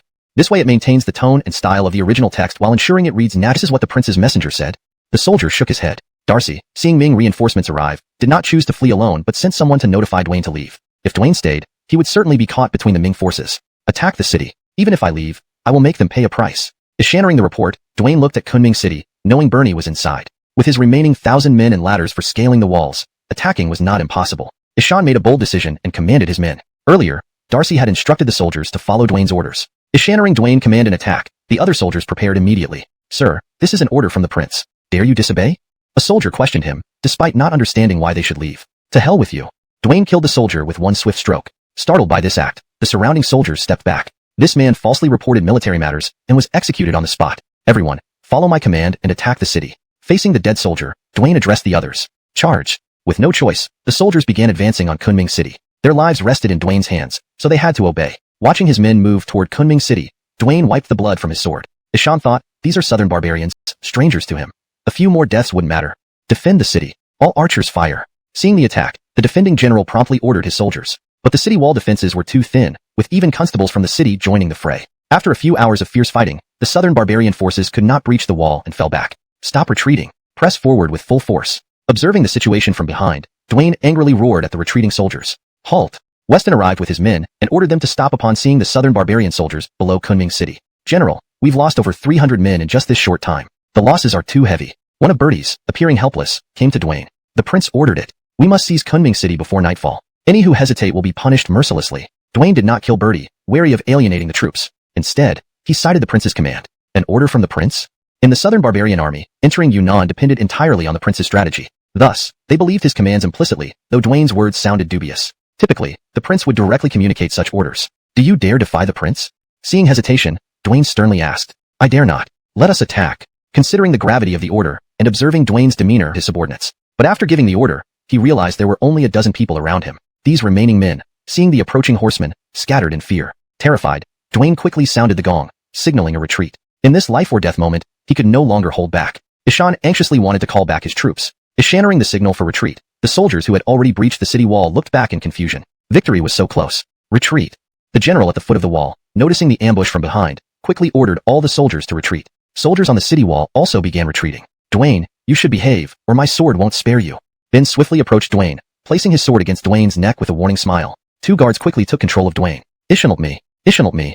Seeing Beckett approach, Dwayne realized his mistake and knew death would be too merciful for him. Desperately, he called out as he saw the Nanjiao soldiers returning. Don't move. Ben, facing hundreds of enemies with only 20-odd men, decided to use Dwayne as a shield. Why aren't you helping? Quickly save me. Furious, Dwayne yelled at the stunned Nanjiao archers. Brothers, charge. Seeing Dwayne captured, Eldon in Kunming City saw an opportunity and immediately led over 300 men to attack the rear of the Nanjiao forces. Retreat, quickly back to the border. The Nanjiao general, realizing they were being ambushed, decided to lead his troops westward despite the small number of attackers, uncertain if it was a trap. Earlier, while Dwayne was killing a soldier, Bertie heard the repeated command to retreat to the border. Knowing now that Dwayne was captured and no one could restrain him, Bertie chose to prioritize his own safety. Forsaken ingrates, you truly deserve to die. Seeing the Nanjiao troops flee, Dwayne cursed furiously. They had abandoned him without hesitation. May I ask who is leading? After the Nanjiao retreated, Eldon addressed the attire of Beckett and his men. Unfamiliar with them but impressed by their capture of Dwayne, Eldon asked respectfully. Beckett. Seeing the other party's casual manner, Beckett revealed his name. Beckett? You are the Abdul. Startled, Eldon recalled his father mentioning this name and exclaimed. Yes, it's me. Beckett was surprised by Eldon's reaction but didn't understand why. My father often told us stories about your highness when he was stationed at the border. Eldon excitedly responded like a devoted fan. Your father? Is he Christopher Kmu? Recalling that father was usually used by royalty offspring, Beckett noted Eldon's resemblance to Bernie and asked. Yes, I am the third son, Eldon. Very good. I've already smiled at Beckett. Emotionally, he heard the sound of hooves behind him, and Dwayne turned to look. Ishan saw over 10 people riding horses charging towards him. Aldenry, stop them. Dwayne recognized them. They were Weston's guards. If the guards were here, Weston couldn't be far behind. Having no martial skills himself, Dwayne was in no position to fight and felt a wave of panic. Ishan urgently ordered his subordinates. But after giving the order, he realized there were only a dozen men left around him. These few remaining soldiers, upon seeing the horsemen approaching, scattered in fright. Terrified, Dwayne hastily rang the gong, signaling for all troops to retreat. This was a life-and-death moment, and Dwayne had no choice but to act quickly. Upon hearing the retreat signal, the soldiers who had just scaled the city walls turned to look back. They were puzzled. Victory was so close. Retreat. The general standing below the city wall saw someone attempting a sneak attack from behind and quickly ordered all the soldiers to withdraw. The soldiers on the wall also began to pull back. Dwayne, behave yourself, or my blade doesn't distinguish friend from foe. Ben swiftly arrived beside Dwayne, placing the blade against the latter's neck and warning him with a smile. Two guards immediately took control of Dwayne. Quick, save me. Seeing looking puzzled as he hadn't seen them before. Almost surprised by their capture of Dwayne, he bowed politely and asked, Weston. Upon hearing the name, Eldon didn't immediately recognize it, but then recalled this was the person his father mentioned. Ishan lifted his head and addressed Weston. Weston, you are the king of Northern Pacification. Yes, that's me, Weston replied, surprised by the reaction to his name. My father often told us stories of your exploits while stationed at the border. Eldon, clearly a fanboy, excitedly explained. Your father? Is he Lord Patrick? Weston asked, noticing similarities between Eldon and Bernie, adding a smile. Yes, I am the third son, Eldon. Very good, very good. I've already met Claudia, and I'm sure we'll meet soon. Looking at Eldon, Weston sighed, wishing for his own child's safe birth and growth. That, you may never see. Ishaning Weston's words, Eldon and his generals lowered their heads, revealing a sense of loss. Why? Our Mu family has guarded Yunnan's southern borders for generations. Once our sons reach adulthood, they must serve in the military camps, rising through the ranks like common soldiers. Both my elder brothers died in battle. Now only Claudia and I remain. Eldon recounted the reality of the Mu household. Weston was moved, realizing their sacrifice. It could be translated as Mu family manor, or similar. Revised. After returning to the city, Eldon brought Weston to the Mu family manor. This ensures that the translation reads naturally and fluently in English while maintaining accuracy. Barnabas Alden, my father's health is too poor for him to come out and greet you. I hope you can understand. Upon arriving at the residence, Eldon said apologetically to Weston, Is Barnabas Mu injured? Upon hearing this, Weston anxiously asked Eldon. Yes, he is still lying unconscious in bed. We have sought many doctors, but they've been of little help. Thinking about his father's current state, even the toughest man would show his tender side. Take me to see him immediately. Does the prince understand medicine as well? Eldon was somewhat surprised upon hearing that Weston wanted to go, given that even the renowned doctors in Kunming City couldn't cure it. What could the Barnabas of Bryant do? No time for idle talk. Take me there now. Seeing Eldon hesitate at such a critical moment, Weston urged him impatiently. Seeing Weston's serious expression, Eldon no longer hesitated and hurriedly led Weston to the room. Entering the room, Weston saw a group of people gathered around the bed discussing. Be quiet, all of you. Upon seeing them gathered around his father, Eldon angrily shouted at them. All the donghua, or better as Muo family mansion. So a more accurate and fluent translation would be. You don't need to thank me. Your Muo family mansion is the one I have always admired. For the best fluency and context understanding, here's a refined version. You don't need to thank me. Your Muo family has always been the one I admire. Weston, seeing Eldon bowing to him, knew that given the contributions of the Mu family, he wasn't worthy of such a gesture. The term Muongfu was not properly translated in your text. It should be the Mu family, or House of Mu, for better readability and consistency. May I ask how many troops did Lord Alden bring? Eldon looked up at Weston with a rather grim expression. Everything else was trivial now. Eldon was truly concerned about how to reclaim the lost territory. Just thinking about the barbarians ravaging Yunnan land made Eldon feel deeply troubled. Rest assured, the troops I brought are now clearing out the intruders. The imperial court has also dispatched a large army. I ordered them to reclaim the border, and soon Yunnan will return to peace. Weston sensed Eldon's concern and assured him. That's great. I thank the Barnabas of Bryant on behalf of the people of Yunnan. Ishaning that a full counterattack was underway, Eldon moved to kneel before Weston, emotionally overwhelmed. What are you doing? Stand up immediately. Weston, aware these actions were part of his duty, hurriedly pulled Eldon up. You saved the people of Yunnan. This kneel is for them. A man living under heaven and earth kneels only to heaven, earth, and parents. There's no need for you to kneel to me. Understanding Eldon's intent, Weston quickly pulled him up again. Very well. Ishaning Weston's words, Eldon stood up promptly, nodded in agreement. We may face tough battles ahead. Alden re-up and recruit soldiers, intensify training, so they can be ready for combat. Aware of the immense losses Yunnan had suffered, Weston knew that the imperial army wouldn't stay indefinitely. Eventually, the defense of Yunnan would fall back onto the Muongfu and the local forces. Recruiting must be done early to avoid hastily assembling an ineffective army. Note: for better fluency in English, it is better to change Muongfu to Muongfu as responsibility, or rephrase based on context. Since the term Muongfu seems to be a proper noun referring to a specific entity, I'll leave it as is unless you provide further clarification. Improved version. Aware of the immense losses Yunnan had suffered, Weston knew that the imperial army wouldn't stay indefinitely. Eventually, the defense of Yunnan would fall back onto the Muongfu's shoulders and the local forces. Recruiting must be done early to avoid hastily assembling an ineffective army. Understood. I will arrange this immediately. Bookerstening to Weston's advice, Eldon left to recruit soldiers urgently. 3 days later, Eldon and Weston stood outside the city gate watching the newly recruited army assemble. How does it look? It's quite impressive, managing to raise 2,000 soldiers in just 3 days. Looking at the recruits, though new and lacking battle readiness, with proper training, this army of 2,000 could prove formidable. Brother! Amostonly, voices called out as they inspected the troops. 2,000 soldiers parted ways to allow a group of riders through. Bukertal's sister? Recognizing the rider leading the group as his younger sister Claudia, Eldon glanced at Weston in surprise. Ishan had previously asked his father about Claudia's whereabouts during his deployment. His father mentioned entrusting her to the Barnabas of Bryant. Seeing Claudia arrive, Weston was equally surprised. In his memory, Claudia never rode horses, and he hadn't informed anyone of his location before leaving. Am I surprised to see me? Dismounting, Claudia smiled at Weston and Eldon. Why are you here, Bukertal's sister? Eldon greeted her happily, as he hadn't seen her since heading to the border. I knew about the severe situation here. As a child of the Muongfu, We're all fighting to defend you, Noxious, but please don't worry. I did go to Changsha as instructed, but on the way there, I encountered Lady San and brought her here. Ben calmly explained to both of them. Do you know why I sent you to Changsha?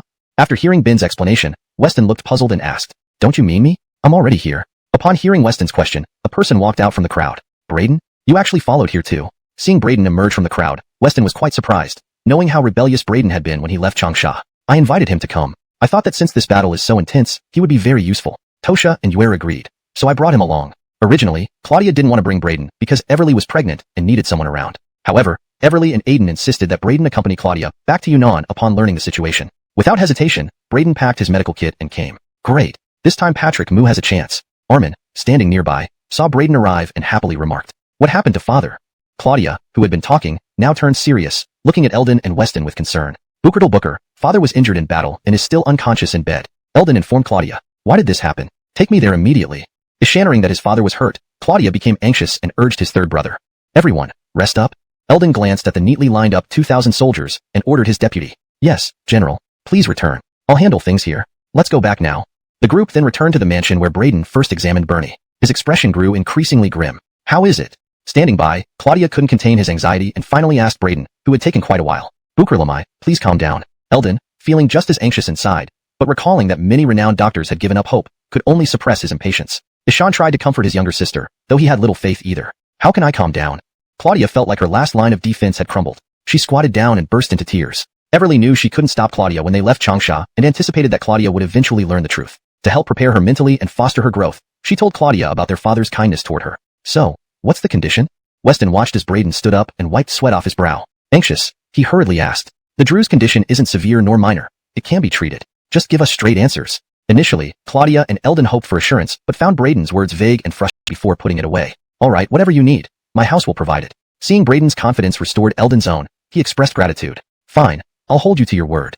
Almost surprised by Eldon's promise, Braden smiled. Ishan gestured for them to leave. Please. Claudia paused at the door, leaving a plea. Weston also glanced back worriedly, not doubting Braden's skill, but his unreliability earlier.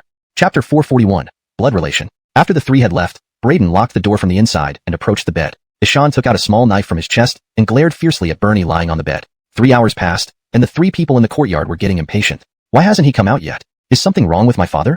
Claudia paced back and forth anxiously while asking his brothers. Don't worry. Braden looked very confident just now. Ishan wouldn't bluff.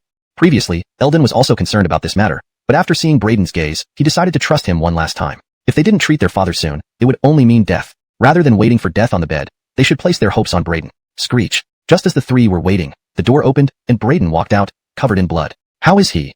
They quickly gathered around and asked. Ishan's been cured, but waking up will take time. Just wait quietly. No one is allowed to enter until he awakens. I'll stay here alone. At the doorway, Braden looked somewhat dazed as he spoke to Claudia and Eldon. That's great. Truly wonderful. Do you know how long it will take for my father to wake up? The border conflicts were dire, with all of Yunnan in turmoil. The morale of both soldiers and civilians was very low. They desperately needed their father to stabilize the situation. It will take no more than 5 days for him to awaken. You can all return to your duties. I'll take care of things here, Braden responded thoughtfully after hearing Eldon. 5 days is too long. You won't hold up. Let me take turns with you, so you can rest. Isharing that it would take 5 days, Claudia remembered what Braden said earlier and suggested immediately. All right. Braden was exhausted and almost fell down, catching himself on the doorframe. Quickly, help Dr. Jean to rest. Seeing Braden about to collapse, he quickly ordered his subordinates. After Braden left, Claudia rushed into the room, followed closely by Eldon and Weston. Upon entering, they saw bloodstains beside the bed. If not for seeing Bernie still breathing, Weston would have thought Braden killed him. But the amount of blood made him suspicious. Ishan noticed something on Bernie's arm, then hurried to the bedside to check his face. Gradually, it returned to normal. When Weston saw this, he couldn't believe it. Ishan couldn't quite understand how Braden succeeded, but he wondered how Braden determined the blood type since an error could result in immediate death. Minister Alden, thank you for your help. Eldon looked at the stunned Weston and thanked him. Not at all. Barnabas Mu has done so much for the Ming dynasty. Saving him is what we must do. Weston was still in shock, unable to comprehend everything. By evening, Weston arrived at Braden's residence. Knock, knock. Come in. Braden had just woken up when he heard knocking. Your Highness, why did you come? Lying in bed, Braden was very weak. Seeing the prince, he tried to get up and bow. No need. Bukhara backed down. Seeing Braden struggling to stand, Weston waved him off. Thank you, Your Highness. Braden knew why the prince came. Once inside, it would be clear what he had done. Others might not know, but Weston certainly would. Don't you have something to say? Weston looked at Braden, who avoided eye contact and replied vaguely. If you already know, why ask me? You agreed to come not just because Everly asked you to. In reality, you're part of the Mu family, coming back for a visit. And Claudia is your half-sister, right? When Braden came, Weston found it strange. How could someone so independent listen to Everly? Even before, he was hesitant about checking the fetus. Christophering the day, Weston pieced everything together, concluding what he believed to be true. You're right. Everything you guessed is correct. Before I became a doctor, Braden then recounted his pre-medical experiences. So there was such a hidden past. Upon hearing Braden's story, Weston was surprised. And Barnabas Moo? Upon learning Braden's ordeal was caused by Bernie, Weston recalled treating Bernie today. Long ago, Bernie had left behind an unwed mother-to-be in Shandong, who later gave birth to Braden and died due to depression. Braden was rejected by his family and forced to leave home. Determined to avenge his mother, Braden sought a renowned but secluded doctor, kneeling for a day and night until accepted as a disciple. Thus, Braden became who he is today. Never did he imagine meeting his biological father here. When I was young, I saw my mother's paintings of Bernie and learned he was my unseen father. Don't worry. I know about his contributions to Yunnan. If I wanted to kill him, I'd wait until Yunnan is peaceful. That's good. There's surely a reason. I understand Barnabas Moo well. Ishan definitely has his reasons. After listening to Braden, Weston felt relieved. Despite being stern, Bernie wasn't heartless. I don't care. My mother suffered because of him. Ishan must pay. For now, let him live until Yunnan is peaceful. Then I'll end his life so he can join my 1,000 men would be enough to reclaim the border, but now it seemed they couldn't defeat the enemy and suffered heavy casualties. Seeing Eldon about to leave, Weston considered that these newly recruited soldiers stood no chance against the experienced southern barbarian troops. Wait. Weston chased after Eldon. Lord Alden, what's wrong? Prepared to leave, Eldon turned back with confusion. If you go like this, you might sacrifice all 2,000 men. But what else can we do? We must retake the border, or the gateway to Yunnan will remain under barbarian control. Eldon didn't want to send his men to their deaths, but felt helpless. Don't worry. You should focus on securing supplies and protecting our rear. I'll lead my 2,000 men to retake the border as quickly as possible. Understanding Eldon's concerns, Weston spoke promptly. I can't let the northern conquering king take such risks. Our family lost the border, and I will risk everything to take it back. Moved by Weston's offer, Eldon remembered the border's importance to their family. Ishan couldn't believe Weston was willing to reclaim the lost territory. It's fine. Dantiered here and secure the supplies. I don't want our frontline soldiers fighting on empty stomachs. Satisfied with Weston's plan, Eldon felt reassured. All right, I'll leave it to you, northern conquering king. Eldon thought it would criticized Bertie for underestimating the enemy. I underestimated them. Ishannering this, Bertie bowed his head. Tonight, lead a surprise attack on their camp and keep them restless. Darcy planned to weaken the Ming forces before Weston arrived, hoping to eliminate opposition. A Ma surprise attack? With thousands on the other side, it's suicide. Unwilling to risk unnecessary death, Bertie hesitated. This is an order, not a suggestion. Darcy's tone left no room for refusal. Yes, I'll arrange it. Watching the departing general, Darcy reflected on Weston's earlier words, realizing the throne remained distant. Contemplating, Darcy wondered if he should find another way out. Night fell, and in the Ming camp, soldiers ate dinner after a tiring day of battle. General, how long do we stay here? In the main tent, a weary general stood up and asked. Chapter 443, Night Raid. Yes, if this continues, our casualties will be too great. Moreover, the walls of this border town are built far too solid. After fighting here for 7 or 8 days, though they still wanted to recapture the border town and felt a pin-up anger, everyone couldn't help but complain after a few cups of wine in their stomachs at night. Once everyone expressed their thoughts, all eyes turned toward Luis, who sat in the main seat. After all, everyone here had to follow Luis's orders. I don't know either. My received command is simply to retake the border and drive all the barbarians out. Luis, drinking alone, was originally dispatched here to fill this vacancy. Even though he managed an army, he still had to listen to the Christopherk of the northern expedition. The Christopherk's order was to reclaim the border, leaving Luis with no choice but to stay. The battle grew increasingly difficult, and soon his reserves would be depleted. It's completely impossible.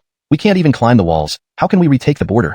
This isn't working. The enemy's forces have endless reinforcements, while we can only be worn down by them. Luis listened to his subordinates and well understood these concerns. Ishan wasn't in his position due to sycophancy, but because of his ability. However, the higher his rank, the more he feared death. Looking at his subordinates, who seemed to have much to say, speak your minds freely. What's said in this tent stays here. Anyone who leaks information will not be forgiven. All right, let me start then. Ishannering this, an impatient general stood up first. Influenced by alcohol, he began to speak without reserve. Maximilian, have you had too much? Sit down immediately. A general close to Aviv saw him acting oddly and, as a good brother, could not just watch, so he quickly warned him, and cut off the southern barbarians' retreat. Leave them nowhere to run. Seeing the burned camps below, thinking of the likely heavy losses, and picturing soldiers killed in their sleep, Alden angrily ordered Bertrand. As you command. Bertrand led 1,000 men in encirclement. Alden took the rest from another direction. How many come, that many I slay. Aviv, fearless with 2 axes, yelled at the southern barbarians. Kill him. Seeing over 10 bodies around Aviv, the southern general roared angrily. This translation captures the original tone, style, and maintains the paragraph structure while ensuring natural English flow. Chapter 444, Pursue the Enemy. Maximilian wielded twin axes, cutting through southern barbarian troops as if no one could stand in his way. What are you all standing around for? Don't you see the enemy attacking us? Start shooting arrows now. Seeing the situation deteriorating, the previously disorganized Ming army began to counterattack under Maximilian's leadership. Realizing the predicament, the southern barbarian general hastily ordered his archers forward. Before the archers could take position, cries of battle erupted from both flanks. General, it's not good. We're being attacked from both sides and are now surrounded on 3 fronts. A soldier rushed over to report to Birdie. Richard hesitated to open the gates, knowing that Ming troops would seize the opening. They couldn't decide whether to risk letting their own soldiers inside or leave them to be slaughtered outside. Unable to bear the responsibility alone, they sought the prince's orders. Upon hearing this, Darcy hurriedly climbed up the wall and witnessed the chaos below. His own soldiers in disarray with Ming troops hot on their heels. Shoot arrows. Prevent the Ming army from getting close. Understanding the direness, Darcy issued the command despite the risk of friendly fire. They're all mixed together. If we shoot, we might hit our own men, one archer protested, concerned about misfiring. Enough excuses. Shoot as ordered. Darcy dismissed any qualms, prioritizing the greater good over a few lives. Yes, sir. The archers readied and unleashed a barrage of arrows. The Ming soldiers used shields to block the incoming arrows while continuing their advance. Cries of anguish filled the air as the rearguard fell victim to friendly fire. After the first volley, survivors shouted angrily. Darcy's decision minimized Ming casualties, but caused significant losses among his own troops. The death toll included those bravely holding the rear line. Their demise cleared the path for the unstoppable Ming forces. Open the gates. Quickly. Sullivan, along with his men, reached the gates and hammered on them, pleading for entry. No reason. In this section, the narrative describes the strategic withdrawal and subsequent pursuit by the Ming army under Maximilian's leadership. The conflict intensifies, and the southern barbarian forces struggle with internal discord and indecision. The Ming forces capitalize on these weaknesses, pushing forward to the border pass. Chapter 445. Mercy shall not command troops. Everyone had underestimated the southern barbarians, assuming that the defeat of disorganized forces under the Morong clan signified an easy win. Continuous victories at the southern frontier made them underrate the southern barbarians severely. This underestimation left them unprepared for a counterattack, causing the soldiers to lose their fighting spirit ever since. Now dawn was breaking, and the battlefield came into clearer view. When Weston observed the situation, he found the two armies clashing beneath the city walls. The previously retreating southern barbarians were now fiercely resisting as never before. At this moment, Weston finally grasped what had been happening. Whose commander is that? His eyes fell on a brave general. Astonished by his valor, Weston turned to Louise for information. Your Highness, that's my subordinate Maximilian, Louise replied after spotting the man in question and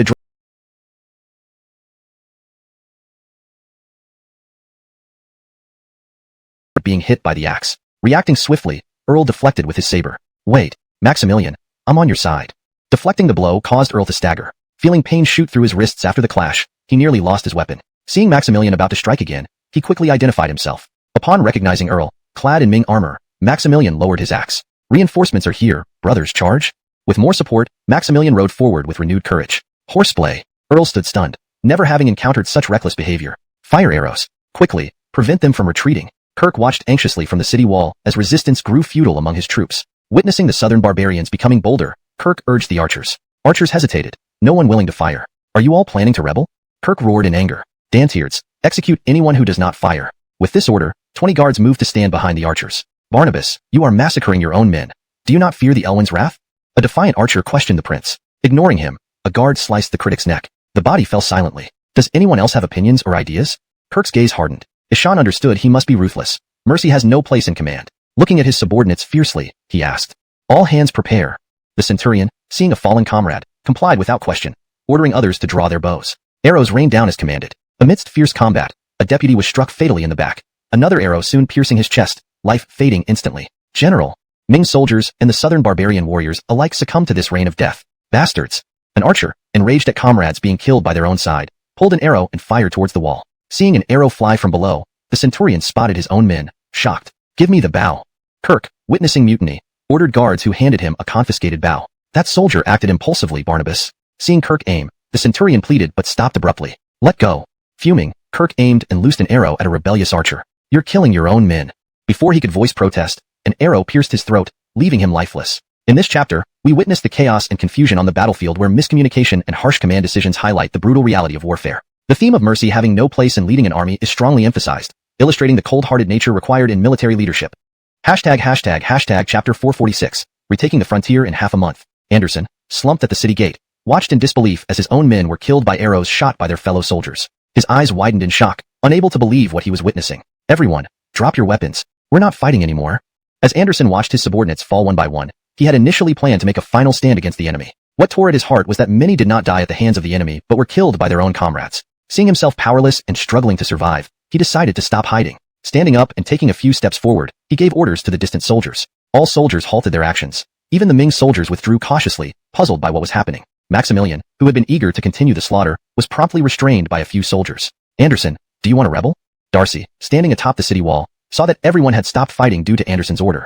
Fuming with rage, he shouted at him. Darcy, I respect you as the second Barnabas. Do not overstep your bounds. These are my Southland compatriots. How dare you ruthlessly kill them? You do not deserve to be our Southland commander. Anderson was no longer afraid, his anger directed at Darcy on the city wall. Archers, kill all these traitors. Unable to bear the defection of his own people in the midst of battle, Darcy ordered the archers to execute the rebels. Don't you want to die? Obey the prince's command. A guard pushed the centurion when no one moved. What are you doing? The centurion, furious, drew his sword and cut off the guard's hand. Pointing angrily at the maimed guard, he said, "You're asking for death." Other guards rushed forward to apprehend the centurion. Fire! Seeing the guards move against him, the centurion commanded his men to shoot. An arrow flew out, striking a guard. The guards on the wall never expected their own men to attack them. Barnabas, leave now. They're rebelling. Several guards reached the prince, urging him to flee as soldiers rose against them. No, stop. Darcy hesitated. If he fled, chaos would reign without a leader, and losing the border could cost thousands of lives and his chances of succession. Ishan needed to quell the uprising and prevent the Ming forces from capitalizing on the confusion. The prince must leave now. Watching soldiers battle guards, the guards grew increasingly anxious, insisting the prince leave before harm befell him. Eventually, they carried him away from the city wall. Speak, Ming general. After driving the prince away, the centurion stood on the wall, addressing Anderson and the menacing Ming army below. I am here. What do you want? Armin rode forward and addressed the centurion on the wall. If you guarantee our safety, we'll open the gates. The situation was chaotic, and they needed assurance of survival. Retreat meant certain destruction. Agreed. As long as you surrender your weapons. Armin, hearing this, immediately accepted without consulting the prince. Open the gates. The centurion gave the order, and the massive gate slowly creaked open. After half a month, the border was back under Ming control. Anderson and his men were apprehended by Earl's forces, fearing any resistance. Armin led the troops into the fortress, swiftly subduing everyone. Only after everything was settled did Weston and other generals ride into the fortress. Though called a border post, it was essentially a two-sided city, facing both the Southlands and the Ming. Are you Anderson? Weston entered the command tent and asked the Southland general sitting nearby. Yes. Recognizing Weston and seeing other Ming generals rise respectfully, Anderson also stood and answered deferentially. Rest assured, we will honor our word. Patting Anderson's shoulder, Weston reassured him. How many Southland captives are there? Noticing Louise seated at the head of the table, Weston asked reflect on his actions. As mentioned earlier when we were outside the pass. Louise, observing the prince's displeased expression, nervously stepped forward. If this were earlier, a mere guard daring to pat his shoulder would have been flogged immediately. But facing the Barnabas of Bryant now, he didn't dare to flare up. Aldenf, unable to accomplish anything yourself, you harbor jealousy towards those more capable. Weston almost choked in anger, speaking to Louise. Your Highness, this isn't just me making accusations. Those present can vouch for me.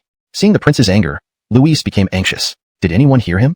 Weston did not want to sentence a valiant general to death over a minor issue. His gaze sternly swept across the gathered officers, who all shook their heads. They understood that the Barnabas of Bryant wanted to protect Elliot. No. Unknown. Seeing the unanimous denial, Louise was speechless. Now he found himself isolated and criticized. Release Elliot immediately. After waiting a moment and seeing no objections, Weston ordered Earl. Yes, Your Highness. Louise, hearing this, remained silent, choosing to sit down obediently without further argument. Elliot had sobered up by now, learned of his actions from others, and felt cold sweats running down his back. Ishan was released shortly after being confined for just over an hour. Before he could process what happened, Earl arrived. Who are you? Elliot saw someone entering and felt a sense of familiarity, unable to recall where they had met before. I am the Barnabas of Bryant's guard. The prince wants to see you. Aldenry and get dressed. Elliot, upon hearing Earl's words, did not dare delay. Ishan quickly dressed and left the room with Earl. Although unsure what was happening, he knew it concerned him personally. Greetings, Your Highness. Despite never meeting the prince before, Elliot recognized the identity of the person seated in the main position and hurriedly bowed. General Aviv, you are indeed a remarkable talent. You alone caused the southern barbarians to flee in disarray. Seeing Elliot enter, Weston smiled, patted his shoulder, and praised him. Your Highness, please do not laugh at me. I was simply drunk, and when General Patrick ordered me to attack, I did as instructed without thinking. Ishannering the praise, Elliot scratched his head, feeling embarrassed. Louise and others gaped in shock. Clearly, the prince intended to reward Elliot for his contributions, and yet Bukharu admitted the truth openly. Very good, you are an honest man. Regardless of how things happened, your contributions have been noted. I will report them to the capital, allowing His Majesty to reward you. The current Great Ming lacked capable individuals, evident from the fact that flying calmly. Yes, Your Highness. Let it be reported by you then. Looking at the prince's gaze, Louise dared not say more. Elliot, take 5,000 men to guard the city walls. Do not open the gates without my permission. Understand? Understood. I'll arrange it right away. Everyone present understood the implications. Elliot glanced at Louise, then hurriedly left the tent. Your Highness, I'll go with him. Earl, worried about Elliot leaving alone, looked to the prince for approval before exiting the tent. Well then, everyone should rest well in the coming days. We expect another attack from the southern barbarians soon. Prepare early. After Elliot left, Weston addressed the remaining soldiers. Understood. All the soldiers stood up in response. Do you feel resentful? Once everyone else had left, only Weston and Louise remained in the tent. Weston looked at Louise and asked, Naturally, Your Highness took command of my troops immediately upon arrival. Who wouldn't be upset? Translated faithfully maintaining the original tone and style while ensuring natural English fluency and coherence. Hashtag chapter 448. The atmosphere is off. Louise, now stripped of everything, even his remaining military authority, was held tightly in Weston's hands. Ishan had nothing left to fear. Sitting on a chair, he drank liquor by himself, sip by sip, lost in thought. You must have something more important planned, Weston said with a slight smile as he watched Luis drink. Ishaning the words of the Barnabas of Bryant, Luis was bewildered. Days passed, and Weston gathered all his guards together after resolving the issues at the border. Feeling somewhat exhausted from days of non-stop work, it was time for him to return to Kunming City. Maximilian, stay here and keep watch. If you lose the border again, I will hold you personally responsible. Weston called Maximilian to the city gate before leaving, giving him specific instructions. Yes, I won't let the prince down, Maximilian replied, understanding the weight of the responsibility placed upon him. Without the Barnabas of Bryant, he might never have had such an opportunity. Let's go. Seeing Weston leave, all birdies quickly gathered around Maximilian. Congratulations, General Aviv. We'll be counting on you from now on. Who would have thought you'd become a pillar of the army so quickly? Now your words carry the same weight as a senior general. Several generals began flattering Maximilian, who had previously been quite isolated and not well liked within the army. Now that he had risen in rank, any past grievances were forgotten, and those who had once been wary of him feared retaliation, so they spoke kindly, saying that, why haven't I seen the senior general these past few days? Ishaning their words, Maximilian smiled but, reminded of the senior general, realized he had been too busy with defense matters to pay attention to anything else. Had it not been for the other generals mentioning it, he might have forgotten. No idea. When Luis was mentioned, everyone shook their heads. No one knew what had happened. I know. After the recent events, Luis left with his loyal subordinates, saying he was heading back to the capital. One general who knew the inside story explained to everyone present. Oh, so if the senior general has left, who will command us here? Ishaning this, Maximilian was surprised and asked the gathered generals, puzzled. They all smiled bitterly in response to Maximilian's question. It was clear who would be in charge. Before leaving, the Barnabas of Bryant had explicitly given military command to Maximilian. There was no ambiguity about who held authority at the border. All right, let's go have a drink. Feeling like a farmer turned over a new leaf, Maximilian happily invited birdies. Meanwhile, on a road leading away from the border, a group rode hard. General, can we rest for a bit? After traveling for a long time, one soldier suggested they take a break. Amosra, let's stop at the inn ahead. Seeing how weary his soldiers were, Luis agreed. Spotting an inn nearby, he signaled for them to rest there. General, why are we returning to the capital? Returning without permission could cause many problems. As a close aide, once at the inn, this subordinate found Luis's decision perplexing and voiced his concerns once they reached their room. I don't want to, but there's something important I need to handle. Recalling Weston's previous warning, Luis felt the urgency of his mission but chose not to divulge further details to his aides, knowing fewer people involved meant better security. Several days later, Weston entered Kunming City. Immediately, he sensed something different in the air. The soldiers at the city gates watched them with strange looks. Send someone to investigate. I have a bad feeling about this, Weston instructed Earl, who had noticed the odd atmosphere but hadn't commented yet. Yes, I'll go immediately. Entering the Mu mansion, Weston saw that the number of guards had more than doubled. Stop. Let me inform my lord. The guards at the gate were no longer welcoming but stern, unlike before. Do you not recognize me? Weston laughed inwardly, finding it absurd that he, who had come and gone freely so many times, was suddenly blocked. We know who you are, sir, but there are rules. Please understand. Although they recognized the Barnabas of Bryant, the guards remained firm. Fine, I'll wait here. I don't believe Eldon wouldn't see me. Expressing his anger, Weston waited outside. Wait a moment. Seeing the situation, the guard rushed into the mansion, knowing he couldn't afford to antagonize someone of Weston's stature. Inside the grand hall, Eldon and Claudia sat, both with troubled expressions. The Barnabas of Bryant has arrived. Upon hearing this, Claudia seemed surprised and looked at her brother, Eldon. Escort the Barnabas of Bryant, Indiana. Eldon's face darkened, having expected Weston to be detained at the border for weeks, only to find him back sooner than anticipated. Although caught off guard, he decided to let Weston in. Yes, I'll do that immediately. Ishaning the order, the guard hurried out. Wait. Amostantly remembering something, Eldon called the guard back. Anything else, young master? Stopping at the door, the guard turned around. Only Weston should enter, and check him thoroughly. No weapons of any kind are to be brought in. Recalling Ishan Wenyu's warning, Eldon stressed the importance of this instruction. Chapter 449. Understanding the whole story. Thinking back to what he had heard before, about the rumors of Barnabas Bryant's abilities, it was not only said that he could command battles but also possessed formidable fighting skills. Worried about any potential accidents, preparations must be made in advance. Bukertal's sister, keep this dagger in your sleeve. You can use it if anything goes wrong. Turning to look at Claudia who was standing in a daze nearby, Eldon pulled out a dagger from his waist and walked over to Claudia, handing her the dagger as he spoke. Okay. Claudia looked at the dagger given by her brother and felt a pang in her heart but still put it inside her sleeve. Your Highness, our young lord invites you to come in for a discussion. The guard at the entrance became much more polite to Weston, who was standing at the gate. That's more like it. Upon hearing the invitation, Weston straightened his clothes and walked towards the interior as he spoke. Hold on a moment, Your Highness. Your attendants and guards are not allowed to accompany you upstairs. The guard saw Weston's followers and quickly extended a hand to stop him. What do you mean? Armin was somewhat confused. Ishan hadn't brought many people, just 2. Was this not allowed? Since entering the city earlier, something felt off. And with these words from the guard, Weston's vigilance increased. This is the rule of the mansion. In the past, when our old Christopher was in charge, things were different. Now the mansion is managed by the young lord, so everything has changed. The guard, seeing Armin's puzzled look, provided an explanation. Armin, stay here. Earl will be back soon. Weston's expression was grim. If he wanted to know what happened, he had to enter Mu Mansion. However, he noticed that they stopped his guards from accompanying him. Showing no fear, Weston gestured for Armin to remain behind obediently. Check to see if the prince has any other items or weapons on him. If so, please remove them now. Just as Weston was about to go inside, the guard stopped him again, smiling while speaking. You are insulting his highness. The guard and Armin, standing outside, couldn't tolerate it and rushed up angrily to protest. No problem. If they could prevent him from entering and even frisk him, it was part of the procedure. Weston wasn't angry and waved his hand at his guards. Earl also arrived just in time, but saw that the prince had already entered the main hall. Why did you return only now? Seeing Earl out of breath, Armin complained slightly. Ishani, I immediately returned after getting leads. Do you think I went out for fun? Earl, who was already exhausted, retorted angrily at Armin. What happened exactly? Seeing Earl's tired state, Armin didn't say more but asked anxiously. After listening to Earl, Armin opened his mouth wide in shock, unable to comprehend how this could happen. Brother Sherman, nothing bad happened at the border, right? Seeing Weston enter the main hall, Claudia quickly stood up, coming to Weston and asked concernedly. I'm fine. Have you been eating well these days? Weston pinched Claudia's cheek and asked. Then, his gaze turned to Eldon seated in the main seat, noticing that Eldon's face was expressionless. What's wrong with your brother? Confused, Weston didn't understand and asked Claudia. Well, Ishannering Weston's question, Claudia lowered her head and stammered without answering. Bucardal's sister, go sit over there. I will explain to Barnabas Bryant. Seeing his sister's conflicted state, Eldon stood up and waved her aside. May I ask, is Dr. Braden part of Barnabas Bryant's people? Yes, I called him here to help treat Christopher Kmoo.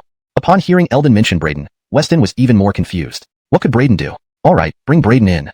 Ishannering Weston's confirmation, Eldon ordered the servant at the door. Minutes later, someone was carried into the main hall. Braden, are you all right? Seeing the person carried in was his subordinate Braden, Weston crouched down anxiously to check his injuries. Fine. Covered in blood, Braden opened his eyes and forced a smile at the prince. Don't give me that. How is this fine? Alden Rue, you've beaten my man like this. If you don't give me a reasonable explanation, I won't let this slide. Weston was genuinely furious and glared at Eldon. Following Weston's words, over 10 guards entered, knives drawn and pointed at Weston. Any sudden move would result in immediate action. Haha, truly hilarious. That line should be mine. Ishannering Weston's words, Eldon couldn't help but sneer. Barnabas, it was my fault. Seeing Bernie gradually waking up each day, I couldn't hold back and developed murderous intentions toward him, only to be caught. Braden, lying on the ground, recounted what happened. Barnabas Bryant, your subordinate harbored murderous intent towards my father. You can't be unaware of this, can you? Noticing Weston's lack of surprise, as if he understood something, Eldon asked. Ishannering her brother's words, Claudia's gaze shifted to Weston, waiting for his response. I know about this. Looking at Braden on the ground and then at Claudia, Weston took a deep breath and nodded. Why? Why would you allow someone who wanted to kill my father to treat him? Claudia couldn't believe this was true and grabbed Weston's collar to demand an answer. Don't you know who he is? Standing to Claudia's accusation, Weston pointed to Braden on the ground and asked.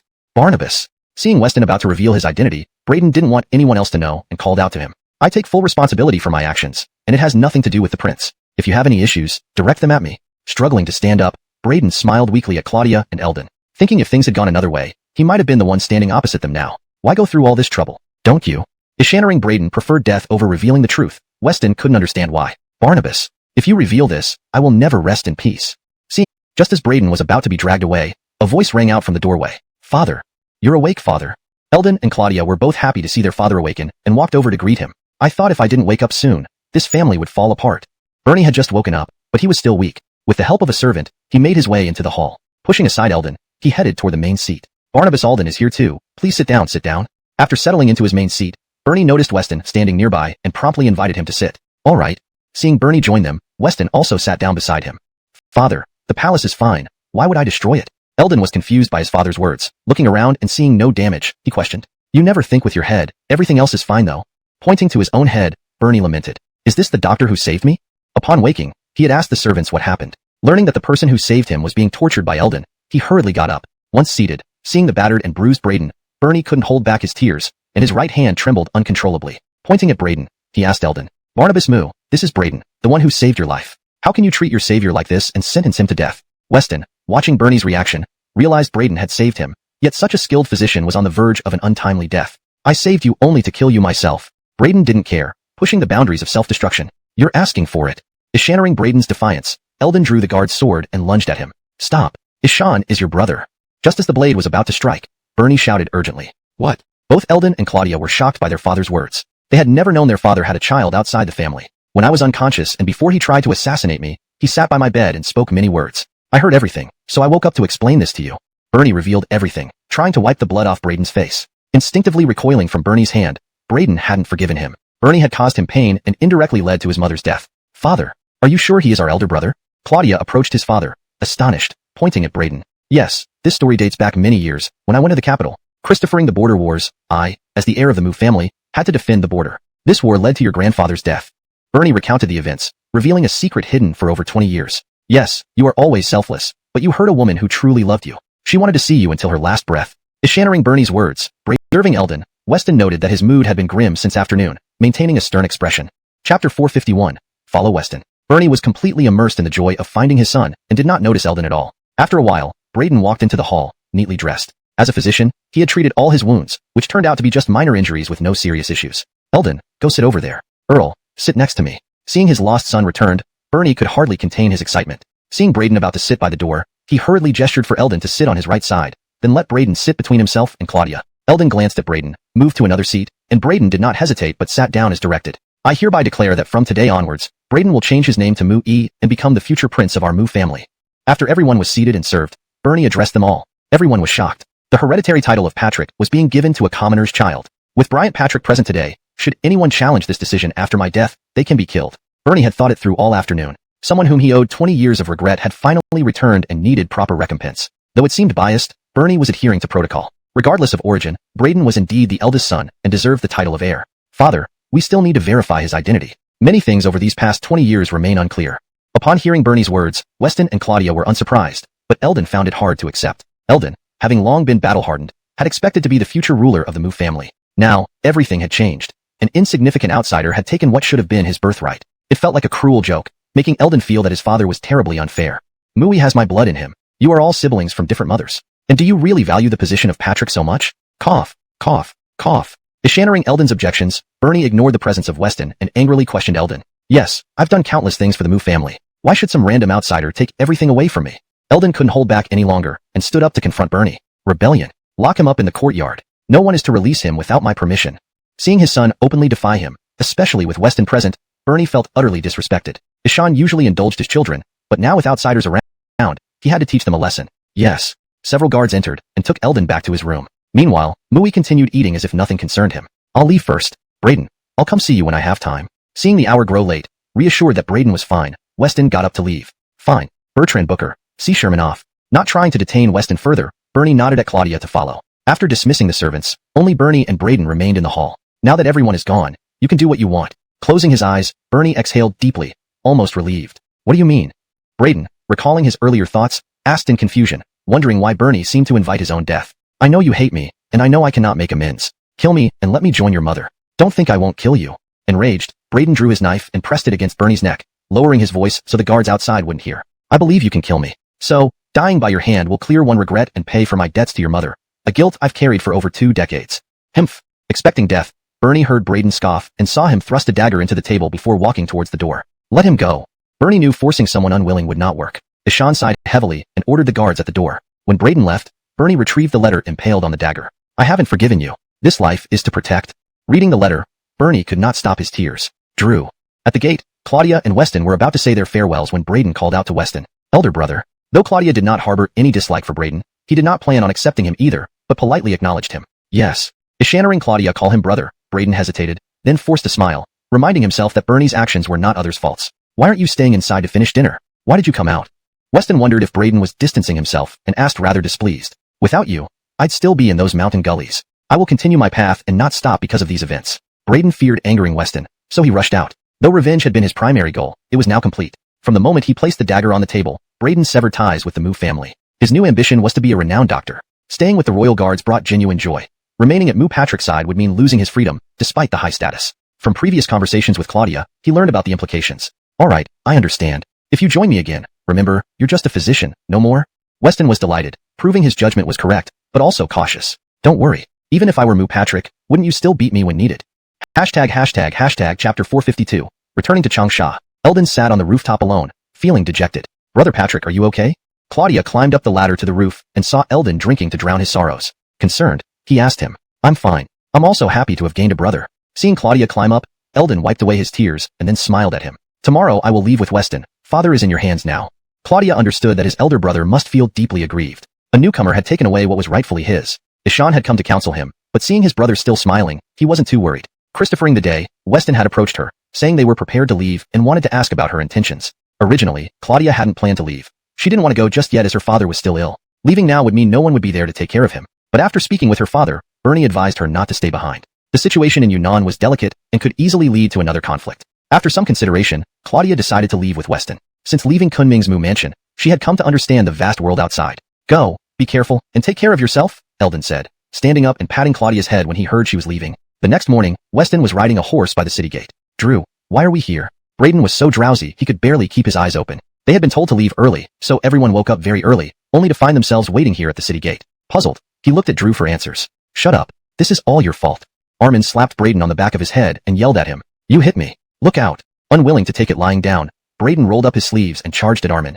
Armin was no fool. He started running around the horse to avoid getting hit. That's enough. Stop causing trouble. Earl, seeing the grim look on Drew's face, quickly intervened to stop the chaos. Drew, are you waiting for the Barnabas? Earl gestured for everyone to move away and came closer to ask Drew. While Earl might not be the strongest fighter among them, his perceptiveness was unmatched. Don't ask what you shouldn't. Ishan Wenyu kept his gaze on the city, waiting for the familiar figure to appear. Ishannering this, the guards stopped their antics and became serious. All right, let's get ready to leave. After waiting for a while, Weston glanced at the sky and instructed his men. Let's go. As he mounted his horse, hoofbeats echoed nearby. Weston turned around and saw the familiar figure he had been waiting for. Ishani, I mistook the place. I went to the east gate and found no one there, so I rushed in Yunnan almost made me forget about her, Braden confessed to those nearby. Why didn't you say anything earlier? Earl was shocked and dropped his chopsticks. It's not too late to say it now, right? Come with me. Earl quickly pulled Braden aside and brought him to Weston. What's going on? Still got energy for trouble, huh? Weston, who was dining with Claudia, was annoyed at their bickering. Drew, let Braden explain. Earl pushed Braden forward and stepped back. What is it? Weston looked at Braden, who hung his head in embarrassment. The Barnabas may be giving birth soon. I intended to tell you once we reached Yunnan, but I forgot because of all the events recently. Weston waved it off. I already knew this before leaving Changsha. Alden? How did you know that? Braden was baffled. How could Drew know? This is a secret. Go back and finish your meal. Weston dismissed them without further explanation. Back at the table, Claudia asked, You really knew beforehand? Not exactly, whispered Weston once they were alone. If you didn't know, why did you say that earlier? I can't blame them for such trivial matters. Besides, it's not something they can control. Weston laughed, explaining his reasoning to Claudia. Chapter 453. The appearance of the black-cloaked figures. These past days following Weston had taught Claudia many things. By nightfall, many black-cloaked figures appeared in the forest outside the inn. Are you sure the person we're supposed to kill is here? A leading black-cloaked figure asked one of his subordinates behind him. Christian, you can rest assured. I secretly went to the stable, and they're all swift horses. And there are more than 20 of them. If these aren't the people we're looking for, who else could afford such fine horses? The subordinate was quite clever, and had already observed everything carefully. Good. Wait until they're sound asleep, then storm in and kill, the leader said, looking at the lit-up inn in front of him. All of them? The subordinate had noticed a very beautiful woman in the group and felt it would be a pity to kill her, so he asked the boss. You keep your hands off women. If you mess up, I won't be able to protect you. The leader, noticing the look in his subordinate's eyes, slapped him angrily. Yes, yes, yes. Inside the inn, everyone had gone to bed early, exhausted from the long journey. I will ask you answer. If you don't, just a slight shake of my hand, and who knows what might happen. Later that night, the black-cloaked figures hiding outside saw a waiter come out and quickly dragged him into the woods, putting a knife to his neck. Spare my life, sir. Spare my life. I have no money. Killing me will do you no good. With a knife at his neck, the waiter trembled, scared by the masked black-cloaked figures around him, kneeling down, bowing, and begging for his life. Be quiet. Tell me where those people who came in today are staying. Ishannering the waiter's voice getting louder, the leader kicked him down, holding the knife over him. I know. They are on the second floor. I've told you everything. Please don't kill me, the waiter begged, realizing the black-cloaked figures were after the guests. Ishan quickly revealed where Weston and his companions were staying. You can die now. After hearing the information, one of the black-cloaked figures covered the waiter's mouth and slit his throat with a knife. Ishani, who told you to kill him? Seeing the waiter dead, the leader turned to the man who acted. Christian, didn't you say to leave no one alive in the inn? The subordinate looked puzzled at the leader. But I wasn't done questioning him yet. Inside the inn, the innkeeper sent the waiter out to fetch something, but he didn't return. You lazy brat, where have you gone? Get back here immediately. The innkeeper shouted from the door, waiting for the waiter to return. But this shout alarmed the black-cloaked figures in the woods. Christian, it's too late. We've spooked them. Seeing the commotion at the inn's entrance, the subordinate quickly reported to the leader. We can't wait any longer. I'll stay here to prevent their escape. You take the men and attack. The lights in the dark rooms of the inn suddenly flickered back on. Ishan knew this was the best opportunity, as soon they would leave Yunnan, and the chance would be lost. So, he ordered his men urgently. Yes, follow me. Obeying the order, the subordinate led a group towards the inn. Trouble, trouble. The innkeeper, seeing a large group of black-cloaked figures charging towards the inn, assumed they were bandits and hurriedly ran back inside, shouting. Ishan sensed that the people who arrived earlier weren't ordinary travelers. They had weapons and rode fine horses. Something's wrong. Ishannering the commotion, Earl sat up immediately. Not wanting to wake Armin, who was deeply asleep, he took his sword and rushed out first. Christian, what happened? Outside, Earl saw the innkeeper cowering and asked. Bandits, bandits. Kill. Leave no one alive. The black-cloaked figures stormed into the inn, jumping over the counter, grabbing the innkeeper, and sending him to the afterlife before issuing orders to the others. Kill. Everyone fled from their rooms, engaging the black-cloaked figures entering the inn. Armin woke up and wanted to help but was ordered by Earl to protect the Barnabas. Their deaths wouldn't matter, but if the Barnabas were harmed, they would never find peace even in death. Archers, shoot them dead. 6 black-cloaked figures with bows entered the inn, fully drawn, targeting the guards upstairs. On command, several guards were hit and fell from the upper floors. Bukertal Hurley. Seeing his comrades fall, Earl cried out in pain. Seeing the archers ready to shoot again, and unable to protect the hallway guards, he jumped down. Stop him. More than 10 black-cloaked figures downstairs blocked Earl from advancing. What are you stopping me for? Weston, angered by the shouts outside, prepared to rush out with his sword but was stopped by Armin and Claudia. Your Highness, there are too many outside, specifically targeting us. If you go out now, you'll be an easy target. Let me go. You jump out the window, get the horses ready in case we need to escape. Realizing the situation, Weston urgently instructed Armin. Fine, I'll do that. Barnabas, watch over the Barnabas. Don't let him go out. Knowing the urgency, Armin left instructions for the Barnabas. Don't worry, I'll take care of the Barnabas. Claudia understood her role at this moment. At the window, Armin opened it, looked outside, and then leaped out safely. Sherman brother. Seeing Armin safe, Claudia turned to talk to Weston when she suddenly fainted, falling into his arms. It's too dangerous outside. Just sleep for a while. This translation maintains the original tone and structure of the text, providing a natural and fluent English rendition.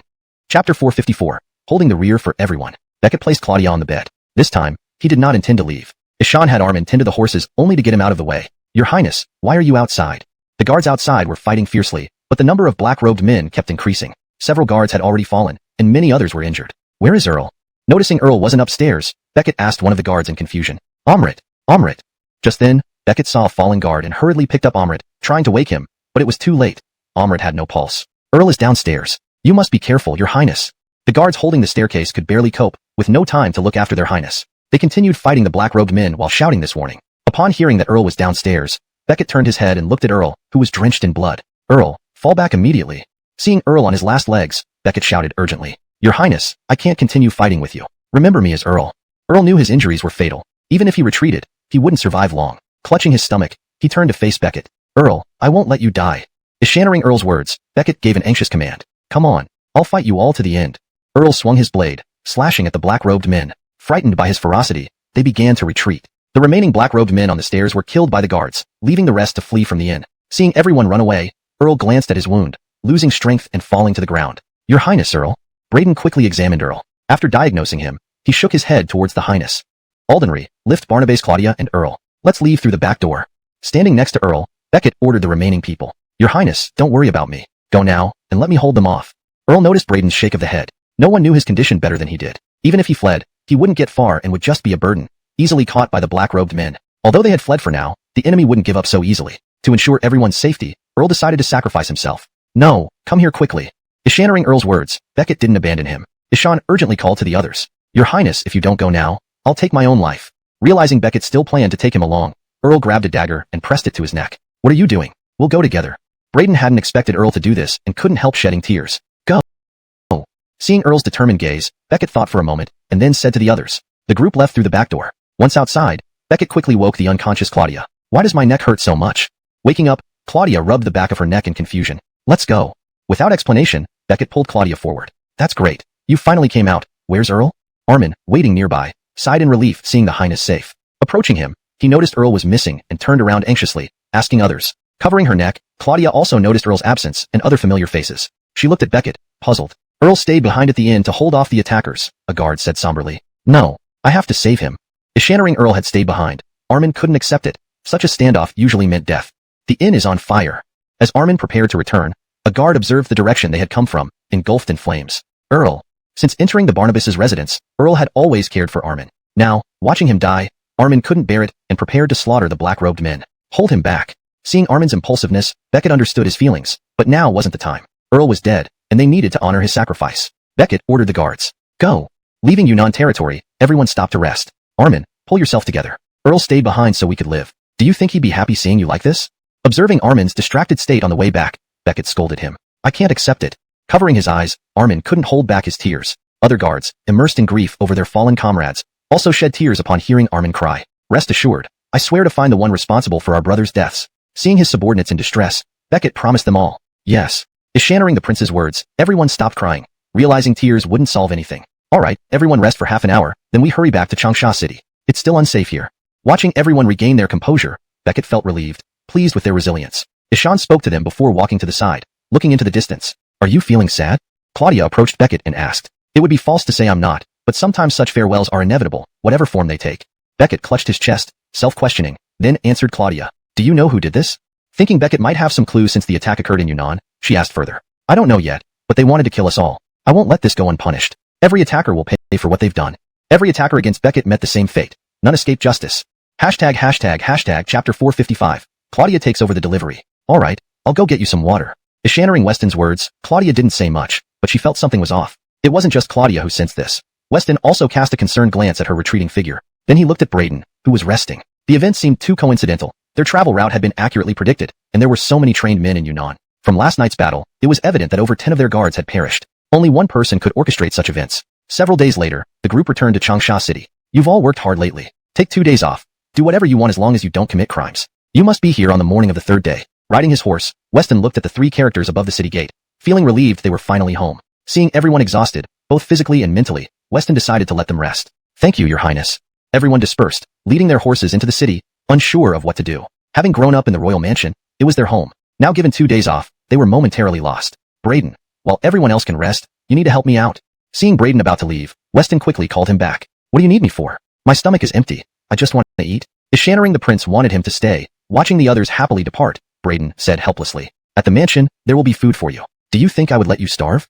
Weston found Braden's whining unimpressive. Brother Patrick, the prince means that our queen is pregnant and needs you to check on her. If everything is fine, you can do whatever you want. Seeing Weston's abrupt tone, knowing now that Braden was his brother, Claudia explained gently. Oh, I see. Let's go quickly then. Braden understood and rushed to follow. The trio swiftly returned to the mansion. Upon arrival, they found it in disarray, alarming Weston. What happened at the mansion? Dismounting, Weston asked the guard at the gate. The queen has gone into labor. They're looking for a midwife. The guard, recognizing the prince, explained hurriedly. Aldenry. Learning Everly was in labor, Weston felt a mix of joy and worry, instructing the guard to find a midwife immediately. Braden, what are you standing around for? Follow me. Seeing Braden still standing there, Weston urged him anxiously. All right. Braden snapped out of his daze and followed. How is she? Upon entering the room, Weston saw Aiden bustling about with several maidservants. Sherman, you're back? Aiden turned and smiled at Weston, standing by the door. How's the situation? Braden knew he shouldn't interfere, heading for the door. But seeing Weston still inside, he dragged him out. Don't worry, Your Highness. Booker looks very confident. Braden reassured Weston, noticing his anxiety. Just shut up. After all I've done for you, you can't even assist in childbirth? Annoyed by Braden's comment, Weston snapped. Your Highness, you know my background. I'm a doctor from a small village. Hardly anyone needed me for childbirth. By the time I got there, it was already done. Moreover, my master never taught me that. Doctors learn through practice. I've never seen a birth, so how could I deliver a baby? Feeling wronged, Braden defended himself. If the queen and child are safe, great. Otherwise, you better explain yourself. Weston dismissed Braden's excuses irritably. What does this have to do with me? Braden protested innocently. Had he known things would turn out like this, Braden might have stayed in Yunnan. At least then, he'd still be a prince. Hashtag chapter 456. The midwife arrives in time. The young Barnabas is born. When that time comes, I will be Christopher Kmu. Although my status in court won't be the same as Christopher Bryant's, at least I'll still be a duke. How could I possibly endure humiliation? Braden was also seething inwardly. Not knowing how to assist in childbirth was unacceptable. Did they think he was some sort of omnipotent being who could do anything? Just as he muttered to himself, he suddenly felt the hairs on his back stand up. Looking up, he saw the prince staring at him and awkwardly smiled. Do you have something to say? Beckett, overhearing Braden's muttering, gave him an unpleasant look. No, the door is open. Seeing the prince's anger, Braden quickly waved his hands. What's happening inside? Noticing Aiden coming out, Beckett hurriedly walked over and asked. It's complicated, but Tamara says she can handle it. She just wanted us to know, so please don't worry, trust her. Aiden wiped the sweat from her face with her arm and said breathlessly. Aldenry, go check when the midwife will arrive. Upon hearing the complications, Beckett anxiously instructed one of the guards. Yes, I'll go now. A guard rushed out to find the midwife. All right, I'm going back in to help.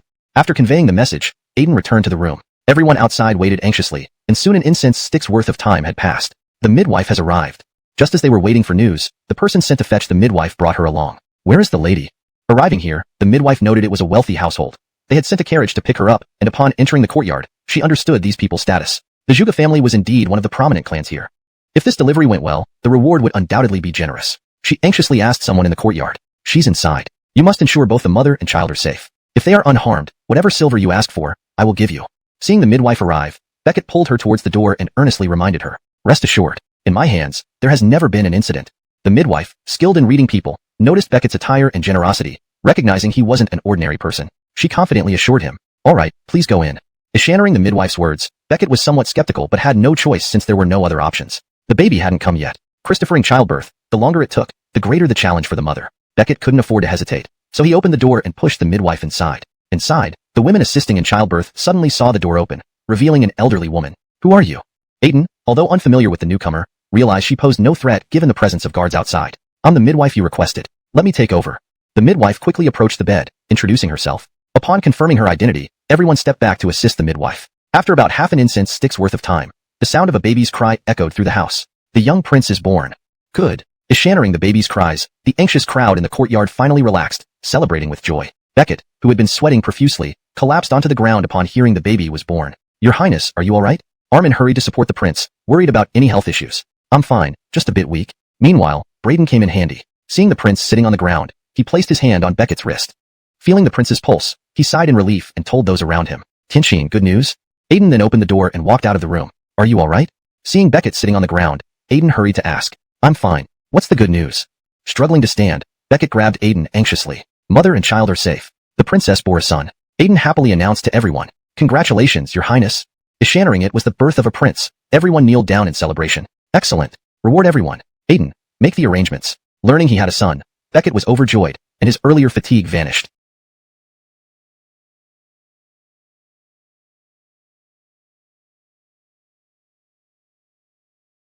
Seeing everyone bustling about in the courtyard for this event, Beckett happily instructed Aiden. Alright, I'll take care of it. Aiden was equally joyful and agreed without hesitation. Everyone should go back to their duties, don't linger here. Having made the arrangements, Beckett found the courtyard too noisy for the new mother and child to rest and ordered everyone to disperse. Yes, your highness. Happy to receive rewards, everyone left, none wanting to dampen the celebratory mood. I want to see my son. Once everyone departed, Beckett ran into the room. Your highness. The maidservants inside bowed respectfully upon seeing him. Rise. Without even glancing at them, Beckett quickly took his son from the midwife. Your highness, as promised. The midwife, hearing the maidservants address the man before her, knew who he was and whose child she had held, hurriedly knelt down. You did well. Go to the second Barnabas consort, and tell her I ordered 300 taels of silver for you. Thank you, your highness. This is all I should do. Receiving 300 taels was more than she could earn in a lifetime. She prostrated gratefully, relieved nothing went wrong. But I must warn you, this money isn't for your own use, it's to buy your silence. If I hear any word of this, don't blame me if I send you a coffin made of silver. Chapter 457. Troubles of having enemies everywhere. The midwife's face changed upon hearing what the prince had said. What? Do you still have doubts? Weston, holding his son, asked with a questioning tone when the midwife remained silent for a long time. I wouldn't dare. I will certainly keep my mouth shut and never gossip about it. If I do, may my mouth blister and my feet be sore. The midwife hadn't fully reacted from the shock of the silver coins. She hadn't anticipated finding herself in such a big mess. But hearing the prince's words, she knew there was no chance to back out. If she refused, it would mean certain death. She decided that keeping the money was better than dying, leaving something for her descendants. To reassure Weston, the midwife held up 3 fingers and swore an oath to the prince. All right, take her away. Weston was concerned whether the midwife would keep the secret. With everyone watching him now that his son was born, he needed to ensure his son's protection and prevent any premature demise. At this moment, Weston felt the repercussions of having so many enemies, leading to the need to keep his son hidden. After the maid escorted the midwife out, Weston, who had been focused on his child, noticed Claudia sitting on the floor by the bed and Everly lying weakly in bed. Ishanra, hold the child for a bit. Weston called over a maid and placed his son into her hands. If anything happens to the young prince, you won't appear again. After handing the baby to the maid, Weston warned her sternly. Yes. The maid did not dare slack off. Consort's room to check on the princess after childbirth. Facing Braden, Weston ordered. Understood. I'll check on Barnabas' consort Claudia first. Eschannering this, Braden reluctantly entered the room. Weston didn't mind. He had spent considerable money nurturing Braden's research, which wasn't cheap. Thinking of it, he recalled someone's words. After all these years, isn't it just for critical moments like this? Spending money on someone useless would be foolish. But thinking of Braden's increasing insubordination, Weston decided it was time for a reminder. Thinking of Everly still in bed, he hurried back inside. All right, give me the child. You all can leave. Returning to the room, Weston took the baby from the maids and dismissed everyone. Yes. Handing over the young prince, the maids relaxed. Tosha, how are you feeling? Sitting by the bed, Weston asked Everly. I'm fine. Does our son look more like you or me? Everly smiled and looked at Weston holding their son. His eyes resemble mine, while his nose and mouth look like yours. Take a look. Noticing Everly wanting to see the baby, Weston placed him beside her. Looks like he'll grow up to be as mischievous as you. Everly, noting her son's handsome features, joked. Come on, I've always been devoted, Weston responded with a hint of frustration. Not for lack of trying, Everly teased, making Weston throw up his hands. All right, rest well. I'll watch the child. Over the next few days, the prince's residence returned to calm. Under Weston's orders, everyone was strictly forbidden to mention the young prince outside the compound. Violators would be punished according to the rules. After recuperating, Everly could walk again. Assisted by maids during good weather, they sat together by a stone table. With tired arms, Weston handed the baby to Claudia, who played a key role in assisting with childbirth. Holding the baby, Claudia adored him dearly. Right, The baby doesn't have a name yet, right? Aiden, looking at Claudia holding the baby, turned to Weston and Everly. Not yet. Amash matters aren't my concern. It's traditionally the father who names the child. Remembering Aiden's reminder, Everly glanced at Weston, noticing his guilty expression, obviously unprepared. Well, since you're all stepmothers, don't just rely on me. Think of a name too. Realizing they were all looking to him, Weston addressed them. Chapter 458. Barnabas Alden Ping. How could Weston's head be so smart? Ishan thought a name would follow his child for life, so his son's name must be mighty and imposing. I think it shouldn't be too trivial. Let's call him Alden duh. Aiden, tasked with coming up with a name, mulled over it in his mind and blurted out the first name that came to him. After Aiden finished speaking, everyone fell silent. This wasn't a name at all. For someone who was the Barnabas of Bryant, this name would be an embarrassment not just for him, but also for future generations. If given such a name, their son would never hold his head up high. But none of this mattered to Weston. Ishannering the name, Alden duh, a familiar figure selling steamed cakes, came to his mind. Fine, let's forget I said anything. Aiden had only intended to liven up the atmosphere, but now felt even more embarrassed, quickly closing his mouth and continuing to eat the fruit on the table. Raquel, you've always been a lady from a noble family. Surely you can come up with a nice name? Seeing that Aiden was no help, Weston turned his gaze to Raquel, asking her for input. Raquel was part of the household, and since Aiden had already suggested a name, it would seem unfair if they didn't ask Raquel as well. So Weston specifically asked her. Me? I'd rather not. Raquel, holding the baby, hadn't expected to be asked and awkwardly declined. What do you mean rather not? If it weren't for you, our son wouldn't be here. How hard can thinking of a name be? Standing to Raquel, Everly put down her sunflower seeds and said, Fine, I'll share my thoughts. Ishan is the son of the Barnabas of Bryant, so his name should not be ordinary. It should be majestic, striking fear into anyone who hears it when he goes to war. I would call him Alden Rowan.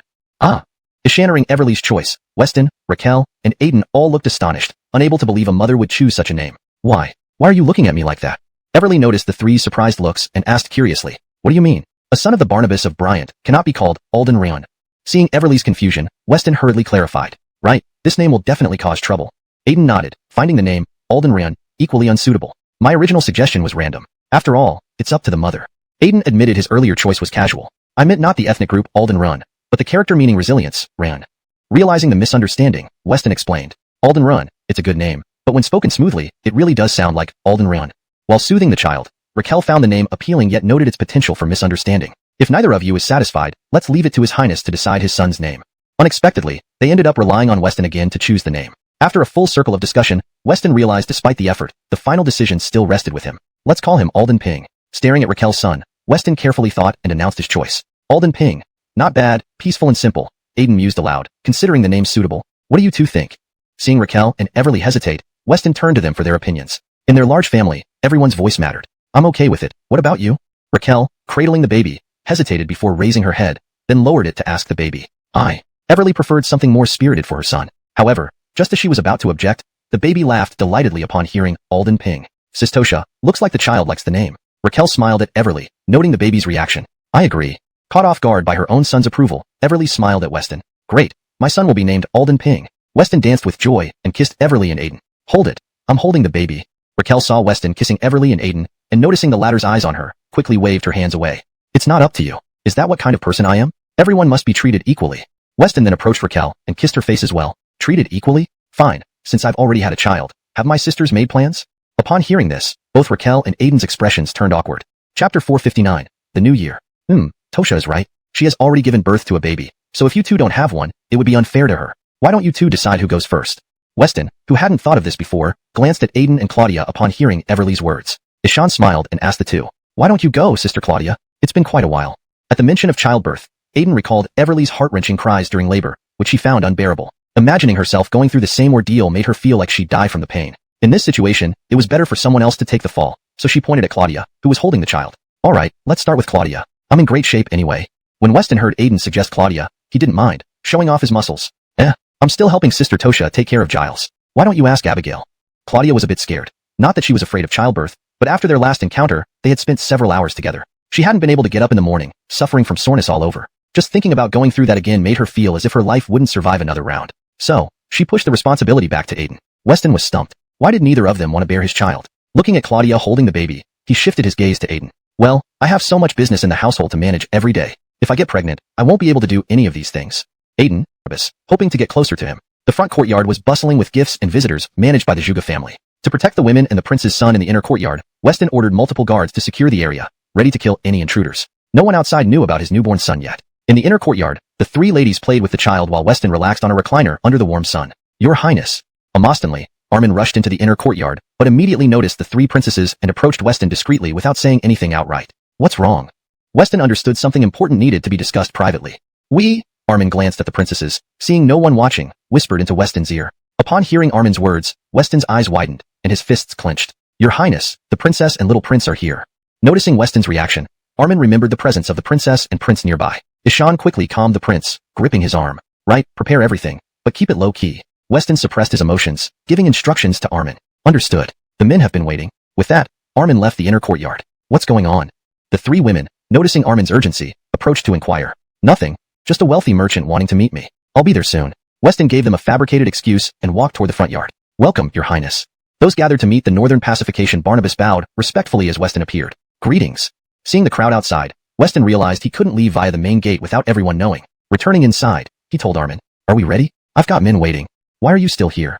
After waiting outside, Armin returned and asked, Are you stupid? If I could leave, wouldn't I have already done so? With so many people around, my actions would be public knowledge. Why sneak out then? Clutching his head in frustration, Weston pointed at the crowd in the front yard. Chapter 460, The Southern City Mu Family, Zhuge Clan's main Bukurn up to tricks. Ah, my mistake. I'll get a ladder right away. Ishannering the prince's words, Armin looked outside and smacked his head. He had forgotten about this. Ishan then brought a ladder for Weston to climb over the wall. Once outside, Weston checked his surroundings but found no one watching him. Armin also emerged with a dozen fully armed men. Where are they? Weston, already impatient, clenched his fists as he asked Armin upon seeing him. In the southern part of the city, they quickly reached the south of the city. Is everything all right here? Under Armin's guidance, they entered an inn. Armin asked the innkeeper after stepping inside. Your Highness, there's nothing wrong. Everyone is preparing for the new year inside. The innkeeper was placed here by Armin to keep watch. But where exactly are the people? Before coming out, Weston heard that Armin had found the killers of Earl. Ishan rushed out in haste. However, upon arriving, he saw only an inn. No possible murderers were in sight. With revenge on his mind, Weston could barely wait and anxiously questioned Armin. Your Highness, after over a month of investigation, we've confirmed it's the work of the Mu family, long-standing enemies of the Zhuge family. The Mu family? Weston was surprised. He had heard from Aiden that the Mu family of Changsha was their bitter rival. However, after he arrived, the Mu family seemed to have behaved itself. Ishan didn't expect them to act secretly. Your Highness, you may not know that since we came, the Mu family's business has almost entirely ceased. All commerce between Changsha and Sichuan has been monopolized by the Zhuge family. Seeing the prince's surprise, Armin explained. Very well. If they want to fight, they'll have to bear my wrath. Weston sat by the window, watching Ebert across the way, unaware of what would unfold. We've embedded someone within the Mu residence who reported that the former main line of the Zhuge family has returned and now associates with the Mu family. They seem to be plotting something. Armin kept surveillance on the Mu family, fearing further actions. Unexpectedly, the person he sent back revealed significant developments. These people again, truly relentless. Wait, did I not ask you to eliminate them? After hearing Armin's words, Weston's eyes blazed with fury, recalling how, despite letting them leave at the time, he dispatched Armin to finish the job. His style was always thorough to prevent future trouble. At the time, Armin did go, but limited manpower and darkness allowed some to escape. Armin hung his head, acknowledging that he had arranged for the elimination of the Zhuge family's main line, yet several had escaped. This oversight led to significant consequences. Prepare everyone. We will strike tonight. With events unfolding, Weston wanted nothing more than to destroy them in retaliation for Earl's death. Your Highness, should we inform the authorities? Amash force might cause panic. Upon hearing the prince's command, Armin thoughtfully considered potential complications from authorities appearing unexpectedly. Yes, I'll arrange it immediately. Seeing the prince's determined look, Armin knew he was bent on avenging Earl and did not dare object, quickly preparing the operation. After Armin left, Weston sipped tea while observing the opposite Mu residence, festooned and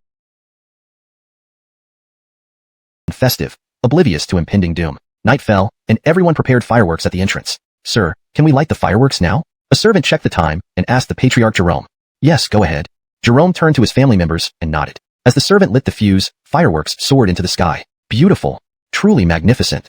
Everyone looked up, smiling at the colorful display. Citizens across the city watched Mu residents, marveling at such beautiful fireworks they hadn't seen in a while. It looks like the Mu family is making money. Though the Zhuge family has the northern conquering Barnabas as a patron, the Mu family remains formidable. They previously rivaled the Zhuge family. Don't underestimate them. This means the future in Changsha will be interesting. City residents buzzed about the Mu family's show of strength. This is the Mu family establishing dominance.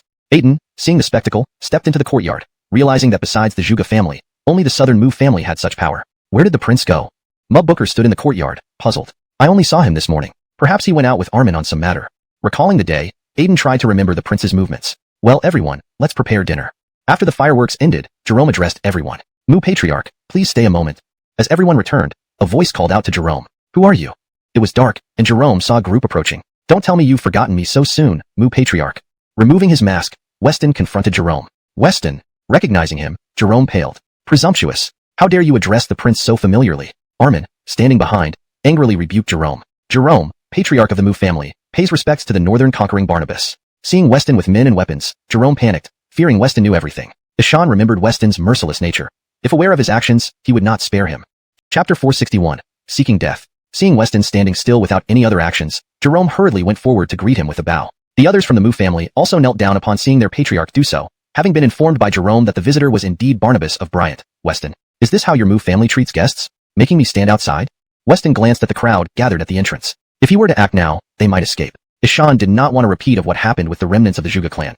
He must completely annihilate anyone who dared oppose him. All right, your highness, please come inside. Ishaning Weston's words, Jerome breathed a sigh of relief, knowing that as long as it wasn't for revenge, they would be safe. Wiping the sweat from his brow, he quickly ushered Weston inside. Aldenry, contact the county price and tell him that something significant may happen soon. Have him send reinforcements over immediately. As Weston entered the residence, Jerome watched his back, feeling an unsettling unease in his heart. Ishan quickly instructed a servant. Understood, I will go immediately.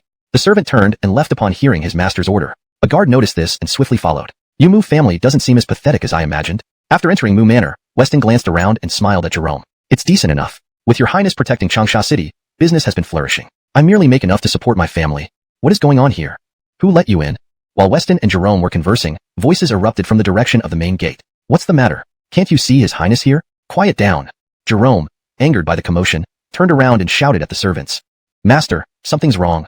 Fabio came into the hall and whispered urgently into Jerome's ear while glancing at Weston, who was sitting drinking tea. What? Your highness, what does this mean? Upon hearing his Gustavo's report, Jerome glared angrily at Weston. Your highness, everyone in the Mu residence has already been restrained. Armin had gathered everyone in the courtyard and stationed himself by the prince, wary of any desperate attempts against the prince. Do you really think I am joking? Upon learning that everyone was controlled, Weston grabbed Jerome by the neck and questioned. Your highness, we are just ordinary citizens. Will you not fear public criticism if you harm us? Ishmael by the neck, Jerome dared not resist. Emph, you colluded with the remaining forces of the Zhuge clan to plot my assassination. Did you think I wouldn't find out? Facing Jerome, who was still feigning ignorance, Weston pulled him outside and questioned. I have no idea what you're talking about. We are law-abiding merchants and never engage in such activities. Upon hearing Weston's accusation, Jerome's expression changed, realizing the truth had leaked. Observing the yard where all were under control by seasoned warriors, he knew there was no chance of victory should a fight ensue. Ultimately, Jerome thought that denying everything would prevent Weston from massacring them all. Ha ha ha, you truly are naive. Since I've taken action, I already have solid evidence. Ishaning Jerome's words, Weston couldn't help but laugh. Your highness, this man is one of the escaped Zhuge remnants, and letters detailing their correspondence were found. At that moment, the search team discovered several letters in the study along with hidden individuals. After thorough interrogation, the identities of the hidden people were revealed. Well, now that the evidence is clear, what else can you say? Opening the letters and reading their contents, Weston faced Jerome beside him. Ha ha ha, Weston. The victor writes history. Kill or torture me as you wish. With solid evidence against him, Jerome stood firm and defiant, declaring boldly to Weston, kneel. Seeing Jerome shouting loudly, Armin, remembering Earl who had died, struck Jerome's knees with his scabbard. Ah, just give me a swift end. Struck in the knee, Jerome clutched his injured knee in pain and looked up at Armin, yelling in agony. Seeking death. Upon hearing Jerome's words, Armin drew his sword and swung it towards Jerome. Stop. Standing nearby, Weston sensed something was amiss. Jerome seemed eager to die, yet someone who orchestrated such a significant event wouldn't willingly face death so easily. Looking at the people in the yard, Weston quickly blocked Armin with his sword. Your highness, this man killed Earl. I must avenge him. Originally intending to end Jerome's life in one blow, Armin was furious when the prince intervened. Check and see who in the Mu family isn't here. Ishaning Weston's order, Jerome's face turned pale as he observed the people in the courtyard. Yes, your highness.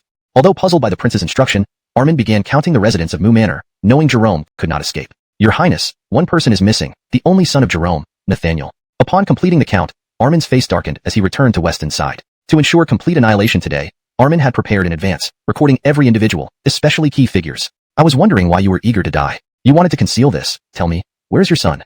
Understanding now why Jerome sought death, Weston grabbed him and demanded. Haha, rest assured, my son will seek vengeance for me. Sleep with one eye open from now on. Realizing his plan had been uncovered, Jerome laughed maniacally from the ground, unafraid. Kill them one by one until you talk. Seeing Jerome's defiant attitude, Weston's eyes filled with murderous intent. Initially, he planned to delay mass killings, targeting only the participants. However, given Jerome's self-sabotage, he felt no guilt. Don't kill me. We know nothing, please stop. Save me, master. Initially, everyone squatted quietly, thinking the situation could be resolved. But hearing that all would be killed, panic ensued. Women shall be spared and rewarded to meritorious soldiers. Men will be killed.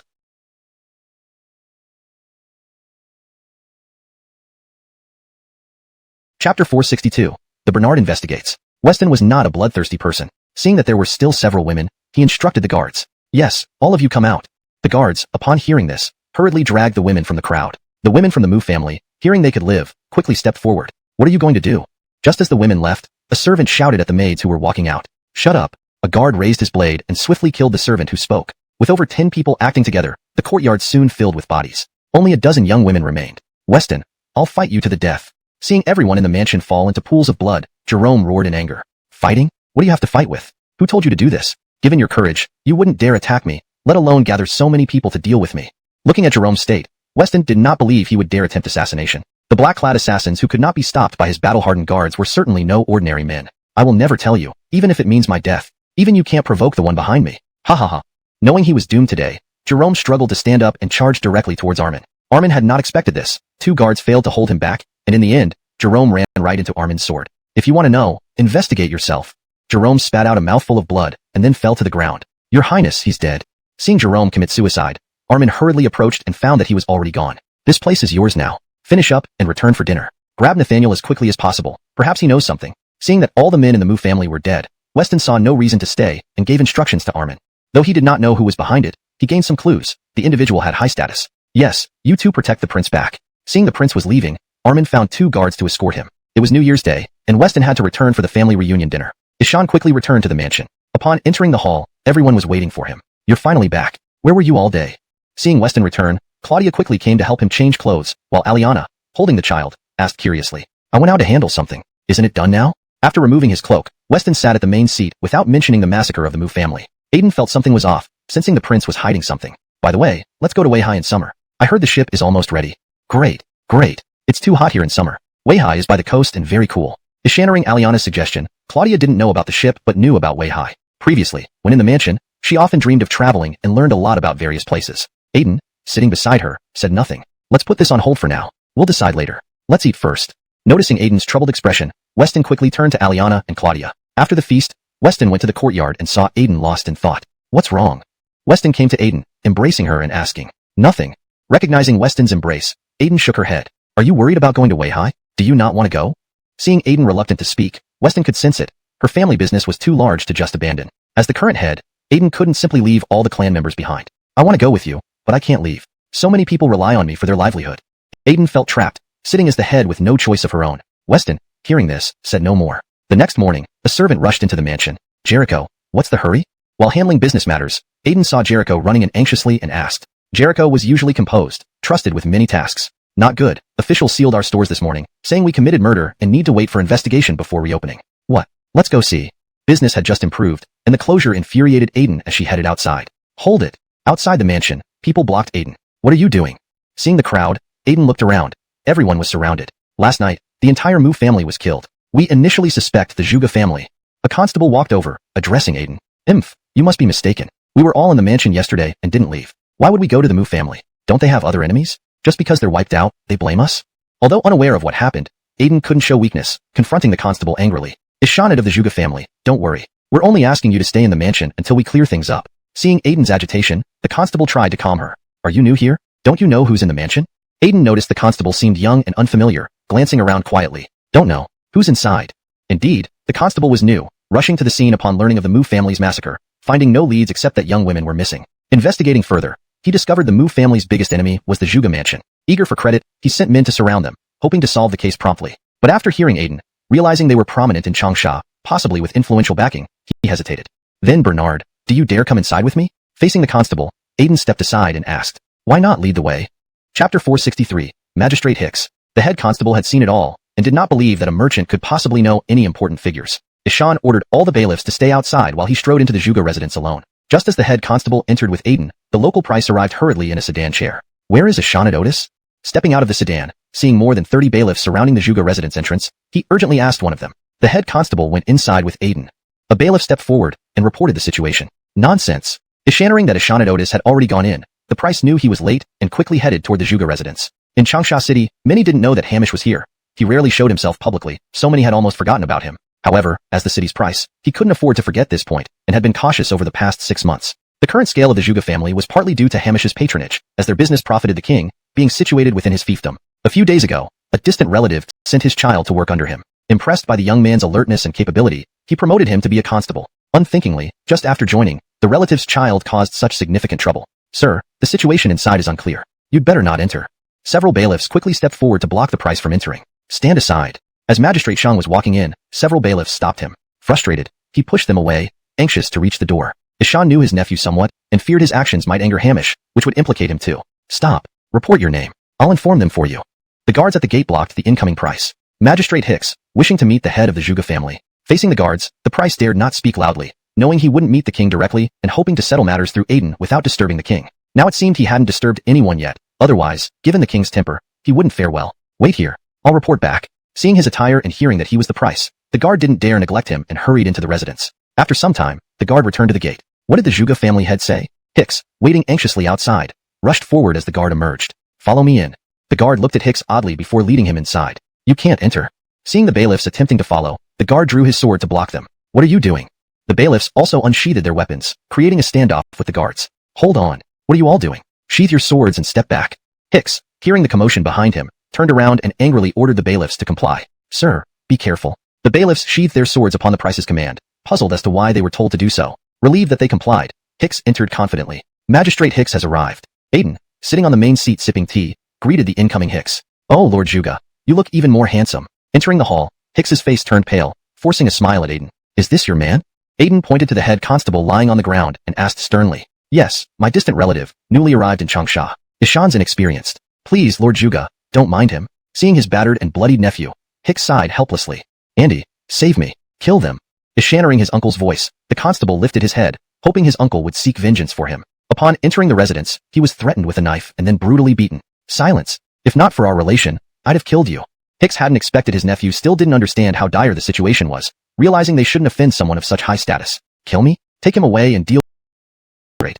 Hicks realized Aiden's intent to make a large demand.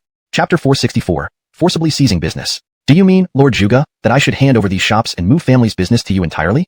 After listening to Aiden's words, even a fool would have understood. Hicks asked with a rather grim expression. I didn't say it like that. If you insist on giving it to me, I won't mind.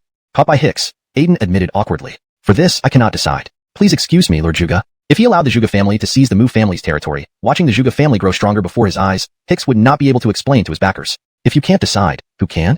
Aiden originally thought it would be easy but did not expect Hicks's reply. Ishan looked at Hicks questioningly. I don't know either, but for this matter, I cannot decide. I'm just a county price. If you want that business, go and take it directly. Hicks did not notice he had spoken out of turn, stuttering while trying to explain. Then, he gave Aiden an idea that wouldn't implicate himself. Then I'll ask His Highness the Barnabas to settle it. Aiden sensed that Hicks was hiding something but paid little attention. Even if there were minor tricks, they would not dare do anything against him. Ishan got up and prepared to pretend to look for Weston. Come, let's see what Auntie is doing. While Aiden, no problem. I'll take the child and leave without further disturbance. Ensuring the authorities didn't intervene was manageable. Smiling at Aiden, he said, considering they were still on Zhuge's territory. Wait. Just as Hicks was about to support Aiden away, the latter called them back. What else does Lord Zhuge need? Stopping, Hicks turned and asked, puzzled since he had already agreed to the request and felt no need to press further, especially as his nephew had only offended the Zhuge family and was already beaten bloody. Well, Governor Shang, I just wanted to ask Captain Shang, who exactly is responsible for the massacre of the Mu family? With a smile, Aiden asked Shang the bailiff. You. It was several notorious bandits, all executed on the spot. Shang the bailiff, enraged by Aiden's question, was almost speechless. Who did it, do you need to ask? But noticing his uncle's gaze on Zhuge's territory, he had no choice but to sigh helplessly. Captain Shang is indeed outstanding. I will speak well of you before the prince. Perhaps your career might advance. Pleased with the bailiff's response, Aiden nodded and smiled at the pair. Aldenry, thank Lord Zhuge, urged Hicks upon realizing the opportunity to elevate his nephew. Seeing Jose frozen in place, he hurriedly spoke. Thank you, Lord Zhuge. Excited at potentially winning the prince's favor, Jose bowed happily, anticipating future promotion. Very good. Go ahead. If needed, I'll send someone to invite both of you. With everything settled, Aiden dismissed the two. They've left. The promise to Jose was merely lip service. It depended on him whether to honor it. Walking into the backyard, he saw everyone gathered. What happened just now? When Hicks came, the guards informed Weston, who now addressed Aiden. Yesterday, the Mu family in town was massacred. A bailiff arrived, accusing us. So, I disciplined him. Aiden, confused, explained to the group. Ishaning it was related to the Mu family. Weston's expression flickered briefly. How did you solve it? When I entered, I saw a man beaten bloody. Recalling what she had seen earlier, Everly recounted. Just now. Weston did not listen further, turning to walk toward the front hall. Watching Weston leave, Aiden pondered in his mind. Only one person in Changsha could carry out such a ruthless massacre of the Mu family. Your Highness, everything is ready. Seeing Weston emerge from the backyard, Armin hurried forward. Indeed. Was the matter handled discreetly? With Earl's killers, and now the Mu family wiped out, revenge was served. It was time to pay tribute to those who died in Yunnan. Thinking about leaving for another 2 days, he glanced behind him to make sure no one was around, and whispered to Armin. You know I'll handle it. The three princesses know nothing. Reassured by Armin's staunch commitment, Weston responded, "Good. Everyone gather at the entrance and wait for me. We'll depart as soon as I come out." Chapter 465 can no longer be concealed. Ever since Weston returned from Yunnan, that incident had become a mental hurdle. This time, finally taking his great revenge, Weston felt compelled to see it through. However, he couldn't just leave without proper attire and feared encountering another ambush. Recalling his armor and sword kept in the study, he had no choice but to return to the backyard. Ishan saw the three women and his son in the courtyard, said nothing, and hurried into the study in agitation. The three women sitting in the courtyard didn't understand what Weston was up to. Shortly after, Weston emerged from the study with his armor and sword. "Where are you going?"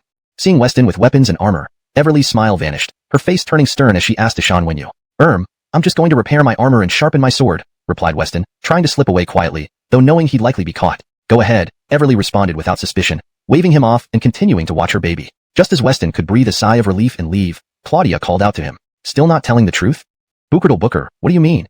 Looking at Everly, who was holding the baby, and hearing Claudia, she looked up at Weston, puzzled by Claudia's words. Aiden also stared intently at Weston, having noticed his peculiar behavior last night. Confirming her suspicions today, she realized something was off. "Today, I saw the servants of the Ep3of4 packing under Armin's orders. Just now, 6 or 7 guards left the residence, probably waiting outside for the Barnabas to leave." Upon hearing Claudia, Weston helplessly walked over, placing his armor on the table. "I didn't expect you've grown so sharp, more capable than before." "Don't change the subject. Where are you really going?" Aiden interrupted, anxious for an answer. "If you don't tell us today, you won't be able to leave this estate." Everly's expression turned grim, remembering how Weston always reassured her, only to find he lied. She couldn't bear it. Don't, I'll tell you the truth. It was me who dealt with the entire Mu family." Knowing Armin and the guards were still waiting for him, Weston had no choice but to explain the whole story to the three women. "You did nothing wrong," Everly commented. "Damn, how dare you make such a move during such critical times? Indeed, causing so many of our brothers to perish in Yunnan." The women all grew angry upon learning about the Mu family's treachery. "Now you understand, right?" Seeing they grasped the situation, Weston started putting on his armor. "Yeah, be careful." Understanding fully, they didn't question further. Once dressed in armor, Weston headed toward the gate. "Be careful on your way." As Weston reached the entrance, the three women and the child in Everly's arms bid him farewell. "All right, go back inside."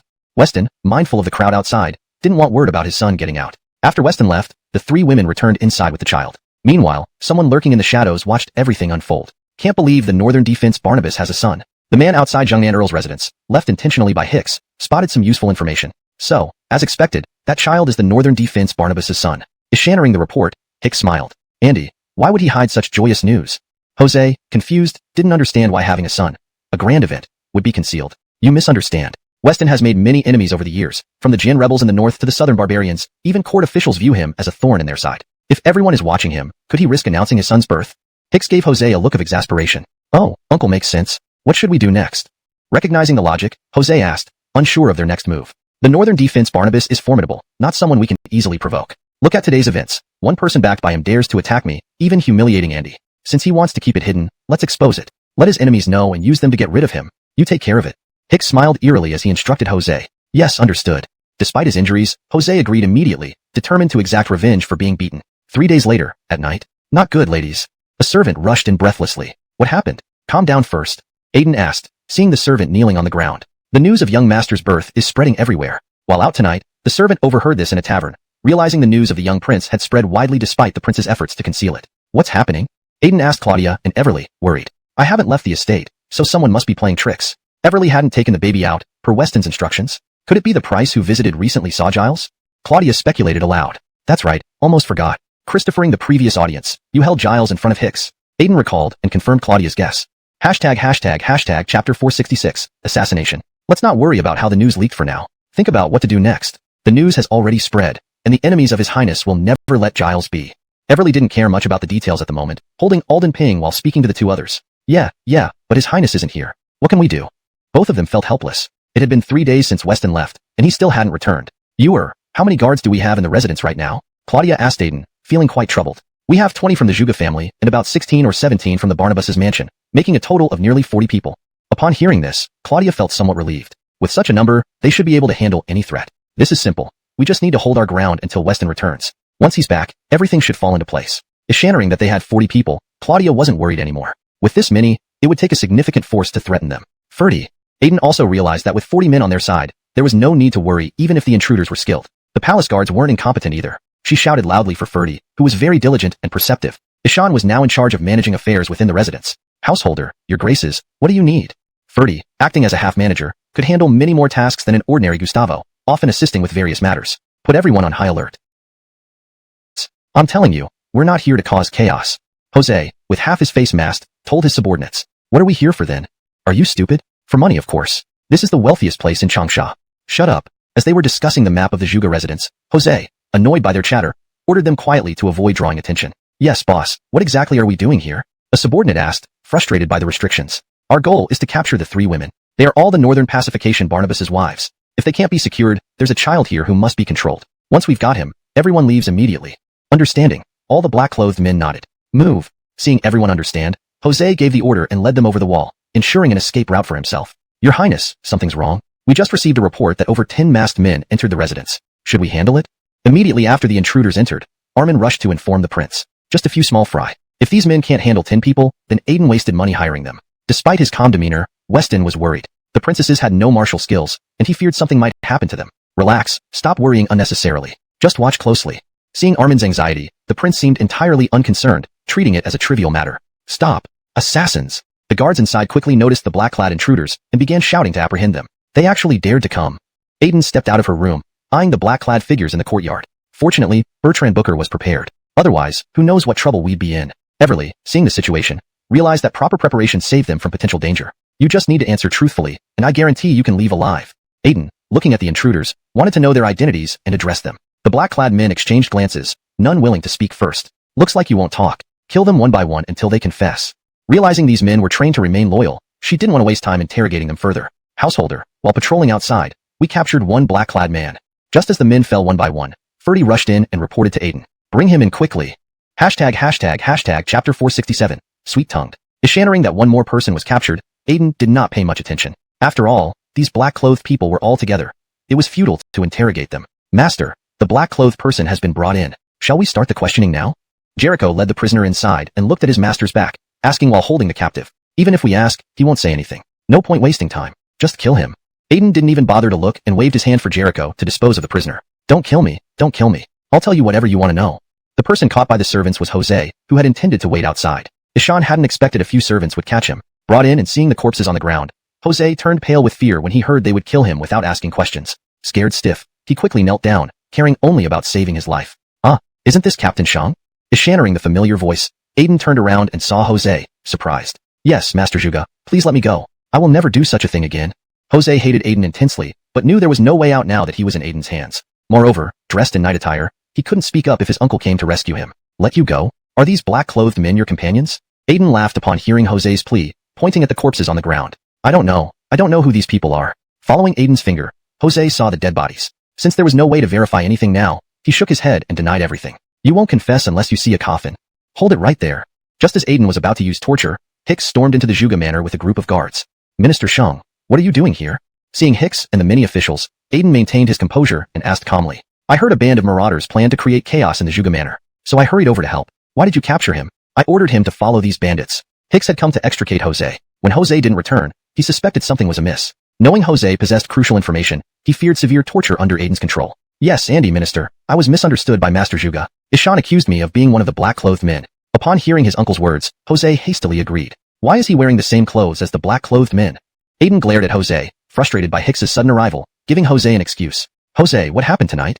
Aiden pressed Jose, unwilling to give up. Realizing Aiden wouldn't let it go, Hicks needed Jose to invent a plausible story. To trail them, I followed them, but I was spotted and killed the person who found me. Then I changed into his clothes and mingled with the crowd until I reached here. Then I hid outside and didn't enter with them. Realizing his uncle had set up an excuse, Jose quickly improvised. All right, carry away these bodies. Can you release him? Satisfied with Jose's response, Hicks knew Aiden wouldn't dare do anything with him present. Fine, take him away. If Hicks hadn't shown up, Aiden would have found a way to get Jose to talk. But with so many people, he couldn't risk another confrontation. By the way, does the manor need additional security? I can dispatch some guards to protect you. As they were about to leave, Hicks remembered something and turned to Aiden. Not necessary. You should focus on your own safety, lest you get assassinated someday. Aiden's expression darkened at Hicks's offer. Well, we shall take our leave then. Seeing Aiden's anger, Jose felt a surge of triumph and left the manor behind Hicks. Andy, it's late. I'm going back to sleep. Exiting the Zhuge manor, the direction to the price office was left, but Jose's home was to the right. Exhausted, he yawned and told his uncle. Amosra, come to the office tomorrow. I have important matters to discuss with you. Agreeing to rest, Hicks didn't say anything more. Bring him to the inn. I need to question him. Residing on the rooftop, Beckett and Armin watched everything unfold. Clenching his fists, Beckett commanded Armin. Yes. Beckett also headed to the inn, waiting for Jose to be brought there. Your Highness, we have him. Soon, Armin carried a burlap bag into the inn room and dropped it on the floor. Open it. When the bag was opened, Jose, mouth gagged, frantically wondered where he was. Untie his mouth. How else will he answer? Noticing Jose's mouth still covered, Beckett turned to Armin. Ishanra, I'll untie you. If you scream or shout, I'll cut off your tongue. Pulling out a dagger, Armin patted Jose's face, who paled in terror and quickly nodded. Jose, what did you do tonight? Once the gag was removed, Beckett questioned Jose. I was ordered by our price to trail someone. In the burlap bag, Jose had faintly heard that this man was addressed as Your Highness. Pondering over it, the only titled prince involved in Juga family affairs could be Barnabas Dinging. If that's all you have to say, I wouldn't have bothered coming here. Ishannering the usual excuses, Beckett wasn't fooled. It's true, what else can I say? Jose refused to admit the truth because admitting it meant certain death for him and his family. Armin, give him a taste of Dongchang's torture techniques. Let's see how long he lasts. Chapter 468. Eliminate all hidden dangers. Weston had been on the roof and had seen everything that happened in the courtyard. Taking advantage of his absence to bully his wife, Weston's short temper couldn't tolerate this. He had to teach this person a lesson. What do you want? Upon hearing about the tortures of the Eastern Depot, Jose was panicked. Ishan looked fearfully at Weston and asked, Weren't you eloquent and silver-tongued in front of my wife just now? Seeing Jose cowering before him, Weston struck out with an angry punch and questioned him. Stop hitting me. Stop hitting me. If His Highness has any questions, just ask. I will answer everything. Struck by one punch, Jose lost 2 teeth. Ishan quickly knelt down before Weston and pleaded. Jose realized that the Weston in front of him was a devil, much like Aiden. If he didn't speak up, his life might be in danger. I'm not asking you anything. Tell me what you know. If it differs from what I already know, we'll have a serious reckoning. Weston looked at Jose, unaware of what the latter was hiding. It was unclear where to begin asking questions. Then, an idea flashed through his mind. He would let Jose confess and pretend to know everything. This was all done by my uncle Hicks. It has nothing to do with me. I only arrived in Changsha a few days ago, and we haven't done anything wrong. Then what did your uncle do? Tell me everything you know. Weston had previously met Hicks but didn't detect anything suspicious, never imagining the latter's duplicity and secret scheming against him. Aldenry up. No one knows you were taken. So don't count on anyone coming to save you. Seeing Jose go silent again, Armin stabbed his knife into Jose's arm. I'll start with your arm, then next time it'll be your thigh, and who knows where after that. Ishannering Jose's loud shouts, Armin quickly covered his mouth and sternly warned him. Sir, is everything alright? Is there a problem? The inn boy, having heard the commotion and the shouting, rushed upstairs, fearing something was wrong. Ishan knocked on Weston's door and asked from outside. Ugga. Ishannering someone outside, Jose struggled, hoping to draw attention from the people outside. Be still. Armin hadn't expected Jose to suddenly struggle, so he chopped the back of Jose's neck. Is everything okay? After knocking Armin unconscious and hiding him behind the door, Weston opened the door and asked the inn boy standing outside. Yes, I heard some noise earlier, thinking something happened to you 2 guests. If nothing is wrong, you may continue. Standing at the door, the inn boy saw Weston and Armin, 2 men sharing a room late at night. Recalling the earlier shout which was also a man's voice, he seemed to understand something and smiled as he left. His Highness, what should we do with this man? Once the inn boy was gone, Armin quickly closed the door and looked at Jose lying on the ground. Stop his What I mean? Why yes, I understand. Hicks, adept at reading people, understood the masked figure's intent and answered humbly. You don't need to handle this. I've already dispatched someone. Pretend you know nothing. Seeing Hicks's expression, the masked figure knew this decision had been anticipated. If Hicks didn't care about his nephew, he could have let Aiden kill him without risking offending Barnabas Bryant. Your Excellency, must Jose die? Childless, Hicks treated his nephew like his own son. Ishannering about his impending death, he hesitated, looking up at the masked figure. What do you mean? Can your nephew keep a secret? I believe you understand better than I do. If it jeopardizes the plan, neither of us can bear the consequences. The masked figure was merely relaying orders. Sensing Hicks's reluctance, he understood that he must eliminate Jose to protect the larger plan. Any disruption meant everyone involved would perish. Yes, I understand. Booker standing to the masked figure, Hicks didn't argue further. This is the place. My superior ordered not to leave anyone alive inside. Meanwhile, the people sent by the masked figure arrived at Jose's house. The next noon, Weston and Armin were eating downstairs in the inn. Both had altered their appearances and drew little attention. Have you heard? Yeah, it's just the Mu family being wiped out, right?